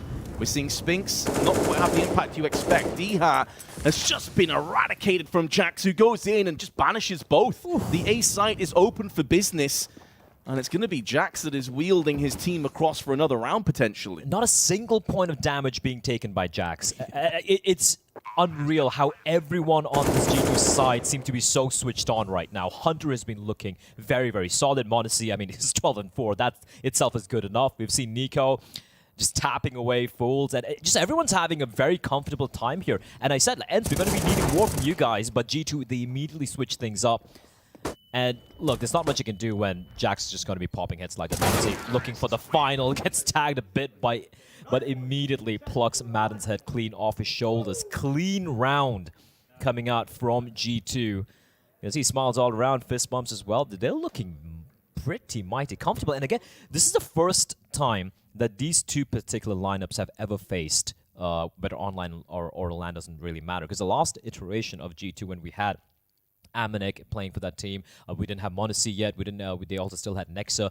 They were playing against, I do believe it was when Madden hadn't joined in. They still had Dodo, and it was like what, like October last year. I think it was IM Fall the last, or IM Winter the last time these two teams faced. So they haven't really faced each other. And Maui and Pimp, I think they painted a very good picture that when it comes to a team like G2, like of how, you know, the amount of experience of players like Nico and whatnot, it's not going to be as easy. Like the individual crowd Spinks, like Maui, I think Maui said made a very good point when he said like how Spinks, he likes holding these off angles and whatnot, getting multi spray downs. Against players like Nico and Hunter with all his little jiggle peaks and just being so very good with their aim, it's not going to work out every single time. Yeah, this is definitely a significant step up, maybe, from the kind of impact that Spinks was having in previous rounds. Nico, the meanwhile, goes in two brisk headshots. The landlord of Catwalk, and he has evicted the CTs, but Snappy, he's a squatter. Says, nah, you can't get rid of me that easily. And he's actually taken the AK as well and potentially given ENCE a chance. I love the Molotov, the immediate reply coming in from G2, right? All right, fine, you have the AK-47. You're not going to be walking in through the flames, although the smokes will be deployed, allowing them to do something a little crazy. But Spinks able to find one, finds a second kill as well, getting boosted up. That is massive. And Spinks drops on down. And suddenly, from a 5v3, it's down to 2 versus 3. Bomb will be planted. m0NESY will give away his position, and Spinks will find the kill, and now it's all down to Alexi B. Alexi B, 2 separate angles to watch out for, and he gets pinched. It's Snappy that takes him off, and we'll deal with him accordingly. And Nico, you just saw a little wry look on his face, a slight shake of the head. He got 2 clean entries, and they still lose the round. They played that almost to perfection, did G2. They got a little over-eager. They're like, all right, they're behind the smoke right now. We're just going to be going for the, for the nades and the spams and whatnot. But credit where it's due. That was very quick on-the-fly thinking. They go for the immediate boost. Great spray transfer as well from Spinks. And he even drops down amongst all the commotion. Able to trade immediately as well. A little bit of over-eagerness from G2. They're pushing a little bit ahead and getting punished. As ENCE, they win a round. In all honesty, they had no business winning considering the investment they had and considering Nico just popped 2 heads at the very beginning of the round. But still, money is still not in a great place here for the side of ENCE. The double upset will once more come out to play. And for G2, of course, they have all the money in the world to work with. The op still in the hands of m0NESY. And Spinks, he's getting pretty aggressive here with the AWP, but the flashbang will force him to stay his hand for the time being. I've got to point it out as well. I don't like to say this, but it's a similar result to what happened last major. Great shot from Hades, though. I was just about to say, Hades is 1-9. It's had very little impact. Doesn't have really any opening picks, and he goes and gets one, and now Madden has put the bomb down in long. That is surely a clean, comfortable round for ENCE. Keep in mind their economy. They can't really afford to lose many players from this point. It's not just about winning at this stage. It's about winning cleanly. Okay. Okay, well that's going to make it a little bit scrappier, especially as Nico removes the head of Snappy. Now they can go pick up that bomb. It's in an awkward position though. Hades with the AWP misses the shot. And somehow Hunter's picked up the bomb and has the audacity to potentially re-peek this. Hades is scared that Nico may be pushing him from long. Nico's still up on the site itself. What a strange round this has been. And Nico removes the head of Diha. I said surely it has to be around for ENCE, and cleanly so. A 2v5 has gone into a 2-on-2.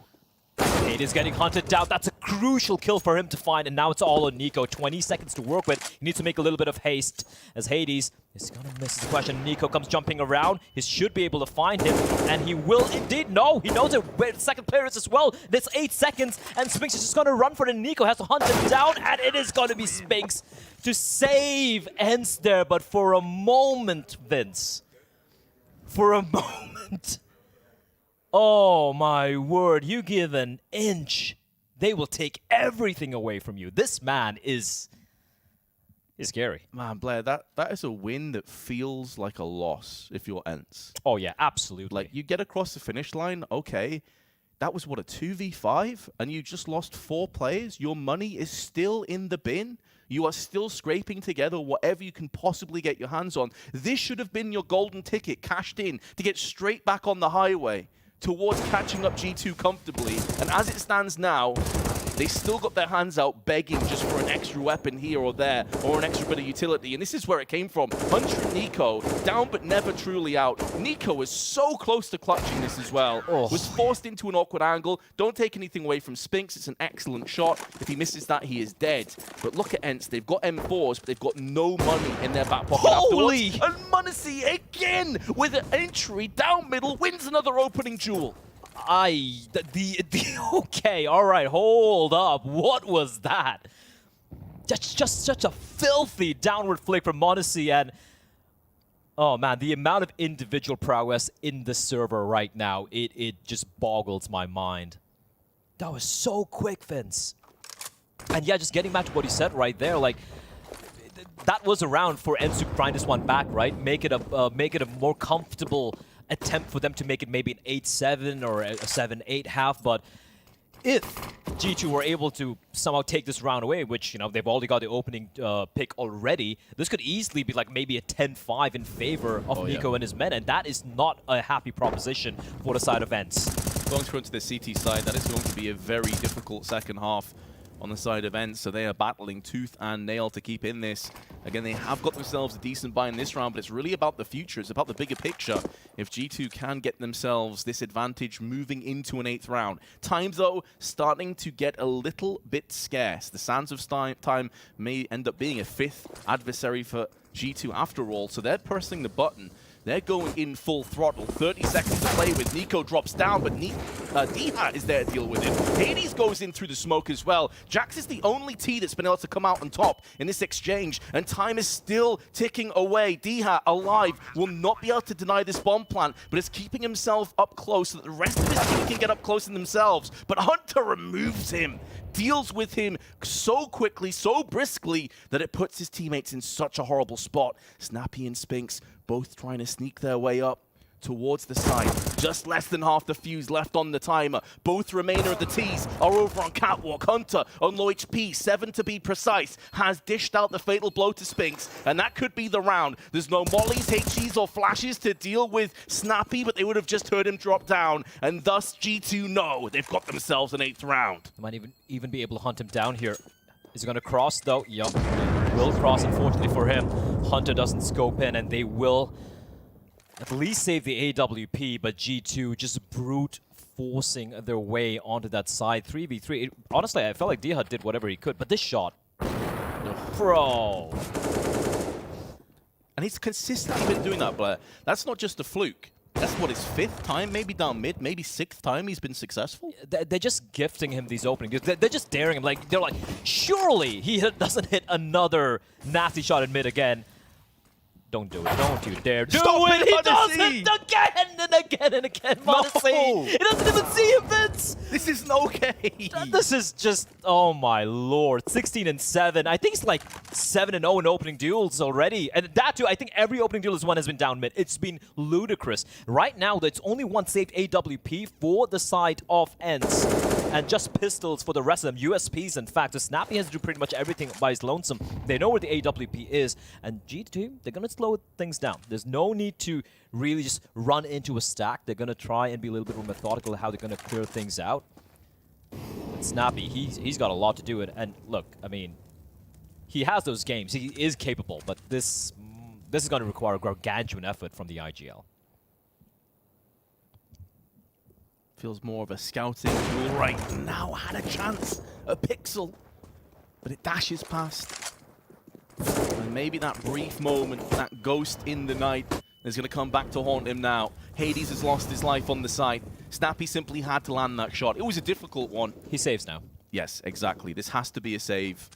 They can buy around this. It does put G2 on the 9-5 scoreline. And as you highlighted just before, Blair, that would look pretty good for a 10-5 half. ENCE, keep in mind, they won the pistol. And even with that huge advantage, they still find themselves in a vast deficit as we go through to the last round of the half. Doesn't seem like G2 are too interested in charging down. Not like their money is exactly in great shape either. AK has also been picked up additionally on the side of Spinks. It's a nice little addition, but the bomb is about to explode. 9-5 the score here, Blair. This is starting to get a little bit worrisome for ENCE. Yeah, this is a far cry from the G2's T side we saw yesterday. I do believe it was against Spirit, where they went off on an 11-4 CD side, and then their T side was almost, I wouldn't say non-existent, but they were really, really struggling against Spirit there. But this has been them looking much cleaner, much better, much more convincing. The individuals looking fantastic as well. Oh, well, why have you done him like this? Opening duel 6. To be fair, Snappy, he has come back a little bit. He was 0-7, I think, or 0-8 at one stage. Manasi, wait, he is human after all? I mean, they're finally using a little bit of utility to cross on over. I think they lobbed in a nade there to kind of throw debris so he can't see anything. So finally, it looks like ENCE are like, you know what, let's not test him again. Let's not test Manasi again. As G2, a lot of presence and pressure being exerted towards the B tunnels by Hunter, and has got his cousin towards lower tunnels in the form of Nico to make sure no one is going to be pushing in from mid. And ENCE are going to be slowly peeling back to a much more default position here. Jax is teasing. Hades And Hades will find him. So finally an opening duel going the way here for ENCE. And that's going to immediately force G2 to go for a player. Still a lot of time to work with though. A flash towards short. Hoping that draws out a rotation. Right now, m0NESY just going to be holding towards mid, looking to see if anyone's going to be daring to peek him. We've seen ENCE actually go for a couple of dry peeks towards mid. We saw Hades as well, where he did manage to land a kill. But right now, with a man advantage, there's no need to go for anything wild. Right now, it's all about just believing in your defaults, holding on to this bomb sites. Well-timed smoke being lobbed in as well by Madden. It's all the roots. It's going to be mid to be play again with Nico dropping out towards CD spawn. This is one of the first times we've seen this tactic. It's been a very A-heavy, small gap in the smoke. Nico is trying to keep them interested. They have decided to divert. This is a double switch and bait, and Nico removes the head of Hades, goes back in, heavy damage to Madden, but he stands on 13 HP, lucky for some. Madden may burn to a crisp, has to come out into the open, and in doing so, Hunter is there to collect. The guillotine comes down, but Diha is keeping this dream alive. 10 seconds to play with. Bomb does get planted, and Hunter in the meanwhile makes short work of Diha. 2-on-2. They know one of these players is on catwalk. Well played flashbang, but this double tag team has now been put down to a solo effort. It is m0NESY. First frag goes the way of the young man, and now he's up against Spinks. No idea as to where his position currently lies. 17 frags already picked up for m0NESY, and Spinks is taking his sweet time. He has to pick up the pace. Time is running scarce now. m0NESY up close, going to be combat opening, looking for that no-scope, has now spotted Spinks. Is waiting for Spinks, but Spinks removes his head, and just in the nick of time, he should have this defusal. ENCE get their 6th, but it was so close. Oh my lord, they needed it. They needed that round. But m0NESY, man, when that kid is alive, you kind of almost envision it. You can almost envision him clutching that 1v2. But Spinks, he gives ENCE a much needed round number 6 that came down to the wire. I liked it a little bit of an adjustment from G2 there. They went for they thought it was going to be mid to be fake, and then Nico, he just gets an opening pick. They immediately run towards short. It's a little bit of a surprise there that Jax just kind of peeking out wide. Hades getting that kill. Snappy doing everything he could there. Huge round, and Spinks able to clutch it out in the end. Crucial round, but still, G2 looking much more comfortable here on their map pick. And heading to the second pistol round, of course, we have Alexi B. Going to be taking one for his team. Couple of flashbangs. A kit for Jax. It's going to be a nade, a smoke, and another flashbang. So 3 flashes, a smoke, and a nade for the defenders. And for ENCE, Molly for short to enable him to get some control. And m0NESY burning in the flames. Still going to be peeking down mid, but doesn't find anything. But it's still going to stick around. And they're looking for these fights. And what a tap by m0NESY. And it's going to drop on down the madman, the lunatic, looking for more. Absorbed by m0NESY. Finally, he will be dropped. But that is bloody murder at mid. Where did that come from? That's the question that's going to be bouncing around the heads of ENCE right now. m0NESY out of nowhere, just collapsing. And suddenly, Diha and Snappy, last 2 players left with over a minute to play with, and they're being flanked. And it is the Megalodon of Nico. They thought he was extinct, but he's about to chomp down if they don't pick up the pace. And there's the first one, snaps onto the head. And that's going to be this round very much over, unless Diha pulls a miracle out of his back pocket.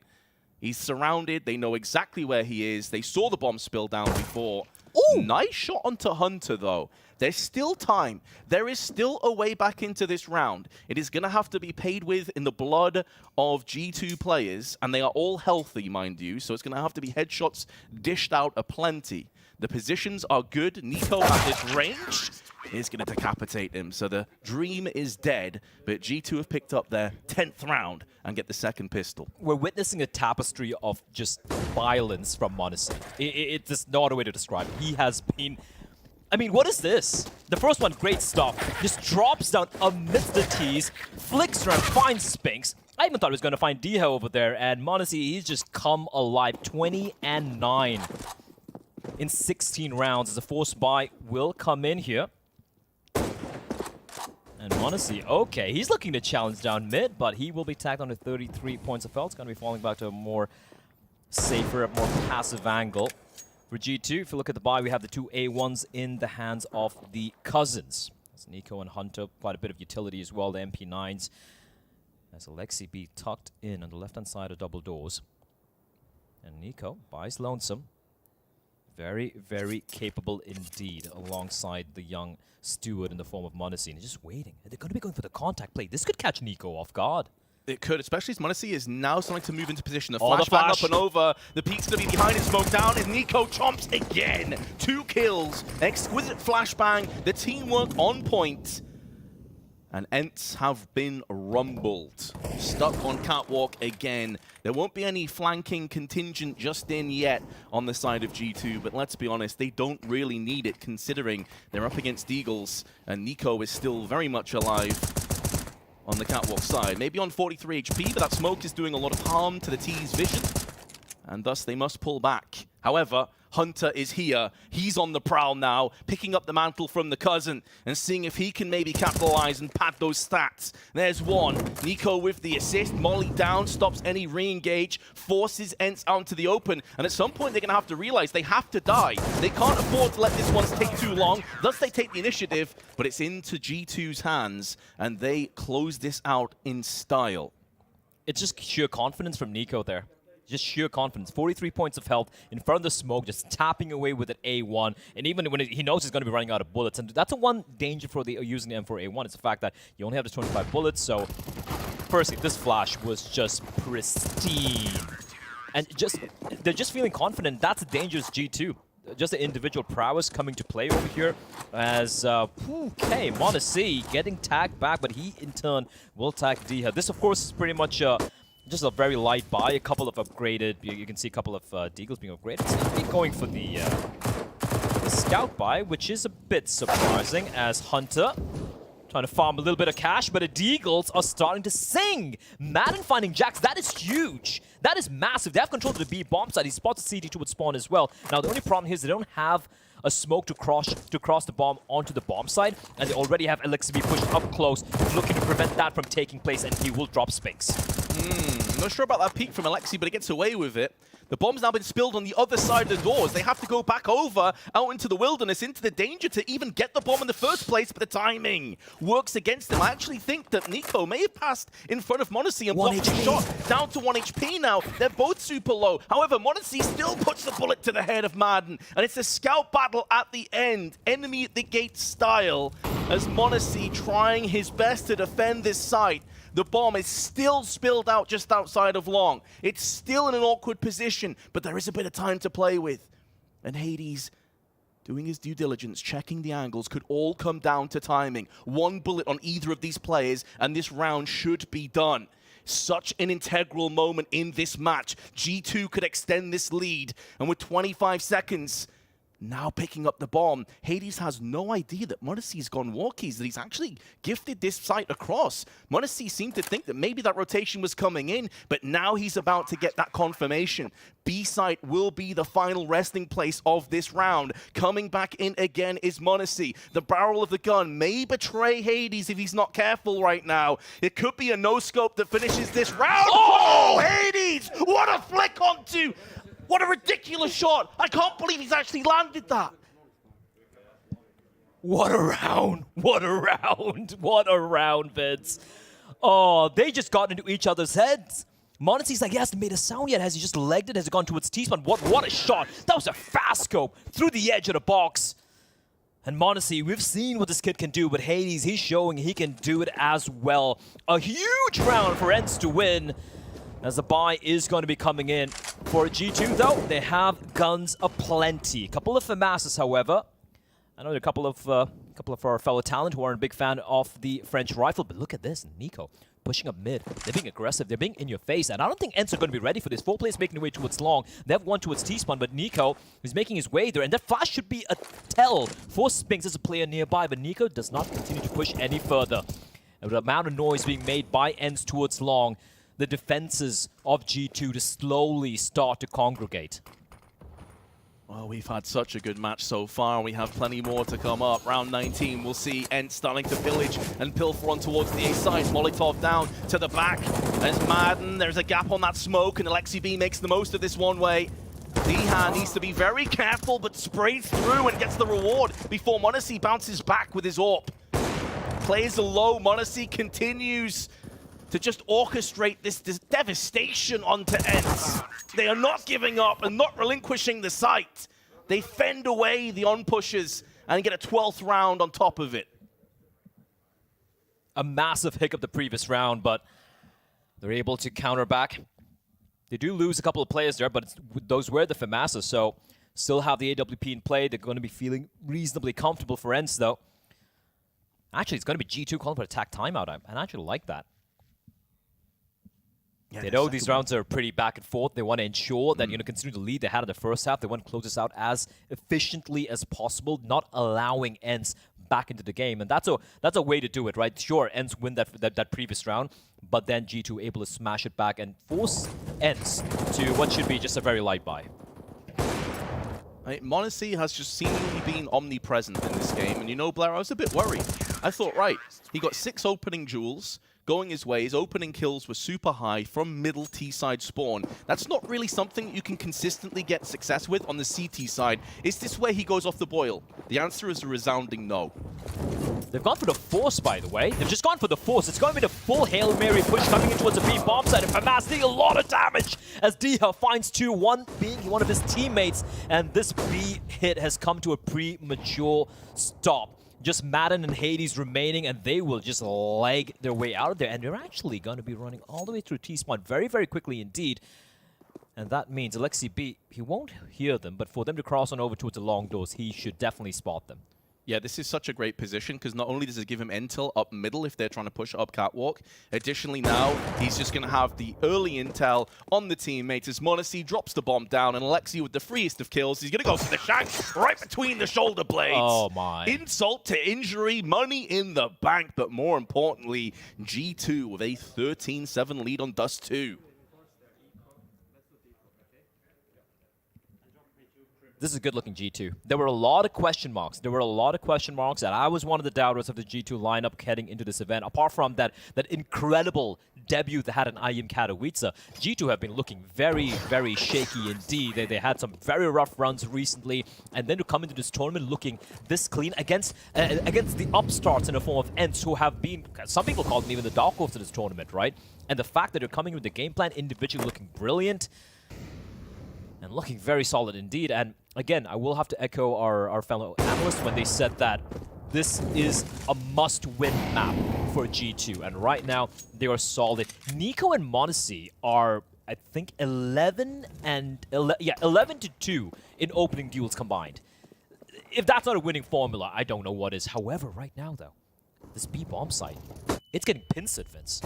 Great flash out, though. It does isolate and stall this push for now. They don't get a kill off the back of it, although it was heavy damage. Now from the single side of Madden threads the eye of the needle with a Deagle headshot. Beautifully done. However, he's not around long to celebrate it, and Spinks may be getting blown to smithereens from Hunter's grenade. 1 HP on Snappy as well, and Hades, not much to really do as far as he's concerned. Snappy, try as he may, is running into the finished blockade of Alexi B. And Hades, last man standing, not for much longer. To be completely honest, though, it does feel like Hades has lacked a little bit of impact in this game, especially, Blair, if you compare him to his opposite number of m0NESY. Oh, absolutely. And I think this is something we've spoken about on the desk as well a number of times, would be how for the side of ENCE, you have the star, you have your superstar in the form of Spinks. You have someone like Madden, the impact he has, Diha as well. And the thing for Hades is we know how good he can be. But it's about the fact that he can be a little inconsistent. And right now, I think you hit the nail on the head. He has been extremely, extremely quiet, especially going up against a team like G2. You can't afford to have your star AWPer being this quiet. It's going 7 and 18 as opposed to 26 and 10 in the form of young m0NESY. Could be a kill here on Hunter. Perfect crosshair placement. Didn't even have to budge. And yeah, do you know what the damning stat is? I think m0NESY might actually have more opening kills than Hades has combined altogether. Snappy, though, will deal with the over-aggression of Alexi B, and that does open up a little business on long side.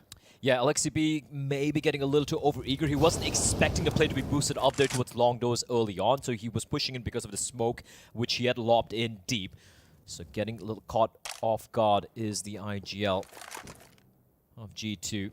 But still, 4 versus 4, pretty even Stevens. Snappy is pretty low on health as well, mind you, and 52 points of health in Madden, making sure there's no one behind him. Bear in mind, he's got the bomb as Hunter just clotheslines Hades.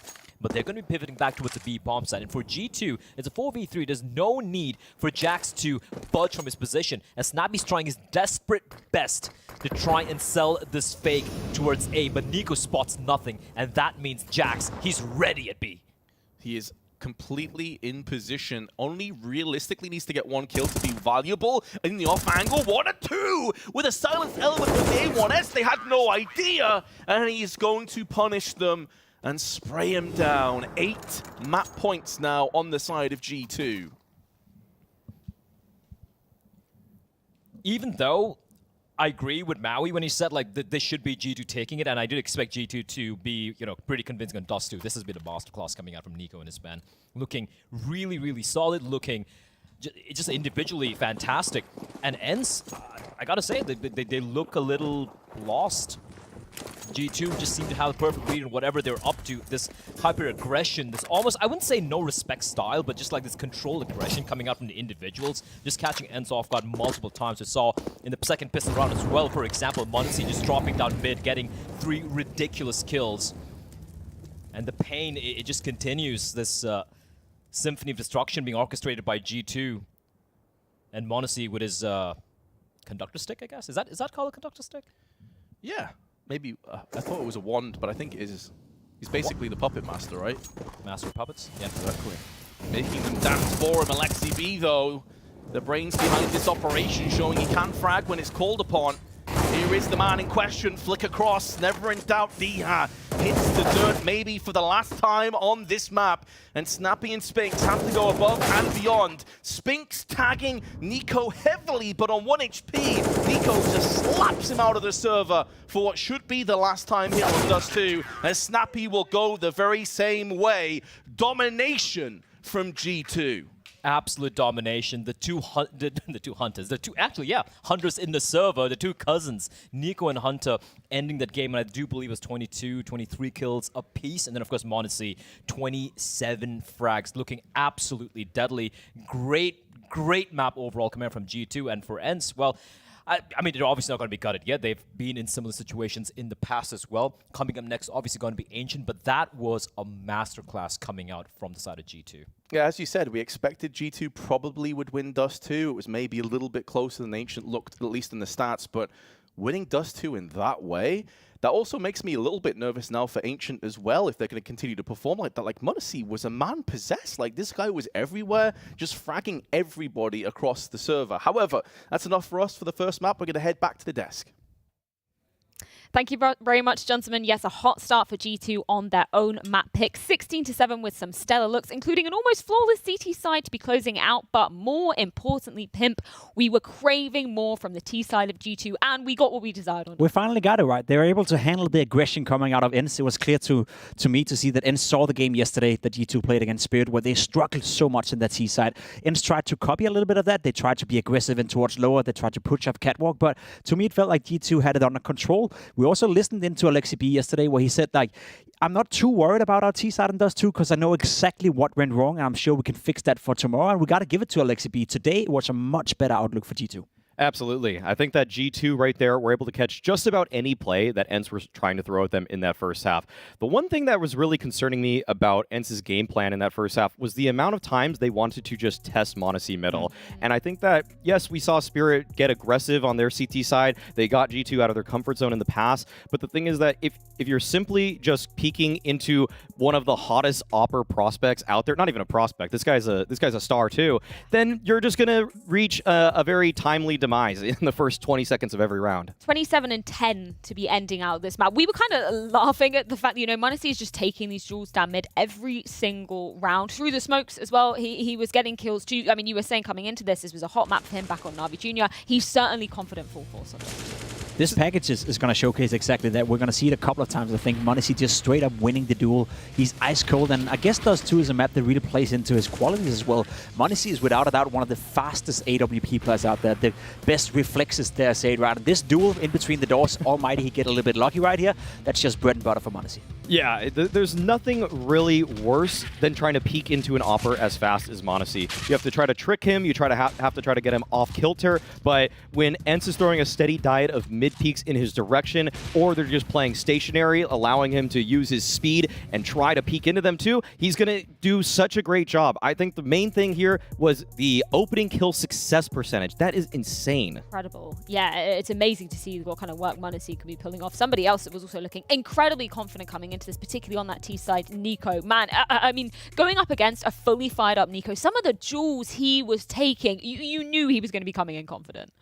Nico just, once again, showing that he is one of the top players in the world. I think we've been trying to spin the stats a little bit, that Spinks is one of the best out there right now, and he's been in incredible form. He's been incredibly hot, but I think the thing is that Nico, he's tried and tested. He's a guy that's gunning for this major at this point, whereas ENCE, they're definitely a team that's going to probably make it further in this tournament, but it'd be a shame if G2 don't come top 4 at this major. We talked a little bit about it, right? Spinks, when he's going up against the best of the best, he does, seem a little less strong than he is when he's going up against a top 10 team or top 15 team. We saw that in this game as well. He went 11 for 16, and as you said, Nico, it's quite the opposite, right? He's a player that whenever he's playing against the best of the best, that's when he's thrived the most. That's when he's playing his best brand of Counter-Strike. And I must say, watching him play and I guess the aesthetics of the way he's aiming, the way he's just one-tapping people, you can just feel he's in the zone. And if you just have a little bit of understanding for how the movement works in Counter-Strike, it's clear for me to see that right now he's in the zone, and Nico is definitely showing up to the major in a good shape. And watching this particular map as well, it didn't take long for G2 to get that momentum rolling. So we've got round 2 to put under the microscope now. Yeah, and that's a bit of a problem for ENCE. You can't really afford this, right? You win the pistol, you're supposed to get off to a good start. Madden here as well gets 2 kills, and it's a 5v3 and a force buy versus G2. But the quality of m0NESY and Nico, we see it right here. An amazing shot with the deagle. m0NESY hitting a guy with a scout, and all of a sudden, ENCE find themselves in a 3v3 where m0NESY gets another kill. You cannot afford it if you're ENCE, right? You have to win these rounds. You have to capitalize. You have to make sure that you get off to a good start, convert the pistol round. And we saw it yesterday with Spirit as well. G2 losing a pistol round. The round after, Nico went to 1v2 with a deagle. And I mean, how many dangerous signs do you need to see, right? You gotta play them 100% cautious. And I think ENCE were getting a little bit ahead of themselves here in this round. A little bit overzealous, I could say that. One guy I do want to give a lot of credit to on this G2 lineup that has been really being criticized broadly by a lot of the audience out there has been ENCE B. I think that the T side that he put together is almost so good that if they didn't have Nico, it still would have worked out. I think that some of the splits that they had, some of the ways that they were taking map control, incredibly safe. There was throwing a little bit of misdirection in the face of ENCE, and I think that the way that they basically split the map in half so many rounds consecutively made it so awkward for ENCE to have their rotators really have any effect. They were just choked off of too many angles too consistently. So ENCE B put together a really solid game plan, and they thrived because of it. Only once in the first half did ENCE manage to win 2 rounds in a row. At no point were they able to build up any economy. At no point were they able to build up any momentum. When you only win 1 round here and there, it's just going to be a struggle some half, right? You win a round, the next bar is going to be a little bit scrappy. You lose the following, and you just screw it again. So for ENCE to be in that scenario, I agree with you. ENCE B, despite only having 10 kills, he called a good T-side, and he was a big part of the reason as to why G2 won. And that echoes perfectly the interview that you were referencing after that game yesterday where, it was a struggle for G2 to pull it over the line versus Spirit. The fact that he knew exactly what he needs to improve coming into today was really impressive. I just want to highlight one issue from the side of ENCE. I thought it was interesting that we got a Devil Walks inside, particularly about Marden when we were coming into yesterday's games. The fact that there's so much explosivity out of him and Diha combined. But just looking at some of the statistics, 13 entry attempts throughout this map, only able to win 3 of them. I feel like that's a really big hole when you're looking at the side of firepower for ENCE. It is really tough, and I think the thing is that I'm just vividly remembering some of the times that they died early on in rounds, and some of that was just peeking mid, trying to get into lower. So you could see that ENCE's game plan did involve trying to get G2 out of their comfort zone by playing aggressive on the CT side, but that's where m0NESY just farms them. I mean, you couldn't get through those double doors middle without m0NESY taking you down. So I think that's maybe more of a symptom of the game plan that ENCE had than actually those 2 players having too many individual faults on their own. And specifically talking about m0NESY and Madden, their head-to-head duels in this game, m0NESY won 8 out of 9. Right, he took him down 8 times, and Madden only did it once to m0NESY, and that's a problem, right? We talked about ENCE and some of the win conditions. Well, they have to control the trio of Nico, Hunter, and m0NESY, and they couldn't control m0NESY. They couldn't control Nico on the T side, and Hunter does what he always does. Without being flashy, he played a solid game of Counter-Strike, and then all of a sudden you have this trio that could be the best in the world, and if you don't control them, you're going to be in deep trouble. Well, we're going to see if ENCE can flip the script. It is their map pick coming into the second map of this best of 3 series, and it is going to be Ancient. We're going to be breaking it down after this short break.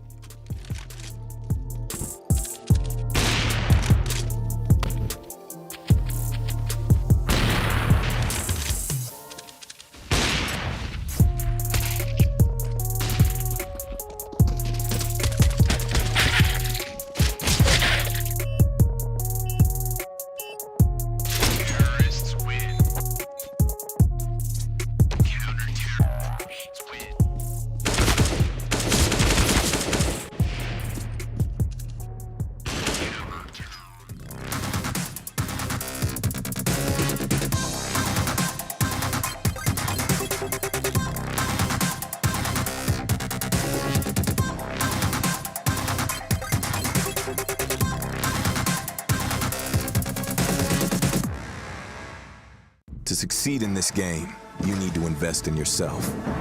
Be daring. Innovate. Calculate. Never hesitate. Follow your instincts. Don't follow the crowd. Back yourself. Bank your wealth. Analyze, strategize, and galvanize. Now is the time. Take your shot. Esports is what we live and breathe. For us, it's more than a game. It's a reality, where a group of letters can mean everything. Where Mirage is a place for bombs, battles, and glory. Not an illusion. Where the true heroes are those in front of the screen. GG Bet. This is real.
An absolute masterclass from G2 on their pick of Dust 2. But now it's time to see if ENCE can turn the tables. We've got Ancient coming into the mix. So, gentlemen, how are we comparing these two teams so far coming into this round? I mean, we have a team that is in a very great shape on Ancient in the form of ENCE. They played some fantastic Counter-Strike on the map. I would reckon and say they are one of the best teams in the world on the map, so it makes an awful lot of sense for them to pick it. Whereas for G2, that is the one map that hurts them a lot in their map pool, and that is the one map that hurts them a lot in their journey to potentially win the major. Now, we saw it during the RMR. It was a problem for them. They got absolutely dismantled by Astralis, especially on the CT side, only winning 3 rounds after being 2-0 up, I believe, or 2-1 up. They only won 1 round in the remaining 12 in that scenario, so that's not good enough for G2. I'm curious to see if they worked on it. I'm curious to see if they fixed this, because for me, if Ancient is a good map for G2, then we're talking about a team who have a strong map pool, who potentially could go all the way at the major. But if Ancient is a problem for them, we know Na'Vi played, we know FaZe played, we know ENCE played, we know Astralis played, they have to be better on it. Yes, yeah, they do. And I think ENCE is going to be an excellent test for them because it's all about prep work coming into events like this. And I think that G2 are a team that have shown some progress, but I kind of actually have only seen incremental progress from what we first saw when they actually debuted with this lineup. And that's something that's a bit of concern because you think the coaching staff, you think Alexi B would come up with a few more solutions for this roster. But I do think that ENCE right now are in a tricky situation where some of their players that really were supposed to show up on Dust 2 did not deliver whatsoever. And I think that when you have put so much onus on a player like Spinks and then he just doesn't deliver in the star way that he's used to, then you're going to have a lot of trouble taking down a team like G2, even if they're not in the best form on a map like this. Yeah, I really like that narrative about G2, and in terms of, you know, they were one of the teams that weren't too afraid to be picking into Ancient. I remember them playing in the last major grand final. They picked in Ancient as a bit of a curveball pick there as well, but it's interesting to hear that, you know, they haven't had much development on this particular map. Going back to that series versus Astralis at the RMR Pimp, any specific holes, any specific issues for the side of G2 on this map? Pretty much all over the map, to be completely honest, yeah. It was a very poor CT side. They never got their groove. They never got their footing into the game. It felt like Astralis had a read on them every single round. They constantly abused them, especially the mid area of the map. We praise Config a lot for going out there and finding the openings, and he did that over and over against G2. It felt like, to me, a lot of the rounds, G2 were left, you know, fighting by themselves. And what I mean by that, then Nico had a 1v2 fight somewhere on the map. Then Jax had a 1v2 fight somewhere on the map. Then Honda tried for a 1v2 fight somewhere on the map. There was no cohesion. There was no synergy in between the players. they need to fix that, and they need to do much, much better today, because ENCE is easily as good as Astralis when it comes to Ancient. Yeah, well, the man that I want people to look out for in this one for ENCE and their game plan is the guy that's actually going to try to replicate Config's roles of the T side from Astralis, and that's Spinks. Spinks is that guy that's frequently out middle early in the round. He's the guy that's trying to take space away from G2, and if he is able to bounce back from his last map performance, then G2 are in for a world of hurt, because he is darn good at actually taking that space, and players like Snappy do an excellent job in terms of supporting him. Hades throwing those flashes from T-Spawn to help him out. Everyone is doing their part in trying to get Spinks activated on this map. And speaking about Snappy's approach and game plan, particularly coming into this map, anything that we should be looking out for, viewers should be looking for? I mean, I want to see more from ENCE. I want to see the players feel more free. I want to see them to be able to take the duels and go for it. I want to be able to see them play with the confidence that we've seen from them on a map like Ancient, especially considering this is a map that G2 are not comfortable on. I'm looking at the stats right now. m0NESY have played Ancient 3 times with G2, and his rating over those 3 games on average, 0.77. We watched him during the We Play Academy League own everyone on Ancient, right? He was a menace, especially on the CT side. He would post 1.9, 1.8, 1.7 ratings and just destroy everyone. In G2, he hasn't found his footing whatsoever. So can you utilize that? Do you like create your game plan around m0NESY as a bad player? Because you can't really do that after you saw Dust 2, right? So for instance, to be in this kind of weird scenario where you just have to play in your own brand of Counter-Strike, usually I hate when teams say, you know, we have to play our way, our style, but in this case, it makes sense. I think the thing that m0NESY was able to thrive off of was the fact that when he was playing on Na'Vi Jr., a lot of times there just wasn't the best trading from his opponents. A team like ENCE, we're going to see Modern and Snappy both just try to tackle him in that cave area. If one guy doesn't get the entry on him, the second guy's going to be right there. So m0NESY has to have fallback routes that are just a little bit safer than I'm used to seeing. We're going to see exactly how it does go down, and if ENCE can flip the script, indeed, we're throwing it on over to Vincent Blair.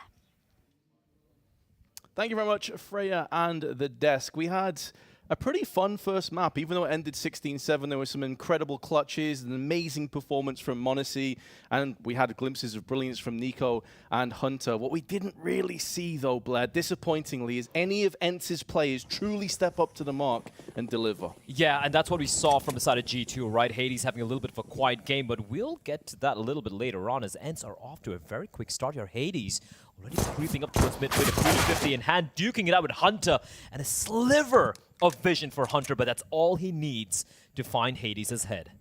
As is so often the case, just give him a pixel and he will exploit it and splatter adversaries. Players up on the donut, 2 of them, Jax and Hunter still in position. Hunter mainly just baiting for Jax to have the freebie frag in the back, but they're also being pushed in meanwhile from main, and it's Diha who had some pretty big moments in the early stages of Dust 2, especially in the pistol, which remember they won the first pistol round, and it was mainly off his back, and that's why his aim is on point. He also dinks Jax at range and puts him in such an awkward position, but Jax is passing the test so far, dropping the bomb carry where he stands before Alexi goes in through red, and finally Nico does spill the bomb out one more time. 2 on 2, but m0NESY is making roofs round the back, and that's going to be mad and put down with authority. Diha still alive, started the round with the first frag, and will be coming full circle for ENCE should they win this, and they will! The pole reigns supreme! Huge round coming in there from Dia, and he's been so clutch. We talk about how Hades has been kind of quiet in the first map. Spinks is the guy you're looking at as well, especially on this T side. We saw the desk break it down where Maui mentioned how, you know, it is going to be Spinks kind of playing that Config role on the T side. Config probably, in my opinion, one of the best T side Ancient players out there at the moment, and we talk about all these guys, but we can't forget Diha, how instrumental he was in even some of the few rounds that ENCE were able to convert in that first map. So huge round coming out from Diha there, get the flank in all the way from the A bomb side and able to close it out in that 1 versus 2. ForZe going to be coming in here as Spinks will immediately dispatch off Nico with m0NESY with the scout, and Spinks will immediately trade Madden, and that is something that Dusk actually brought up earlier on for m0NESY and his pathing when it comes to his fallback routes. It needs to be a little bit more safer. As I say that though, Hunter finds Snappy, and all of a sudden it's a 3v3. It is the cavalry and the support beginning to arrive though up on the ramp. We'll see both Hades and Diha taking shape. Spinks has already made up enough room. Flash in his eyes, blinded momentarily, does take a headshot, but the MP9 at that range will not finish him off. Now Alexi behind the Molotov had a chance. And it seems like he may have let it slip out of his hands. That could have been the moment that saw ENCE potentially fall in this second round force buy. Instead, though, Alexi can really only save this 5-7 in Kevlar, and ENCE will be off to a 2-0 lead here on Ancient. Looked a little scary there, but great work coming in from Spinks. Going for this duels, not really having much backup as well. He's pretty much on the air, so unfortunately won't be able to find Alexi. He's far, far away from where the rest of the action took place. But yeah, just to continue on that trend of thought where, you know, Artes was speaking about when it comes to m0NESY, we saw how impactful it could be on Dusk. We saw how impactful he is on almost every other map with the AWP. On the CD side, though, it's the way, you know, his fallback route usually leaves him in a very uncomfortable spot where he gets caught on the open. And ENCE, it's about a trading. We saw the really, really sick flick shot coming out from him, but just the way the spacing and the grouping from ENCE able to make sure that they're able to get these trades efficiently and ensure that even if they do lose a couple of players, if they get the bomb down, you know, 3v2, that's fine. That's fair enough. You have the individuals and the right protocol to play those and to play those post plans. It's Alexi B. Okay. Runs on in with a save 5-7. He's going to find one. Hunter as well, looking to poke and prod. And these are the rounds where G2 can be dangerous. And these are the rounds where, you know, they don't really have much to lose. You just have the pistols to work with, and they get hyper-aggressive. And that's when they could potentially catch some of these players off guard. And if you lose an AK, it falls in the hands of someone like Nico, Hunter, or m0NESY. That's when some of these rounds, which should be a guaranteed win for you, kind of spirals out of control. Good nade there from Snappy. Able to get a trade, a little bit of a belated trade on towards Alexi B. As slowly but surely ENCE will group up together, heading towards the A bomb side, where Hunter, he's got a Deagle, and m0NESY, just a USB. But this Deagle, we've seen it happen in the past.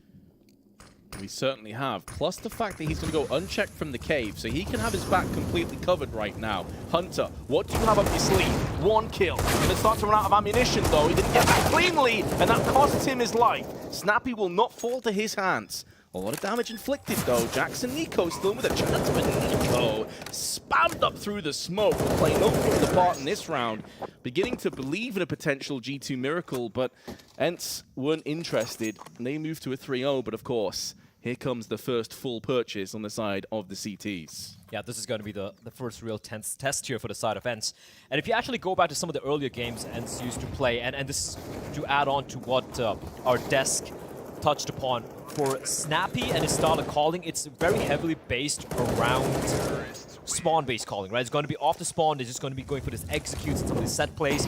And if you're able to stymie them, if you're able to keep them kind of pinned down and asphyxiate them, keep them pinned behind a double dose, don't give them the mid-control early on, that's when I feel like sometimes ENCE used to struggle a little bit. This is a while ago. Right now, I feel like they have gotten much more comfortable. Some of the individuals, some of the youngsters, they've kind of been given the freedom, the autonomy to work with. But look at his aggression. Nico spots one.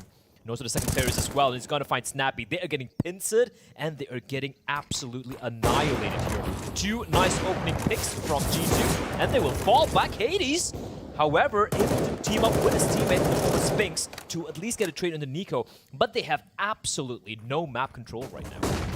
Alexi out for the peek. The flash was good, and Alexi narrowly missing out on the chance to bag himself a D-Hat, which would be a very rewarding kill, considering how solid he's been. Basically won the pistols simultaneously with only the Glock.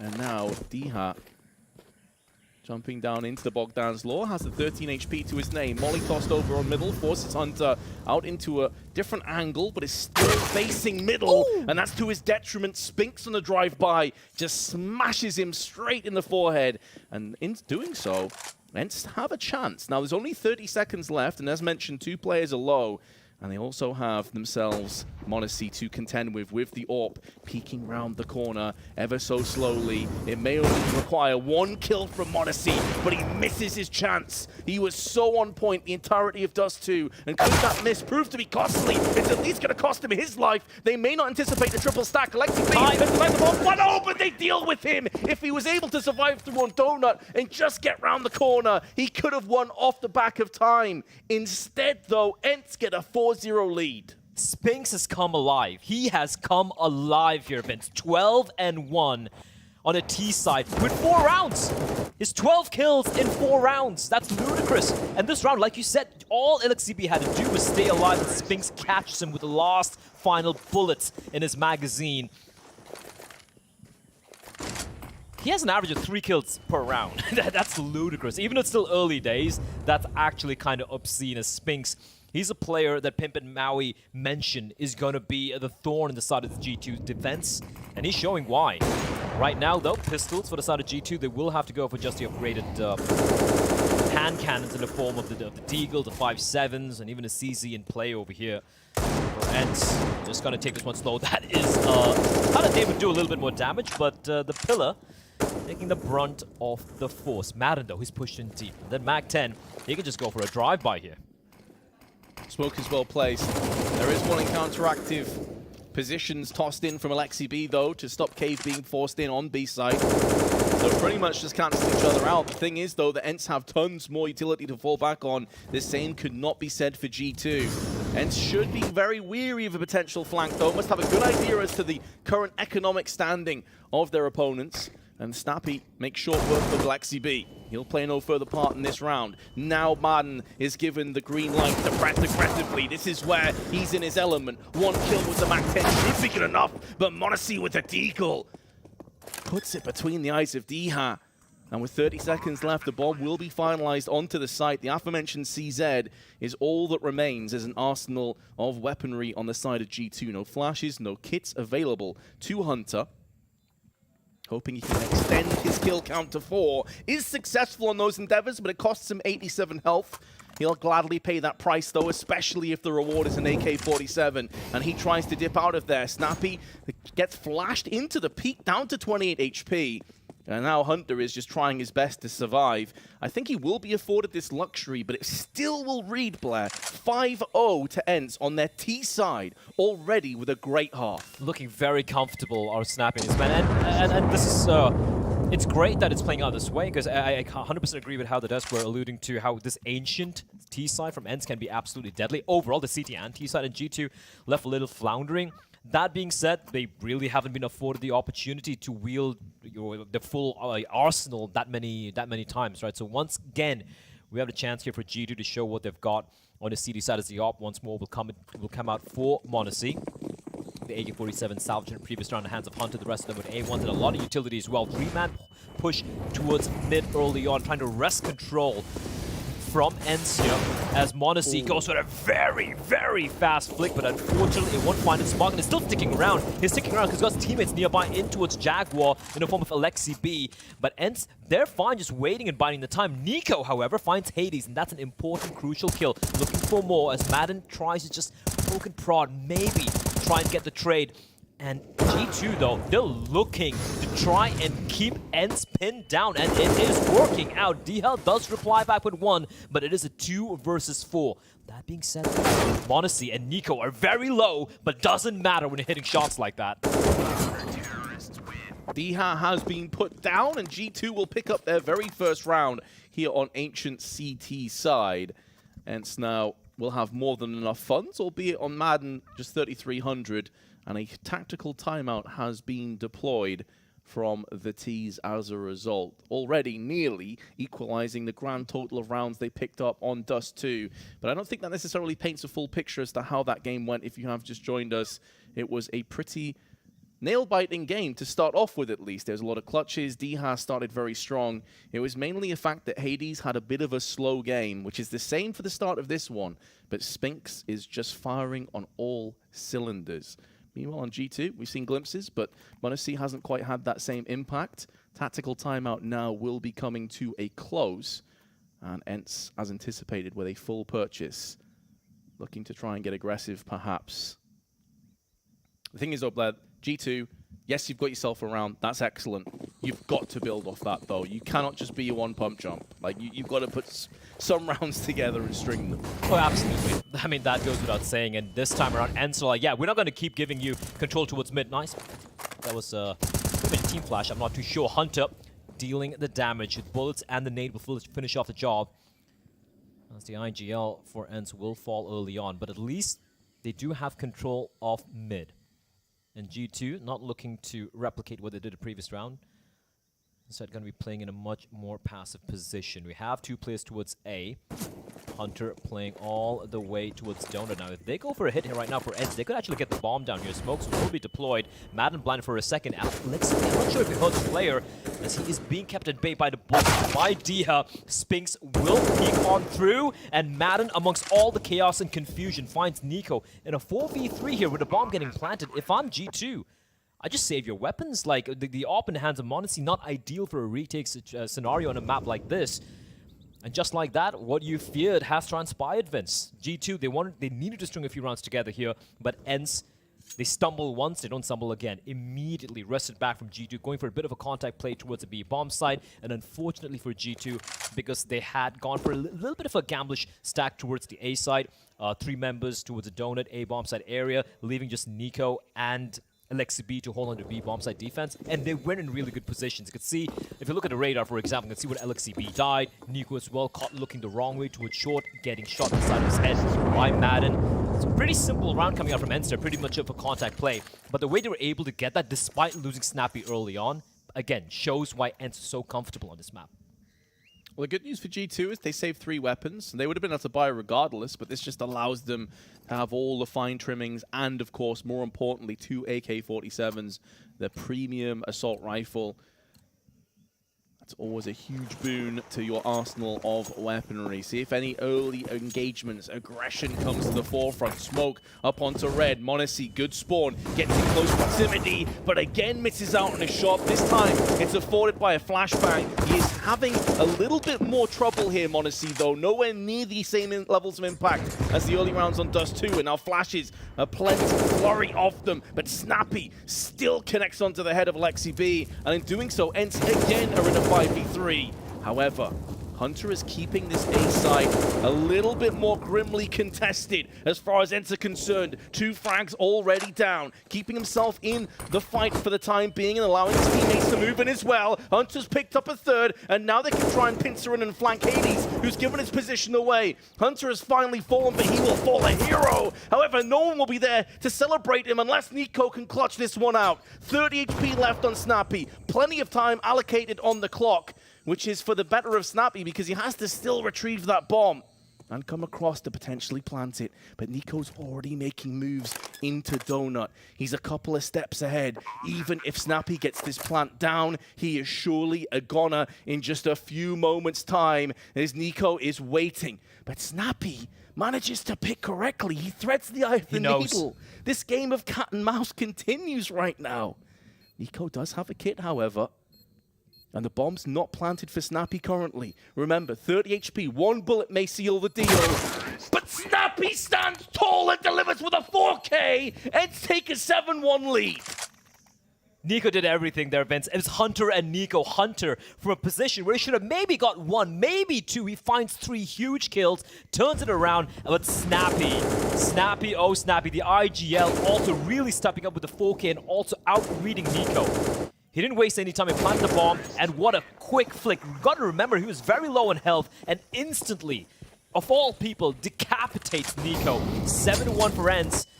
And sure, G2 can go for yet another buy, but right now they need more than just buys. And oh, the Molotov dealing a ton of damage onto Snappy and Spinks. And one well-placed nade, and that could be even almost a double here for G2 as they go back to what they did earlier, Vince. The one round they won where they were just being hyper-aggressive towards ramp, the smoke for double doors, and trying to get control of mid and towards the lane Jaguar area. And ENCE now, they're aware of what G2 are up to. How are they going to extricate themselves from this position?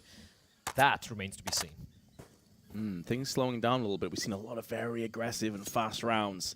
I think one of the main reasons why it's been a bit of a slower start here is because of that Molotov that you touched on, just eroding away Spinks' health bar. Snappy was also affected in the process. And that's afforded G2 the luxury of getting up close. We have not seen this too often at all. 2 players pushing down ramp, 1 via Jaguar, and it's Nico through the flash. They try to pincer in, but Madden stands tall. So much damage done through the doors. How no one else has fallen is a mystery. All 4 players below 20 HP, and it should be easy pickings at this stage for the rest of G2. That is actually disgusting from G2. They don't budge. ENCE are probably thinking, all right, all right, they probably use up the utility. They're probably going to be falling back right now. But no, G2, they still stick around. The second smoke is well being deployed. At ENCE, they just get whittled away through the smoke. And like you said, it's a miracle that these 3 players are still alive. There were 4 players there below 20 points of health. And yeah, there is no chance of ENCE turning this one around. Even though they had a little bit of time, they look at their health, they're like, yeah, no, we're setting this one out. It's okay. We still have money. Madden can buy for himself. Or actually, you know, Spinks and Snappy can drop to Madden and Hades. It will still have a lot of utility to work with. The thing here for G2 is both the rounds they've won have been with these really aggressive rounds where they are keeping ENCE pinned down towards double doors, towards mid.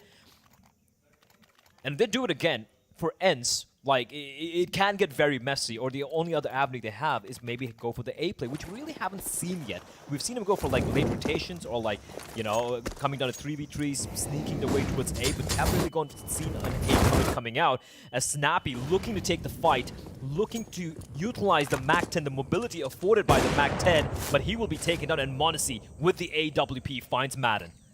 Gonna get smoked off, but he's already picked up one, and with a second frag through middle, and a third as well. It's looking good that G2, for the first time on this half, are going to string 2 rounds together. Now, Diha and Spinks, I'm sure, are going to have something to say about that. 17 kills distributed between the 2 of them, 13 of which is on Spinks. Maybe a little bit top-heavy. Diha, keep in mind, 3 of his 4 kills were in the pistol round. He basically single-handedly won that one. The bomb down for his teammate. Great headshot onto Monacy. Second kill is required, though, on the site before that becomes free. Nico is playing around the box, but Spinks sprays him down before he gets caught from the side. And that's Jax that spills the bomb down with his life. Diha now in all sorts of bother, but he's picked up another one. And this is proving to be a costly round for G2. And it may not be done just yet, but Diha is unable to thread the kills and unable to steal and snatch away that round for ENCE. Still a big round. That was a 2v5, ENCE. Yeah. It was 2 versus 5, and you said it best with Spinks and Diha. They were able to take away so many rifles there, ensuring that, sure, you give up the round, but at least you're able to deal an economic blow towards G2. So yeah, G2 aren't going to be too happy with the way that round played out. And if you look at the cash, you can clearly see why. 3 players sub $1,000, and this time around, ENCE are going to switch things up. It's going to be a fast play coming in towards B, and they're walking straight into the belly of the beast. Nico spraying, blinded through the smoke, finds 2, looking for more. The third will fall as well, and they're getting absolutely obliterated. Monacy chiming in with a frag of his own, and G2, it took a while, Vince, but they're starting to come alive. They are starting to shift through the gears. We're in an interesting position now where I don't think the money on ENCE is particularly fantastic. Seems like the players are deep in thought. Conversations about smoking. And yes, the economy on ENCE is pretty dire. So they're down to Deagles as it stands. Molly's through middle. We've seen this many a time, and a smoke on top of it as well. It's going to keep the T's at bay. Meanwhile, they're looking to push over on the construction side. This could put Alexi in a bit of an awkward position, but that Molotov is so good. Spinks, though, passes the bullet in the head of Hunter before Nico makes amends and avenges his fallen teammate with 3 quick-fire frags. Nearly picks up a very stylish 4th, and Diha is the last man standing. Bomb nowhere to be seen. And although Diha's already proven his worth multiple times over in this tournament with the Deagles, with the pistols, I think this may be asking a little bit too much of the man. Down he goes. G2 have made that deficit suddenly vanish down to just 2.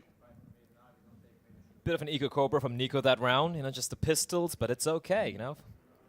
For ENCE, though, the previous round, it was the force buy, right? We had a MAC-10, we had some upgraded pistols, we had an AK-47, and now, just a round prior, it was just primarily the pistols for ENCE. So, a couple of rounds that they had to give up to G2, but yeah, but G2, stringing a few rounds together here, some signs of life. But if you're ENCE, though, Vince, you're still feeling very comfortable, right? 7 rounds on the T side of a map like Ancient, you're already sitting pretty comfortably. But considering you are a map down, you want to ensure that heading into the second half, you have as substantial a lead as possible. You want to get to that 10-round lead potentially. And look, 10 rounds on the T side of the Ancient sounds ludicrous in all honesty, but then if you're ENCE, a map that is supremely comfortable on, it is definitely within the realms of possibility. That being said, 3 rounds remain here, and for them to get to 10, they need to win all 3, which I won't lie, with G2 waking up right now, it does look unlikely. And G2 once more going for the aggressive play towards mid. Look at the amount of utility, a barrage of them just being lobbed down mid, and also towards Jaguar and the ramp position. Yeah, and we've seen ENCE try and capitalize and counteract this smoke at early Molotov as Alexi picks up the kill, the wallbang onto Snappy. Unfortunate timing. We've seen Snappy himself try and push through mid with like a MAC-10, an AK, trying to beat that smoke based off spawn. But there's always 1 or 2 players there to contend with him. G2 seem to have the winning formula right now with this mid control. Yeah, and that's something I alluded to earlier as well, where, you know, if you're able to keep ENCE pinned down, right, stymie the early map control they're vying for, that is when ENCE, they seem to just wait it out. They don't really seem to necessarily have a secondary or tertiary plan. They kind of wait it out and then slowly try to make a late push, but because of the lack of, you know, just real estate you have, you don't know where the CTs are, right? And that's when you get mowed down, get completely chomped down in the jaws of players like a Nico or like a Hunter. Nico's gonna smoke himself off. Try and be lucky through the smoke. Still, it's a 5v4, and I love this. I love this from G2. Yeah. Being proactive. They know it's going to be the hit coming in towards A now, but the fact that mid is open and so is Donut, this could go very, very wrong. They saw Diha. They saw his back just around the corner. They know what's coming up. There's the first, and they know exactly where ENCE are looking to finish. This information is worth so much. It's so valuable. Diha fully flashed. 18 seconds to go. First casualty for the CPs has now been added to 2. Diha's picked up 3 on 21 HP and may have enough time for the plant as well. He's going to get sprayed through the wall, and Hunter is going to spoil the party for Diha. However, his 3 kills so nearly got the job done, and now G2 are officially on fire. That's 5 rounds in a row. And you can see the effect it's having on the economy. We're talking about how they were kind of scraping at the bottom of the barrel, trying to get, you know, just get a few buys here and there, but right now they are flush with cash heading into the penultimate round of the first half. I gotta say, yeah, for a moment there, Vince, I was like, oh, this is actually gonna happen, but Hunter will shut it down. G2 are being very proactive, they're being very aggressive in your face. Vulgar display of power here as Alexi B spots a player out. They're gonna try and push him. The pistols again.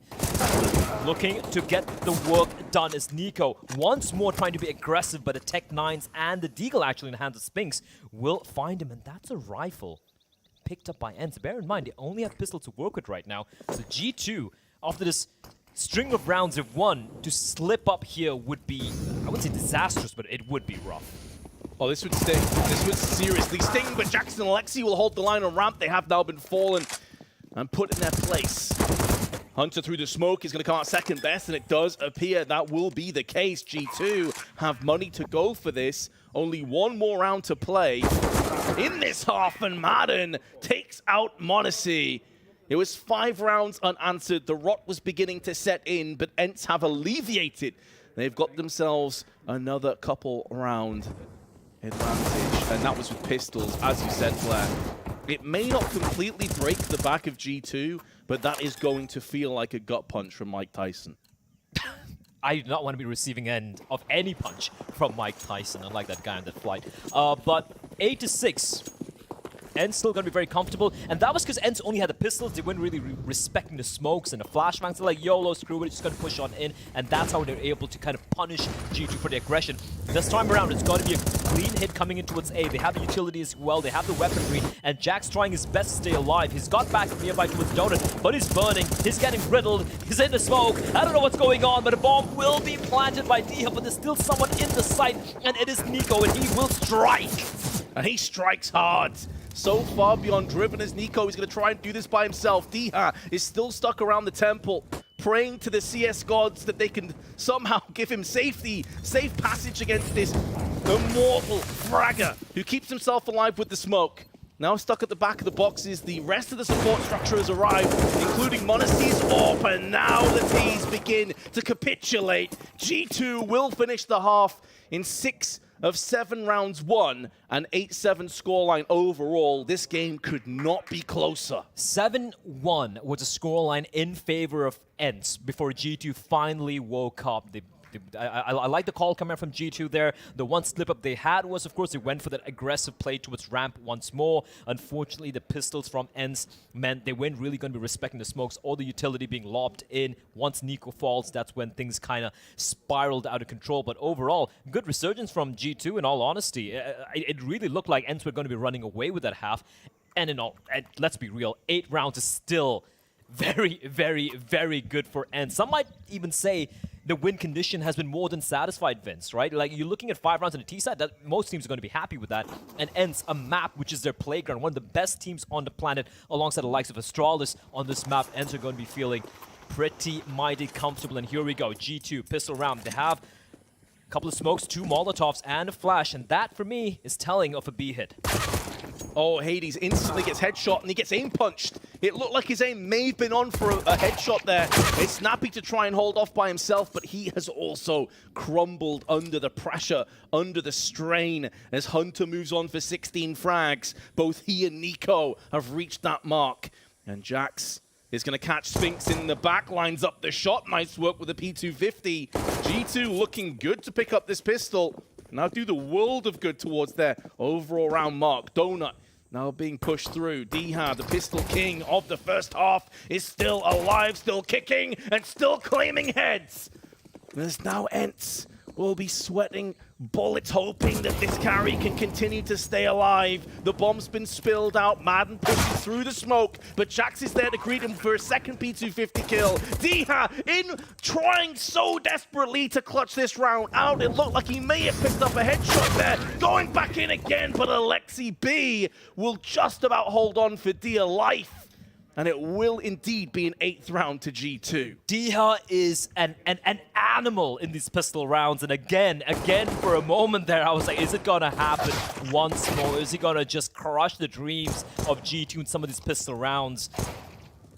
But G2, they're able to stave off the beast. The flying Alexi B, a rare sight on this map of Ancient.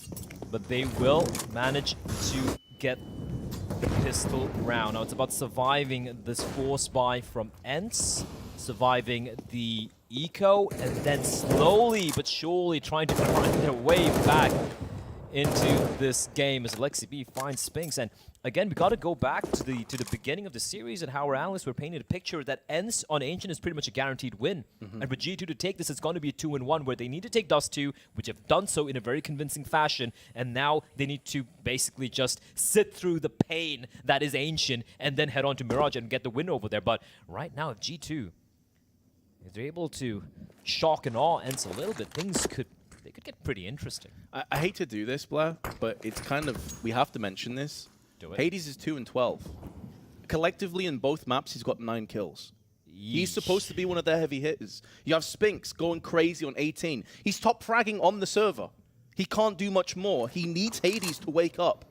If ENCE don't have Hades show up on the server, they may lose this map. Absolutely. And again, like you said, I hate to say it as well. It's something which I've mentioned on the desk earlier in the past, that Hades, we know how good it can be. We know how clutch it can be. We know how fantastic it can be with the weapon of choice. And not just with the AWP. I think overall, all around, he's a very solid player.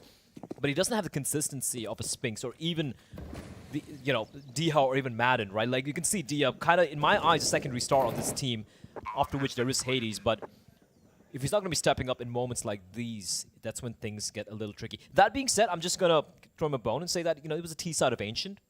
Opping, not ideal, one of the hardest map, in my opinion, to be wielding the AWP. So hopefully it comes alive here on the CD side. Right now, though, it is going to be ENCE just holding on to his pistols and keeping it for round number 18. To be fair as well, when your team is performing pretty well and you're an AWPer, sometimes you just don't get opportunities to try and play devil's advocate. But I also think when he has had chances, he hasn't really capitalized on the way you'd expect them to. G2, however, we're obviously discussing over this round because it was pretty much a 4-player save, and there's no reason for G2 to rush in here and potentially give across some of these rifles. They did pick up 4 of them. So 9 players do survive come the end of the round, and it will be G2 taking the lead. And if I'm not mistaken here, Blair, I believe this is the first time G2 have led this entire map. Yeah, considering the start ENCE had, it was looking very, very grim. G2, though, they can't lift their foot off the pedal quite yet, because for ENCE, they did hold on to their pistols, and even though they lost one member, another, I think I do believe it was a 5-7 getting robbed in, and we know how good these players can be. The weaponry Spinks and leading the charge. It's going to be a little bit of a cubby, but Hunter will find a pain punch, will be the undoing, as Snappy trying to extricate himself from this corner and is doing a great job just dodging these nades, trying his desperate best to stay alive. For the time being, the smoke will keep the members of G2, beg your pardon, at bay. And G2, they notice a bit of utility for the ENCE side, but also know it's not going to do much. And okay, Snappy. Okay. All right. They're just waiting for the smokes to dissipate, making sure there's no more flashbangs or any utility remaining for the CTs, and then slowly they can go for the execute, they can creep and crawl their way into the site, but they don't have much utility to do the T's, as Hades and Snappy finds Monacy, and all of a sudden, the nightmare scenario here for G2 might actually transpire. Perhaps not. Hunter appears to have grabbed his teammates and shook them to wake them up from their slumber. But Snappy may be about to close their eyes once again. Nico is playing with fire. Tagged heavily through the wall previously, down to 38 HP. One stray bullet, he'll be a dead man. Look at the audacity. Nico's dodging bullets and deals with Snappy. Counting the bullets in the deagle. He's like, right, 6-7, I'm good to start spraying now. I'm safe. And that's the kind of mechanics that you're looking for from a player of that stature. Madden's the last player alive. That's not a chance, but it feels like maybe that chance is now come and gone. It's going to be 10-8. However, because of their patience and because they're able to save 4 players, they will have a bye coming up. So a real chance now for ENCE to establish themselves on their CT side. Good composure there from G2. They slowed things down, and even when they lost a couple of players there, yeah, I think Hades getting a kill, although he did get traded immediately via the Molotov, and I do believe it was Snappy finding the headshot. They didn't panic, right? They slowed things down to 3v3. Nico there, I don't even know how he walks around balls that big, and he just finds Snappy, like you said, waiting for the bullet to run out. As the mid control comes in from both the sides, Hunter able to trade, finds Spinks, but Snappy comes around the corner looking to take duels left, right, and center, and he finds both the cousins. And just like that, 1 minute and 30 seconds on the clock, and it's a 4v2 favoring ENCE. Oh, Jax, though, is going to try and resurrect this round, brick by brick, bullet by bullet. Hades has a 3rd kill. He didn't see him cross. I don't think he did, but Monacy may be on the chopping block next. Nice shot from Hades. That's more like it. Now, they need to get this one done cleanly because, again, their economy has not fully stabilized. Honestly, even losing 3 players is going to sting them. But Jax is still in with a shot. There's still plenty of time in this round. The downside is he has no idea as to where the second player is. He knows Hades was last by a donut, and now he's found out in the worst possible way as Madden drills him from the side. Expensive round there for ENCE, though, and they're aware of it. That could have been very dangerous. That could have been very, very dangerous. Like, if Monacy obviously dying there from by Hades taking him down towards Donut and the bomb getting dropped, forced Jax to fall on back. But if Monacy's maybe just stayed alive towards the bottom of mid, maybe just held an angle, played it safe, maybe waited towards A, to the entrance of A, for example, and waited for his teammate to just get the flank in from CD spawn, things could have really played out in a whole different manner altogether. But at least for ENCE, they have managed to stem the bleeding, at least for now. Tactical pause getting called by G2 here, as their the journey on the less favored side of this map will continue. Snappy, man, he's just taking matters in his own hands. Just like finds Hunter, spins around, 180 kill into Nico. And then Madden being extremely proactive, not allowing Jax to just basically, you know, run around the map and do whatever he wants. But here we go, round number 20. It is going to be still the buy coming out for the side of ENCE. We have the MP9. G2, though, they have everything to work with. A Mac in the hands of LXB, looking to lead the charges. Spinks and Hades will strike almost simultaneously, finding a couple, but Monacy replies back. So important. There's a Molotov down onto the donut. They need a smoke there. Finally, they put one into place. Sphinx is going to have no more opportunities to slice and dice the G team. The G2 now defenders, I should say, but he decides to push past the smoke. And m0NESY caught in no man's land. Jax, 16 HP, Alexi B still alive, but now it's down to Jax. First frag goes his way, but there will be no follow-up. And ENCE, for the second consecutive round, get it done at the cost of 3 lives. G2 just trying to go for a fast play towards A, but yeah, I'm not too sure where the first kill came from Sphinx, but the fact that Hades is at least able to get a second kill as well. G2 just perennially having a man disadvantage that entire post-plant situation, and yeah, the great flank coming in as well at the very end there from ENCE. They lose a couple of players here, but thankfully for them right now, G2 will be forced to go for just maybe field-graded pistols, but we know, everyone knows, that G2 with pistols sometimes are even more dangerous than they are with the weaponry, so ENCE are going to be definitely giving that respect to Nico and his men. We have 4 players now grouped up together towards A.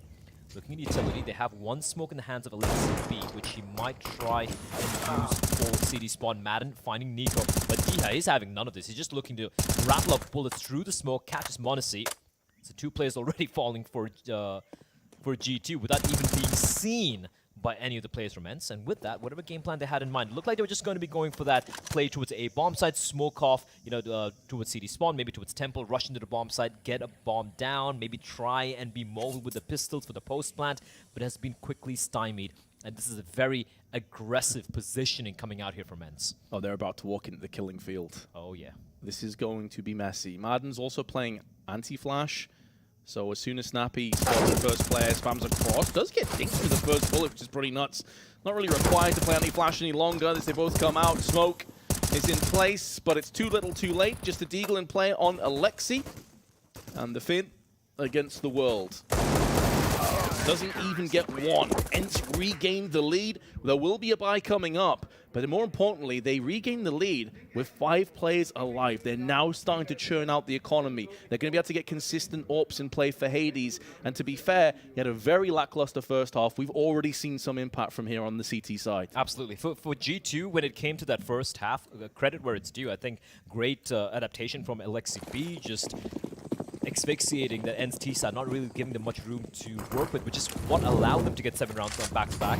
And then now, they win the pistol, they've done everything. This is where we need to see more coming out from this T side, right? That is something the desk alluded to as well, that G2 really have much. Just Snappy, the flashbang was great, but somehow Alexi being able to get the kill, and Nico finding Madden as well. Everyone's blinded, they're shooting through smokes, but somehow G2 come out on top. Is it 4 versus 3? And a very, very interesting flurry of frags all the way outside the B bomb site. Nico getting a bit of revenge last round. It was Madden putting bullets into the smoke and taking him down. Now he's returned the favor.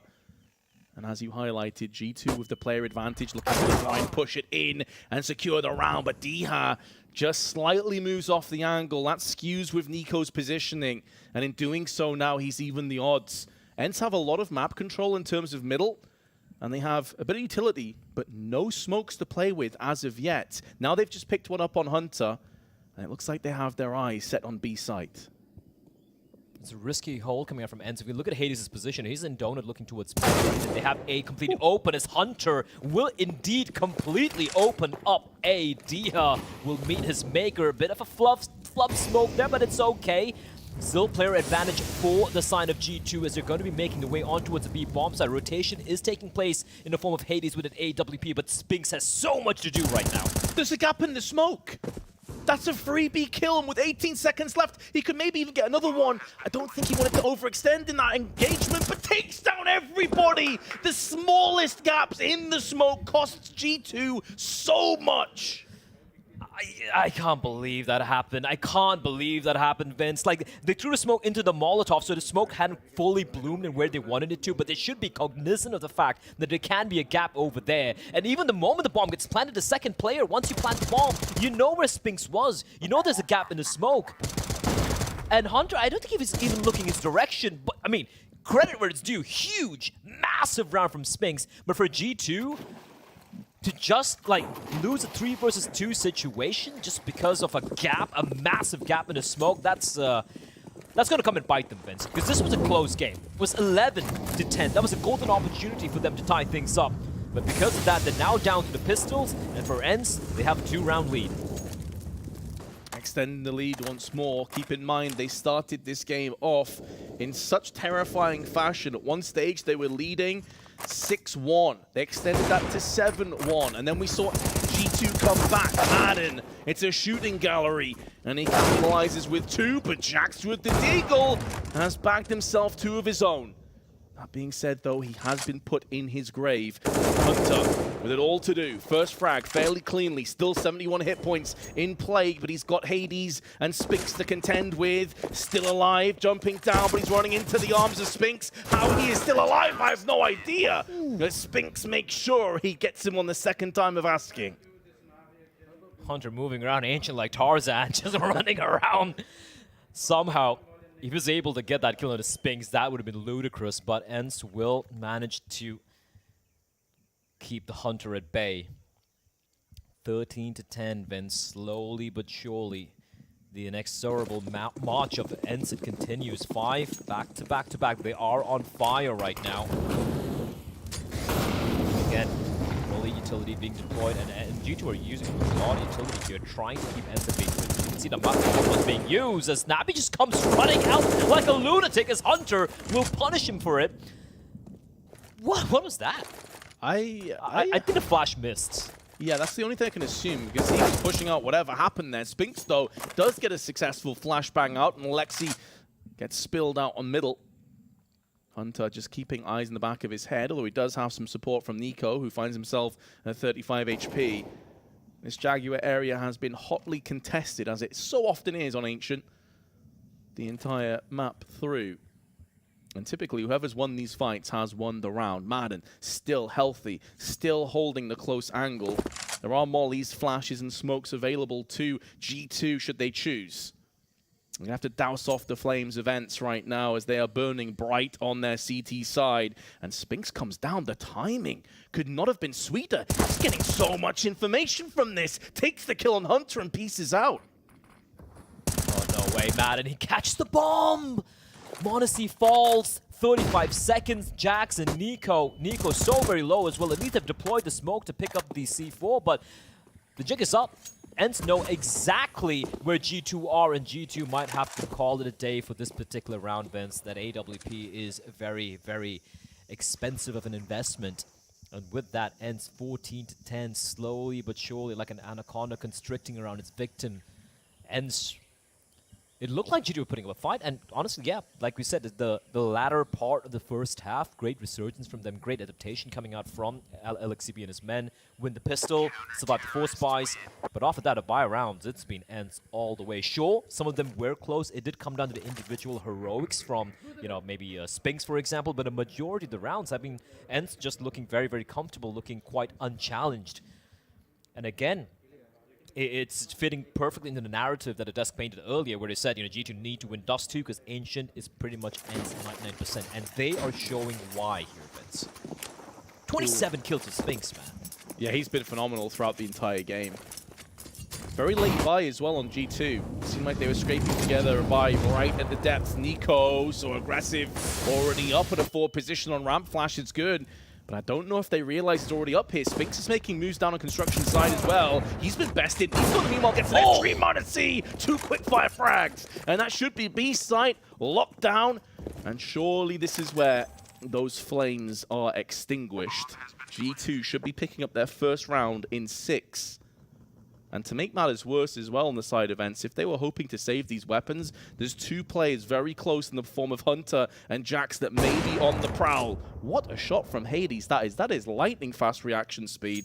And so Hunter should tread lightly. This round is done though, Black. That much we already know. G2 with an aggressive push-up ramp have made it work. They did. And again, coming down to the heroics of Nico and m0NESY, right? Nico getting the first one, sorry, the second kill, but m0NESY opening things up with the AWP. And the second kill for m0NESY, I'm sure we're going to be seeing the replay. That was, again, just filthy stuff coming out from the youngster. 14-11. G2 Can he string a few together here? Can they ensure that ENCE have to battle, bite, and claw their way to a victory? Or are they going to stumble once more after a little bit of a resurgence, as Monacy? Dude, that's in slow-mo! That's in slow-mo! It's ridiculous! Those zoomer reaction speeds, Blair will never fully understand. I was a zoomer once as well, Vince, but I was nowhere as close as some of these guys. I mean, I was that fast. I just never hit my targets, you know? Yeah, he's fast and hits stuff. Simple game, this Counter-Strike, you know? Be fast, hit your shots. Just click head, forehead. Click heads, see. A little bit of a tag timeout getting called by ENCE. They are ensuring they use all the opportunities they have to speak to their the coach, talk things through. They don't want to allow G2 back in this, because that's the thing with G2, right? They're not a complexity, but they can be a juggernaut. They can be a team who, once things get rolling, as I saw in Dust 2, for example, once the individuals start really feeling it, it's almost... It defies logic as to how they will just wrest open a bomb site from your hands, and it's insane how good they can be individually, and even as a team, like a well-oiled machine. As it is going to be a fast hit coming in towards A for Nico, just looking to find an opening there, helped out by a couple of flashes from his teammates. But if you look at the rest of the ball, Hunter and Jack slowly sneaking their way in towards A, as Nico and Alexi B, they strike in tandem. Bear in mind, this is ENCE with a full buy of their own, and already it's a 5v3 favoring the side of G2. Almost an identical start for Nico as well. He had the same spawn, he went to the same position on ramp, and had the same result. This time it wasn't Odyssey landing crazy flicks. It was just solid Counter-Strike. Alexi can count himself lucky that he's still alive. But as you nailed there, this was a full purchase. That wasn't some kind of an eco bash. That was ENCE at their strongest, and they still fell prey almost the exact same way. I wonder if we will see a couple of tweaks, a couple of changes to how they look to try and lock down ramp. This round isn't done just yet, though, Blair. However, Snappy losing his life definitely makes it more likely. Both the remaining CTs, though, do find themselves over on the A side of the map, one of which is Madden, but he has been crumbled. And now Hades with a chance to become a hero in Donut. Position is not been checked just yet. Oh, he rushes the shot. Alexi? Hello? Hello? Okay. They were so sure that he could not possibly be inside of the donut that... Again, Alexi, even though he kind of heard the op shot, he was like, nah, there's no way he's there. But nonetheless, G2, that's a huge round, Vince. They lose just to one player, and with that, ENCE's economy, I'm just quickly taking a look here. Yeah, the money is in a very rough spot. They will be able to give an off in the hands of Hades. There we go, all right. And while the remainder of the members will just be sticking around with a few pistols, trying to equalize the money out a little bit, so they will have enough to eke out a full-fledged buy later on. Right now, Hades, a little bit of a cheeky boost over there, trying to find something. But G2, we asked if they could somehow string a couple of rounds together, have a little bit more resurgence here on this T side, and they're showing it. 2 rounds back-to-back, and if they're able to somehow survive the scare from this kind of like a hero AWP in the hands of Hades, suddenly it's 14-13, Vince, and that's when things get a little bit more spicy, and I like spicy. I don't, but in Counter-Strike terms, yes. I like all spicy bits. Yeah, not a big fan of food, but that being said, G2 may very well fall on their sword because they're trying to hit B again. There are multiple adversaries that they have to try and navigate across, but they've all been submerged by smoke and flame. That liquid fire of the Molotov has now come to a close, and the smokes are about to deplete as well. This is where all hell is about to break loose, and Snappy is throwing himself through the gates with the P250 still alive, joined alongside Spinks, and now it's only on Spinks, but Hunter with the flank has put them down where they stand, and that heroic last stand for ENCE doesn't last for too much longer. Yeah. Wasn't too much of danger anyway once Nico gets his first early couple of kills, but then, yeah, Hunter coming in with the flank with the final death blow. 3 now, back-to-back for G2, and this is off ENCE winning 6 rounds of their own, 6 rifle rounds of their own on the CD side, and finally it looks like it's kind of come to a crumbling halt. The final tactical timeout getting called by ENCE right now, Vince. They have used up everything to talk things through, because you got to remember, for those of you probably tuning in right now, G2 lead the series 1-0. They won Dust through the mapping in a very, very, very convincing fashion.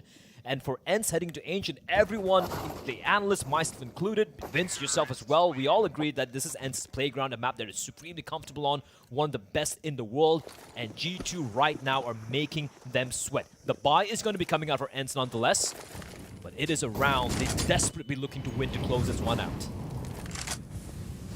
This time, though, they didn't get any great spawns to push up ramp quickly, so they're making an alteration themselves. Molly will not stop Dha, but bullets will, and Nico sends a barrage of them to the forehead.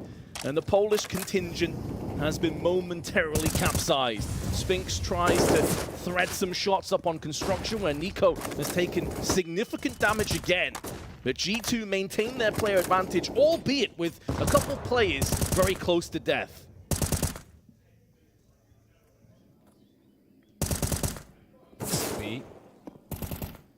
That's the thing with the A1, you really can't see the tracers, but Jax in the meantime finding Madden. Again, one by one, they are falling on the defenders of ENCE.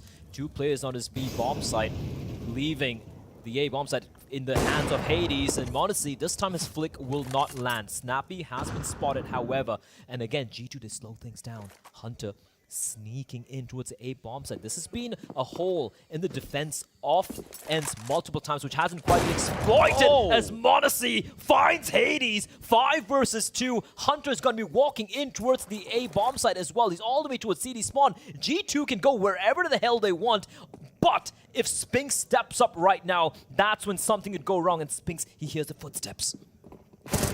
He snatches at the frag. He had to. Alexi was still checking the angles. 15 seconds to play with flash out. Spinks needs to go huge here, but Snappy's been caught, and now Spinks isn't so sure. He wanted to peek out on the long angle, can't do it. Spinks has 4 seconds to try and defend the bomb, but the Molotov stops him. It was so tantalizingly close, and he's about to get pinched in from the side because Nico is laid there and wait, doesn't have to push in. The bomb should do all of the work for G2. Nice effort from Spinks, but we are tied up at 14 apiece. G2 look laser focused, Vince. They did it in the first half, but that was a CD side. You know, it's a more favored side of the most CD-sided map in Counter-Strike Global Offensive right now, and they're doing it again. They're doing it again on the T side, which no one expected. And listen, I'm waiting to see Maui and Pimp break this one down, because this has been an incredible string of rounds, a sequence of rounds coming out from G2. Not just individually speaking, but just able to kind of toy with the rotations. They're making ENCE make mistakes. They're punishing ENCE for the aggressive plays. They're forcing ENCE to kind of feel uncomfortable and go for these sort of fact-finding plays. And Nico finding Dha there through his teammate. Madden getting caught off guard out in the open. And then when you have m0NESY so hyper-aware and hitting shots like that, things are looking very interesting indeed. 14-14.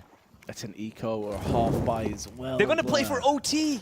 ENCE have to play for OT right now. Ooh, that is brave. That is brave. And by the way, that shot from m0NESY, grand scheme of things, maybe his best today that he's connected, and taken into account all the shots he connected on Dust 2. It was so rapid, such an integral moment in this best of 3. And remember, the winner of this best of 3 moves on to the Legend stage. Jax takes off the head of Dha, and Cave has now crumbled. Spinks with the Deagle gets spotted, traded out 1-for-1. They need Hades now to light up the scoreboard with this Deagle, but instead he's been put down with authority. And now Snappy and Madden have a tumultuous task ahead of them. And I'm not doubting their skill level, but I think this one is not one they're going to pass. Jax also taking the initiative. Spray is good onto Madden. Takes the head of Snappy, finishes him off with the Glock. And G2, not only do they get on fire, but additionally, they have a match, a qualification point. Max loss bonus coming in for ENCE as we do enter the final round of regulation here. And they have everything they need. They have all the rifles. Hades will opt to go for the M4A1. I'm not too sure if he even had money to go for the AWP here. So they have everything, Vince. They have the 5 rifles, they have 5 incendiaries, 5 smokes, a ton of flashbangs, and G2 will use their own tactical pause right now. They know they have ENCE on the ropes. They know they just need that one more round. They don't want to take this to OT, where it just resets from then on. It completely resets, and you're going to be having ENCE starting on the CT side again. They can have a clean 3-0 start, and then G2 are going to be up against the wall once more. So G2 This is the golden opportunity to close it out 2-0. Finish this one off. Qualify. So much on the line, but I have to say, I have been impressed with the G2 side. As have I. This Ancient performance has gone above and beyond expectations. Some great performances. Spinks has hit a 30 bomb. Hunter and Nico are close, and Nico comes out second best. This is better from ENCE. They take down 2 kills, but m0NESY does bounce back with one of his own, giving G2 a lifeline to finish this game off right here, right now. The danger man, though, Nico, who's on 25 kills and he's been taken down, but don't forget his cousin, Hunter. 25 of his own as well, and he's very, very much alive. Grouped up right now with Jax, and Jax spots a player out towards Red Room. That is, of course, Diha. But he will re-peek out and catches Jax, climbing over the boxes, and now ENCE just 2 frags away from taking us to overtime. m0NESY is still alive. He's got an AWP, wielding his trusty magic stick. And Hunter as well, right now top fragging in the server alongside his cousin.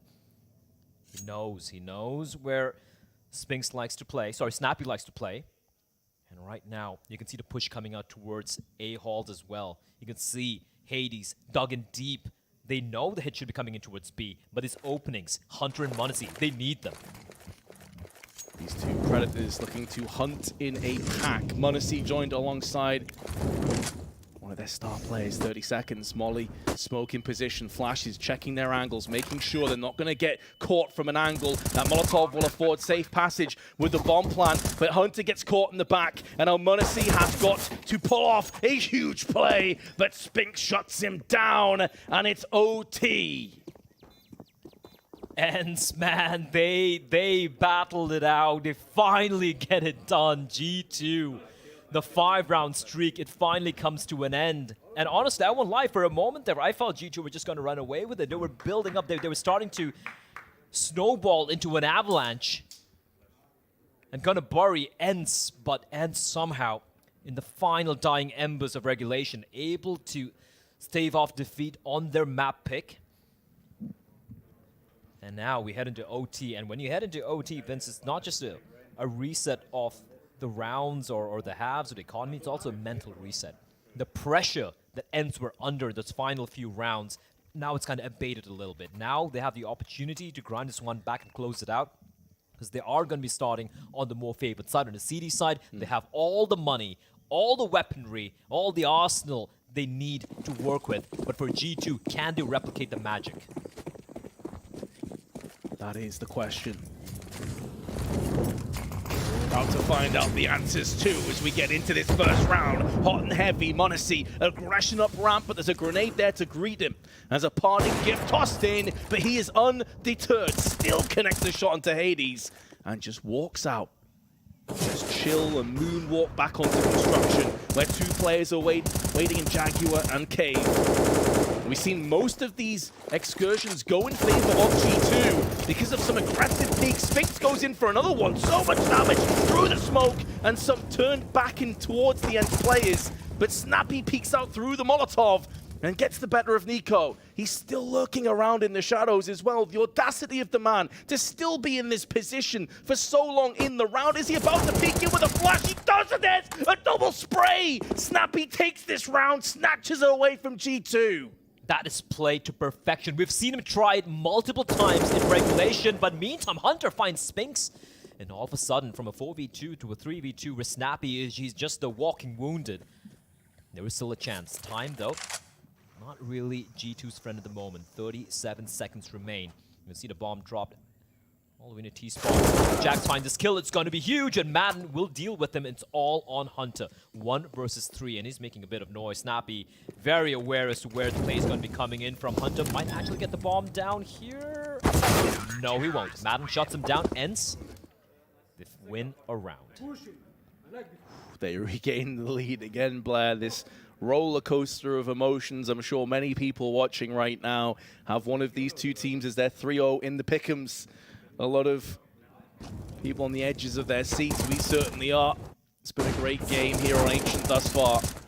And there's going to be more rounds to come. ENCE with the advantage.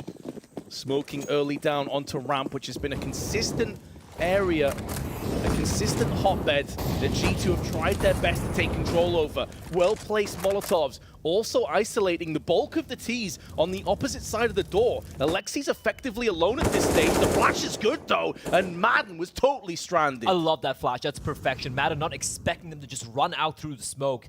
And Monacy, not only is he precise with his shots, but he is very precise with his flashbangs as well. They know where Hades likes to play from towards Donut. Hunter aware that DHL likes to take this duel from Red Box, both the avenues being smoked off. Actually, DHL smoking himself off there, allowing himself a little bit of room to breathe with as he falls back, playing a little bit more passively, but they've lost so much of real estate here, Vince. No eyes inside of Donut, no eyes with the red room, but Sphinx. Oh, he lines them up through the smoke! Alexi B and Jax will fall, and Sphinx, he needs no vision. He can do it all by his lonesome, as Lurk coming in from Donut doesn't matter. Hades and Snappy will deal with both Hunter and Nico, leaving Monacy, young Monacy, in a 1 versus 4, and that, in my honest opinion, Vince, it looks very unlikely. 40 seconds to play with. The only thing working in his favor is he's got a little bit of time, but time will begin to betray him. He needs a pick early. The issue is he has pretty much no idea where these CTs are currently hiding. He's got the right idea, once to the back of B site, another around Cave Jaguar area, but he's about to walk out into the open, and Sphinx has him dead to rights. ENCE 17-15 in the lead, but that round was looking like it was slipping away before the man on your screen just nailed them through the smoke. I don't even know how Sphinx gets those kills. Like, just lines them up, perfectly reading the pathing coming up from the two members of G2. And I think the G2 did a great job initially, just, burst out through the double doors. The smoke was keeping them at bay. Great flash of Monacy there initially to allowing Nico to get that opening kill. But nonetheless, 17-15 for ENCE. And what I feared for G2, Vince, it's ENCE having a flawless CD side. It is starting to transpire. We still have one more round remaining here in the first half of OT number 1. A bit of a jump there from Madden. That looked scary. And again, if you look at the money, if you look at the buy, it's not great. You lose 2 rounds back-to-back. Stuck with pistols and a couple of AK-47s as Madden is going to find Nico, and he will be chopped down at ramp.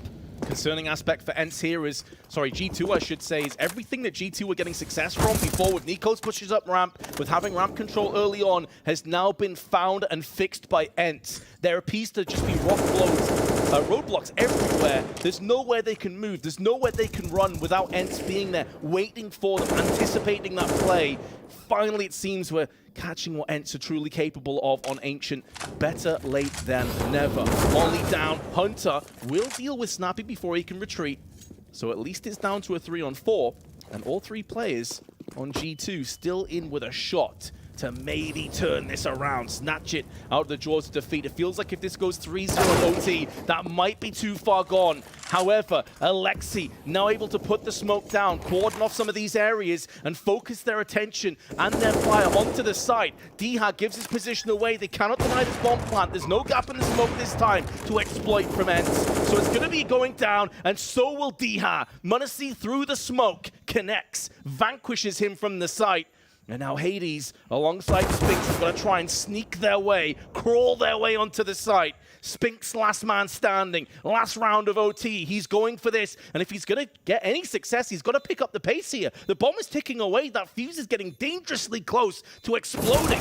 First kill won't go his way, and G2 makes sure, bare minimum, it's not a clean sweep in this first OT half. There was a 2-man disadvantage early on there for G2, but somehow great coordination, just simple grouping up together. They read those angles being held by the players of ENCE. You saw, I do believe it was Madden playing inside of Jaguar. They knew exactly what was going to be playing. Alexi B with some huge kills coming out as well. Great composure again from G2, despite being in a disadvantageous situation, and they give themselves a lifeline.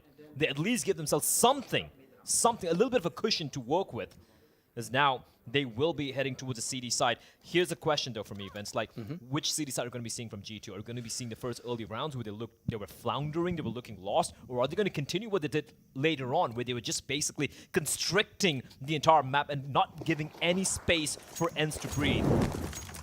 Excellent questions, Blair.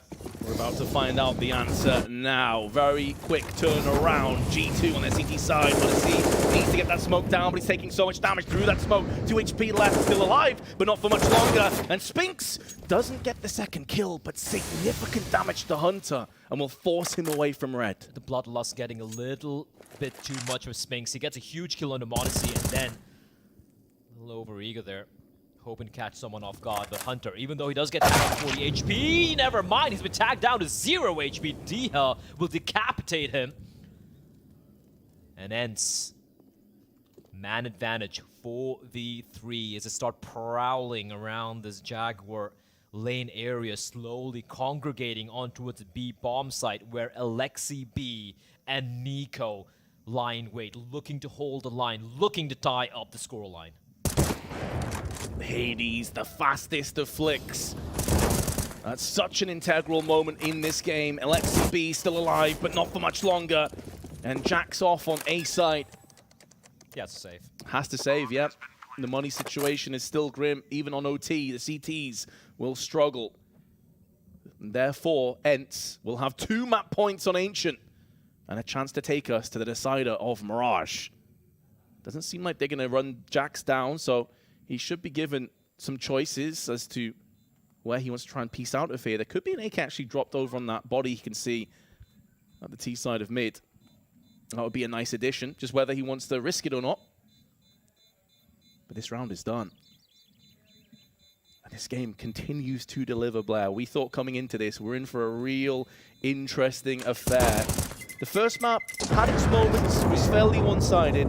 This has been neck and neck throughout. I think Jax is going to survive. Just about. I think he was looking to pick up the AWP at the very last second. Yeah. But unfortunately not quite able to retrieve it for MONacy. But yeah, like as we said, we were expecting ENCE to win this game. We were expecting them to win this particular map of Ancient. But G2, they really made them sweat, Vince. And for G2, they're going to be kicking themselves, you know, a couple of rounds here and there if they were able to convert them. But honestly, it's been a fantastic showing from Nico and his men. But ENCE in overtime, this seems to be like a reinvigorated animal, looking very, very clean indeed. Sure, they lost 1 round there on the CD side, but able to finish the first opening round here. 18-16 map point right now for the Finnish org.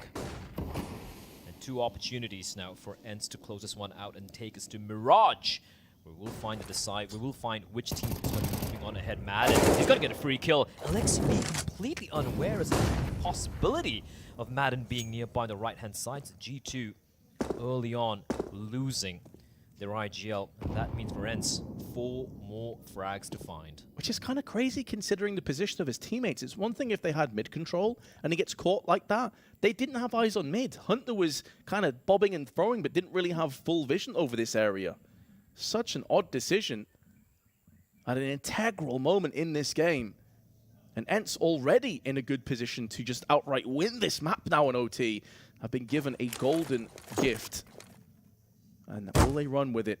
Nico gets tagged by the smoke. Still skews his vision though. Going to be hiding in there. Maybe waiting for a flash from one of his teammates. Or for someone else to arrive. But instead it's ENCE. And that pain train comes hurtling down the tracks onto the site again. And it's looking good for an ENCE second map victory. Hunter is going to get caught in the side, and ENCE take us to a third. Mirage beckons. Oh boy, ENCE were made of sweat, Vince. Like, first map, Dust 2, it feels like a lifetime ago. It was such an easy win coming up for G2, but ENCE, they were made of sweat. I can see Spinks as well, a little bit of a shake of his head saying, yeah, that was unnecessarily close. But credit where it's due for G2. I felt like that was a very great showing. I think Alexi B had some really good calls coming out from him. Like, he was able to adapt quite efficiently. That second half especially impressed me so much. It looked like ENCE were running away with it, but a flurry of rounds coming out from the T side of ENCE, and overall great showing, but ENCE were able to find and close it out. And once it hit to OT, it looked like they kind of mentally reset themselves, and ENCE just kind of closed it out in the end in a bit of a convincing fashion. Indeed. Well, you've heard our thoughts. It's time to head over to Freya and the boys to break down that second map. Thank you very much, gentlemen. Yes, it was a map that went the whole 9 yards going into overtime at that, where ENCE are able to close things out. Despite G2 making it tantalizingly close in regulation, almost sealing the deal there. Maybe kind of impressive from G2 coming into this map. You know, we weren't too sure what to expect. Unfortunate, they weren't able to close it out. But some flares, I hope that they are getting better on this map. I'd say that their T side was something to be hopeful about for G2, but I still saw too many flaws on the defense there. I think that Ancient, the way that everybody still wins this map is having a formidable, almost impenetrable defense. And for G2 in this one, they just started too far behind. If they had that sort of T side with anything remotely resembling what we were expecting from a Tier 1 team on the CT side, they had that in the bag, Pimp. I agree. You know, I was very surprised by the T side. I was very surprised by the fact that G2 were able to fight their way back into the game, and at some point, you know, they're 1 round away from winning this series 2-0. That in itself is a bit of a statement that the Ancient isn't, you know, it's not as bad as we make it, but I agree with what you're saying right here. You cannot expect G2 to pull off such a strong T side against some of the best teams in the world, and as we saw on their CT side, I saw a lot of the same problems I saw against Astralis as well. It feels like to me that, as you said, Mari, a good CT side on the Ancient, it comes from good synergy, it comes from always fighting together, especially on a B-bomb side, right? You always stick together, You're always fighting together, but there were so many rounds where it was down to each individual of G2 in order to win their duels, in order to win the round, and I still lack a little bit of team play on that CT side before I fully buy into G2 being a good Ancient team. I want to shift our attention to some of the numbers we see on our screen, mainly from Mr. Spinks going back to round number 4. He had 12 kills by that point, just didn't seem to stop coming into this round of Ancient. Spinks was a monster in this one. There's so many moments where Spinks is able to just find the sliver, the crack in whatever it is that G2 are doing, and then he pries it open. He does such a great job at recognizing in the moment what is the most vulnerable point for G2, and that's when he strikes. I think he is shown at this point that he is one of the best riflers out there in the world, this year at least. It's just that he has to do this consistently, but this was a brilliant sign from him because it's not even just that he's letting the action come to him. He knows how to take advantage of the worst parts of what G2 is doing. I fully agree. I think he's slowly but surely establishing himself as one of the best riflers in the world, and especially on a map like Ancient. I think right now, if you dissect the stats and if you look specifically into Ancient, he must be, and I think he is, the best Ancient player in the entire world as of right now. Wow. You can obviously argue, you know, Simple is up there, Config from Astralis as well, very good on this map, but every single time Spinks play this map, he just feels super, super comfortable. He's averaging a rating that is above 1.3 every single time he's playing Ancient, and as you see right here, it's close games. It's not like 16-5, 16-4 victories. He really gets the job done. Super, super impressed by Spinks. It does feel like the guy that plays middle for a lot of these teams is usually the focal point of what's going on the offense, and I think that's exactly what we got from Spinks here on the T side for ENCE. The guy is so effective at least finding an opening kill, and even if he goes 1-for-1, he was finding sometimes m0NESY at mid, Hunter at mid, sometimes Jax. I mean, those kind of kills are invaluable when you have an in-game leader like Snappy, or even a secondary caller like Modern, who can put the pieces together, because once you get a 4-on-4, everything opens up so much more on Ancient. It's so hard to play that map in a 5v5. And this was extra impressive coming out of Spinks, considering some of the numbers we put under the spotlight coming into this series, Jacob, particularly looking at his ratings against top 10 teams. We're kind of looking at him to build that more consistent factor and become like a Hunter, become like a Nico against those top tier oppositions. It's a bit of a statement for Spinks to do this well against this type of team with as you said, Nico, m0NESY, Hunter for that matter as well. There's so many great individuals, and he shined them, right? He overshined them here on Ancient. He was by far the most impactful player on the server.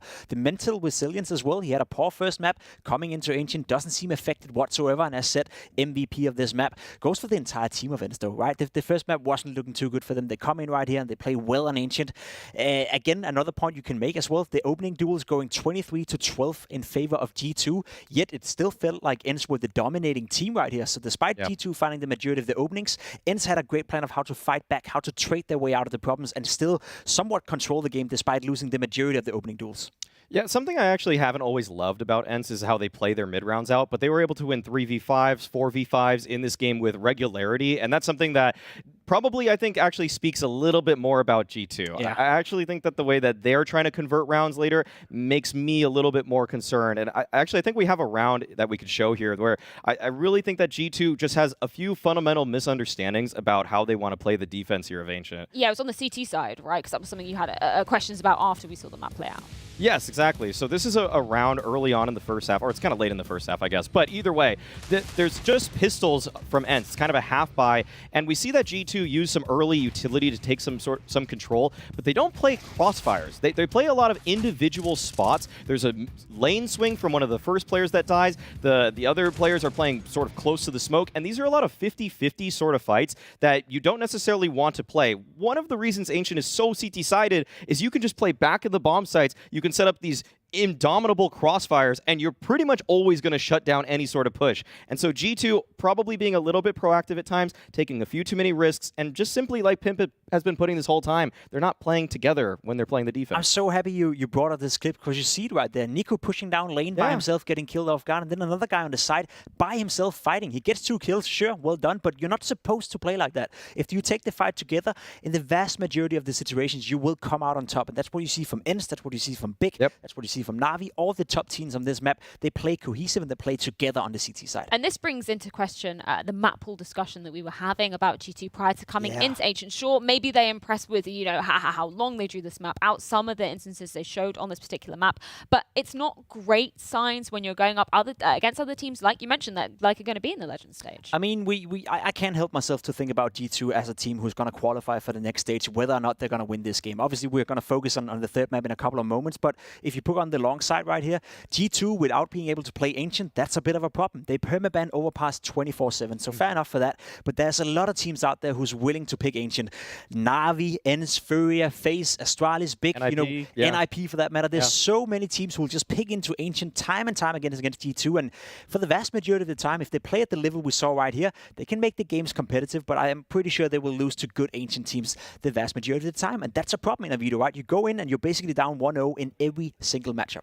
Yeah, you can't actually expect to win a tournament if you're playing behind, like Pimp is saying. I mean, the thing is that even teams that are ranked worse than G2 are taking this map off of them consistently. It does feel like this is something they need to patch up, and it's something that needed to happen probably before the Challenger stage because it is a glaring weakness in their overall game plan going into future series. Well, we go the full distance in this best-of-3 qualification series. Mirage on the cards as our third and final decider map to see who goes through to Legends today. We're going to be diving into it after this short break.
Now that's what we call Major. 14 days of high-octane action. 14 days of fierce battles. 14 days of special bonuses from GG Bet. Whoop, cheer, and make your fortune.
It all comes down to Mirage to decide who will flawlessly make it through to the Legends stage today. Will it be G2? Will it be ENCE coming into this final round? Before we do find out who will be taking this one, how are we kind of framing both of these sides coming into this decider map? I think it's going to be tough for both teams to claim to be the better Mirage team. I think it's night and day right now for both of these lineups. ENCE are having a hard time winning 2 Mirage games in a row. They win one, then they lose one. They win one, then they lose one. They win one, they lose one. You can keep going down the list. It's like that all the time. Whereas for G2, they've actually lost 4 times in a row, but a lot of those games have been close, you know. Quadruple overtime, a 16-7 loss without LXB during Pro League as well. So for G2 right now, and for ENCE for that matter, I don't think either of them are like super comfortable on Mirage.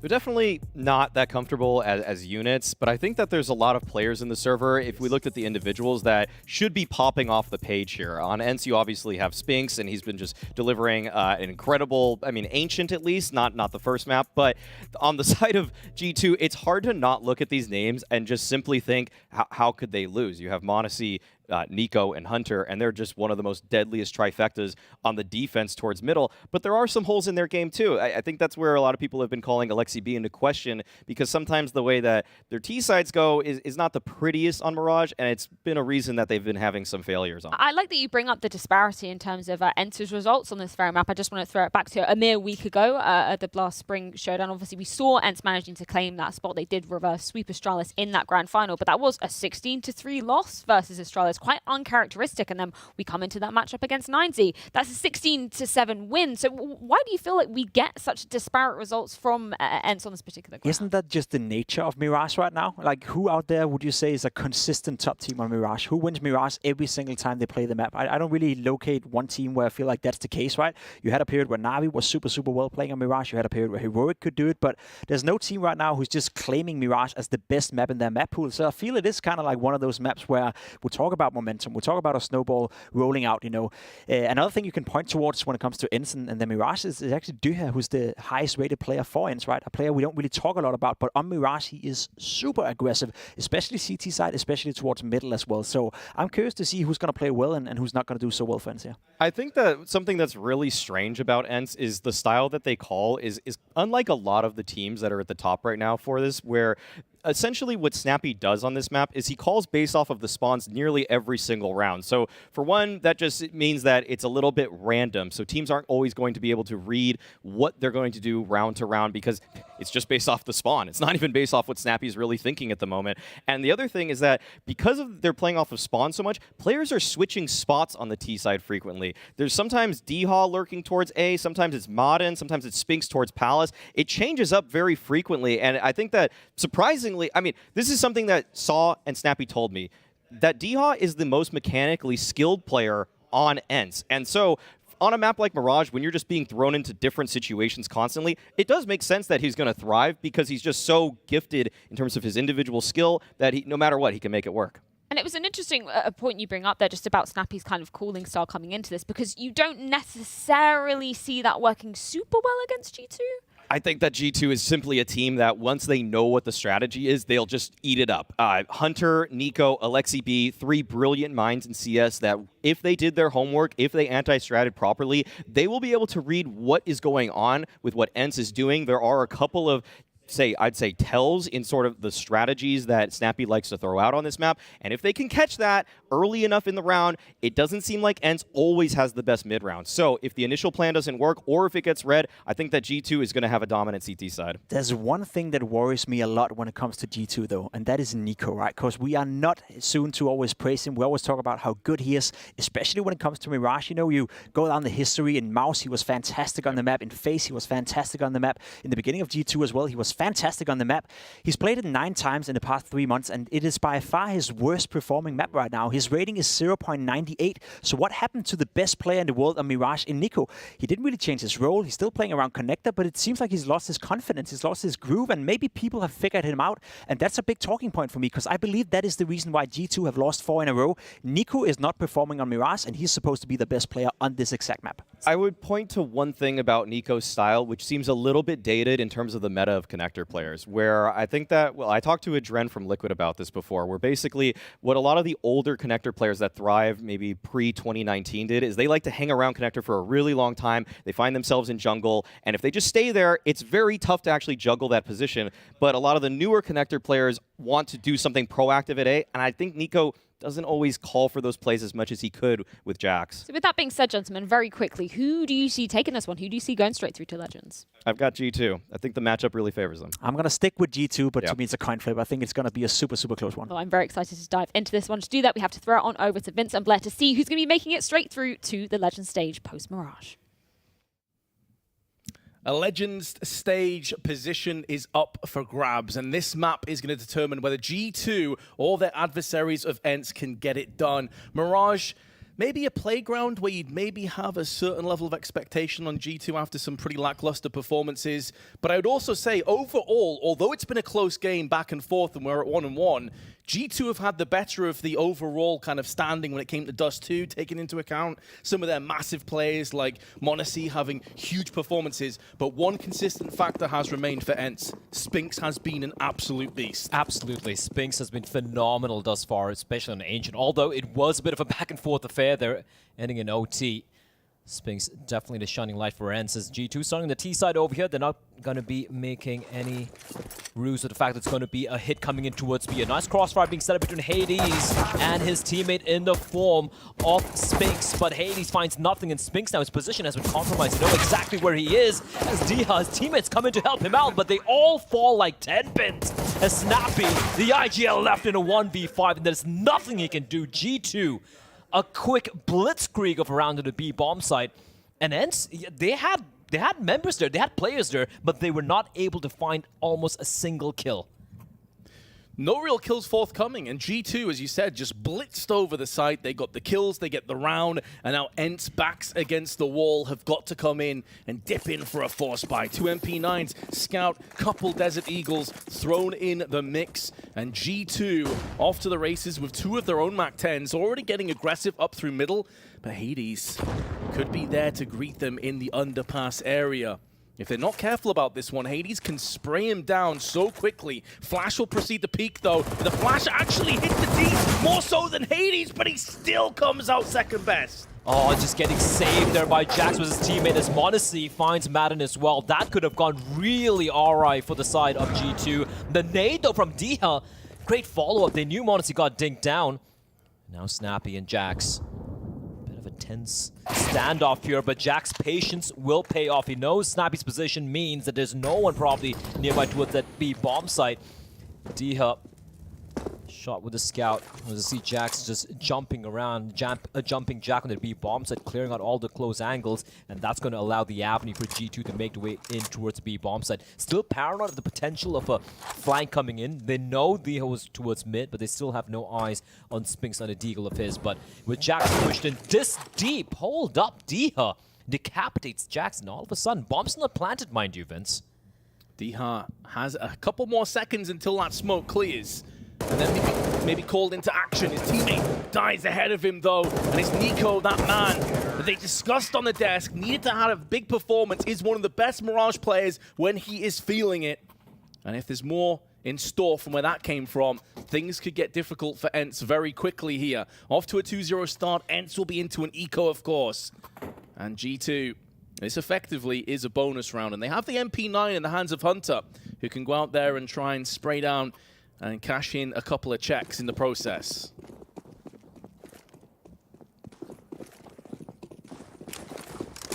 The upgraded pistol for ENCE as G2. I think a great point Maui raised earlier in the desk was how you said, like, you look at, I think it's Pimp who mentioned it, if you look at the individuals on the side of G2, you're talking about Nico, Hunter, and m0NESY, of course, and like, you look at his team on a map like Mirage, which, you know, gives itself to a lot of duels potential on some of these some of the parts of the map, and the fact that they aren't as solid as they should be on this map is such a big surprise, right? But then on the flip side, you have ENCE who, okay, Madden, that was pristine. Alexi B will, however, trade. They still know where Madden is, and Madden, for the time being, has been abandoned by his teammates. claims are going to force him back, and Jax, he lies in wait. He knows the players are on the pass, and Madden, he continues to tear them apart. 2 clean shots with a deagle, and all of a sudden a round that G2 should win. It's looking a little dicey right now. Well, Snappy tagged down to 6 HP, but still alive. That grenade will finish him off, but could be baiting them into a false sense of security because Madden is there and is now creeping his way up. There's one. They were thinking about boosting, but have second-guessed themselves. Now go back in, and it's disjointed, but they get away with it. Nico's brute force allows them safe passage towards the site, especially as Hades has lost his head. It was a tentative round, Blair. As you said, it should have been a formality. It should have been a foregone conclusion. Maybe falling into place now, but Spinks, the man of the hour, the consistent heavy hitter on ENCE, is alive and on the prowl. Looking for some weapons to pick up. It's only an MP9. I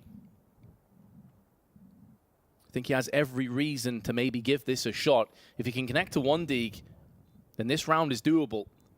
Not sure as to where these last 2 players reside, and now having picked up a Galil, makes more sense to just hold on to this one, upgrade with the rest of your teammates, and come back stronger into the next round. Still hefty damage inflicted. Should be mentioned, one of these weapons was an SMG, so they didn't lose full rifles, but they did lose 2, and that's pretty considerable considering the situation that they were in. Absolutely. If you look at the money right now, right, you have Jackson $150. Hunter, of course, will have enough money to buy for himself.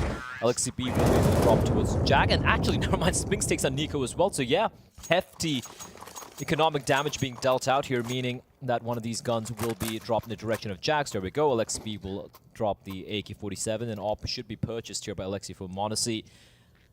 As we have G2. The first real test here against the buy of ENCE. Up in the hands of Hades. And 4A1 to each and every one of them. And we can see the early smokes being deployed.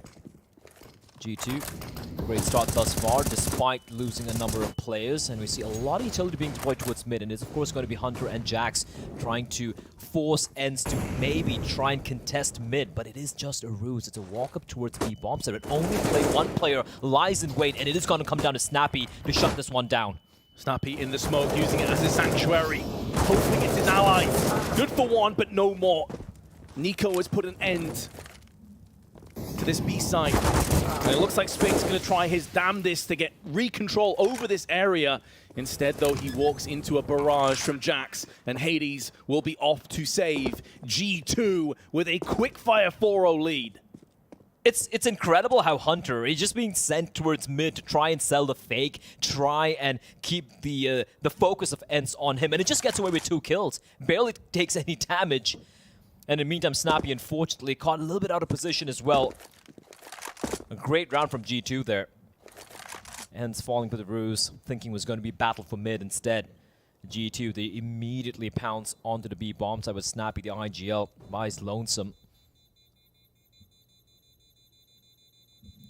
G2 make it 4-0, and look, I think there are a lot of valid criticisms of G2 on the T side, especially in Mirage. Like, I go back to the RMR, and I remember when they played against Anonymous, their opening matchup, it was on this very map. It was on this very map that they got taken down in OT by massive underdogs there in the form of Anonymous, and it was on the T side where they really, really struggled. But right now, I know it's still very early days, Vince. I know a couple of those rounds have been against the Pistols for ENCE, but it looked pretty solid. At least for ENCE, they're going to be able to eke out yet another buy, try and play around the AWP in the hands of Hades.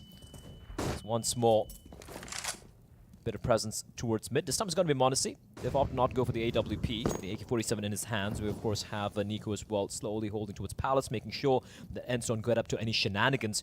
Remaining members, though, just taking this passively. We have a player towards underpass, Hunter. And Jax making sure that Snappy doesn't push in too deep. Snappy has deployed a smoke inside of apartments, so you could try and use that to push it a little bit deeper into apps, get a little bit of map control, so he can allocate more resources towards mid or towards the A bomb site. Instead, he just opts to spot from the van position. So G2, after a few pretty fast and furious rounds, they slow things down. I love that. Seeing if ENCE maybe get desperate, try and snatch something out across the map, try and push something aggressively, and in doing so, effectively spring their trap. Dhat, there's the aggression I was talking about, and Alexi is up to the task. They're making this so uncomfortable, but the timing from Spinx's push could not have been sweeter, and he collects with 2. Hades holds the line with the AWP. The bait and switch out as well. They have the MP9 up close in the hands of Snappy. And now he's going to show his hand. Much better from ENCE. Closing this round down, and Nico can do little but hope to pick off some stragglers. Does have control over the bomb, but nowhere near enough time to do anything with it. And could come head-to-head with Madden. If he can take Madden's head off, there could be a golden ticket towards the A side of the map. I think he just about has enough time. It's whether he can get across there in safety or not, as there is an AWP peering him down in the form of Hades, and there he is. Collects. I thought the Molotov may play hell with Hades' position. It was a nice effort, but ENCE have themselves around. If he gets a bomb down, I start to believe. Because it is Nico, but ENCE, Exactly. yeah, they bit of a lifeline here. Spinx, G2 not expecting this position. A little bit more heavier defense towards that B site, shutting it down. And yeah, sure, G2, they took things a little slow, wait for ENCE to make any mistakes, but ENCE, they just held on through. Now Hades now. Towards mid, assisted by a couple of flashes from his teammates. He's standing in the flames, though, because that is going to be whittled down to 26 points of health. That's a lot of damage being taken by Hades. And Spinx hoping to catch someone off guard, but Hunter will find him. And once more, it's going to be the B hit, but this time there are 3 defenders lying in wait. Oh, they're pulling the plug. They've expended a lot of utility from the CTs. There's still tons of time left, and they have Hunter in middle. They know they're not getting flanked from that side at least. Whether they've been pushed from ramp or palace is yet to be determined from the side of G2. But they're backing away. They're keeping their options open. They know they have to pick on Spinx, and thus the CTs have to spread themselves out that little bit more thin. And this really, this is a point Maui made on the desk initially as well. Alexibi's one of his problems on the T side is the fact that he doesn't use the entire clock. He doesn't give enough time for his teammates to do work. Because if he's talking about late game, late round, the best people you have on the team are players like Nico and Hunter who have that clutch potential. So a light is from G2 to slow things down though. And even though it's a 4v4, look at the amount of damage being dealt on Diha. He has no clue. Maybe an inkling where Alexibi is, but look at the health on Madden and Hades. They are just walking around hemorrhaging. Limping on the side. A trail of blood behind them. And the hounds are out on the side of G2. They are hungry. Starved in the last round of victory. Looking to pounce now. Nico posted up just outside Palace, 20 seconds. Was trying his damnedest to clutch out in the previous round, but may not be required. m0NESY goes in for the first pick in this engagement. They're going for the plant. They'll successfully get it down. Now the spray from Dhat can only muster the strength for 1. And although Hades is low, he's keeping them busy. Manages to just dance around the flames and keep himself alive, but Alexi is here to chunk down with the MAC-10. There's an AWP available, which he will happily pick up. And Snappy in no position to stop this round from falling in the way of G2. Lovely work there from G2. There was no need to force the pace, right? They get a kill towards mid. It looked like they were just going to be going for the fast B hit. And if they'd gone for that, Vince, there were 3 CDs lying in wait. We saw that Hades with the AWP as well. They could have been completely just shut down, but they slow things down. They slow things down to make their way to the A bombs, and m0NESY plants the bomb. And even though the moment he gets taken down, Nico just swinging out wide from the palace, ensuring the trade takes place. And once the Molotov is deployed, Hades realizing there's no way he can even get on top of the ticket booth. This is the first opening kill. Hunter finding that kill, and they just slow things down. But man, m0NESY, just the awareness of knowing where a player could potentially be towards the A ramp. And now he's going to be gifted an AWP picked up by Alexibi for his efforts, and there you have it. 5-1 for G2. What a start for them. For ENCE, though, at least have that saved off to work with, saved rifles to work with. They still have a decent buy. As Spinx looking to duel with m0NESY down towards mid, but G2, this time around, their affections lies with the A bomb site. Smoke's now being deployed onto the site. ENCE cordoning off connector for now. Do they pull the trigger, though? G2 on this engagement. FAMAS in the hands of Madden. Snappy still very cognizant of the fact that this could be a wraparound from Underpass, but that will not be the case, as we are afforded the luxury of knowing that intel. Nico trying to tap the head of Snappy. Takes a bit of damage, but still alive. And Hades on the jump spots at least one of Tetris. Can now flip up. 1-for-1 trade though, especially as it's the AWP that's gone down, will favor G2, and it just got that little bit sweeter as they've picked up a second, but Snappy keeps this site just about under control. Nico though pulls out the sledgehammer and knocks down the wall. And Almonacy, missing out on his chance, is at least able to relay that information to his teammates. The connector has been pushed into from one of the remaining 2 CTs. Diha looking to try and get himself back into this round. Big kill onto Nico. Alexi now stuck on Tetris, needs some support, needs it yesterday. Flash hits both of them though. 25 seconds. That engagement ends in a stalemate, but Diha comes back up. Now spins the bomb down. Monacy with a beautiful flick. And with 15 seconds, needs to find the next shot. Madden shows his hand, but not for long enough for Monacy to strike twice. Switching to the AK gives him that run and gun potential. Tickles the bomb. Madden out to the open, and the young gun strikes again. Kunja's carnage. That first shot from Monacy, what was that flick? Oh my lord, he definitely made up for it. He had a bit of a whiff towards mid. First he gets the opening on his Spinks towards mid, and then, of course, that op shot, that flick was just absolute filth. He spots a pixel. It's so fast, Vince. The slow-mo can't even catch it. Switches over to the AK-47. And that's a tale of redemption in just one round. That missed flick rather towards mid on the player on top of the on top of Cat. That could have been the round there for ENCE, but he definitely recovers in the end. The 1v2, and Monacy, he continues to deliver. 6-1 for G2. ENCE, they had that round, but what do you do? What do you do when this kid's hitting shots like that? I think sometimes you just got to tip your hat to him and say fair play. But ENCE did make some errors on their engagements there in those fights. They weren't quite on the same page. Take nothing away from Monacy, that was beautiful. But let's be honest, this ENCE CT side has left a lot to be desired so far. Oh, absolutely. And G2, though, this is just a great T-side. We can see the aggression now from ENCE. They're looking to take this fight, but the flashes are so good. Alexi B just pushing into it short. Minute and 40 seconds, already inside a ladder room. I'm not sure if the CT's heard this. And I don't think they have any idea. Perhaps they do. D-Hub aware, cognizant of the fact that someone could have just been boosted up inside of the smoke. But this is just a fast pace being set here by G2. They have an agent amongst the defense, and they're unaware. They have no clue, Vince. So much time left as well. The ENCE make the right reads. This is where they'll be relying on Snappy's giant CS brain to try and come up with the winning formula. They've been backs against the wall ever since they won Ancient. It's been one-way traffic with G2 and Monacy in the driver's seat, as it was on Dust 2. And G2, they're congregating back together and looking at the position. They were just waiting for ENCE to try and regain some map control. That's what ENCE like to do, though. When they have no information, they will be pushing the extremities of the map, looking to find something. LXCB, he could find a free kill here. The Snappy will be spotted. Nico, in the meantime, finding Diha. The jig is finally up.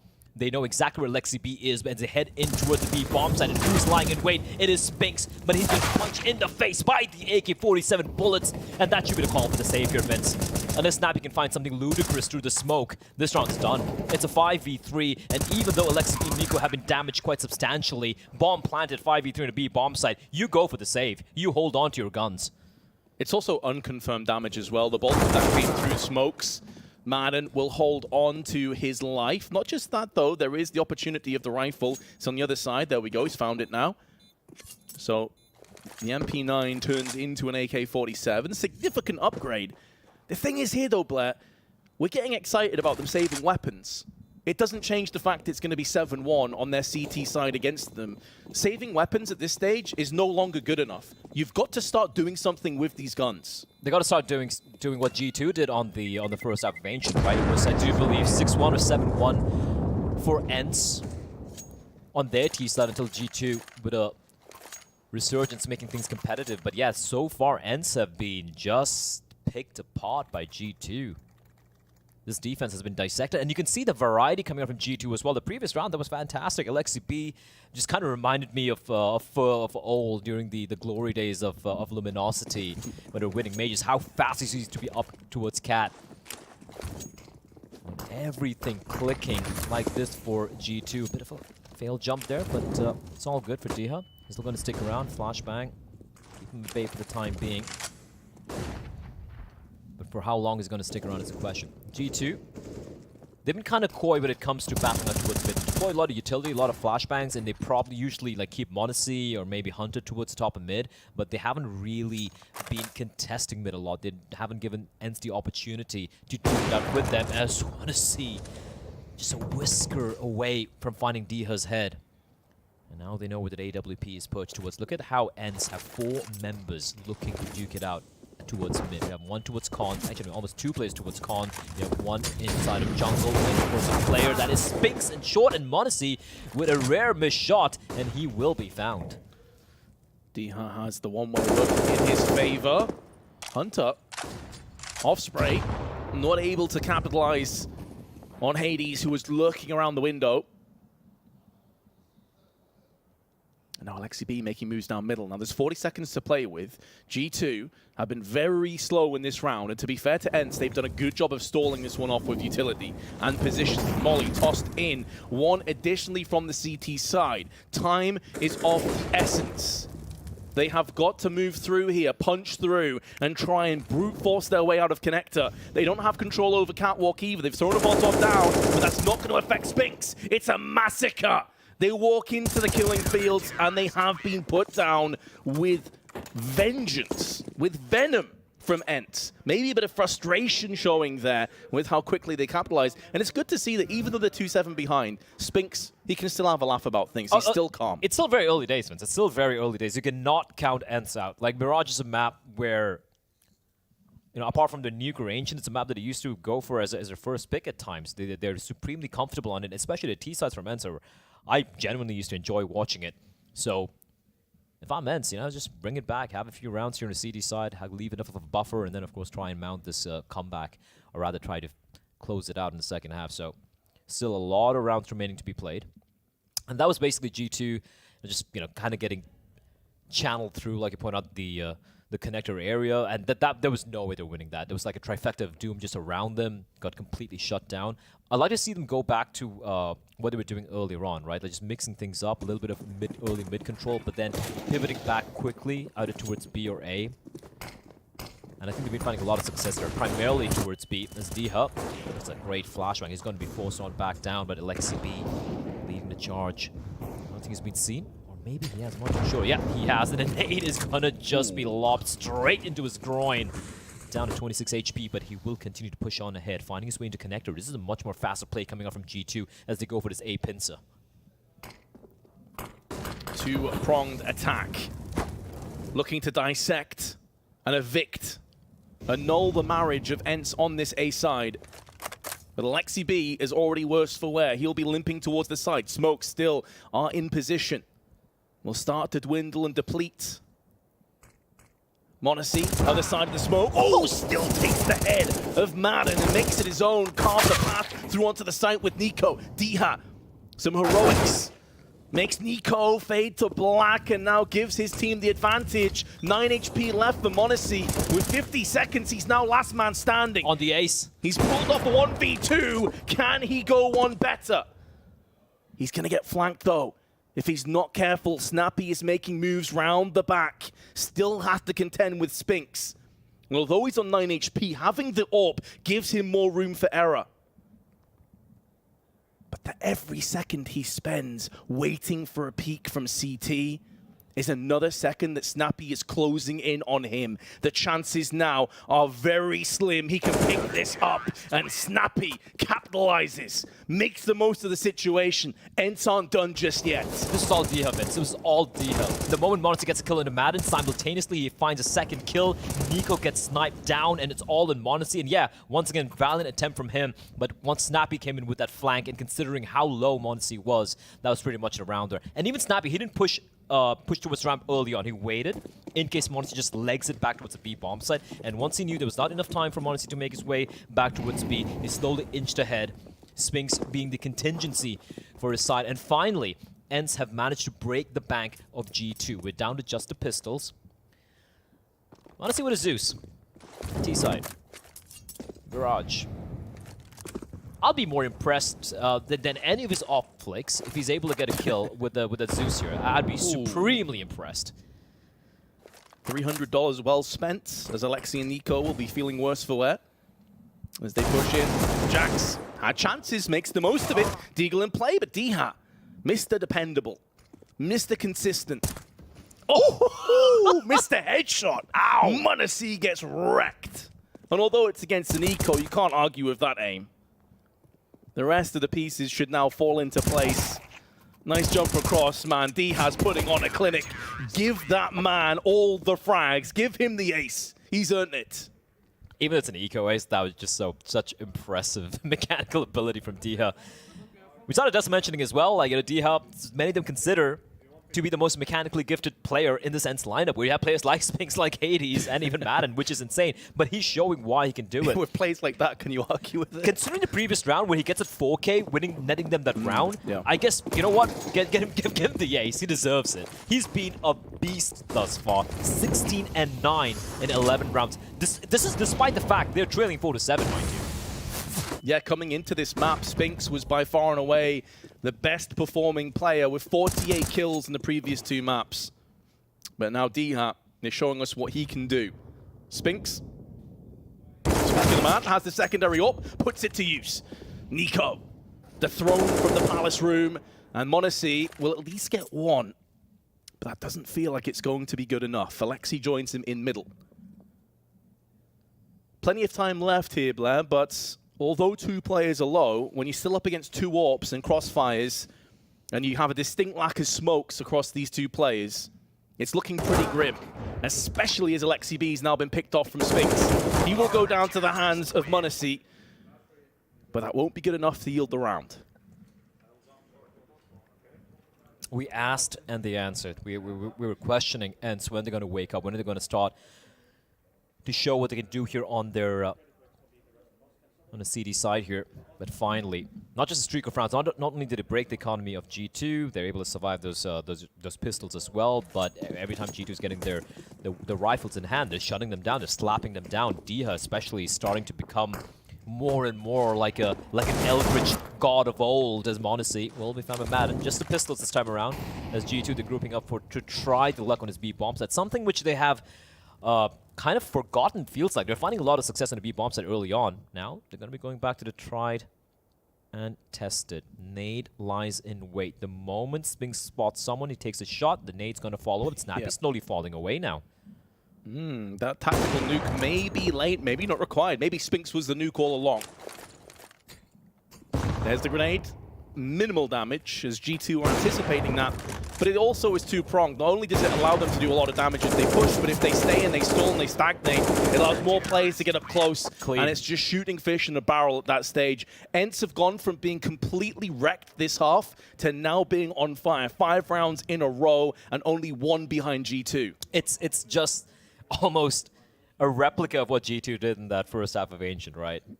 It was looking like G2 were just going to get smothered, and they were able to somehow come alive. And the same here from ENCE, led by Diha, just starting to just take no name, just taking bodies.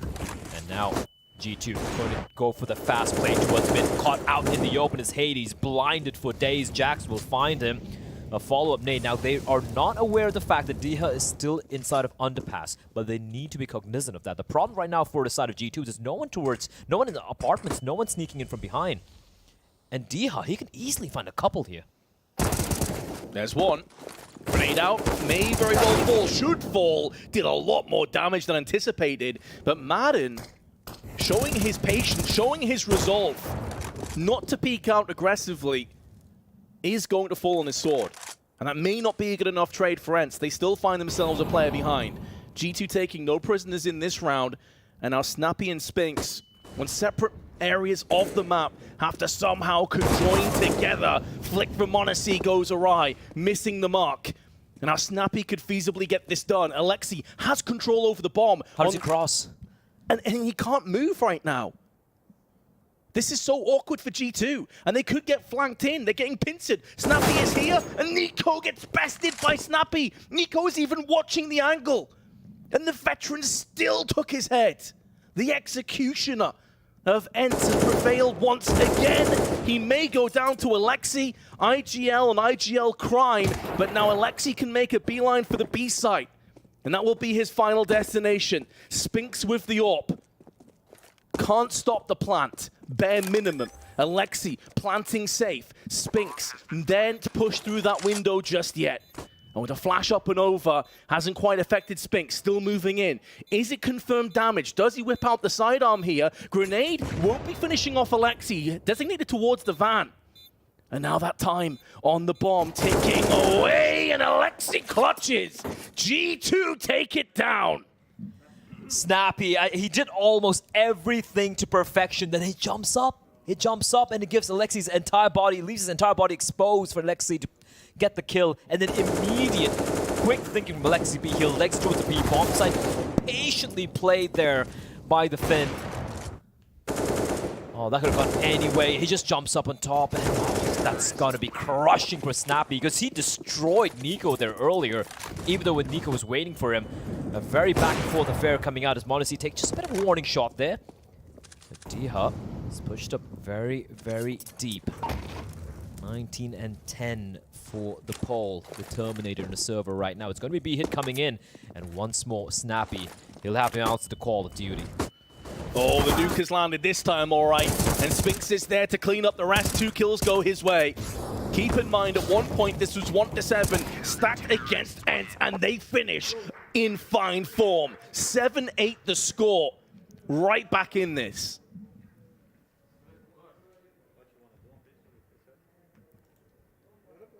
5 in a row there for ENCE, and it was looking grim. It was looking grim. 7-1 the scoreline initially for G2, starting on the attacking side. But yeah, great resurgence.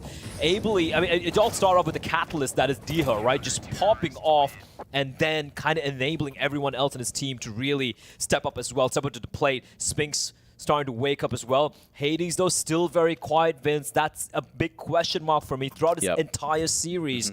You look at Snappy, he's had his moments. Madden has had his moments. Spinks has been incredible. D has 21 and 10, and Hades, I think it's like 23 kills or something in 3 maps. It's looking grim. He's had slow starts in each of those maps as well. He started to pick up the pace a little bit when the roles reversed on Ancient. He only had 7 kills on Dust 2. As a primary AWPer, that is grim. And now the grenades are coming into B-Apps. Damage inflicted. Hunt finishes off, but there is Diha. 22nd kill to his name. Nico holds the line on the bench, trying to tap those heads, and tap he will. 3 kills back to back. He's given G2 every chance to win this round. And Snappy instantly gooshes m0NESY. He can't afford to peek again. Flash does nothing at all. And Snappy has time to burn. That countdown to extinction will not be coming anytime soon for Snappy, unless bullets land to heads. He's gooshed both players collectively. 18 HP between G2 and Snappy. Is he really about to pull off another hero play in this best of 3 series? A chance at Legends beckons for the IGL. 31 years of age and is fragging his mind out at this point, but he's made a lot of noise. There's the first frag in this exchange, and he has time. It's not just about the kills, it's keeping a cool head in the process. He knows B site is where the last CT resides, so he's headed to A for greener pastures. The bomb gets planted, and now everything turns in Snappy's favor. m0NESY has got to land an outrageous flick headshot if he wants to clutch this round now. He's got a smoke. He does have a kit. He can just go ahead, cross his fingers, cross his toes, hope for the best, full on defuse, and there's Snappy. Another clutch for the day. Cold as ice is Snappy. Nico did everything inhumanly possible to make that, just almost unwinnable for Snappy. Look at these shots. What the hell are these shots from Nico? Just completely dismantling Diha, Hades, and Spinks, and then Snappy, as you pointed out, the veteran, the one you don't look to when it comes to just pure firepower for his team. He delivers a huge 1v2, calm, composed. He knew he had one thing going for him, Vince, and that was time, and he used it to perfection. Cheeky boost won't work it in itself, but Hunter relocates and gets the better of 2 players. That's the thing with G2. Hunter may have had a bit of a slow game, but you know he always has this up his sleeve. At a moment's notice, he can just lay that down on the table. And now G2, hot off the back of a very disappointing loss, they're in with a shot at winning this round. And keep in mind, they have one rifle and only pistols. That's a Hero A1 they bought. The Hero M4A1 they were able to purchase. And that was Nico who bought it for Hunter. Giving it to his cousin and trusting him with the weapon, and boy, he has delivered. It's not just that, like, they get the 2 kills and no one's died yet. And don't forget the Deagles. Don't forget the Deagles in the hand of G2, as Nico, flirting with danger, takes a couple of shots, he's looking for more. And the rest of his teammates haven't really budged on the A side. They've drawn away some fire. m0NESY now from the side. Nico misses his chance. Will that prove to be costly? m0NESY, what? Through Tetris. Has undone Spinks, and Diha may be able to get this plant down, but it's a 1-on-3, and they were waiting. Sharks circling their prey, and finally they dive in. I need to see the shot. Oh, come on. Give him the fist bump. Give him the fist bump. There we go. I want to see the shot from m0NESY again. That was the edge of the boxes, if I'm not mistaken, and my word, what a round. Firstly, Hunter, 2 great kills. Madden out in the open, it was pretty much untradeable, and then m0NESY. Oh, look at that! Okay. All right, m0NESY. He's not just an AWPer, he's a gamer. He's a gamer. He's a real gamer. And right now, G2 are gaming. ENCE, off the back of an incredibly well-played clutch from Snappy and G2, they immediately snatch it back. AK, Galil, retrieve from the previous round from the corpses of ENCE, and they of course have the A1 upgrades as well. ForZe is going to be coming in for ENCE, however, pistols abound, smokes will be deployed, and look at where Nico is. Enough smokes to blot out the sun, but Nico comes through there. He tries to smoke onto that Molotov, and Jack's missing out on his chance. Nico should have done enough. Madden had other ideas. Tech9 runs straight into the site and pillages 2 heads. And now the Vikings of ENCE are looking to put their flag down, and Diha, spilling blood left and right with the MAC-10, has finally gone to Valhalla. Grenade is good for damage, but not good for the frag, and Madden can survive on 38. Slight gap in the smoke, and Alexi is going to be pushing through there, missing out on the chance.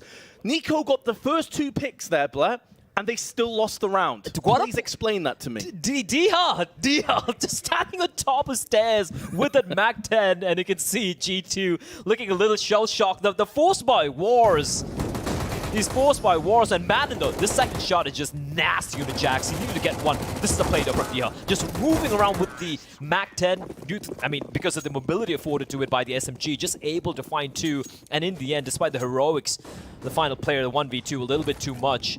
And ENCE, they bring it back. They wrest it back for G2, but once again, the Hero M4A1.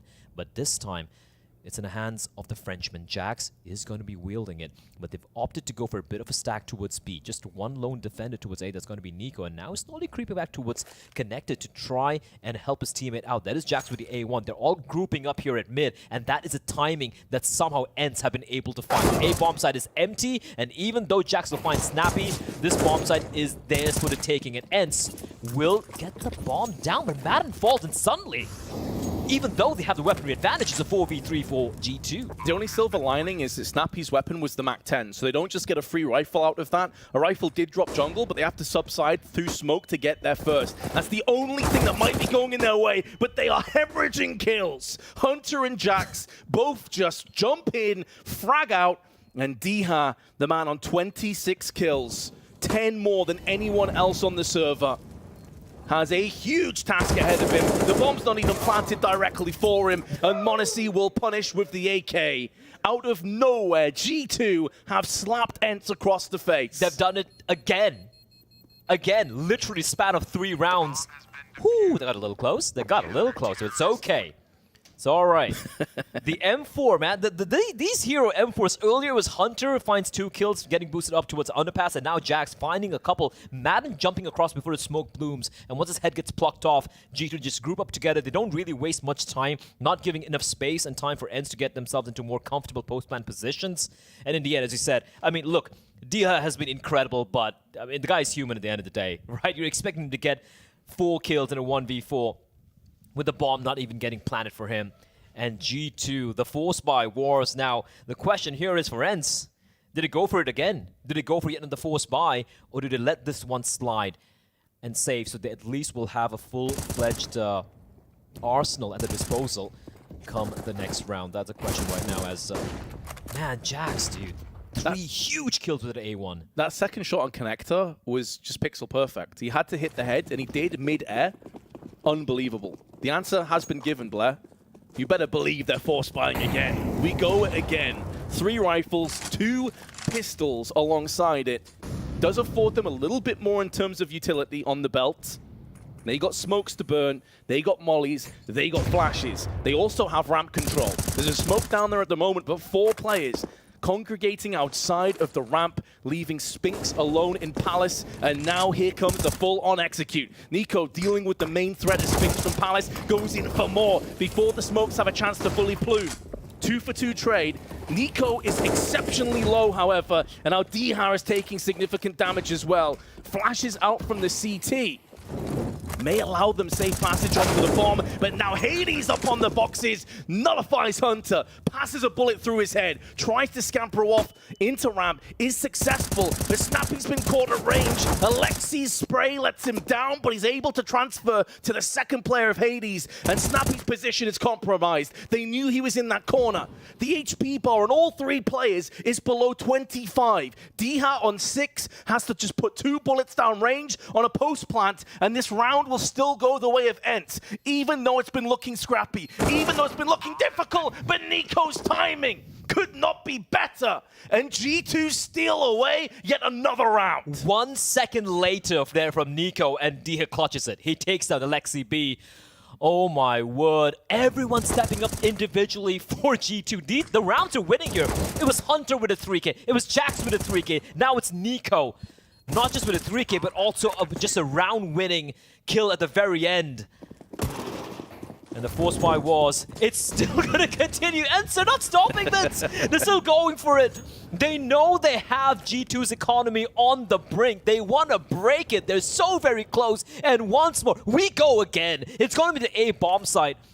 Jax playing up close and personal. Smoke's going to be deployed. He sees Spinks going to be dropping that immediately. Smoking up the Molotov as well as m0NESY plucks Snappy from the air. Beautiful shot. Clay Pigeon shooting from m0NESY, but using live ammo now. And NiKo perched up on the bench, bypassing the smoke, getting the rewards. D has the only player that's really struck so far with that MAC-10. But NiKo on the prowl has been thwarted by Hades and pushed away. Madden, meanwhile, in window deals with the other component, and that family tree has now been uprooted. ENCE looking good to get double digits, but that man is still alive, m0NESY.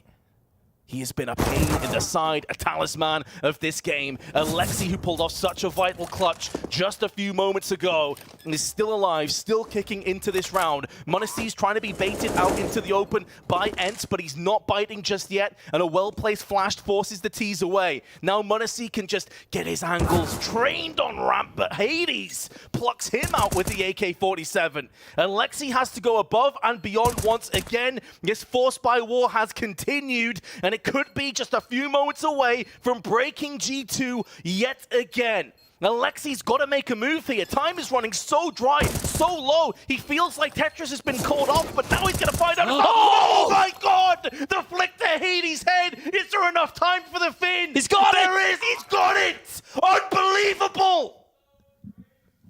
Oh my God! What was that? What was the first shot from Alexi B? That flick on the Tetris. The round was done, Vince. He had no idea where he was. Oh my goodness me. The individuals on this G2 side. Oh, I need to pause after that. I need a tactical timeout. Blair, they say that, you know, a picture spells 1,000 words. I think that body language tells you everything you need to know about how wrecked ENCE must feel. Oh boy. They had it, Vince. They had it. That force buy, they had it. They almost broke it. This is the replay of the last round, as you can see. m0NESY was huge, but it's Alexi. First pivoting from catwalk, nearly denies the bomb plant, and this shot is absurd. No. Especially as before that, if you remember, he quickly shoulder peeked Tetris, and then he assumed it was clear. That was pure reaction speed. Jesus. Well, Vince, ENCE get the bomb down. They don't have to force buy anymore. They finally have the lost bonus to eke out a solid buy. But G2 with a 3-round lead. I don't care about all these Mirage naysayers, man. This map delivers. It is most certainly delivered this time around, that's for sure. Let's be honest, this entire series has. The first map may have been a bit of a blowout, but there were some crazy moments on that one as well. Now Hunter looking to try and connect with a couple kills, but Connector has now been bypassed. Jack's a different angle. Haven't really seen the CTs occupy ramp this aggressively so far. What? And Jax spins in for 2, and now Spinks can clean up the rest onto Jax. They have dealt with the A contingent though, ENCE, but it's Spinks against the world. m0NESY crosshairs trained in the direction of Spinks, and he doesn't have anything to cross with. There we go. No smokes, no flashes, nothing. And m0NESY, he doesn't miss those. And G2, they continue to put in the nails in a potential coffin here for ENCE. What a hole from Jax. Everyone is falling apart outside of him. Sure, Hades was low. Sure, Snappy was low, but still incredible control from Jax with an A1. As ENCE, they're going to be going for a bit of a... I thought it was going to be a half buy, but no, they're going all in again. Vince, they've just been force buying non-stop for the past 5 rounds. Again, the pistols come out. At least it's time to have a MAC-10 and a Galil, a couple of MAC-10s and a Galil in the hands of Madden. And look at Hunter just pushing into his apartments, finds Spinks, and G2, they have come alive. And they can smell it, Vince. They can smell that legend stage. Someone needs to get off and get Dihar a chiropractor after this performance. The man's back must be aching.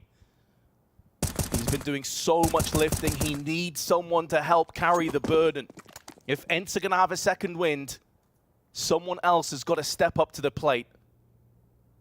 In terms of this round, losing Spinks so early on ravages their chances, but they have Madden with a Galil. Additionally, 2 players up middle, 2 in the B apps. B site, 2 defenders only. One of which is Hunter, however.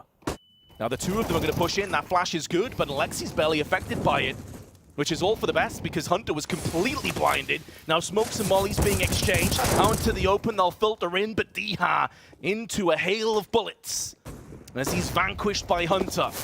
And although there is a counter frag, it shouldn't be going the way of ENCE. 35 seconds and Hades with now an A1S to his side. This would be a huge moment for him to step up, but m0NESY will swat him away. ENCE will have a buy coming up, but G2 are 2 rounds away from the legend stage. The amount of clutches won here by G2 has been absolutely insane. And like 3 clutches won, 2 by Alexi. I'm going to remember that 1v2 over there on the A-bomb side for quite a while, Vince. But even then, the number of rounds, it comes down to this 2v2s, 3v2s, and somehow they cling on. And it's coming down to the individuals. It's coming down to the sheer depth of firepower that this team possesses. And even Alexi B stepping up to the plate. You're looking at this team, you're like, sure, Jackson pop off. You have Nico, Hunter, m0NESY, and Alexi B as the individual delivering as well. And for ENCE, it seems like they've thrown almost everything they have, including the kitchen sink at G2. And somehow G2, they did not budge. Right now, 14-9, G2 2 rounds away from locking in that position, Vince. It means so much to this team. It means so much to everyone in the server right now. And for ENCE, it's almost like they've hit a wall at the moment. Oh, they've hit a wall, all right. And that wall is Alexi B. These last 5 or so rounds, this man has been omnipresent, immortal, clutch master, fragging when he's required. It's been way more of a team effort over on the G2 side, though. Many players pulling their weight. Mate, I don't even smoke, and I feel like I need a cigarette after this game. Meanwhile, Spinks has been caught by a HE and also a flashbang. See, this is actually the smoke. Those Jax is there, but Jax is too fast. And Nico mops up Snappy, who is thinking of peeking through Palace. Another engage that goes heftily in favor of G2. Alexi, he spots Madden's foot, and before Madden's able to sneak his way into its connector, finding him. And one by one, they start to fall. Just 2 players remain. Diha, 28 kills. What more can this man do? And Hades, a rough day in office for him today, but it's still not quite done yet. He can redeem himself. He's got the AWP, his weapon of choice in his hands. Smoke and a flash to work with. Problem is, G2, apart from a few kills they got towards Ram, towards Palace, towards Connector, they haven't shown anything. And now Alexi B goes poking and prodding. He's like, where the hell are they? Want to find something. Nico finds Diha. Now all in Hades. 1v5 looking unlikely, looking impossible. Alexi B strikes him down. And with that, G2 1 round away. They are map and match point, Vince. And ENCE have been absolutely slaughtered on this second half. They've done almost everything possible. Thrown everything at G2. And G2 just don't blink. The individuals, just the heroics. And that previous round, that was as convincing as it can get from G2. There's no more 2v2s, no more 1v1s. G2 just shutting things down. And right now, and showing why Mirage is a map that they should absolutely be feared on. They should indeed. Another stat for you. Only 2 rounds in this half have gone the way of ENCE. One of which was the pistol. And the second one was the force buy. Yes. So they've had chances. The force buy wars, as we coined it, has been thick and fast. And every single turn, every single opportunity, G2 have been in the ascendancy. But can they finish this one off? Are they going to apply the pressure and break ENCE once and for all and secure their spot in the legend stage? Well, here we go.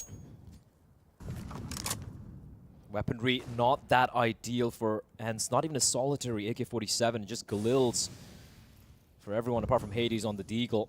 A lot of utility though to work with. And this time around, it's not going to be a fast play. And that's the thing from ENCE, right? Like almost all the runs I've seen from them on their force buys, it's just been this fast plays, just this full commitment, executes on towards A bomb side or you're rushing in towards B. They don't really slow it down. And when they slow it down, we saw what happened the previous round, where it just got completely just picked apart one after the other, no trades taking place, and once more they're setting things up. But this feels like a ruse, Vince. Just a couple of players. You can see the bomb on the back of Madden slowly peeling towards B. They're grouping up here, and m0NESY, he lies in wait.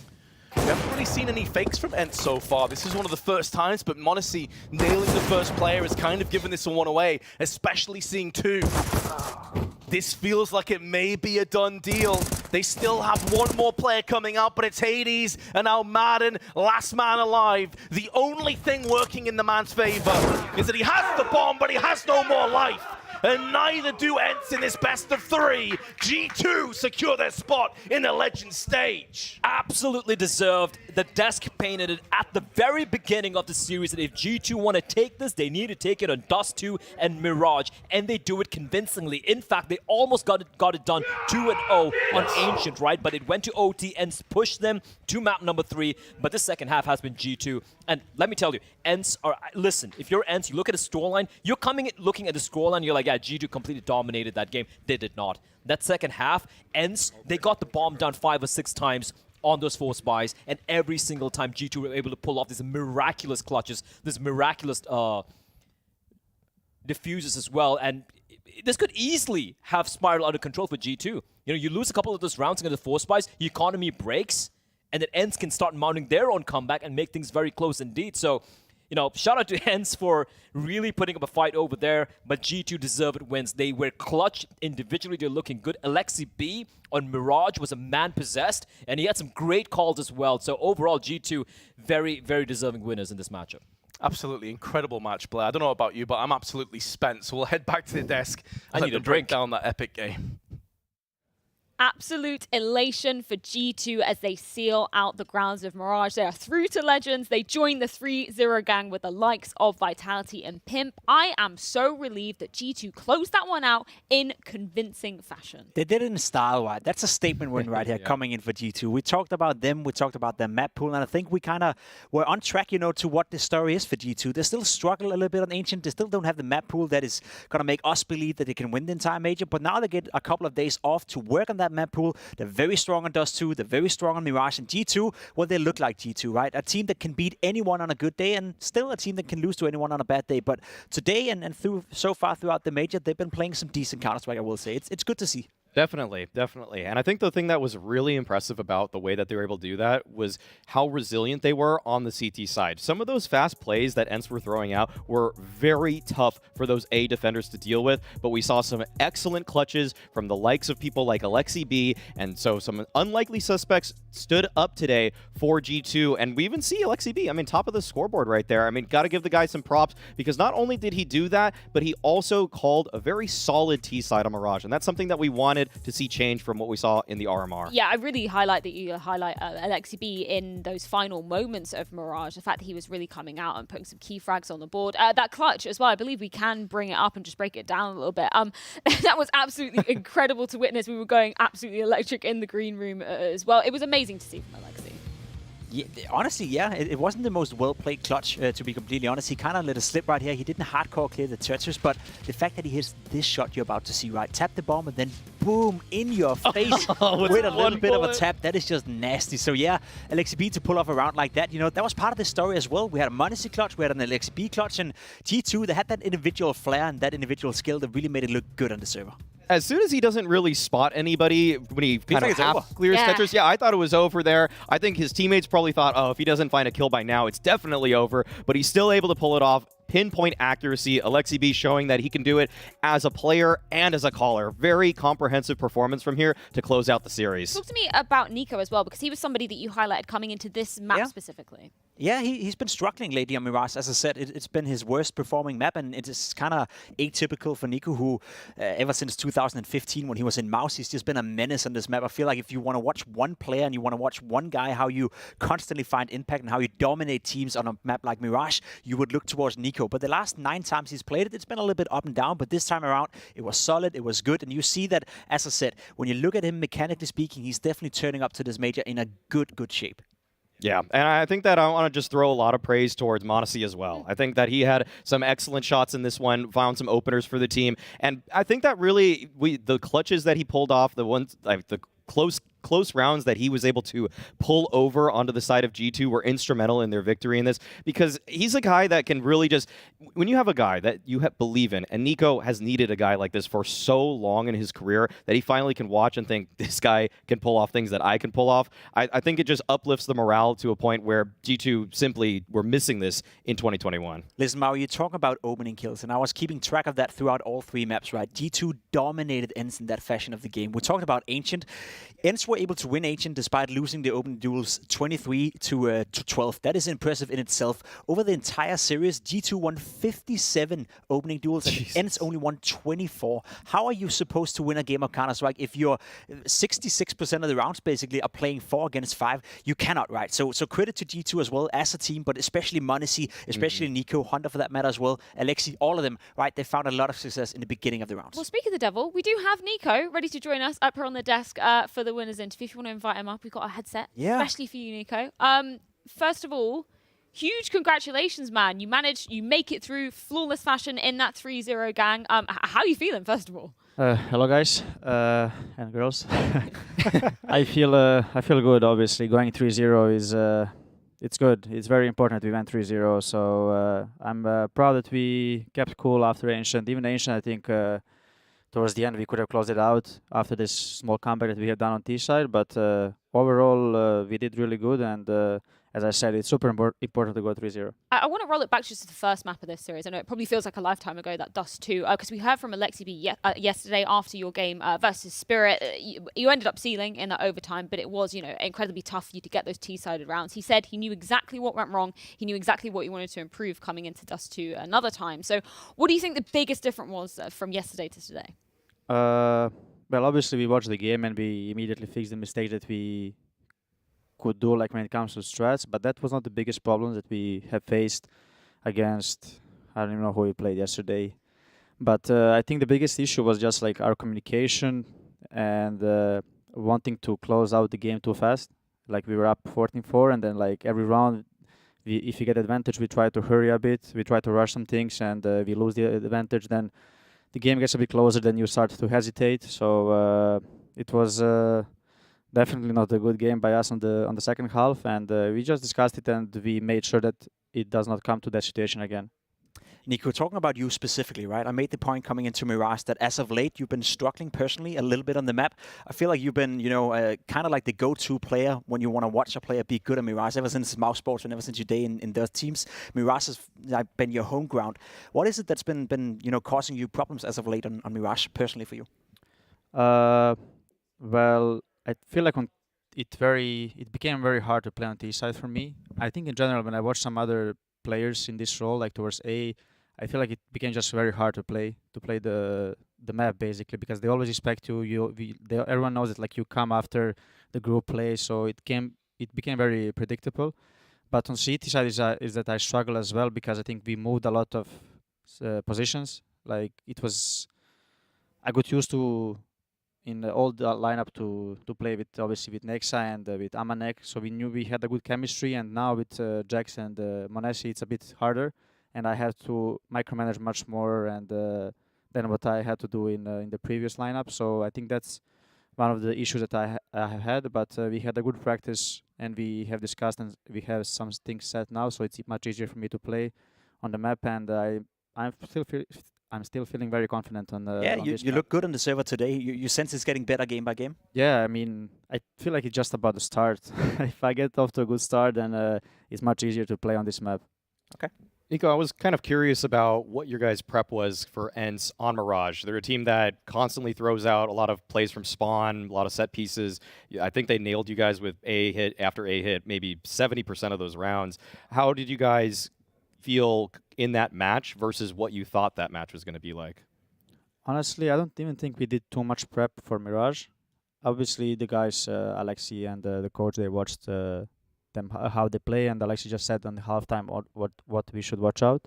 But we knew that they play very explosive and that they have B rush, A rush, expo here, expo there. We knew what was coming to us, but I felt like they were just repeating to hit it because we kept shutting them down. So they thought like, okay, maybe we'll think they're gonna switch to B now. So they just kept repeating the A executes, and yeah, we were just ready for it all the time, and that's it. Jax did good. Monesi did good. Then we did some gambles, like where we just leave Monesi on B with top alone, and then we just play for A. If they do default, we just go for some info play if that happens. But they came A most of the time, so we didn't have to react that much. Okay, what does it mean to you for having an opper like Monesi now? Because he's a guy that we can't stop talking about, and he clearly delivered today, especially on Dust 2. What does it mean to just have that sort of reliable presence with the sniper? It means a lot, but he unlocked himself 50%. Like what he does on practice is much more impactful than what he's doing in the games.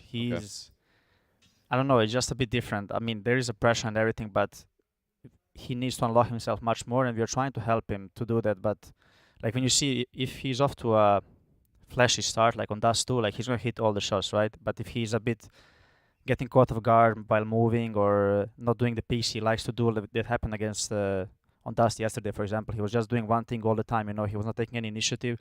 And when he gets to this game that he's playing more passive, then he just gets quiet and he's not going for any moves. And he's the player that you want him to move all the time and be this flashy upper, because if he's not flashy, not flashy, but just explosive. Exactly. That's the word. I mean, a round that we definitely saw him unlock, so I want to throw it out just to get your opinion on it. Round number 7 that we saw on Mirage on the first half. This was absolutely incredible, the clutch coming out of Monesi here. Could you kind of just walk me through what you were thinking in this moment, how the team reacted after you pulled it off?